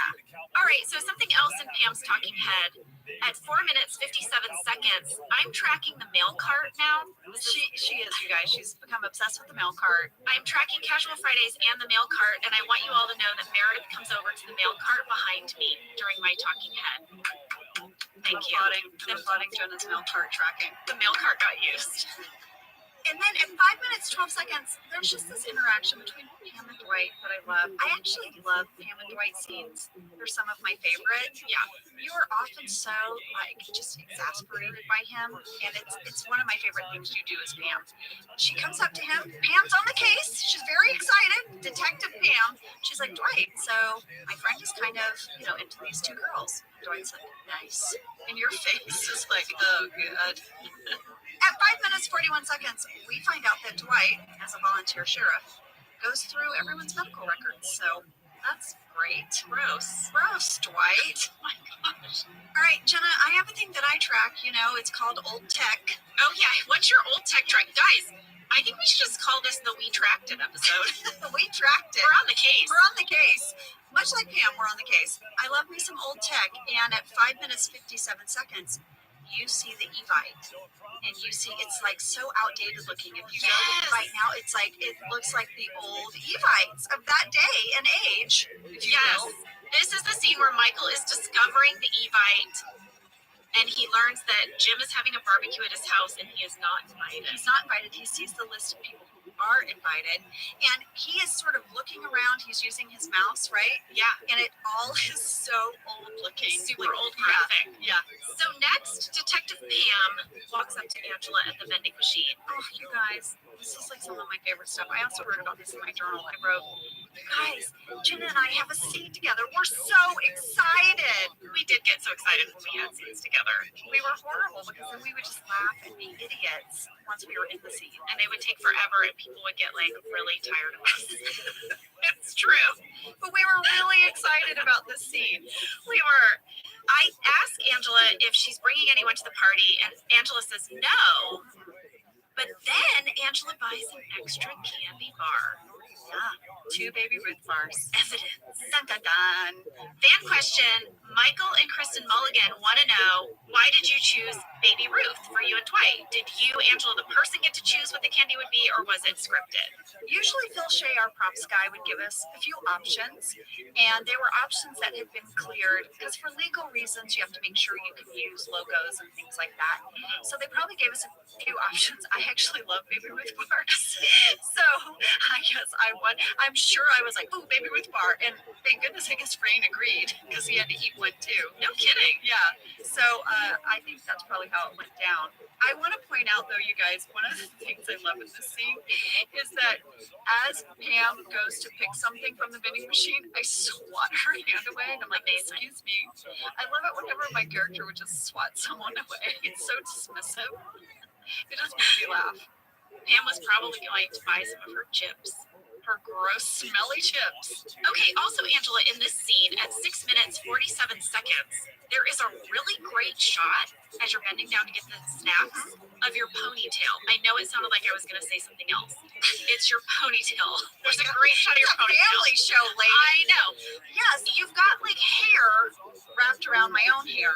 Yeah, so describe it. Okay, this is a classic Kim Ferry thing where even the ponytails were amazing. She would pull my hair back in this sort of severe ponytail, but then she would leave a big chunk of it out, and she would wrap it around the ponytail holder, so it looks like my own hair is holding up the ponytail. It's very polished looking. I know! And it's very Angela Martin to do this. It's very Angela Martin to do it, but I used to joke with Kim. I would be like, how early does Angela get up to do these elaborate braids? And also, is she an octopus? Like, how does she get back there? Does she have like a mirror behind her head? Like, what does her bathroom look like? How does she do this? I have done that ponytail to myself because I thought it was so genius. It is not that difficult to pull off. Really? And it looks really good. Well, I am crap with my own hair, so you might have to give me a tutorial. Well, guys, you should check it out if you're looking to spruce up your ponytail. 6 minutes, 47 seconds. Fancy pony. Great ponytail. Well, you know the scene in the kitchen where Steve, as Michael, is eating a cup of noodles? And he's confronting the group. He's trying to get us to feel guilty and or invite him to this party that he's not been invited to. John and I had a massive laughing fit during this lunch scene. So much so, you can see I'm eating some yogurt, so much so that I snorted the yogurt up into my nose, which is probably painful. It was a little burny, which then caused John to laugh so hard that he was crying. And it was just the two of us. The two of us were having a moment where we could not get it together. You couldn't get it We back. couldn't. I don't know how they had any usable takes. I want you to know, I went and watched the season 2 bloopers. Okay. You guys are on YouTube, and it's really worth it. Can you see us watching it? There's bloopers of this scene, and it is hilarious. I was cracking up watching you guys, and also Brian does break in one of them too, but it's mostly you and John breaking. But the bloopers, the outtakes from this are fantastic. Oh my gosh, I have to watch those because that was just my memory. I just remembered when I saw the scene how much John and I couldn't stop laughing. Okay, well look up season 2, The Office bloopers on YouTube, because it's really funny. Also, did you notice that there was a communion plate of Doritos on the table? On a paper plate. What's the story there? No. Someone bought Doritos, put a paper plate in the middle of the table, and then put the Doritos on the plate for us all to eat. I eat some. John eats some. What is that? I think you guys should share some Doritos. I don't think it's that complicated. Have you ever done that in an office, like when you're eating lunch with people? You're like, hey guys, who wants to split some Doritos? Oh my gosh, Oscar and I shared snacks all the time, Jenna. We would get a bag of chips and we'd share, and we would get little paper cups and like split snacks into paper cups. We also, like at least once a week, would share a Coke. I can't tell you how many times I would walk over to my desk and Oscar would be like, there's half a Coke for you. I'm like, thanks. And some chips. I think that I'm a person who always wants a full Coke and a full bag of chips, so I have not experienced this thing you're talking about. Well, Oscar, this sharing of snacks. Oscar Nunez and I shared snacks and sodas every single week. That is adorable. That is adorable. In fact, sometimes, I know I'm like going on and on about this, sometimes one of us would get the Coke and start it, but the other wouldn't be ready. So we'd be like, I put the half Coke in the fridge for you. Like, okay. So we would know, we'd sort of hide it in the back. This is absolutely adorable. Meanwhile, I'm just over at my desk chugging my full Coke. Your full soda. I had a question for you about this scene. Okay. At 7 minutes, 48 seconds, Pam says the professors would go to the parties, and Michael goes, yeah, they were the most fun. Jenna, how did you get through that line? I know you said you were laughing a lot, but like, I didn't get through any line in that scene. That line would be so hard for me to say because it's coming off of him being so ridiculous. Also, the whole time he's eating those dang noodles. So I just, it was, I have to go back. I want to watch the deleted. What is it? The bloopers. You got to watch the bloopers. At 8 minutes, 2 seconds, you guys, we find out what Jim thinks are the 3 ingredients for a great party.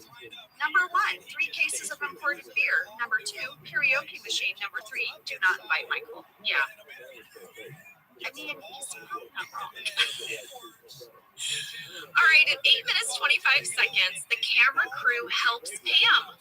The camera rushes over to her desk and indicates that she should look over to Dwight, who she discovers is eating a baby Ruth bar, the one that Angela bought. That's right. I have that you are in cahoots. In cahoots. Pam and the cameraman are in cahoots. So first, Pam takes the step of talking directly to the camera crew, and now the camera crew has gotten involved. It's a big deal. I'm surprised that we did this so early in the series. When I was watching this, we're not that far in for us to be involving the crew like this. People should know that our camera operator was Randall Einhorn. He's also our DP. He went on to direct a bunch of episodes. And I had a really special relationship with Randall, and I remember filming the scene with him. He was really performing for me. He would come over, and he'd have a big smile on his face and a twinkle in his eye, and he would motion over. He would give me a little thumbs up. So all this interaction was happening. I felt like we were really performing together, and he was playing the character of the camera person.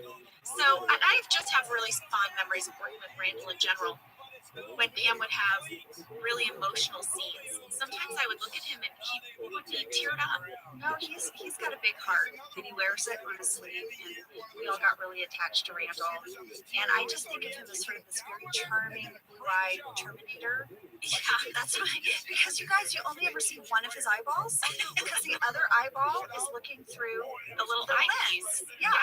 So you see this one blue eye emoting emotion, and you're like, aw, you're like the friendly Terminator. The friendly Terminator. At 9 minutes, 29 seconds, you guys. Oh, Jim. You just break my heart all the time. But he's trying to be sly. He's trying to do that thing where he figures out is Roy gonna come? And he's trying to play it cool. So he's like, yeah, I just need a head count. Yeah, is Roy going to be there tonight? You know why? It's just because I need to know how many burgers to make. Yeah. I mean, this is the subtext, It's right? nothing else. It's not because I love you and I want you to be in my apartment without your fiance. Yeah. Wait, is he? Yeah, he's still your fiance. He is. I know. It's hard to remember, right? Fan question from Juan Martinez. Was Roy really unable to attend the party, or did Pam ditch him so she could hang out with Jim? I don't think she ditched him, and I don't think she lied to him. Yeah. I think Pam was just as excited that Roy couldn't attend as Jim is. Yeah, I think Roy probably has some dude hangout. He's kind of a dude, right? Yeah. He probably has his thing. And also, Roy wouldn't want to go. I was going to say, the last thing Roy wants to do is hang out with any of the Dunder Mifflin employees. He's sort of over it. They have to do enough of that probably for him.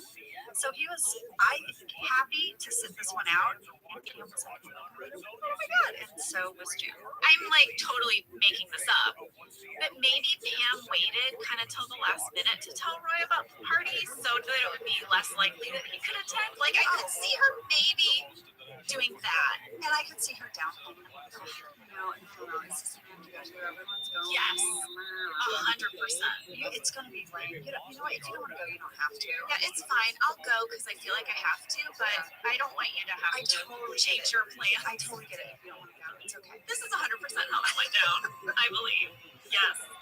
All right, so now everyone's trying to get out of the office, and they're trying to avoid Michael because they all know he's not invited, so people are making up excuses to not hang out with him that night. And Angela, you have a great one. You say charity, bake, drive. Oh, yeah, I'm sure my character's like horrible at lying. Horrible. Well, a lot of people wrote in to ask if our excuses were scripted or improvised. Angela, was yours scripted or improvised? Mine is a combo. So my scripted line was charity, bake, drive. And then Michael's scripted line was liar. And then Steve improvised, you are a liar.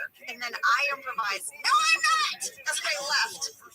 And I didn't even look back. And it stayed in. And I think it's great because that's exactly how my character, I think, would have responded. Yes. I just love that Dwight says he has soccer and clarinet practice.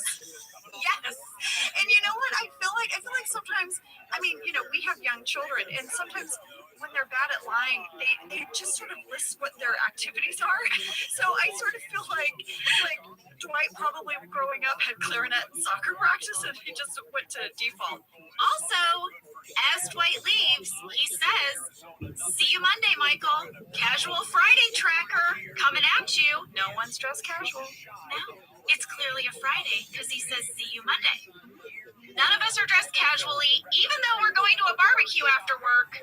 Well, people are going to change clothes. Don't you think they're going to go home and freshen up? I don't want to... Listen, it's still not Casual Friday. I get it. Still set up in a previous episode that we have Casual Fridays, and yet here it is, a Friday, and none of us are dressed casually. No, you're right. I'm going to stay on this, okay? I think you stay on it. Don't worry, everybody. I'm on it. I'm on the mail cart. I'm on Casual Friday, and we will continue to track Mindy's hair. Don't anyone lose sleep over it. We're on it. Oh, I am, as you know, obsessed with Mindy's hair. I'm obsessed. I have one thing to say before we go to the party. Yeah. And again, this was like the Sadiq moment, the cold open for me. Something I thought probably way too much about. Wouldn't Jim have known that Michael saw the e-bite? This is the day he gets access to everyone's emails. Jim clearly sent it to everyone's work email. Yeah. Wouldn't he have known? He knows Michael knows, right? Well, he knows Michael knows, by the way, Michael is behaving. But you're saying as soon as he got access to the emails, the first thought Jim would have would be, oh no. The e-bite's there. The e-bite's sitting in everyone's email. He's going to know. Well, similarly, how did we get all the way to the day of the party before Dwight thinks to mention the party to Michael? There's that scene where Dwight starts bringing up the party and Jim shushes him. He's like, shh, no, don't say anything. You're telling me, when did he send out the e-bite? At least a week ago. In that whole week, he didn't have to,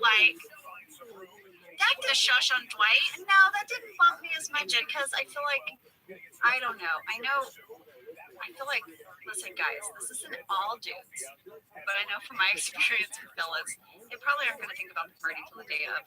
You know, they're not like, it's not like Dwight is like thinking about this party every day. He's got, you know, he's busy. He's busy. He's managing a secret relationship with Angela. Yeah, he's tracking yeast infections in Scranton. Yeah, he's got a lot going on. He's got a lot going on. All right, fair enough.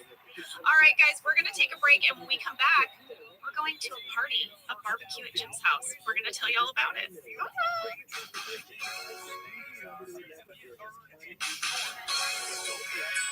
You ready? You want to lay this out? You want to lay them out?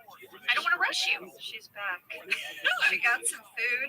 The sass is back. You guys, before we went to break, Jenna was getting a little lightheaded because she's really hungry. Yeah, so if you notice a tonal shift in this last part of the podcast, it's because we took an actual break during our break and we ate a full lunch. Jenna and I eat lunch together, and it kind of reminds me of how we had lunch every day on the set of The Office. I know. I love it so much. I was just talking to Lee last night where I said, well, he asked me a question. He was watching the episode with me, and he said, what's it like for you to watch these episodes again? Does it bring you back? And I said, the flood of memories that come back to me, and the most prevalent is how much we laughed together as a cast.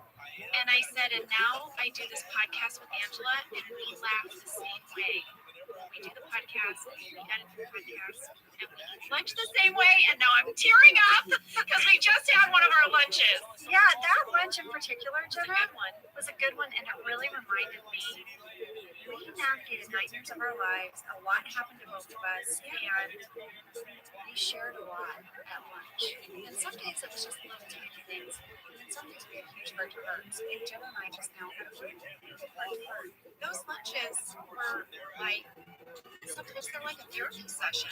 They're better than a therapy session because it's your BFF. It's your BFF. That's right. Okay. All right. We're back, guys. We're full of food. Okay. And I'm going to start with a fan question. Do it. How about that from Rob Fish? Okay. He says, whose house was used for Jim's barbecue? Because that's right. We're going to this barbecue at Jim's house. So for the house, we shot in a real neighborhood in Northern California. It wasn't a set. And we had to have really unusual shooting hours because it was a night shoot. And there was really nighttime outside of the windows. So we usually would shoot from like 6 a.m. to 6 p.m. when we were shooting at Thunder Mifflin. But here we were really shooting more in the evening. And now if they were shooting into the house, it didn't matter what was outside. They could black out the windows. But for all those shots outside, it was really night. And some nights we stayed past 10 p.m. And do you remember we'd get a little bit tired? Yeah, I'd get a little loopy as of 9 p.m. And this was the first time where we shot offset, like really offset since the Dundies. And we always had a lot of fun to do that. Yeah, and also, I remember there wasn't really like a place between scenes for you to go. No, and I don't remember our trailers being there. No, I think they couldn't park them in the neighborhood. They were far away, so they would shuttle us in. And so in between the scenes, we just really all hung out. Kind of in that little living room, kind of. Totally. This leads me to a fan question by Rufio. He said, when you had to go to the bathroom, did you use the actual bathroom in the house, or did you go off set? I don't remember, but because a lot of times you shoot in houses and they'll tape the toilet closed and put a little sign on it, and it says do not use, and you have to go outside. They have like those porta potty things outside, or they'll rent the house next door and that becomes a holding area for everyone. Yeah, and maybe you can pee in the holding house. I peed in John's house. Oh no. Well, I don't remember the toilet being taped shut. I remember them saying that I could go, and I quickly there was like a hall bathroom or something. Well, sometimes they would let cast members use the bathrooms in the house, but then they would have porta potties for the crew, which I always thought was kind of lousy. Well, I know one time it was explained to me by an AD because I was like, well, wait, where's the bathroom everyone's using? And she said to me that they could not afford for us to go too far away. Oh, that makes sense. And so they often would have a bathroom for the actors a little bit closer. Yeah. Just purely because of timing. Yeah. So just know that so you don't feel so guilty. Yeah. But it's true, like you said, our actual trailers were probably a 15-minute van right away. So they had to create a way for us to go to the bathroom. All right, so when we all get to the party, Jim takes everyone on a tour of his house. Before we go on the tour, Tell me. there is something that I just love little things like this. Did you notice everyone's party attire? Wait, yes, I have that here too. Can we talk about everyone's casual clothes? Yes. Meredith is dressed like a biker gal with like a smoky eye. I have a whole card just for Meredith. Okay, she has a denim vest. She has a black V-neck. She has a little bit of midriff. Yeah. Her hair is half up, half down.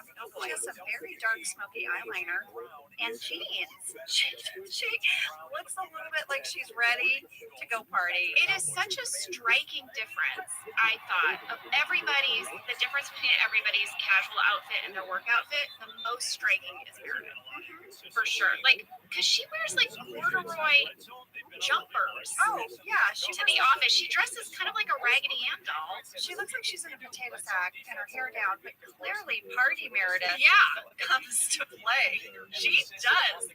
What about Kevin's hat? Oh, his black, is it like a fedora hat? Is it, what is that called? It's not a fedora, but it's like a, right? He looks like an old-timey like gangster in like a 1920s movie, right? And he wears it all the time when he's in his band. Yeah, this is clearly, casually, Kevin has his hat, his go-to look. And Kevin's fiance's there too. Yes, a lot of people asked, who's the blonde woman at the party? Who's the blonde woman at the party? It's Stacy. It's Kevin's fiance. And also, you notice Stanley's wife is there as well. She's the brunette woman sitting on the couch next to Stanley. Yes. All right. What about the fact that Phyllis is still dressed in purple?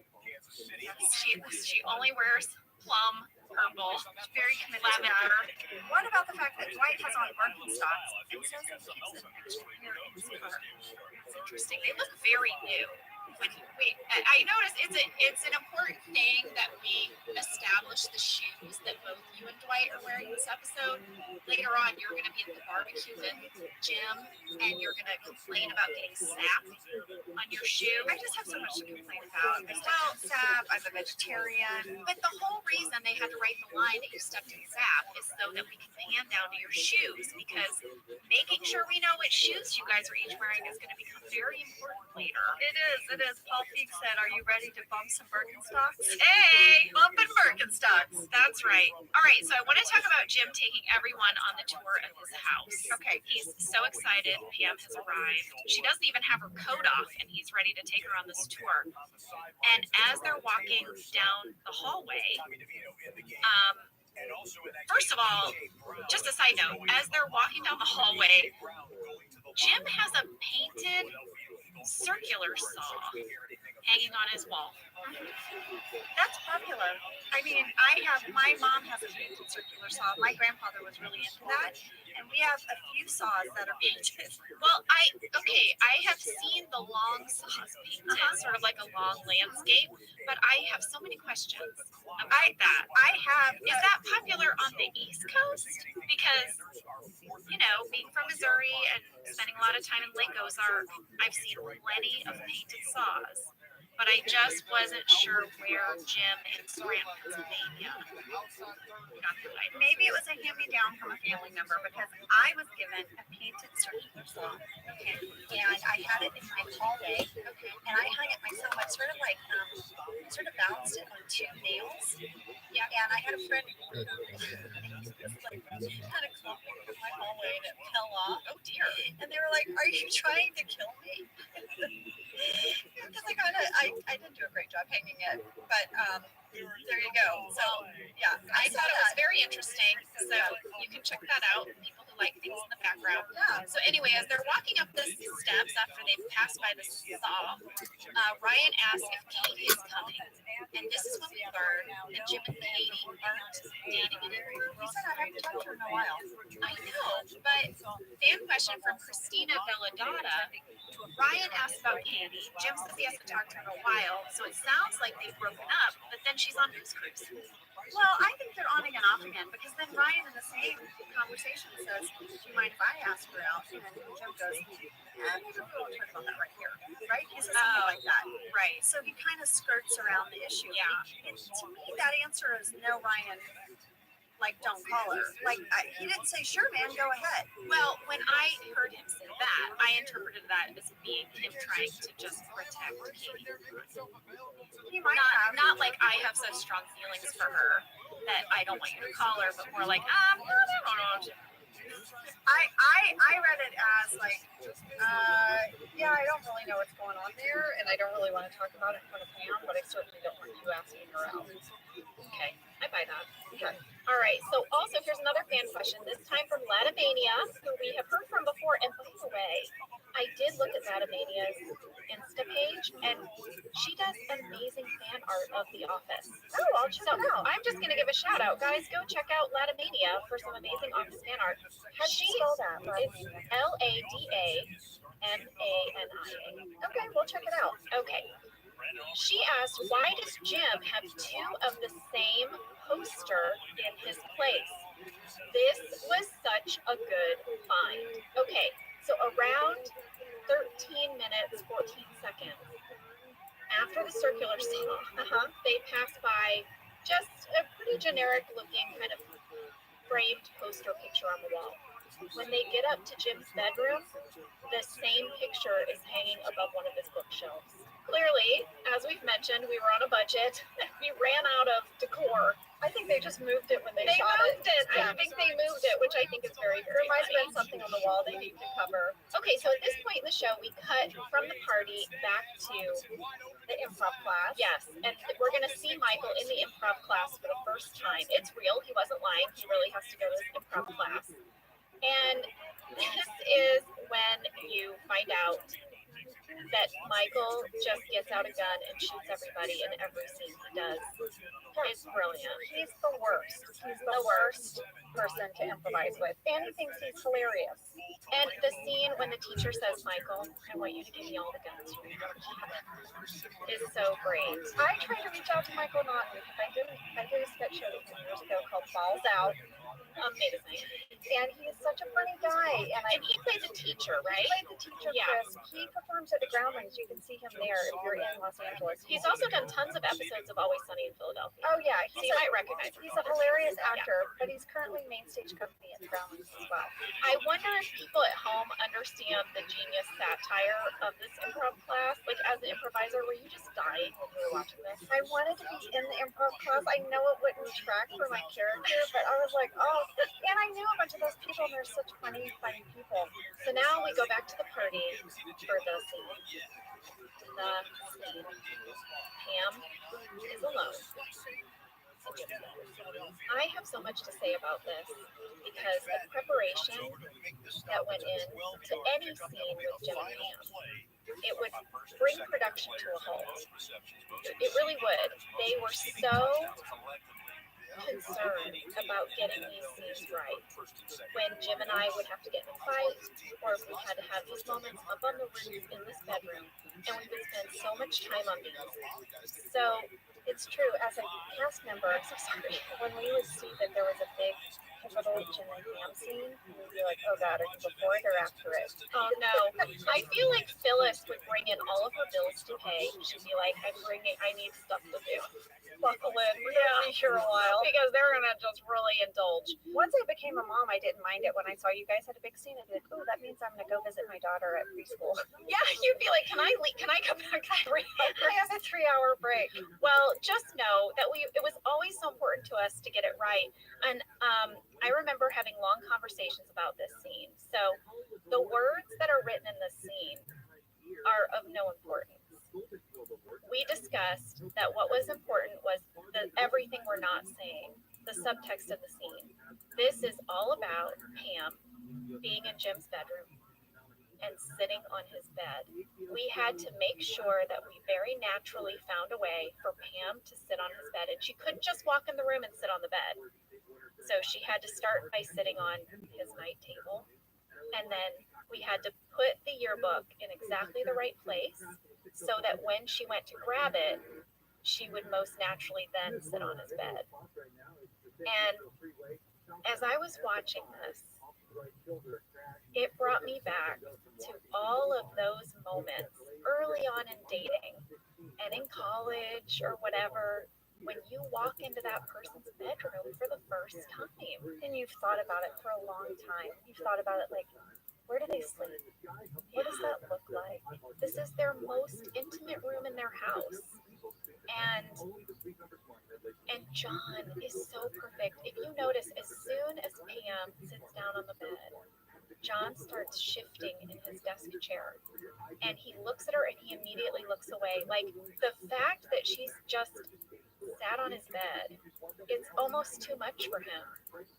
Not only is this woman he's in love with in his room, but now she is in this intimate place where she's sitting across from him on his bed, as he has probably hoped and thought about for a long, long time. And here's what I love about our show, and I think that this is why people are in love with Jim and Pam and why they respond to them so well, is because a lot of times in movies and television shows, when people quote unquote fall in love, or you have the couple that is going to fall in love, it seems to kind of be like a lot about sex, right? Like, they meet at a bar and then they burst through the door ripping each other's clothes off. That never happens, really, right? Like, that's not really real. Jim and Pam, this moment of them just being in this bedroom, not kissing, not touching, not talking about this stolen moment, is more romantic and sexy than that burst through the door ripping each other's clothes off, in my opinion. Well, the stakes are so high, and that's real life. When you really like someone, it's like you can feel your heart beating out of your chest the first time you see a part of them that you've wondered about, their space and where they live. Well, I wrote to break up this beautiful moment, please. When Pam is looking at Jim's yearbook while sitting on his bed, Jim gazes lovingly at her. In this moment, you can see my character's purse on the bed. What? My character always carried this little black clutch, you know, and it's there on the bed like a coat. That's what I love too. It's like, it's that thing you go into someone's house when you're in college, even in your 20s, starting out, you're like, oh, you know, you go to a party, there's that one guest room where you throw your coat on the bed. Yes, some coats in my purse. I thought it was such a nice touch. I love that. A little black clutch. That's my purse, Angela Martin's purse. That's a great detail. Well, I remember, in addition to the scene, they spent a lot of time planning Jim's bedroom because it was going to be very revealing. And so our set decorator, Michael Gallagher, he's our set designer, he was in charge of decorating this room under the direction of Paul Feig and Greg Daniels and Jen Salata, who wrote the episode. Fan question, Ricky Caden and Zach McCutcheon both wrote in separately how much of the stuff in Jim's room was actually John Krasinski's. None, except fan question from Lulu, Katrina, Michael Timber, and many others. Was that really John Krasinski's yearbook photo? Yes. Not his yearbook. They made a fake yearbook page where they superposed his actual yearbook photo. But there's a lot of interesting stuff in that room. All right, background folks, there's a lot of wonderful little nuggets in Jim's room. I'm sure you noticed. I know I'm probably going to miss some, but here are some. He has a guitar. Of course he does. Okay, of course he does, but why of course? I don't know that we ever seen him play a guitar. I don't know, but I feel like all the guys that I thought were cool in my 20s had a guitar. Well, I get They that. really even played. Well, a fan, Kelsey VZ7, pointed out that in a later episode, you know, when Jim is playing Second Life, his avatar has a guitar slung over his shoulder. So there's something in Jim that either wishes he played guitar or thought it was cool to play, but we never see him play it, right? Correct us, guys, if we're wrong. I don't think we ever see Jim bust out a guitar. He never takes the stage with Scratchicity. No. There's a lava lamp. There's the favor poster.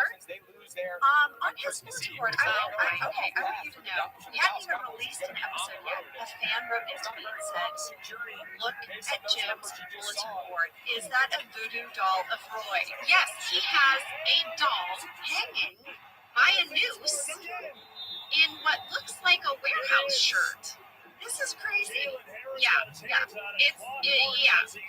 We had another fan write in, Alston Brown, who said, was Jim the Scranton Strangler? This was perhaps evidence. Yes. What is that? Now listen, I reached out to Michael Gallenberg to ask him about that.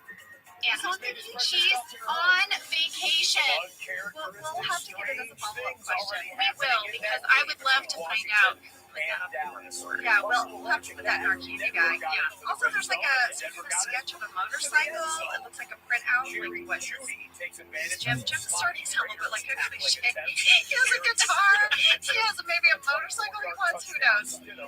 There's also looks like a card. Yards and that score. I know. Did you see that? The Broncos have a tie game with the Raiders at 7-7. Low scoring first quarter between the Cardinals and Seahawks. There's a penguin on his desk. I do love when you pan across over the piano, you see the CD player. These are the tech moments that kind of date us. And then he does take work home. Thank you so much, Kevin. Packers are in if they win, and they were trailing 3-0 against Florida. And I'm sure there's more on this, so you guys write it. So now we go back downstairs to the party. Party's going. Everyone's having beer. Now, Oni, who played the IT guy, who's also at the party, he gave an interview where he said that we were drinking real beer. I don't remember that, and I wrote it on a card, Jenna. I did not drink real beer. I didn't either. Well, I hate beer, so I had a beer bottle filled with water. I don't remember that either. Yeah, I don't remember any real beer. That feels like it would be unusual for our group. Yeah, they weren't that kind of group. I had water. I know that. Okay. In my beer. All right. And that's why I said, I'm sort of trying to justify it, I guess. But mine was water. Yeah. He did also say that we were playing the Xbox 360 and it had games that had been released yet. I remember that. The guys were so excited. They were so excited. That I do remember. But the beer, I don't remember. Okay, did you notice in the kitchen scene with Kelly, Oscar, and Stanley, where they're talking about paper? I can see it. Kelly's hair is half up, half down. But she's still in a paisley top. But she's more Mindy. She's like, oh, she's 100% Mindy. She's now fully Mindy, but she is. Her wardrobe hasn't caught up. Okay, I feel like at this point, her hair has become unfussed. It's, we're not doing that anymore, but now I kind of want to start tracking her wardrobe. Okay, Jenna. Okay, because I feel like the hair has come down now enough times. I want to see when the wardrobe changes. There is also a scene during the party that I love because it's just one of those things I love about our show. It is a runner. I love a runner.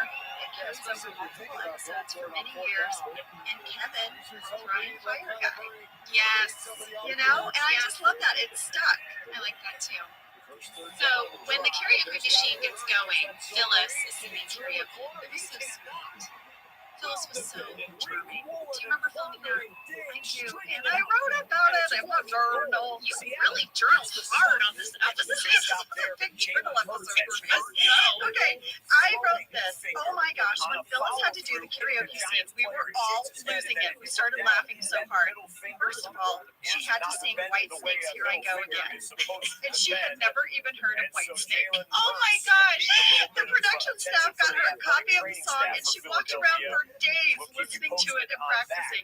She was so cute. And she was really nervous, but I thought she was brilliant. That is amazing. I love this image of Phyllis walking around listening to White Snake. Incidentally, that album was the first record album I ever bought, like actual record album as a teenager was White Snake. My first tape cassette I ever bought was R.E.O. Speedwagon. Oh, heard it from a friend who heard it from a friend you've been messing around. We can't pay for that. Also, no one wants to hear that.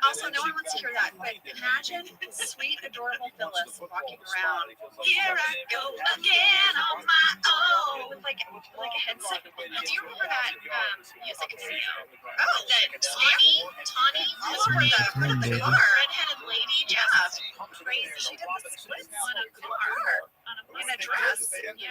Okay. You know what? No judgment. Feel yourself. Do it. And now watch the D line. Now, Tell me, when do you go outside with Dwight? There's a moment where I slip outside, no one notices, and then if you're watching the scene inside, I'm in it on the couch. Yeah, right? Well, when Michael crashes the party, you're inside. I'm inside. Yeah. That's right.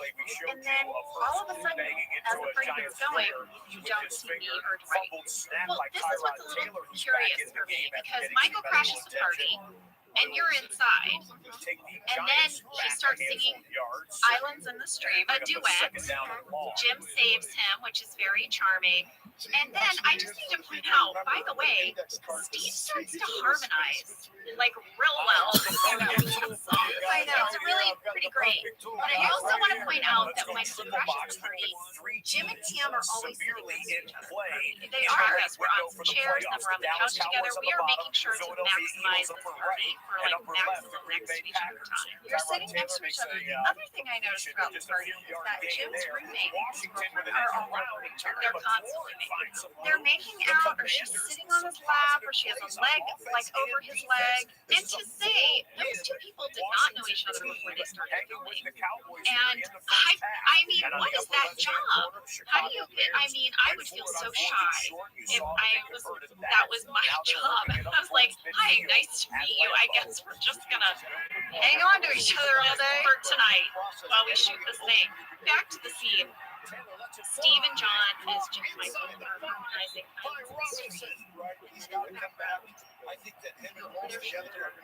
Slowly push in on Angela's feet, and Dwight's feet bumping the Birkenstocks. All right, let's break down this scene for a second. I have to tell you some behind the scenes. Okay, I have some fan questions as well. Well, ask perhaps they'll lead you in. Maybe they're part of my note cards. Well, this is not a fan question. This is a key question.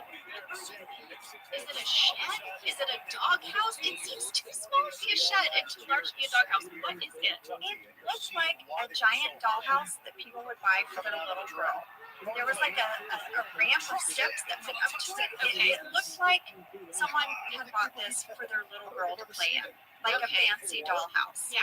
Well, Angela, I have a fan question now. A-Town and Nat Attack and Brooklyn Jade all want to know, was that really Rain and Angela making out, or were they just random stunt people wearing the same shoes? And if it was them, did they talk? How did they make it not weird? I think we all just want to know. How did that go down? All right. Okay. So, of course, it's weird. It's totally weird. It was Rain and I. We did not kiss, guys. We did not make out. In fact, it was really cold out in that dollhouse, so I had on a big coat. They had hand warmers. But they did want to see our Birkenstocks above them. It was a little tricky because we had to time it out perfectly, and we tried different positions of our feet. Here's the thing. Listen, this is real. I am 5'1", so my feet did not hang out of the dollhouse. Oh my gosh! If your bodies were positioned so that you could actually be kissing one another, we would never see your feet. No.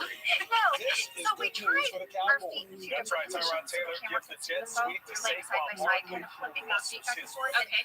My feet was like, kind of looks like you're doing a sad breaststroke swim. Okay. He was like, I don't know what you're doing. It looks like you're swimming. So he's like, all right, how do I say this? This is somewhat awkward and stuff, but oh man, I gotta get home. He needs 10 sacks. Like, I was like, what? And he said, yeah. He said, I'd love to see your little feet wrap around his calves and rub back and forth. So, in order for me to do this, you guys, my face was in his chest. For you to see my feet, were you like suffocating? Kind of. I'm imagining, like, how are you breathing? Rain was also doing sort of like this painful kind of plank move. So he didn't crush me, so I could breathe. And then I was like, how do I wrap my feet around his calf? It's kind of awkward. You know why? Your ankles don't bend that way. Your shins don't bend that way. So I was doing this weird one action. Rain would roll over on top of me, do his weird plank move. And one take, because it took a long time, I started to shake a little. All I will say is, Rain, you're a very strong guy, but planking does take a toll on people, take after take. We did a bunch of takes. Also, my feet were like in this weird position. So we did this every take, and in between takes, we would roll on our back side by side. Trying to harass Deep conversations. It was just one of those surreal moments where we were doing the most ridiculously silly thing. And in between, we talked about like our lives. I feel like this is the moment where I really became friends with Reed, because we talked about where we grew up and our childhoods and like what we believed in, and just really had this really huge heart to heart in between this plank straddle foot rubbing of the calf. I did write about this in my journal as well. Okay. And I just said that I was really glad they weren't rolling sound out there. We weren't mic'd, because I was giggling so much whenever we had to rub feet. Aw. So that kind of is the end of the episode. That ends the episode. There's a little tag where we go back to the improv class. It's a little bit of a flashback. I think that they just love this monologue, this talking head that Steve gives so much that they had to put it in an episode. But I don't know if you remember this, Angela, that last night we shot, we stayed till after midnight. It was a really late night. And I also wrote this in my journal. I said, Steve ordered pizzas for the cast and crew, and we all had like a little bitty, like kind of, I guess, mini party after party. He ordered Baroni's pizza. Yeah, his favorite. It was so good, and that was really cool. I love that we kept journals. Women in our 30s journaling. We were 80 when we were 30. We're almost to our appropriate age. I think so. All right, guys, thank you so much. We cannot wait. Next week is the Christmas episode, the first Christmas episode of Take a Lot to Say. Yankee Swap. Thank you so much, Ken Jong. Joe McHale, not so much. And we'll see you next week. Thank you for listening to Office Ladies. Office Ladies is produced by Earwolf, Jenna Fisher, and Angela Kinsey. Our producer is Cody Fisher. Our sound engineer is Sam Kiefer.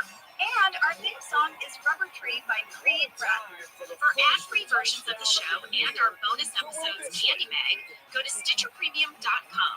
For a free 1-month trial of Stitcher Premium, use code OFFICE. Out of the 2-minute warning timeout, here's 3rd and 6 in the red zone for the Bears. Fields. They lash in on him again, just like they did on 2 other drives in this game. It's Kenny Clark who got to him. And before 4th down, we'll show you. I'm Jenna Fisher. And I'm Angela Kinsey. We were on The Office together. And we're best friends. And now we're doing the Ultimate Office Rewatch podcast just for you. Each week, we will break down an episode of The Office and give exclusive behind-the-scenes stories that only 2 people who were there can tell you. We're the Office Ladies. For the second time in the first half. Hi, everyone. Ho, ho, ho. This is a big episode. It's the Christmas episode. It's the Christmas episode. The very first Christmas episode of The Office. Season 2, episode 10. You know, it's not, we call it the Christmas episode. Yeah, we do. Or Christmas episode, but it is technically called Christmas Party. What? Yeah, that's the name of this episode. I know, Christmas I Party. I don't believe you. No, kidding. We did call it the Christmas episode. Call it the Christmas episode. Yeah, even though there were many more, this is the Christmas episode. I have so much to say. I have 12 typed pages today. 12. You're holding like a mini phone book. I feel like I'm holding a one-act play or something. It's very large. And when I came in today, I will share that I refused to speak to anyone because I said I was saving it for the mic. And I'm saving it for the mic. She did. I tried to make small talk with her. She's like, I'm saving it for the mic. I was like, okay, lady, you do you. I just gonna tell you, I liked your hair. You got little pigtails today that are real cute. I have plaits. What are plaits? That's what they say in the UK. It's like, oh, get your plaits. Oh yeah, they also call bangs fringe. I know, I like it. I don't know if you noticed my side of the table.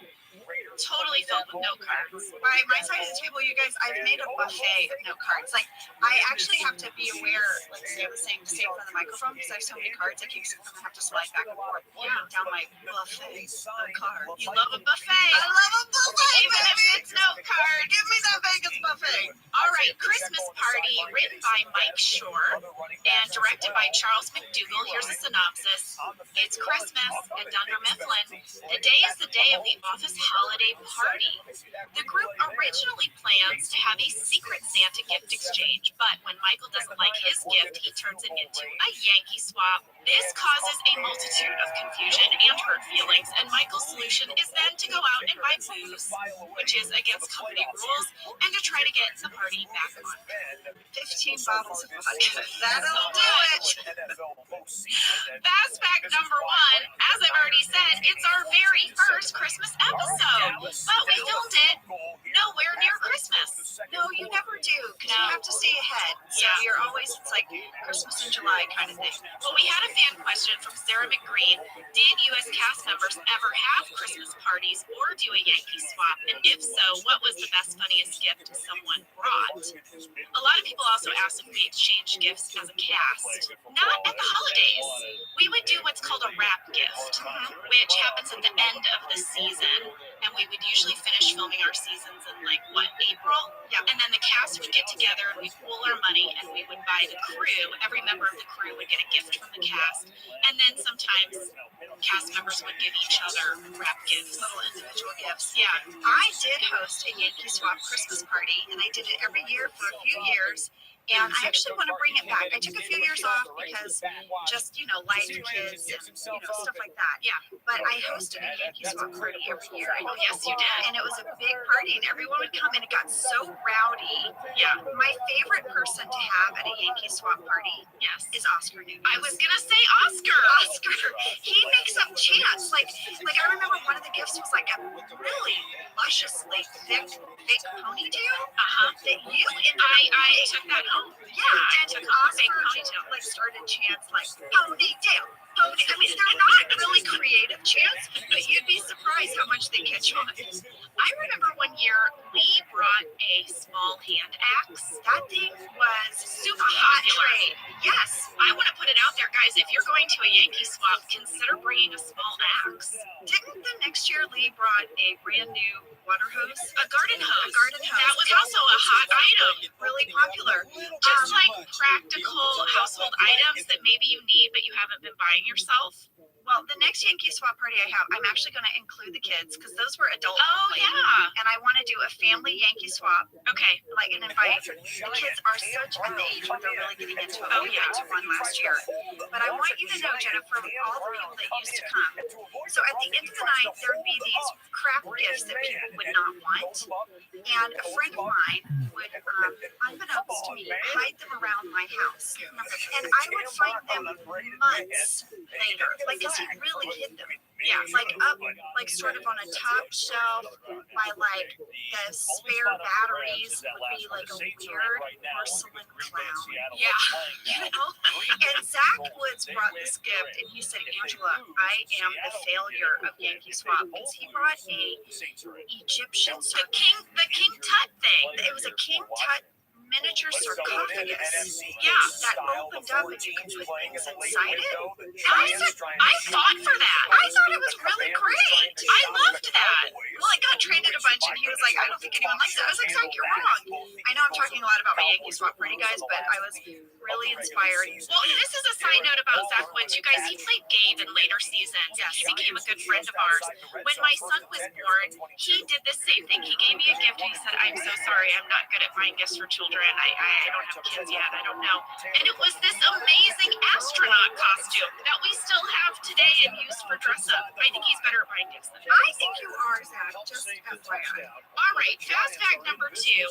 This episode was directed by Charles McDougall. Oh, guys, do we have stories about Charles McDougall? First of all, he was British. Yes, he's British.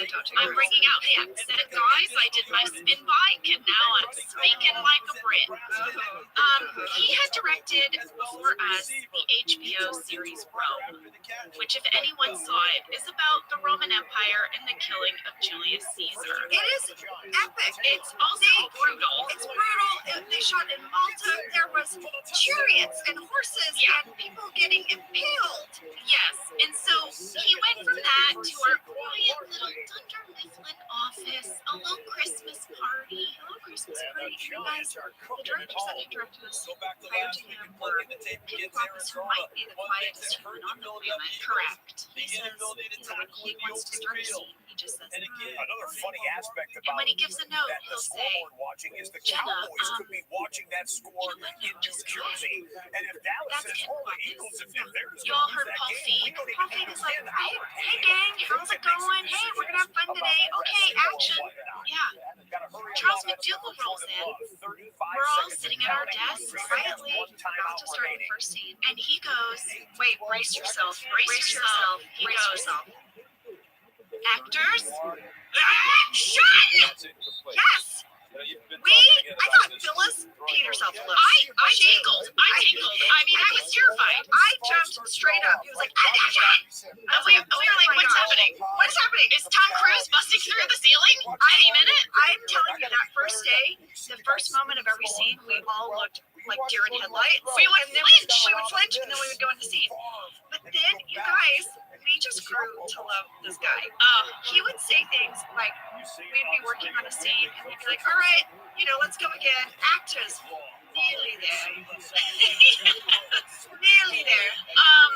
And then He one time said, all right, everyone, that was good for cameras. Actors, better this time?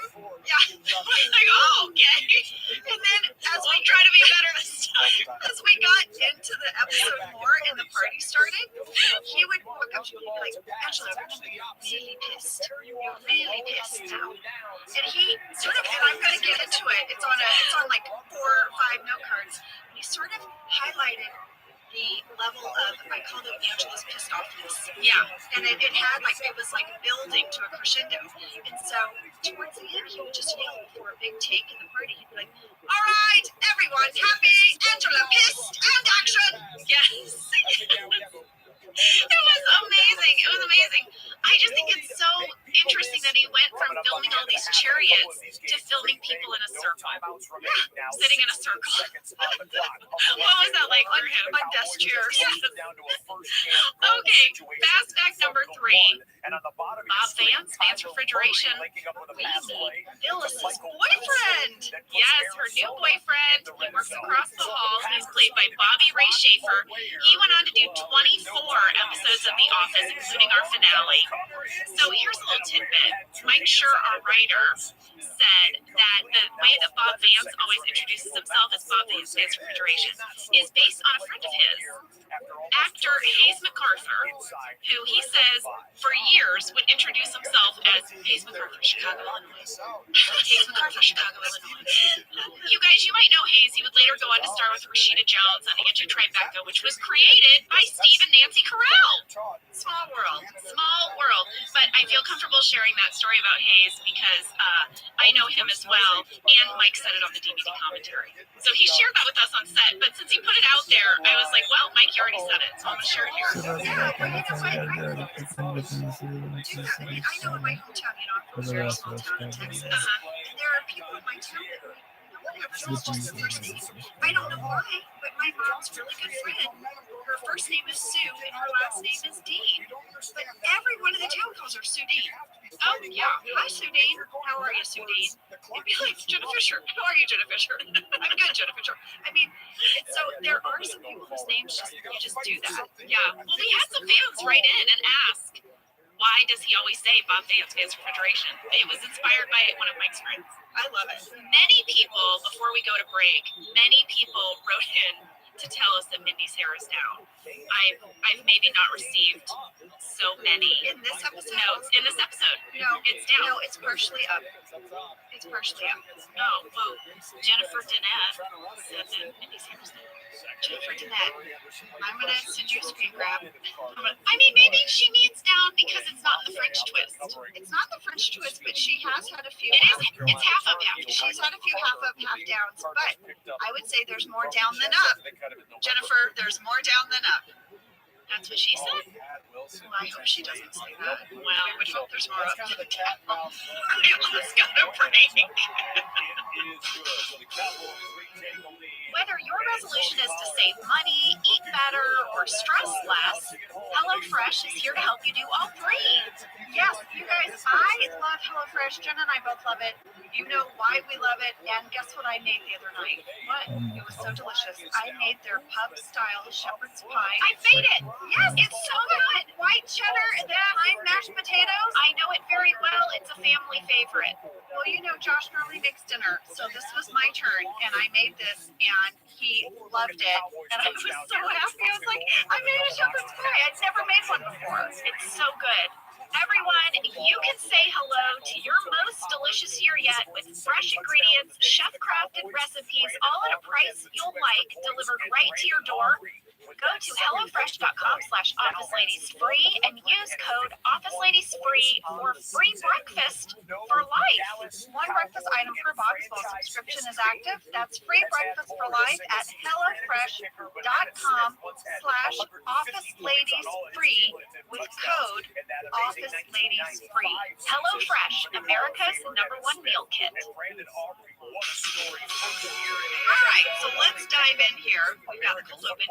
In the very first few seconds, we have stuffing the Christmas envelopes, the Christmas photo. Yeah, right? She's doing the Christmas card mass mailing. The Christmas card. I did this at 1-800 Dennis. Oh, you did the 1-800 Dennis company Christmas card mailing? I did. I volunteered, and you got to hop off the phone, so you didn't have to talk to people about like their rotten teeth. Yeah. And I would go in the mailroom, and they'd be playing Christmas music, and I'd have a cup of tea, and I would just stuff envelopes all day, and I was so happy. Oh, yeah. I did many mass mailings as an administrative assistant. I'd have to bind things, copy on both sides, collate, bind, and mail. I am very happy doing this. Okay, but the photo was our cast photo that we took, our Christmas photo. It was not our Christmas photo. What? Oh, yeah, it was. I maybe got a little too obsessed with it, but I thought I recognized it. It was. Me too. It's our season 1 publicity photo from the pilot. You're right! Because I'm sitting in the front. Oh my gosh. And we're not wearing any Christmas stuff. Jenna, good catch. I totally just thought it was our Christmas picture. Well, we had a big question from Izuki. Did anyone keep a copy of the holiday card Pam is stuffing into the envelopes at the beginning? Well, I don't have a copy of the card, but I have a copy of that picture hanging in my office. And I examined it against the card that Pam is putting into the envelopes. Well, remember in the pilot, who's my detective? Henriette, he's a CSI officer. Henriette is in that photo. Henriette is in the photo on my wall because she was in the pilot. They photoshopped Kate's head onto Henriette's body for the picture I'm stuffing into the envelope. I really want that card. Dang it. Yeah, because I can see it's Henriette's hand on her hip in the sweater that's hanging in my office, but Kate's face. Way to go, Jenna.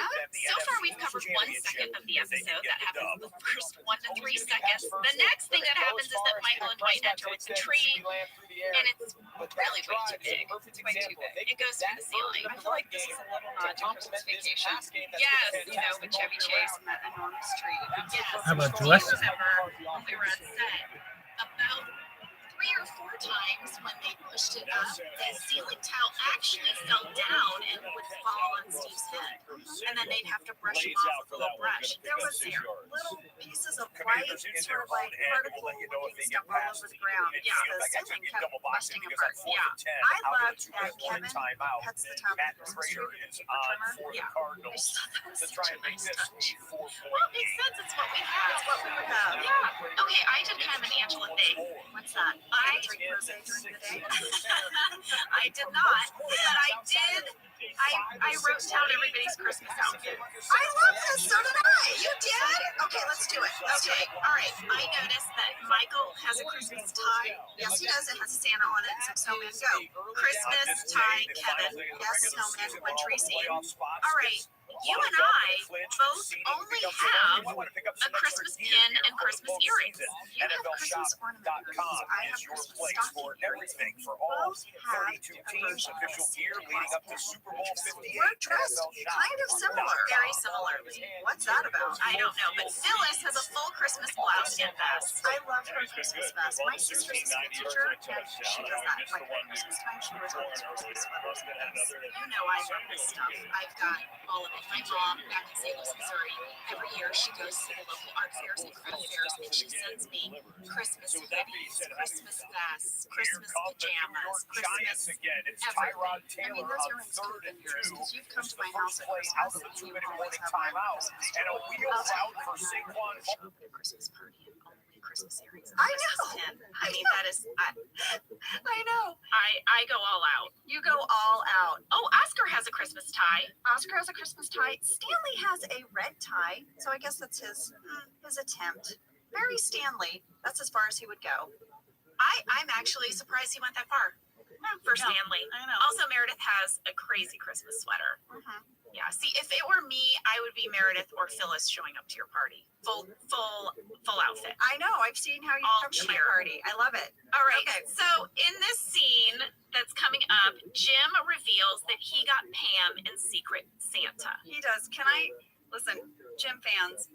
You're probably not going to like me for saying this, but at 2 minutes, 2 seconds in his talking head, he says he wants, he got Pam for Secret Santa, and he said because Pam wants a teapot so she can make tea at her desk. Yeah. And I wrote WTF. Who makes tea at their desk? She would go in the kitchen.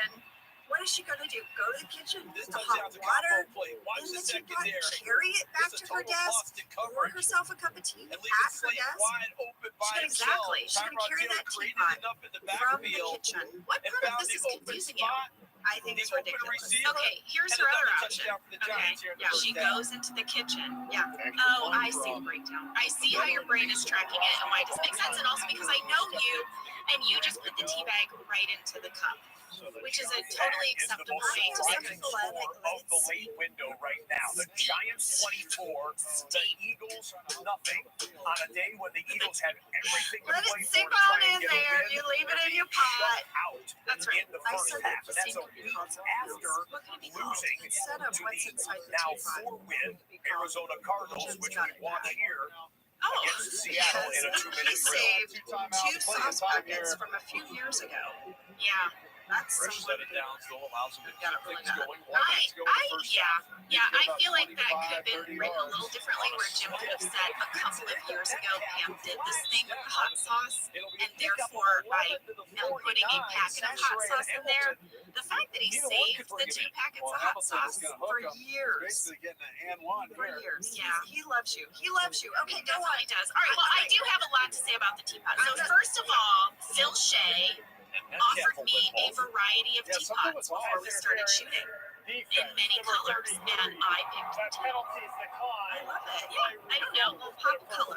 The writers also said that picking what this gift would be, the fact that it would be a teapot, provided a major challenge because they needed a gift that could hide other gifts, that was really personal, and that would be very stressful when Dwight takes it away from Pam. It could only cost $20, and it had to be something that Dwight really wanted. And they said it was not easy. They spent a very long time because they knew plot-wise what had to happen, that Jim gives Pam a gift filled with secret treasures that Dwight also wants to have that costs under $20. It took them a very long time to come up with teapot. For that reason alone, Catch on the field. We'll see if Pam can make DK held on to She it. can steal some tea at her desk. when Dwight puts it in his nose and minutes later. It's so personal. It is.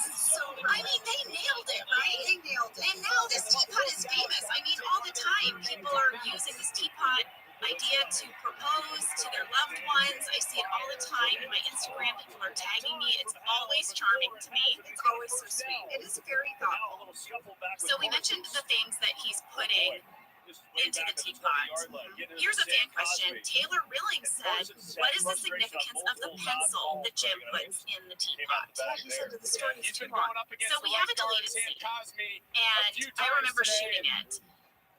what Pam says when she picks up the pencil is she says, "Oh my gosh, this is the pencil I threw at you during mini golf." What? When did you maybe the whole office mini golf? That seems like something Michael Scott would be like. We're going to play mini golf and we're going to raise money for my neighbors. Yeah, whatever. That's all I can think of is that there was some office outing where they went and played mini golf, and I guess Pam got all feisty and threw a pencil at him, and he saved it. So that's where the pencil is. And then, of course, he puts a card in the box, and he says, "Because Christmas time is the time to tell people how you feel." Oh, yeah, that's so loaded. I have PPC next. Let's hit some PPC, the Party Planning Committee. You know, Mike Schur also wrote the PPC in the Alliance. Yeah, so Deshaun Wright will take over He at the one definitely quarterback likes spot the for PPC Gilmore. and their He's more a special weird sort of teams guy. power struggle. He loves He'll it. get an opportunity Well, now. in this scene, we find out that Ryan has been drafted. I can't PPC. I remember that. I can't believe that Angela Martin would accept a position to help After review, we determined that it was a cat. Well, the Christmas party is a big one. It's a big one. Yeah. But also, I noticed that Meredith is in there. Yeah. No, it's all hands on deck. She probably has a bigger crew than just her core crew. Well, that's when Michael enters in his Santa beard. He throws down some cash because he wants a bigger, better party. And he reveals he has a digital camera and he will be taking photos. Yeah, and he's going to put them in the newsletter. Most embarrassing one wins. Yes. I want you guys to know when Steve came behind Phyllis and I, he was like, I want people freaking out. And he shoved our heads together and was like, ah, ah, ah. That was an improv. That was improv. Yeah. Phyllis and I didn't know that was coming. He just did it in the moment. I was really proud that neither of us started laughing. I was so proud of myself because there were a few times in that scene I almost broke. And I was really fighting it. Oh, it's also in the scene, Angela, that it's revealed that Phyllis was in charge of getting lights for the Christmas tree. She said she got Yeah. Reaction to that? Well, that's not going to go over. That is not going to go over. So I did, like I said, I listened to the DVD commentary of this, and Mike was really good on the commentary at breaking down some of his goals for the episode. And his goal for the episode was that Angela would get more and more and more stressed out every scene that we see her. And I think you can track that. Like as I was watching it again, I can totally see that. I have 5 note cards called Angela's Pissed Offness. Yes. That I'm going to start with time code soon. Before we get into all that, I do have to point out, because I was texting with Kim Ferry, did my hair for 9 years on The Office last night. This is the Angela hair braid. That is my actual hair that she let me bend over and braid. And of course, my character would want to wear it to the Christmas parade. I feel like this was her special braid. For special occasions. For special occasions. And while we're talking PPC, guys, I have to say, people probably heard me too on this committee. What? I mean, at 4 minutes, 25 seconds, Angela is trying to put the tablecloth on this table. Pam is just staring at her, doing nothing, not trying to grab for the tablecloth, help her spread it out, anything. And Angela just looks at her and she's like, will you help me? When I saw that scene, I found it so satisfying. It's her little bit of defiance against your just crazy controlling. Yes, just your everything that's coming at her. And, you know, I told you I go back and I read my journals, and I had written, and I also have these old blogs, and I had written in one of my old blogs that filming the scene where I don't help you put the tablecloth on was one of my favorites of the whole episode. It's such like passive aggressive defiance. I loved it. Well, Jenna, I went and found my MySpace blogs, so they're not online anymore. I don't know why, but I guess before I had printed them out at some point. Smart. So now I'm going to start going to them for each episode, and I did for this one, but I'll save it for a bit because it happens late in the episode. Okay, great. Fan question from small actor in a pea coat. Who kept the camera with all of the pictures that Michael took? NBC. Yeah, they were property of NBC, and they had them up on their website for a while. But guess what? You can still find them. Yes. Jenna and I were texting last night. We both found them over at ROTHSCHILD.com. Yeah, so you can see all those pictures that he was really taking pictures. Yeah, and they're really like not centered, and like people's heads are cut off. It's as if he just went around clicking away, but there's some real gems in there. I know. 6 minutes, 54 seconds. Michael really shows what he thinks about Christmas, which is a gift, you should say. Oh, this is not going to go well. Well, speaking of gifts, we have a scene where Toby reveals what he got Angela in Secret Santa, and it is the Jazz Baby poster. Yeah. I have that poster, guys. You have it? That was one of my questions from Chris Cordova. He wants to know, did you keep the baby poster? Well, there was about 20 of them. They made a bunch. One hung by my desk for years. Yes. Yeah. So we got to see it every day. And I have one. It's rolled up in a little poster thingy. Now, do you know the story behind that picture? Because I traded some text messages with Phil Shea. So Phil Shea had to make that poster. He did not buy that poster. He put out a casting call for babies, And 2 babies were cast. Baby actors. He said it was really hard to find tiny jazz instruments. He said that was really difficult. In fact, he said, Amazon didn't exist back then. You couldn't just Google baby jazz instruments. And they couldn't be fake looking, like they couldn't be like blue and pink. So he did eventually find them at a place called Hollywood Costumes. He was particularly proud of the tiny sunglasses that he found. This poster ends up coming back in conflict resolution. Like you said, it stayed up there, but then it comes back again. It comes back again. I would like to know the 2 babies that were on the poster. Oh, guys, Where are they today? if you are a baby in the baby jazz poster, please write to us at office ladies at earwolf.com. One thing about that baby jazz poster, I remember my shirt from Pete. I thought it was really funny. It is an absolutely disastrous first half for Okay, Philadelphia. where are we? don't know Well, we're talking about the gifts. coach's decision And Mike Schur actually said that the gifts were incredibly hard to manage because they start off as Secret Santa, so everybody had a person that they bought a specific gift for, and then you had to track the gifts as they went around in the Yankee swap. He actually, in the script of this episode, there is a whole page where he lists the gifts, who bought who what, and he did this for Veda, our script supervisor. We haven't really talked about her, but Veda's job is to sit and watch every take that is filmed and make notes about everything that happens continuity-wise. So, really specific. So, if in a scene you take a drink of your tea on a certain line and then scratch your nose on another one, Veda writes it down so that you've been the same every time for editing purposes. Veda would come up just and say, But that was some catch. And now a timeout on the field by the Cowboys. And let's take a look at what's coming up at the Verizon. 29-yard try for Jason Myers. Of course, you did, Jason. Yeah, because otherwise, when you edit it together, the pen is magically bouncing from hand to hand.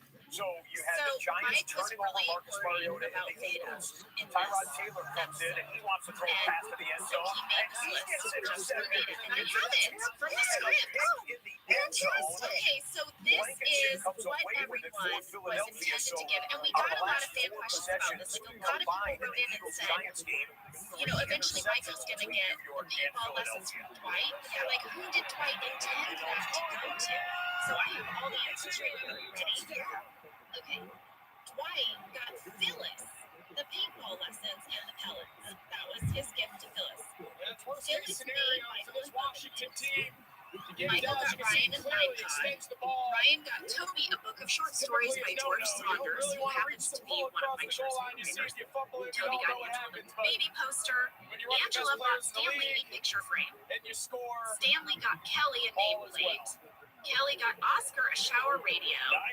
Oscar got Creed a shamrock keychain. Creed got Jim one of his own shirts. Jim got Pam a teapot. And this is something that got cut out. Pam made Meredith a drawing of The Office. I read about that on Yeah, and there was this big thing. It's in the deleted scenes. This is something I have to tell you. I got a DVD player for Christmas. What? My husband got me a DVD player. So I got the CDs. He bought me the CD set, and I got a DVD player. And last night, I got to watch all the deleted scenes. Oh, Angela, you must be so happy. I was so happy, and there's so many. Oh, yeah. There's so many. For the Christmas episode, you guys, there are so many great deleted scenes. I don't want to get us off topic here, but they're in the deleted scenes. Meredith opens up her painting. That is from Pam, and it's a drawing of The Office. Well, there's a big backstory here, again, with Phil. I don't do Pam's drawings. People ask me that all the time. I'm not an artist.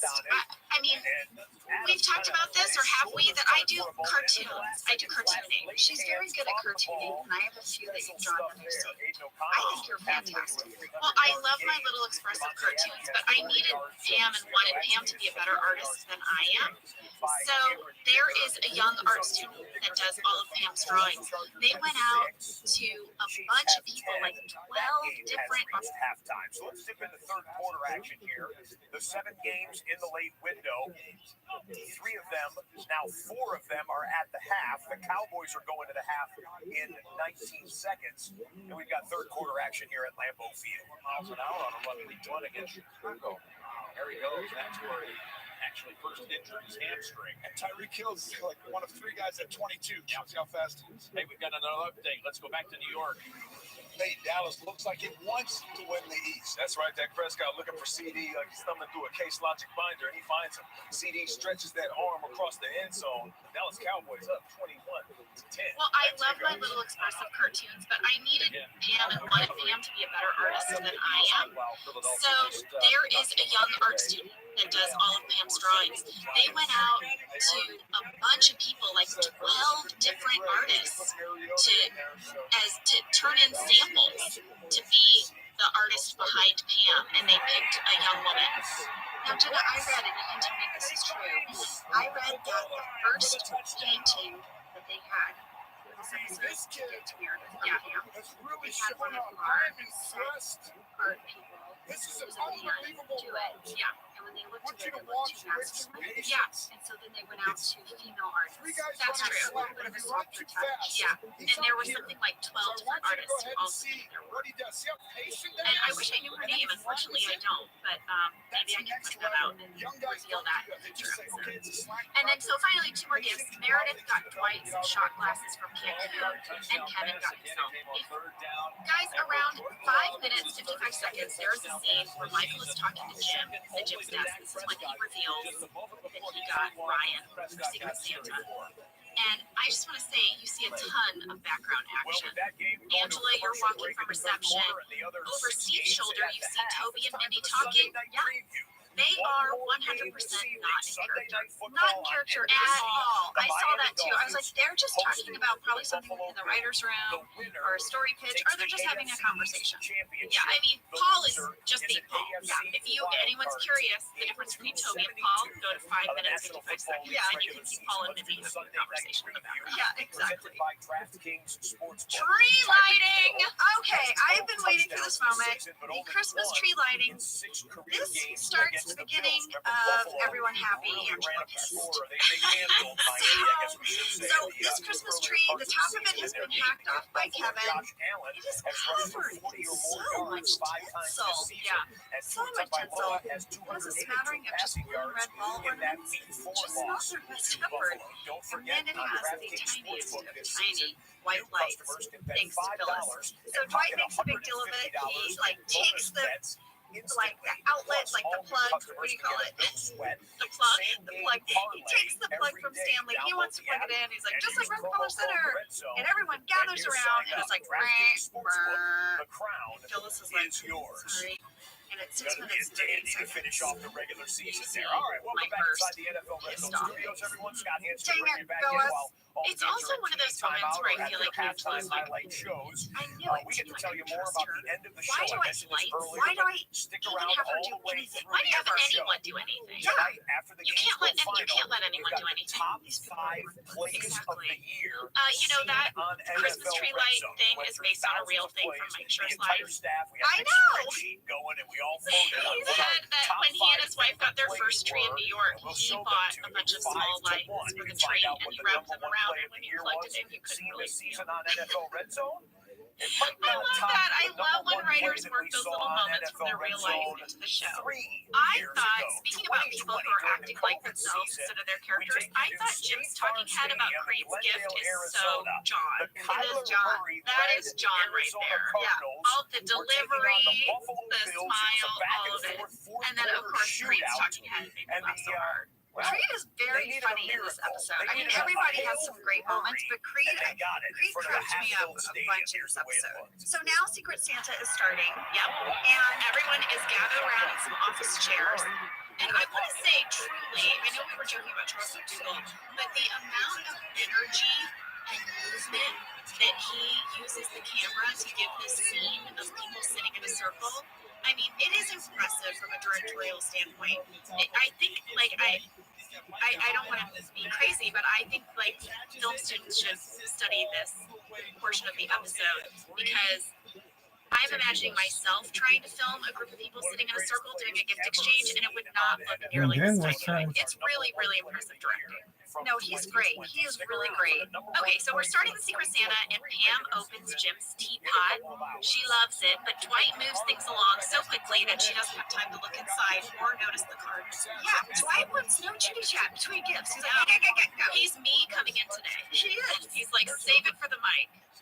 So he's moving things along. So it's Pam, and then the next one, We find out that Michael buys Ryan a video iPod that costs $400. you guys, this was not product placement. It was not. So many people wanted to know. Yeah, we were not paid. It was just sort of a really cool topical gift at the time. Yeah. And they were trying to think of a gift that would sort of be a showstopper. Michael, I think, was very impressive that everyone would want. So this was coincidence. We weren't paid to use it. So I read that Well, here's something. A ton of people wanted to know who kept it. At the end, we weren't allowed to keep any of the stuff. It all goes into a giant warehouse and it gets labeled for the episode for props because if for some reason we have to go back and reshoot something, they take it off the shelf and they bring it back in. That's true. I don't know what happens after it's been in the warehouse for a while, but it just goes to prop house storage. I feel like it's still on a box labeled The Office Christmas Party. Probably is. There was a fan question from Beard Up, Beard Down. Was the iPod sponsored by Apple? It wasn't. He said it was not. It's just total coincidence. But there's more coincidence.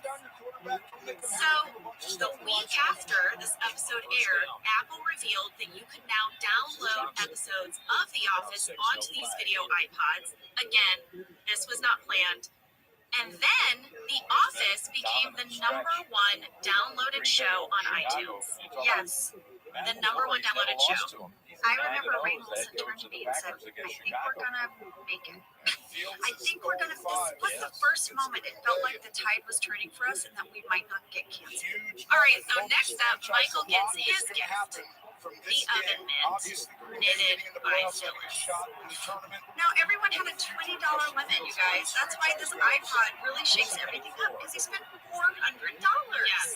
Yes. And he has his line where he says, he says out in the hallway, he's holding the mitt. He says, do you know what this says? This says, I only care about you a homemade oven mitt's worth. He is such a child. He is such a bratty kid in this episode. Oh my gosh. Well, we had a fan question from Chelsea, Raconza, and Amanda, and many others actually, who actually knitted the oven mitt. Well, I asked Phyllis. She does not knit in real life. Although she told me that she knitted a scarf for her mom a couple of years ago, but she said that's it. She did just one scarf. I want you curious to know, you know how we talk about what was at everyone's desk?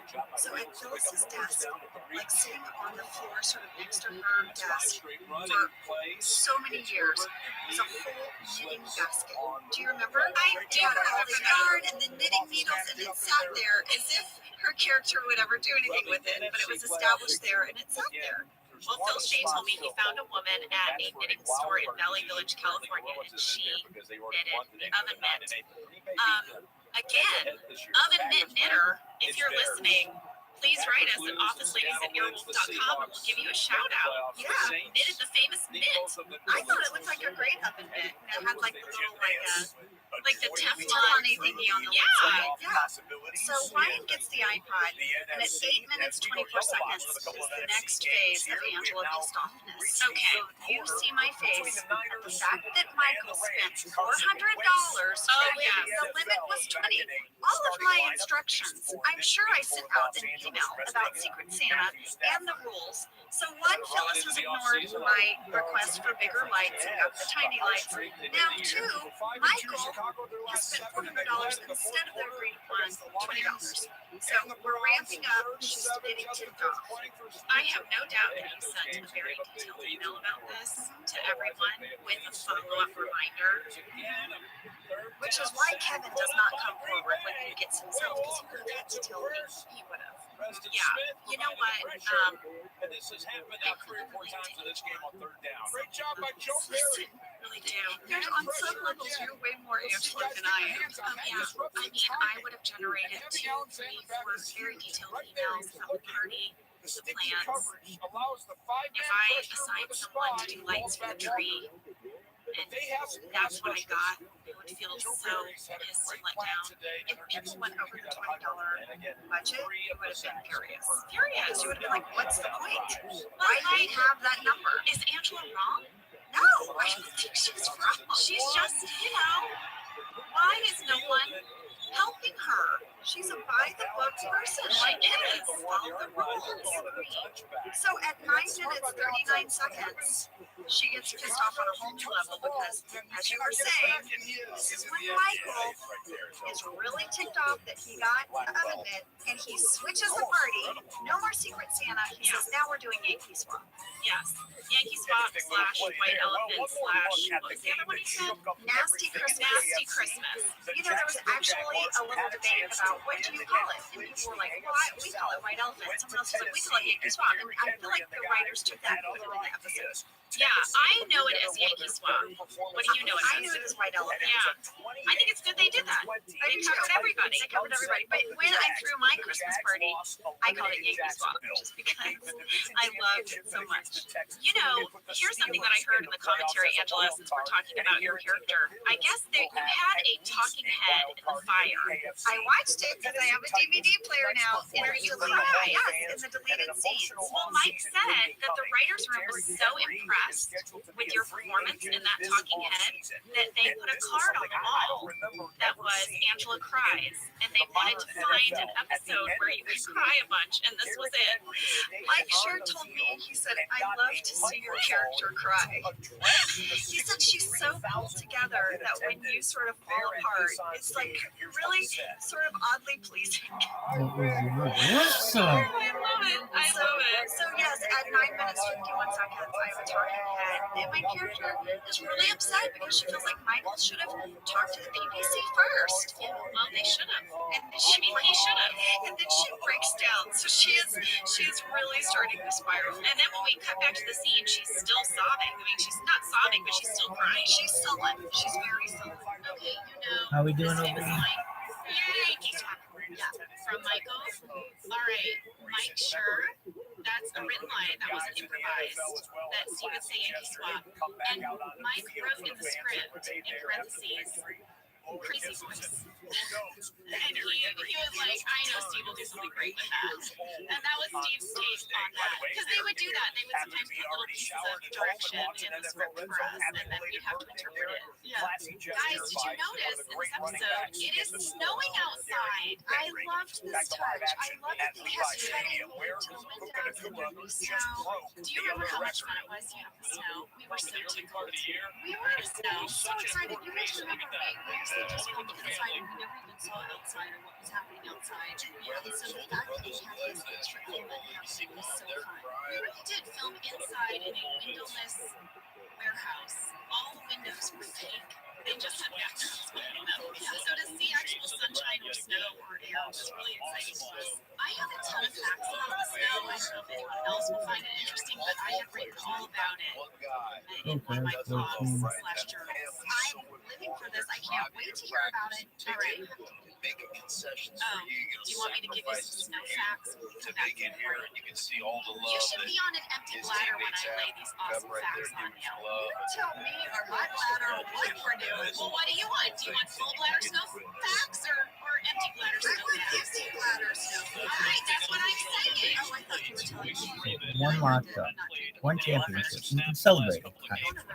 Champion. Don't ever have a time. Okay, clearly you're projecting some other thing on me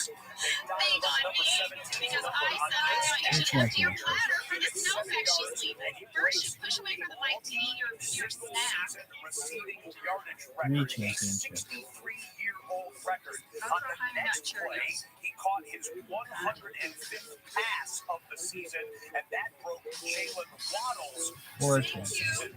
rookie catch record of 104.7 You're all about your snow. All right, I hope this is an anticlimactic for people, but the company that came to make the snow is called Snow Business. Oh, I love that! Snow Business. Snow Biz. I remember that.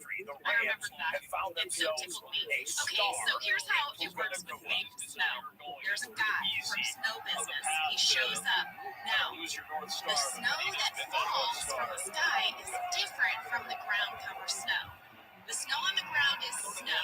The snow that falls from the sky, I know. 5 championships. My character at the end, and it is not snow. It's not snow. It's soap. Yes, you can get a choice. You can get a choice of cornstarch, plastic, or soap. And Greg watched a demonstration of all 3 and he picked soap. Well, when by accident a little piece of that might get in your mouth,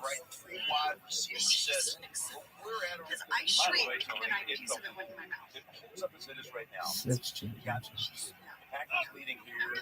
On the ground, though, it's real snow. And they bring this machine, and I don't know exactly how it works, but it's kind of like a wood chipper, but in reverse. It looks like something out of a Dr. Seuss. It does. It really does. And it really blows snow. I guess that's what it looks like. It looks like a snow blower, but it generates snow. And then it just blows it all over the ground, all over the cars, and all that stuff. But guys, remember, this is like, we're shooting this in like October in Los Angeles, and it's hot in October. It stays warm here. In the daytime, it's still in the mid-80s, 90s. But it was night, and so we had a little bit of time with it, and it was still nice to see. Yeah, that sounds about right. All right, yes, we were very excited to have snow. And Jennifer, did you like my snow facts? I love it vulnerable about snow. Because we set them up so much for the break, and told them I hate about it. 1 championship. That's cute. I think Snow Business is really cute. All right, let's go back to the gift exchange. This is when Kelly gets Angela's poster. But Angela, you do get to take it back. Okay, here's what I wrote in my MySpace bag around this moment. And I wrote that it was one of the hardest things for us to get through as a cast. That the first time Mindy unrolls the poster and looks at it, we all see it. Every person lost it. It's so ridiculous. We had not seen it. It was an actual surprise to us while we were filming. And we all lost it. I had, in fact, it was particularly hard on me for some reason. And that in one take, he broke 3 times because he could not get through it. I can't believe that Mindy was tasked with having to unroll that poster. How did we ever get a shot of her not laughing? I don't know, but we were cracking up. There's a little detail in that scene that made me laugh when I rewatched it, which is how you just very subtly swat the oven mitt away on your way to getting the poster. That was all me. Thank you very much. I loved it. That was such a good detail. I loved it. Well, in tracking the oven mitt, Meredith eventually takes the oven mitt. But, you know, Michael has to then call her a sucker and say that he wanted her to take it. It was reverse psychology when he said he wanted to keep it. I love that he decided that he needed to break down reverse psychology to all of us. I don't know if you've heard of it. It's pretty cool. Michael, you're such an idiot. Do you remember how Phyllis cried during that scene? Yeah, she stayed in like sort of that sad place. She cried for like a half hour. And in between takes of that, where she had to be crying, she didn't want any of us to talk to her. And Kate and I tried to go up and give her a hug. She didn't want it. Like she was in this like actor zone. It's so hard to do.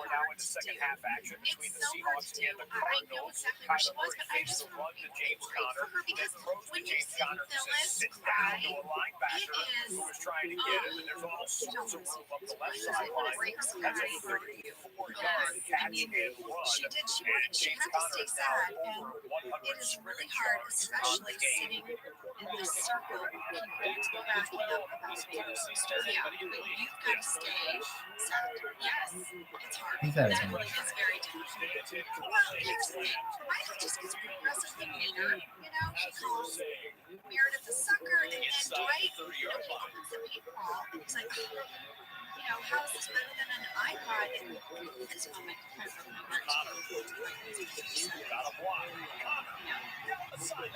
have an Angel pissed off for this moment. Oh, okay, go. At 13 minutes, 58 seconds, look at my face. I wrote it in all caps. So, Michael has just called Meredith a sucker because she got the lame, you know, other than Phyllis storms out. Okay? She's completely heartbroken now. And the party is falling apart. And the look on my face is just sheer, like, rage. Now, are we at the top of the rage now? No. Oh, no. Well, I mean, I know we still got the parking lot, but no. Oh, no. There's a moment coming, and you'll know it. Trades earlier in the season, there's two starting defensive ends, Montez Sweat and Chase Young. This is a shell of the all right, so people are making trades. Feelings are getting hurt. Yeah.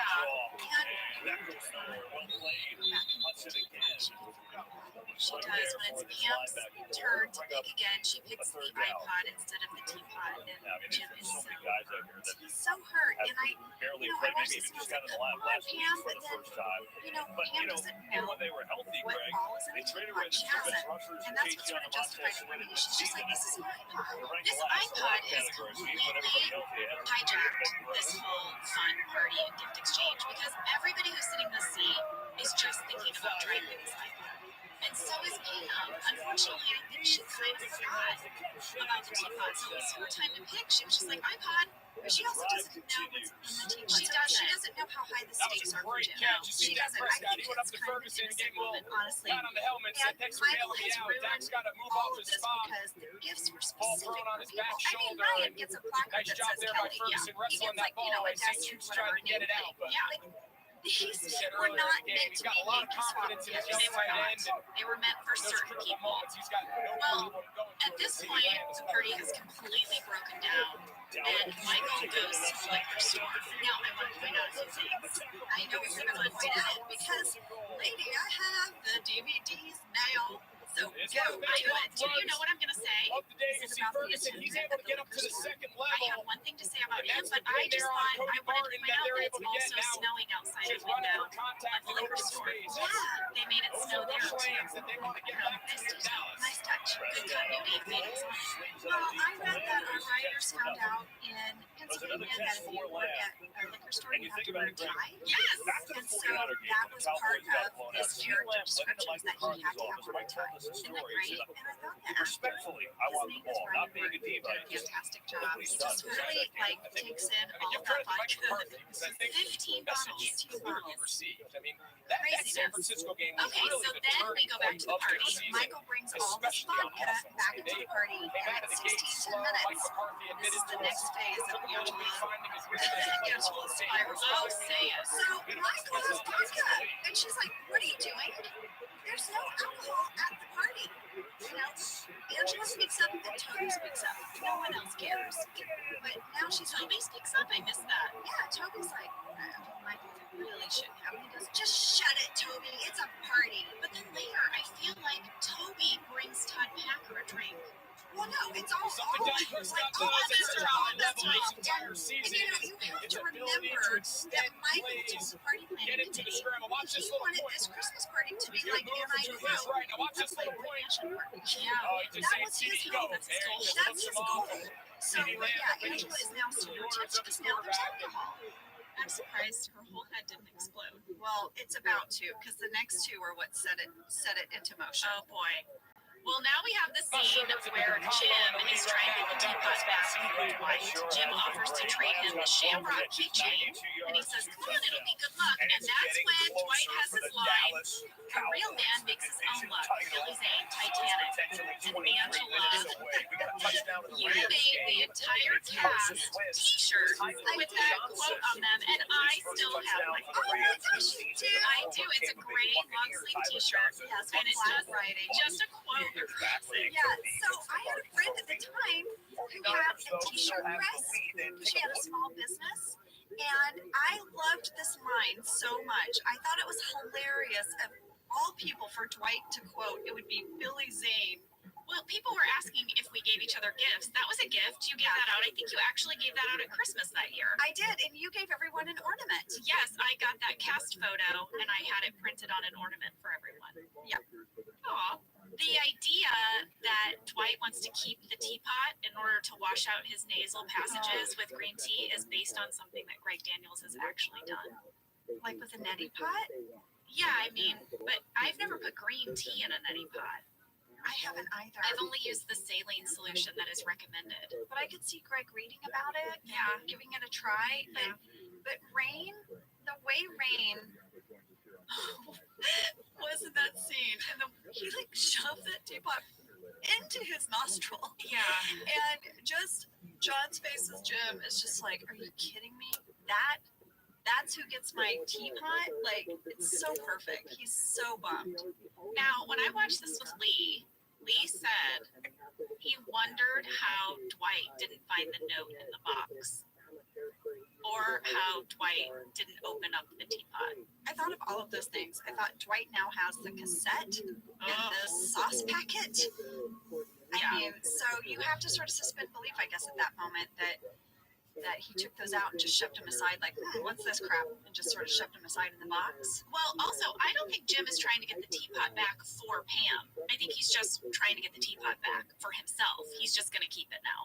That's what I think the motivation is there. Because Pam is over, up at the desk with Roy looking through her new iPod. I think Jim just wants to get it back because I think there's things inside it that are embarrassing. Yes, exactly. But he's going to trade the keychain and he's just going to take that teapot home now. So Pam is up at reception and she's showing Roy her new iPod. He's now at the party. He wasn't there for Yankee Swap.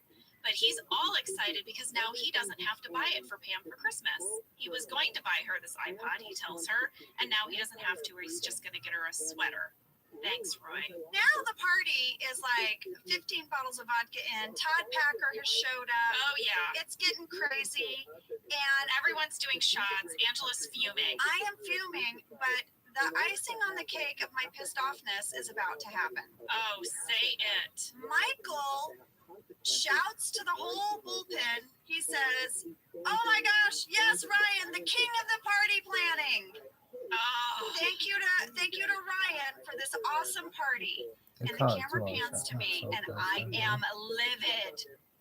Ryan, the temp, the king of the party planning committee? Are you kidding me? Yeah. Oh, That's it. She is pissed. Oh no.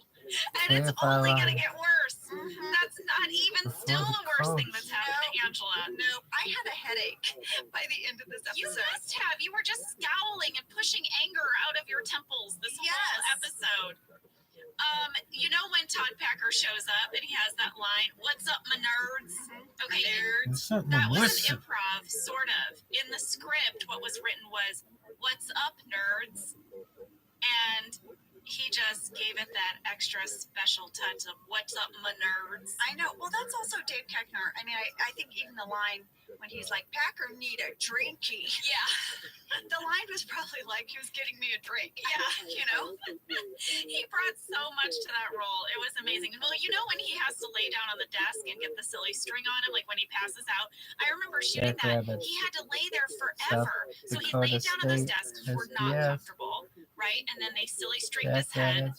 And then we had all these scenes where that's what he's doing. Well, if he got up, all the stuff that he was decorated in would have fallen off. It would have been impossible to recreate. So he had to just lay there, even when we were on a break. Even when we were on a break. And he was such a trooper. Talk about a trooper. And I wrote in my MySpace blog that Kate and I, because Kate and I knew Dave from improv days. We had all like done improv shows together. That Kate and I walked over and talked to him while he had to lay on his back. And we just sort of like caught up, and that it was so fun to see him. But I want you guys to know, if you're wondering what Todd Packer looks like at 20 minutes, 19 seconds, to really paint a picture here. Yeah. He's laying on his back kind of across a desk area partition, right in the middle of the room. He has blue silly string on his head, Christmas lights around his torso, Christmas garland around his torso, Dwight's desk nameplate on his stomach, and there's like a red empty Solo cup kind of just like in his like the crook of his arm. He had to lay like that with all those things on top of him. He passes out so quickly. You have to imagine he showed up already half drunk. You know he did. You know he did. You know he did. Okay, guys, so now we have the scene where Pam reveals to Jim that she got her teapot back. She trades Dwight the iPod for the teapot, and now she's going to look inside and find all the items. And it's very charming and sweet, and she is so delighted. But in this moment, Jim secretly steals the note back and puts it in his pocket. I know. He lost his courage. He did. Now, when we reached out to fans to ask them what they wanted to know about the Christmas episode, I would say that about 80% of the comments and emails we received were along the lines of what is in the teapot note. Because as you know, in this episode, Pam does not read it, it is not revealed. But then, in season 9, there's a scene where Jim has the documentary film crew put together footage of their romance. And he shows it to Pam. And Pam sees that there was a note that Jim steals back.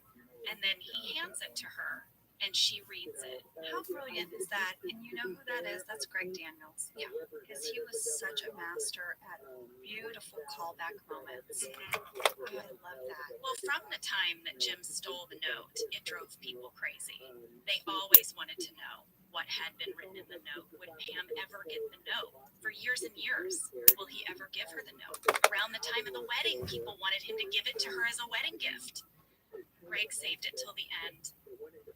I'm going to say something that I've never said before. I also feel like I'm maybe going to cry. What? Wait. What? Are you gonna say what was in the note? Are you gonna say what was in the note? Sort of. Because I don't know what was on that card. None of us do. I'm the only one who knows, and John knows. Oh my gosh, lady. In that episode in season 9, I believe Greg suggested to John that he write a personal message from himself to me. Just saying what our time together was meant to him. As the field goal is up and good, the Bears keep ever closer. That is to the Seattle Seahawks. Here come the Cowboys again, and it's first and goal. And so that was his goodbye. Very similar. Watch Dak Prescott's eyes, what he does to Cody Barton. He knows where the void's going to be. The motion takes Mayo out. That quick look left. Cody Barton runs to it. And that just opens that middle void. He knows exactly where he's going with that ball. Yeah, it's just high-level quarterback. Look at that zone. Express your love for the show and everyone. Look at this Westfield Fair Prescott gangster.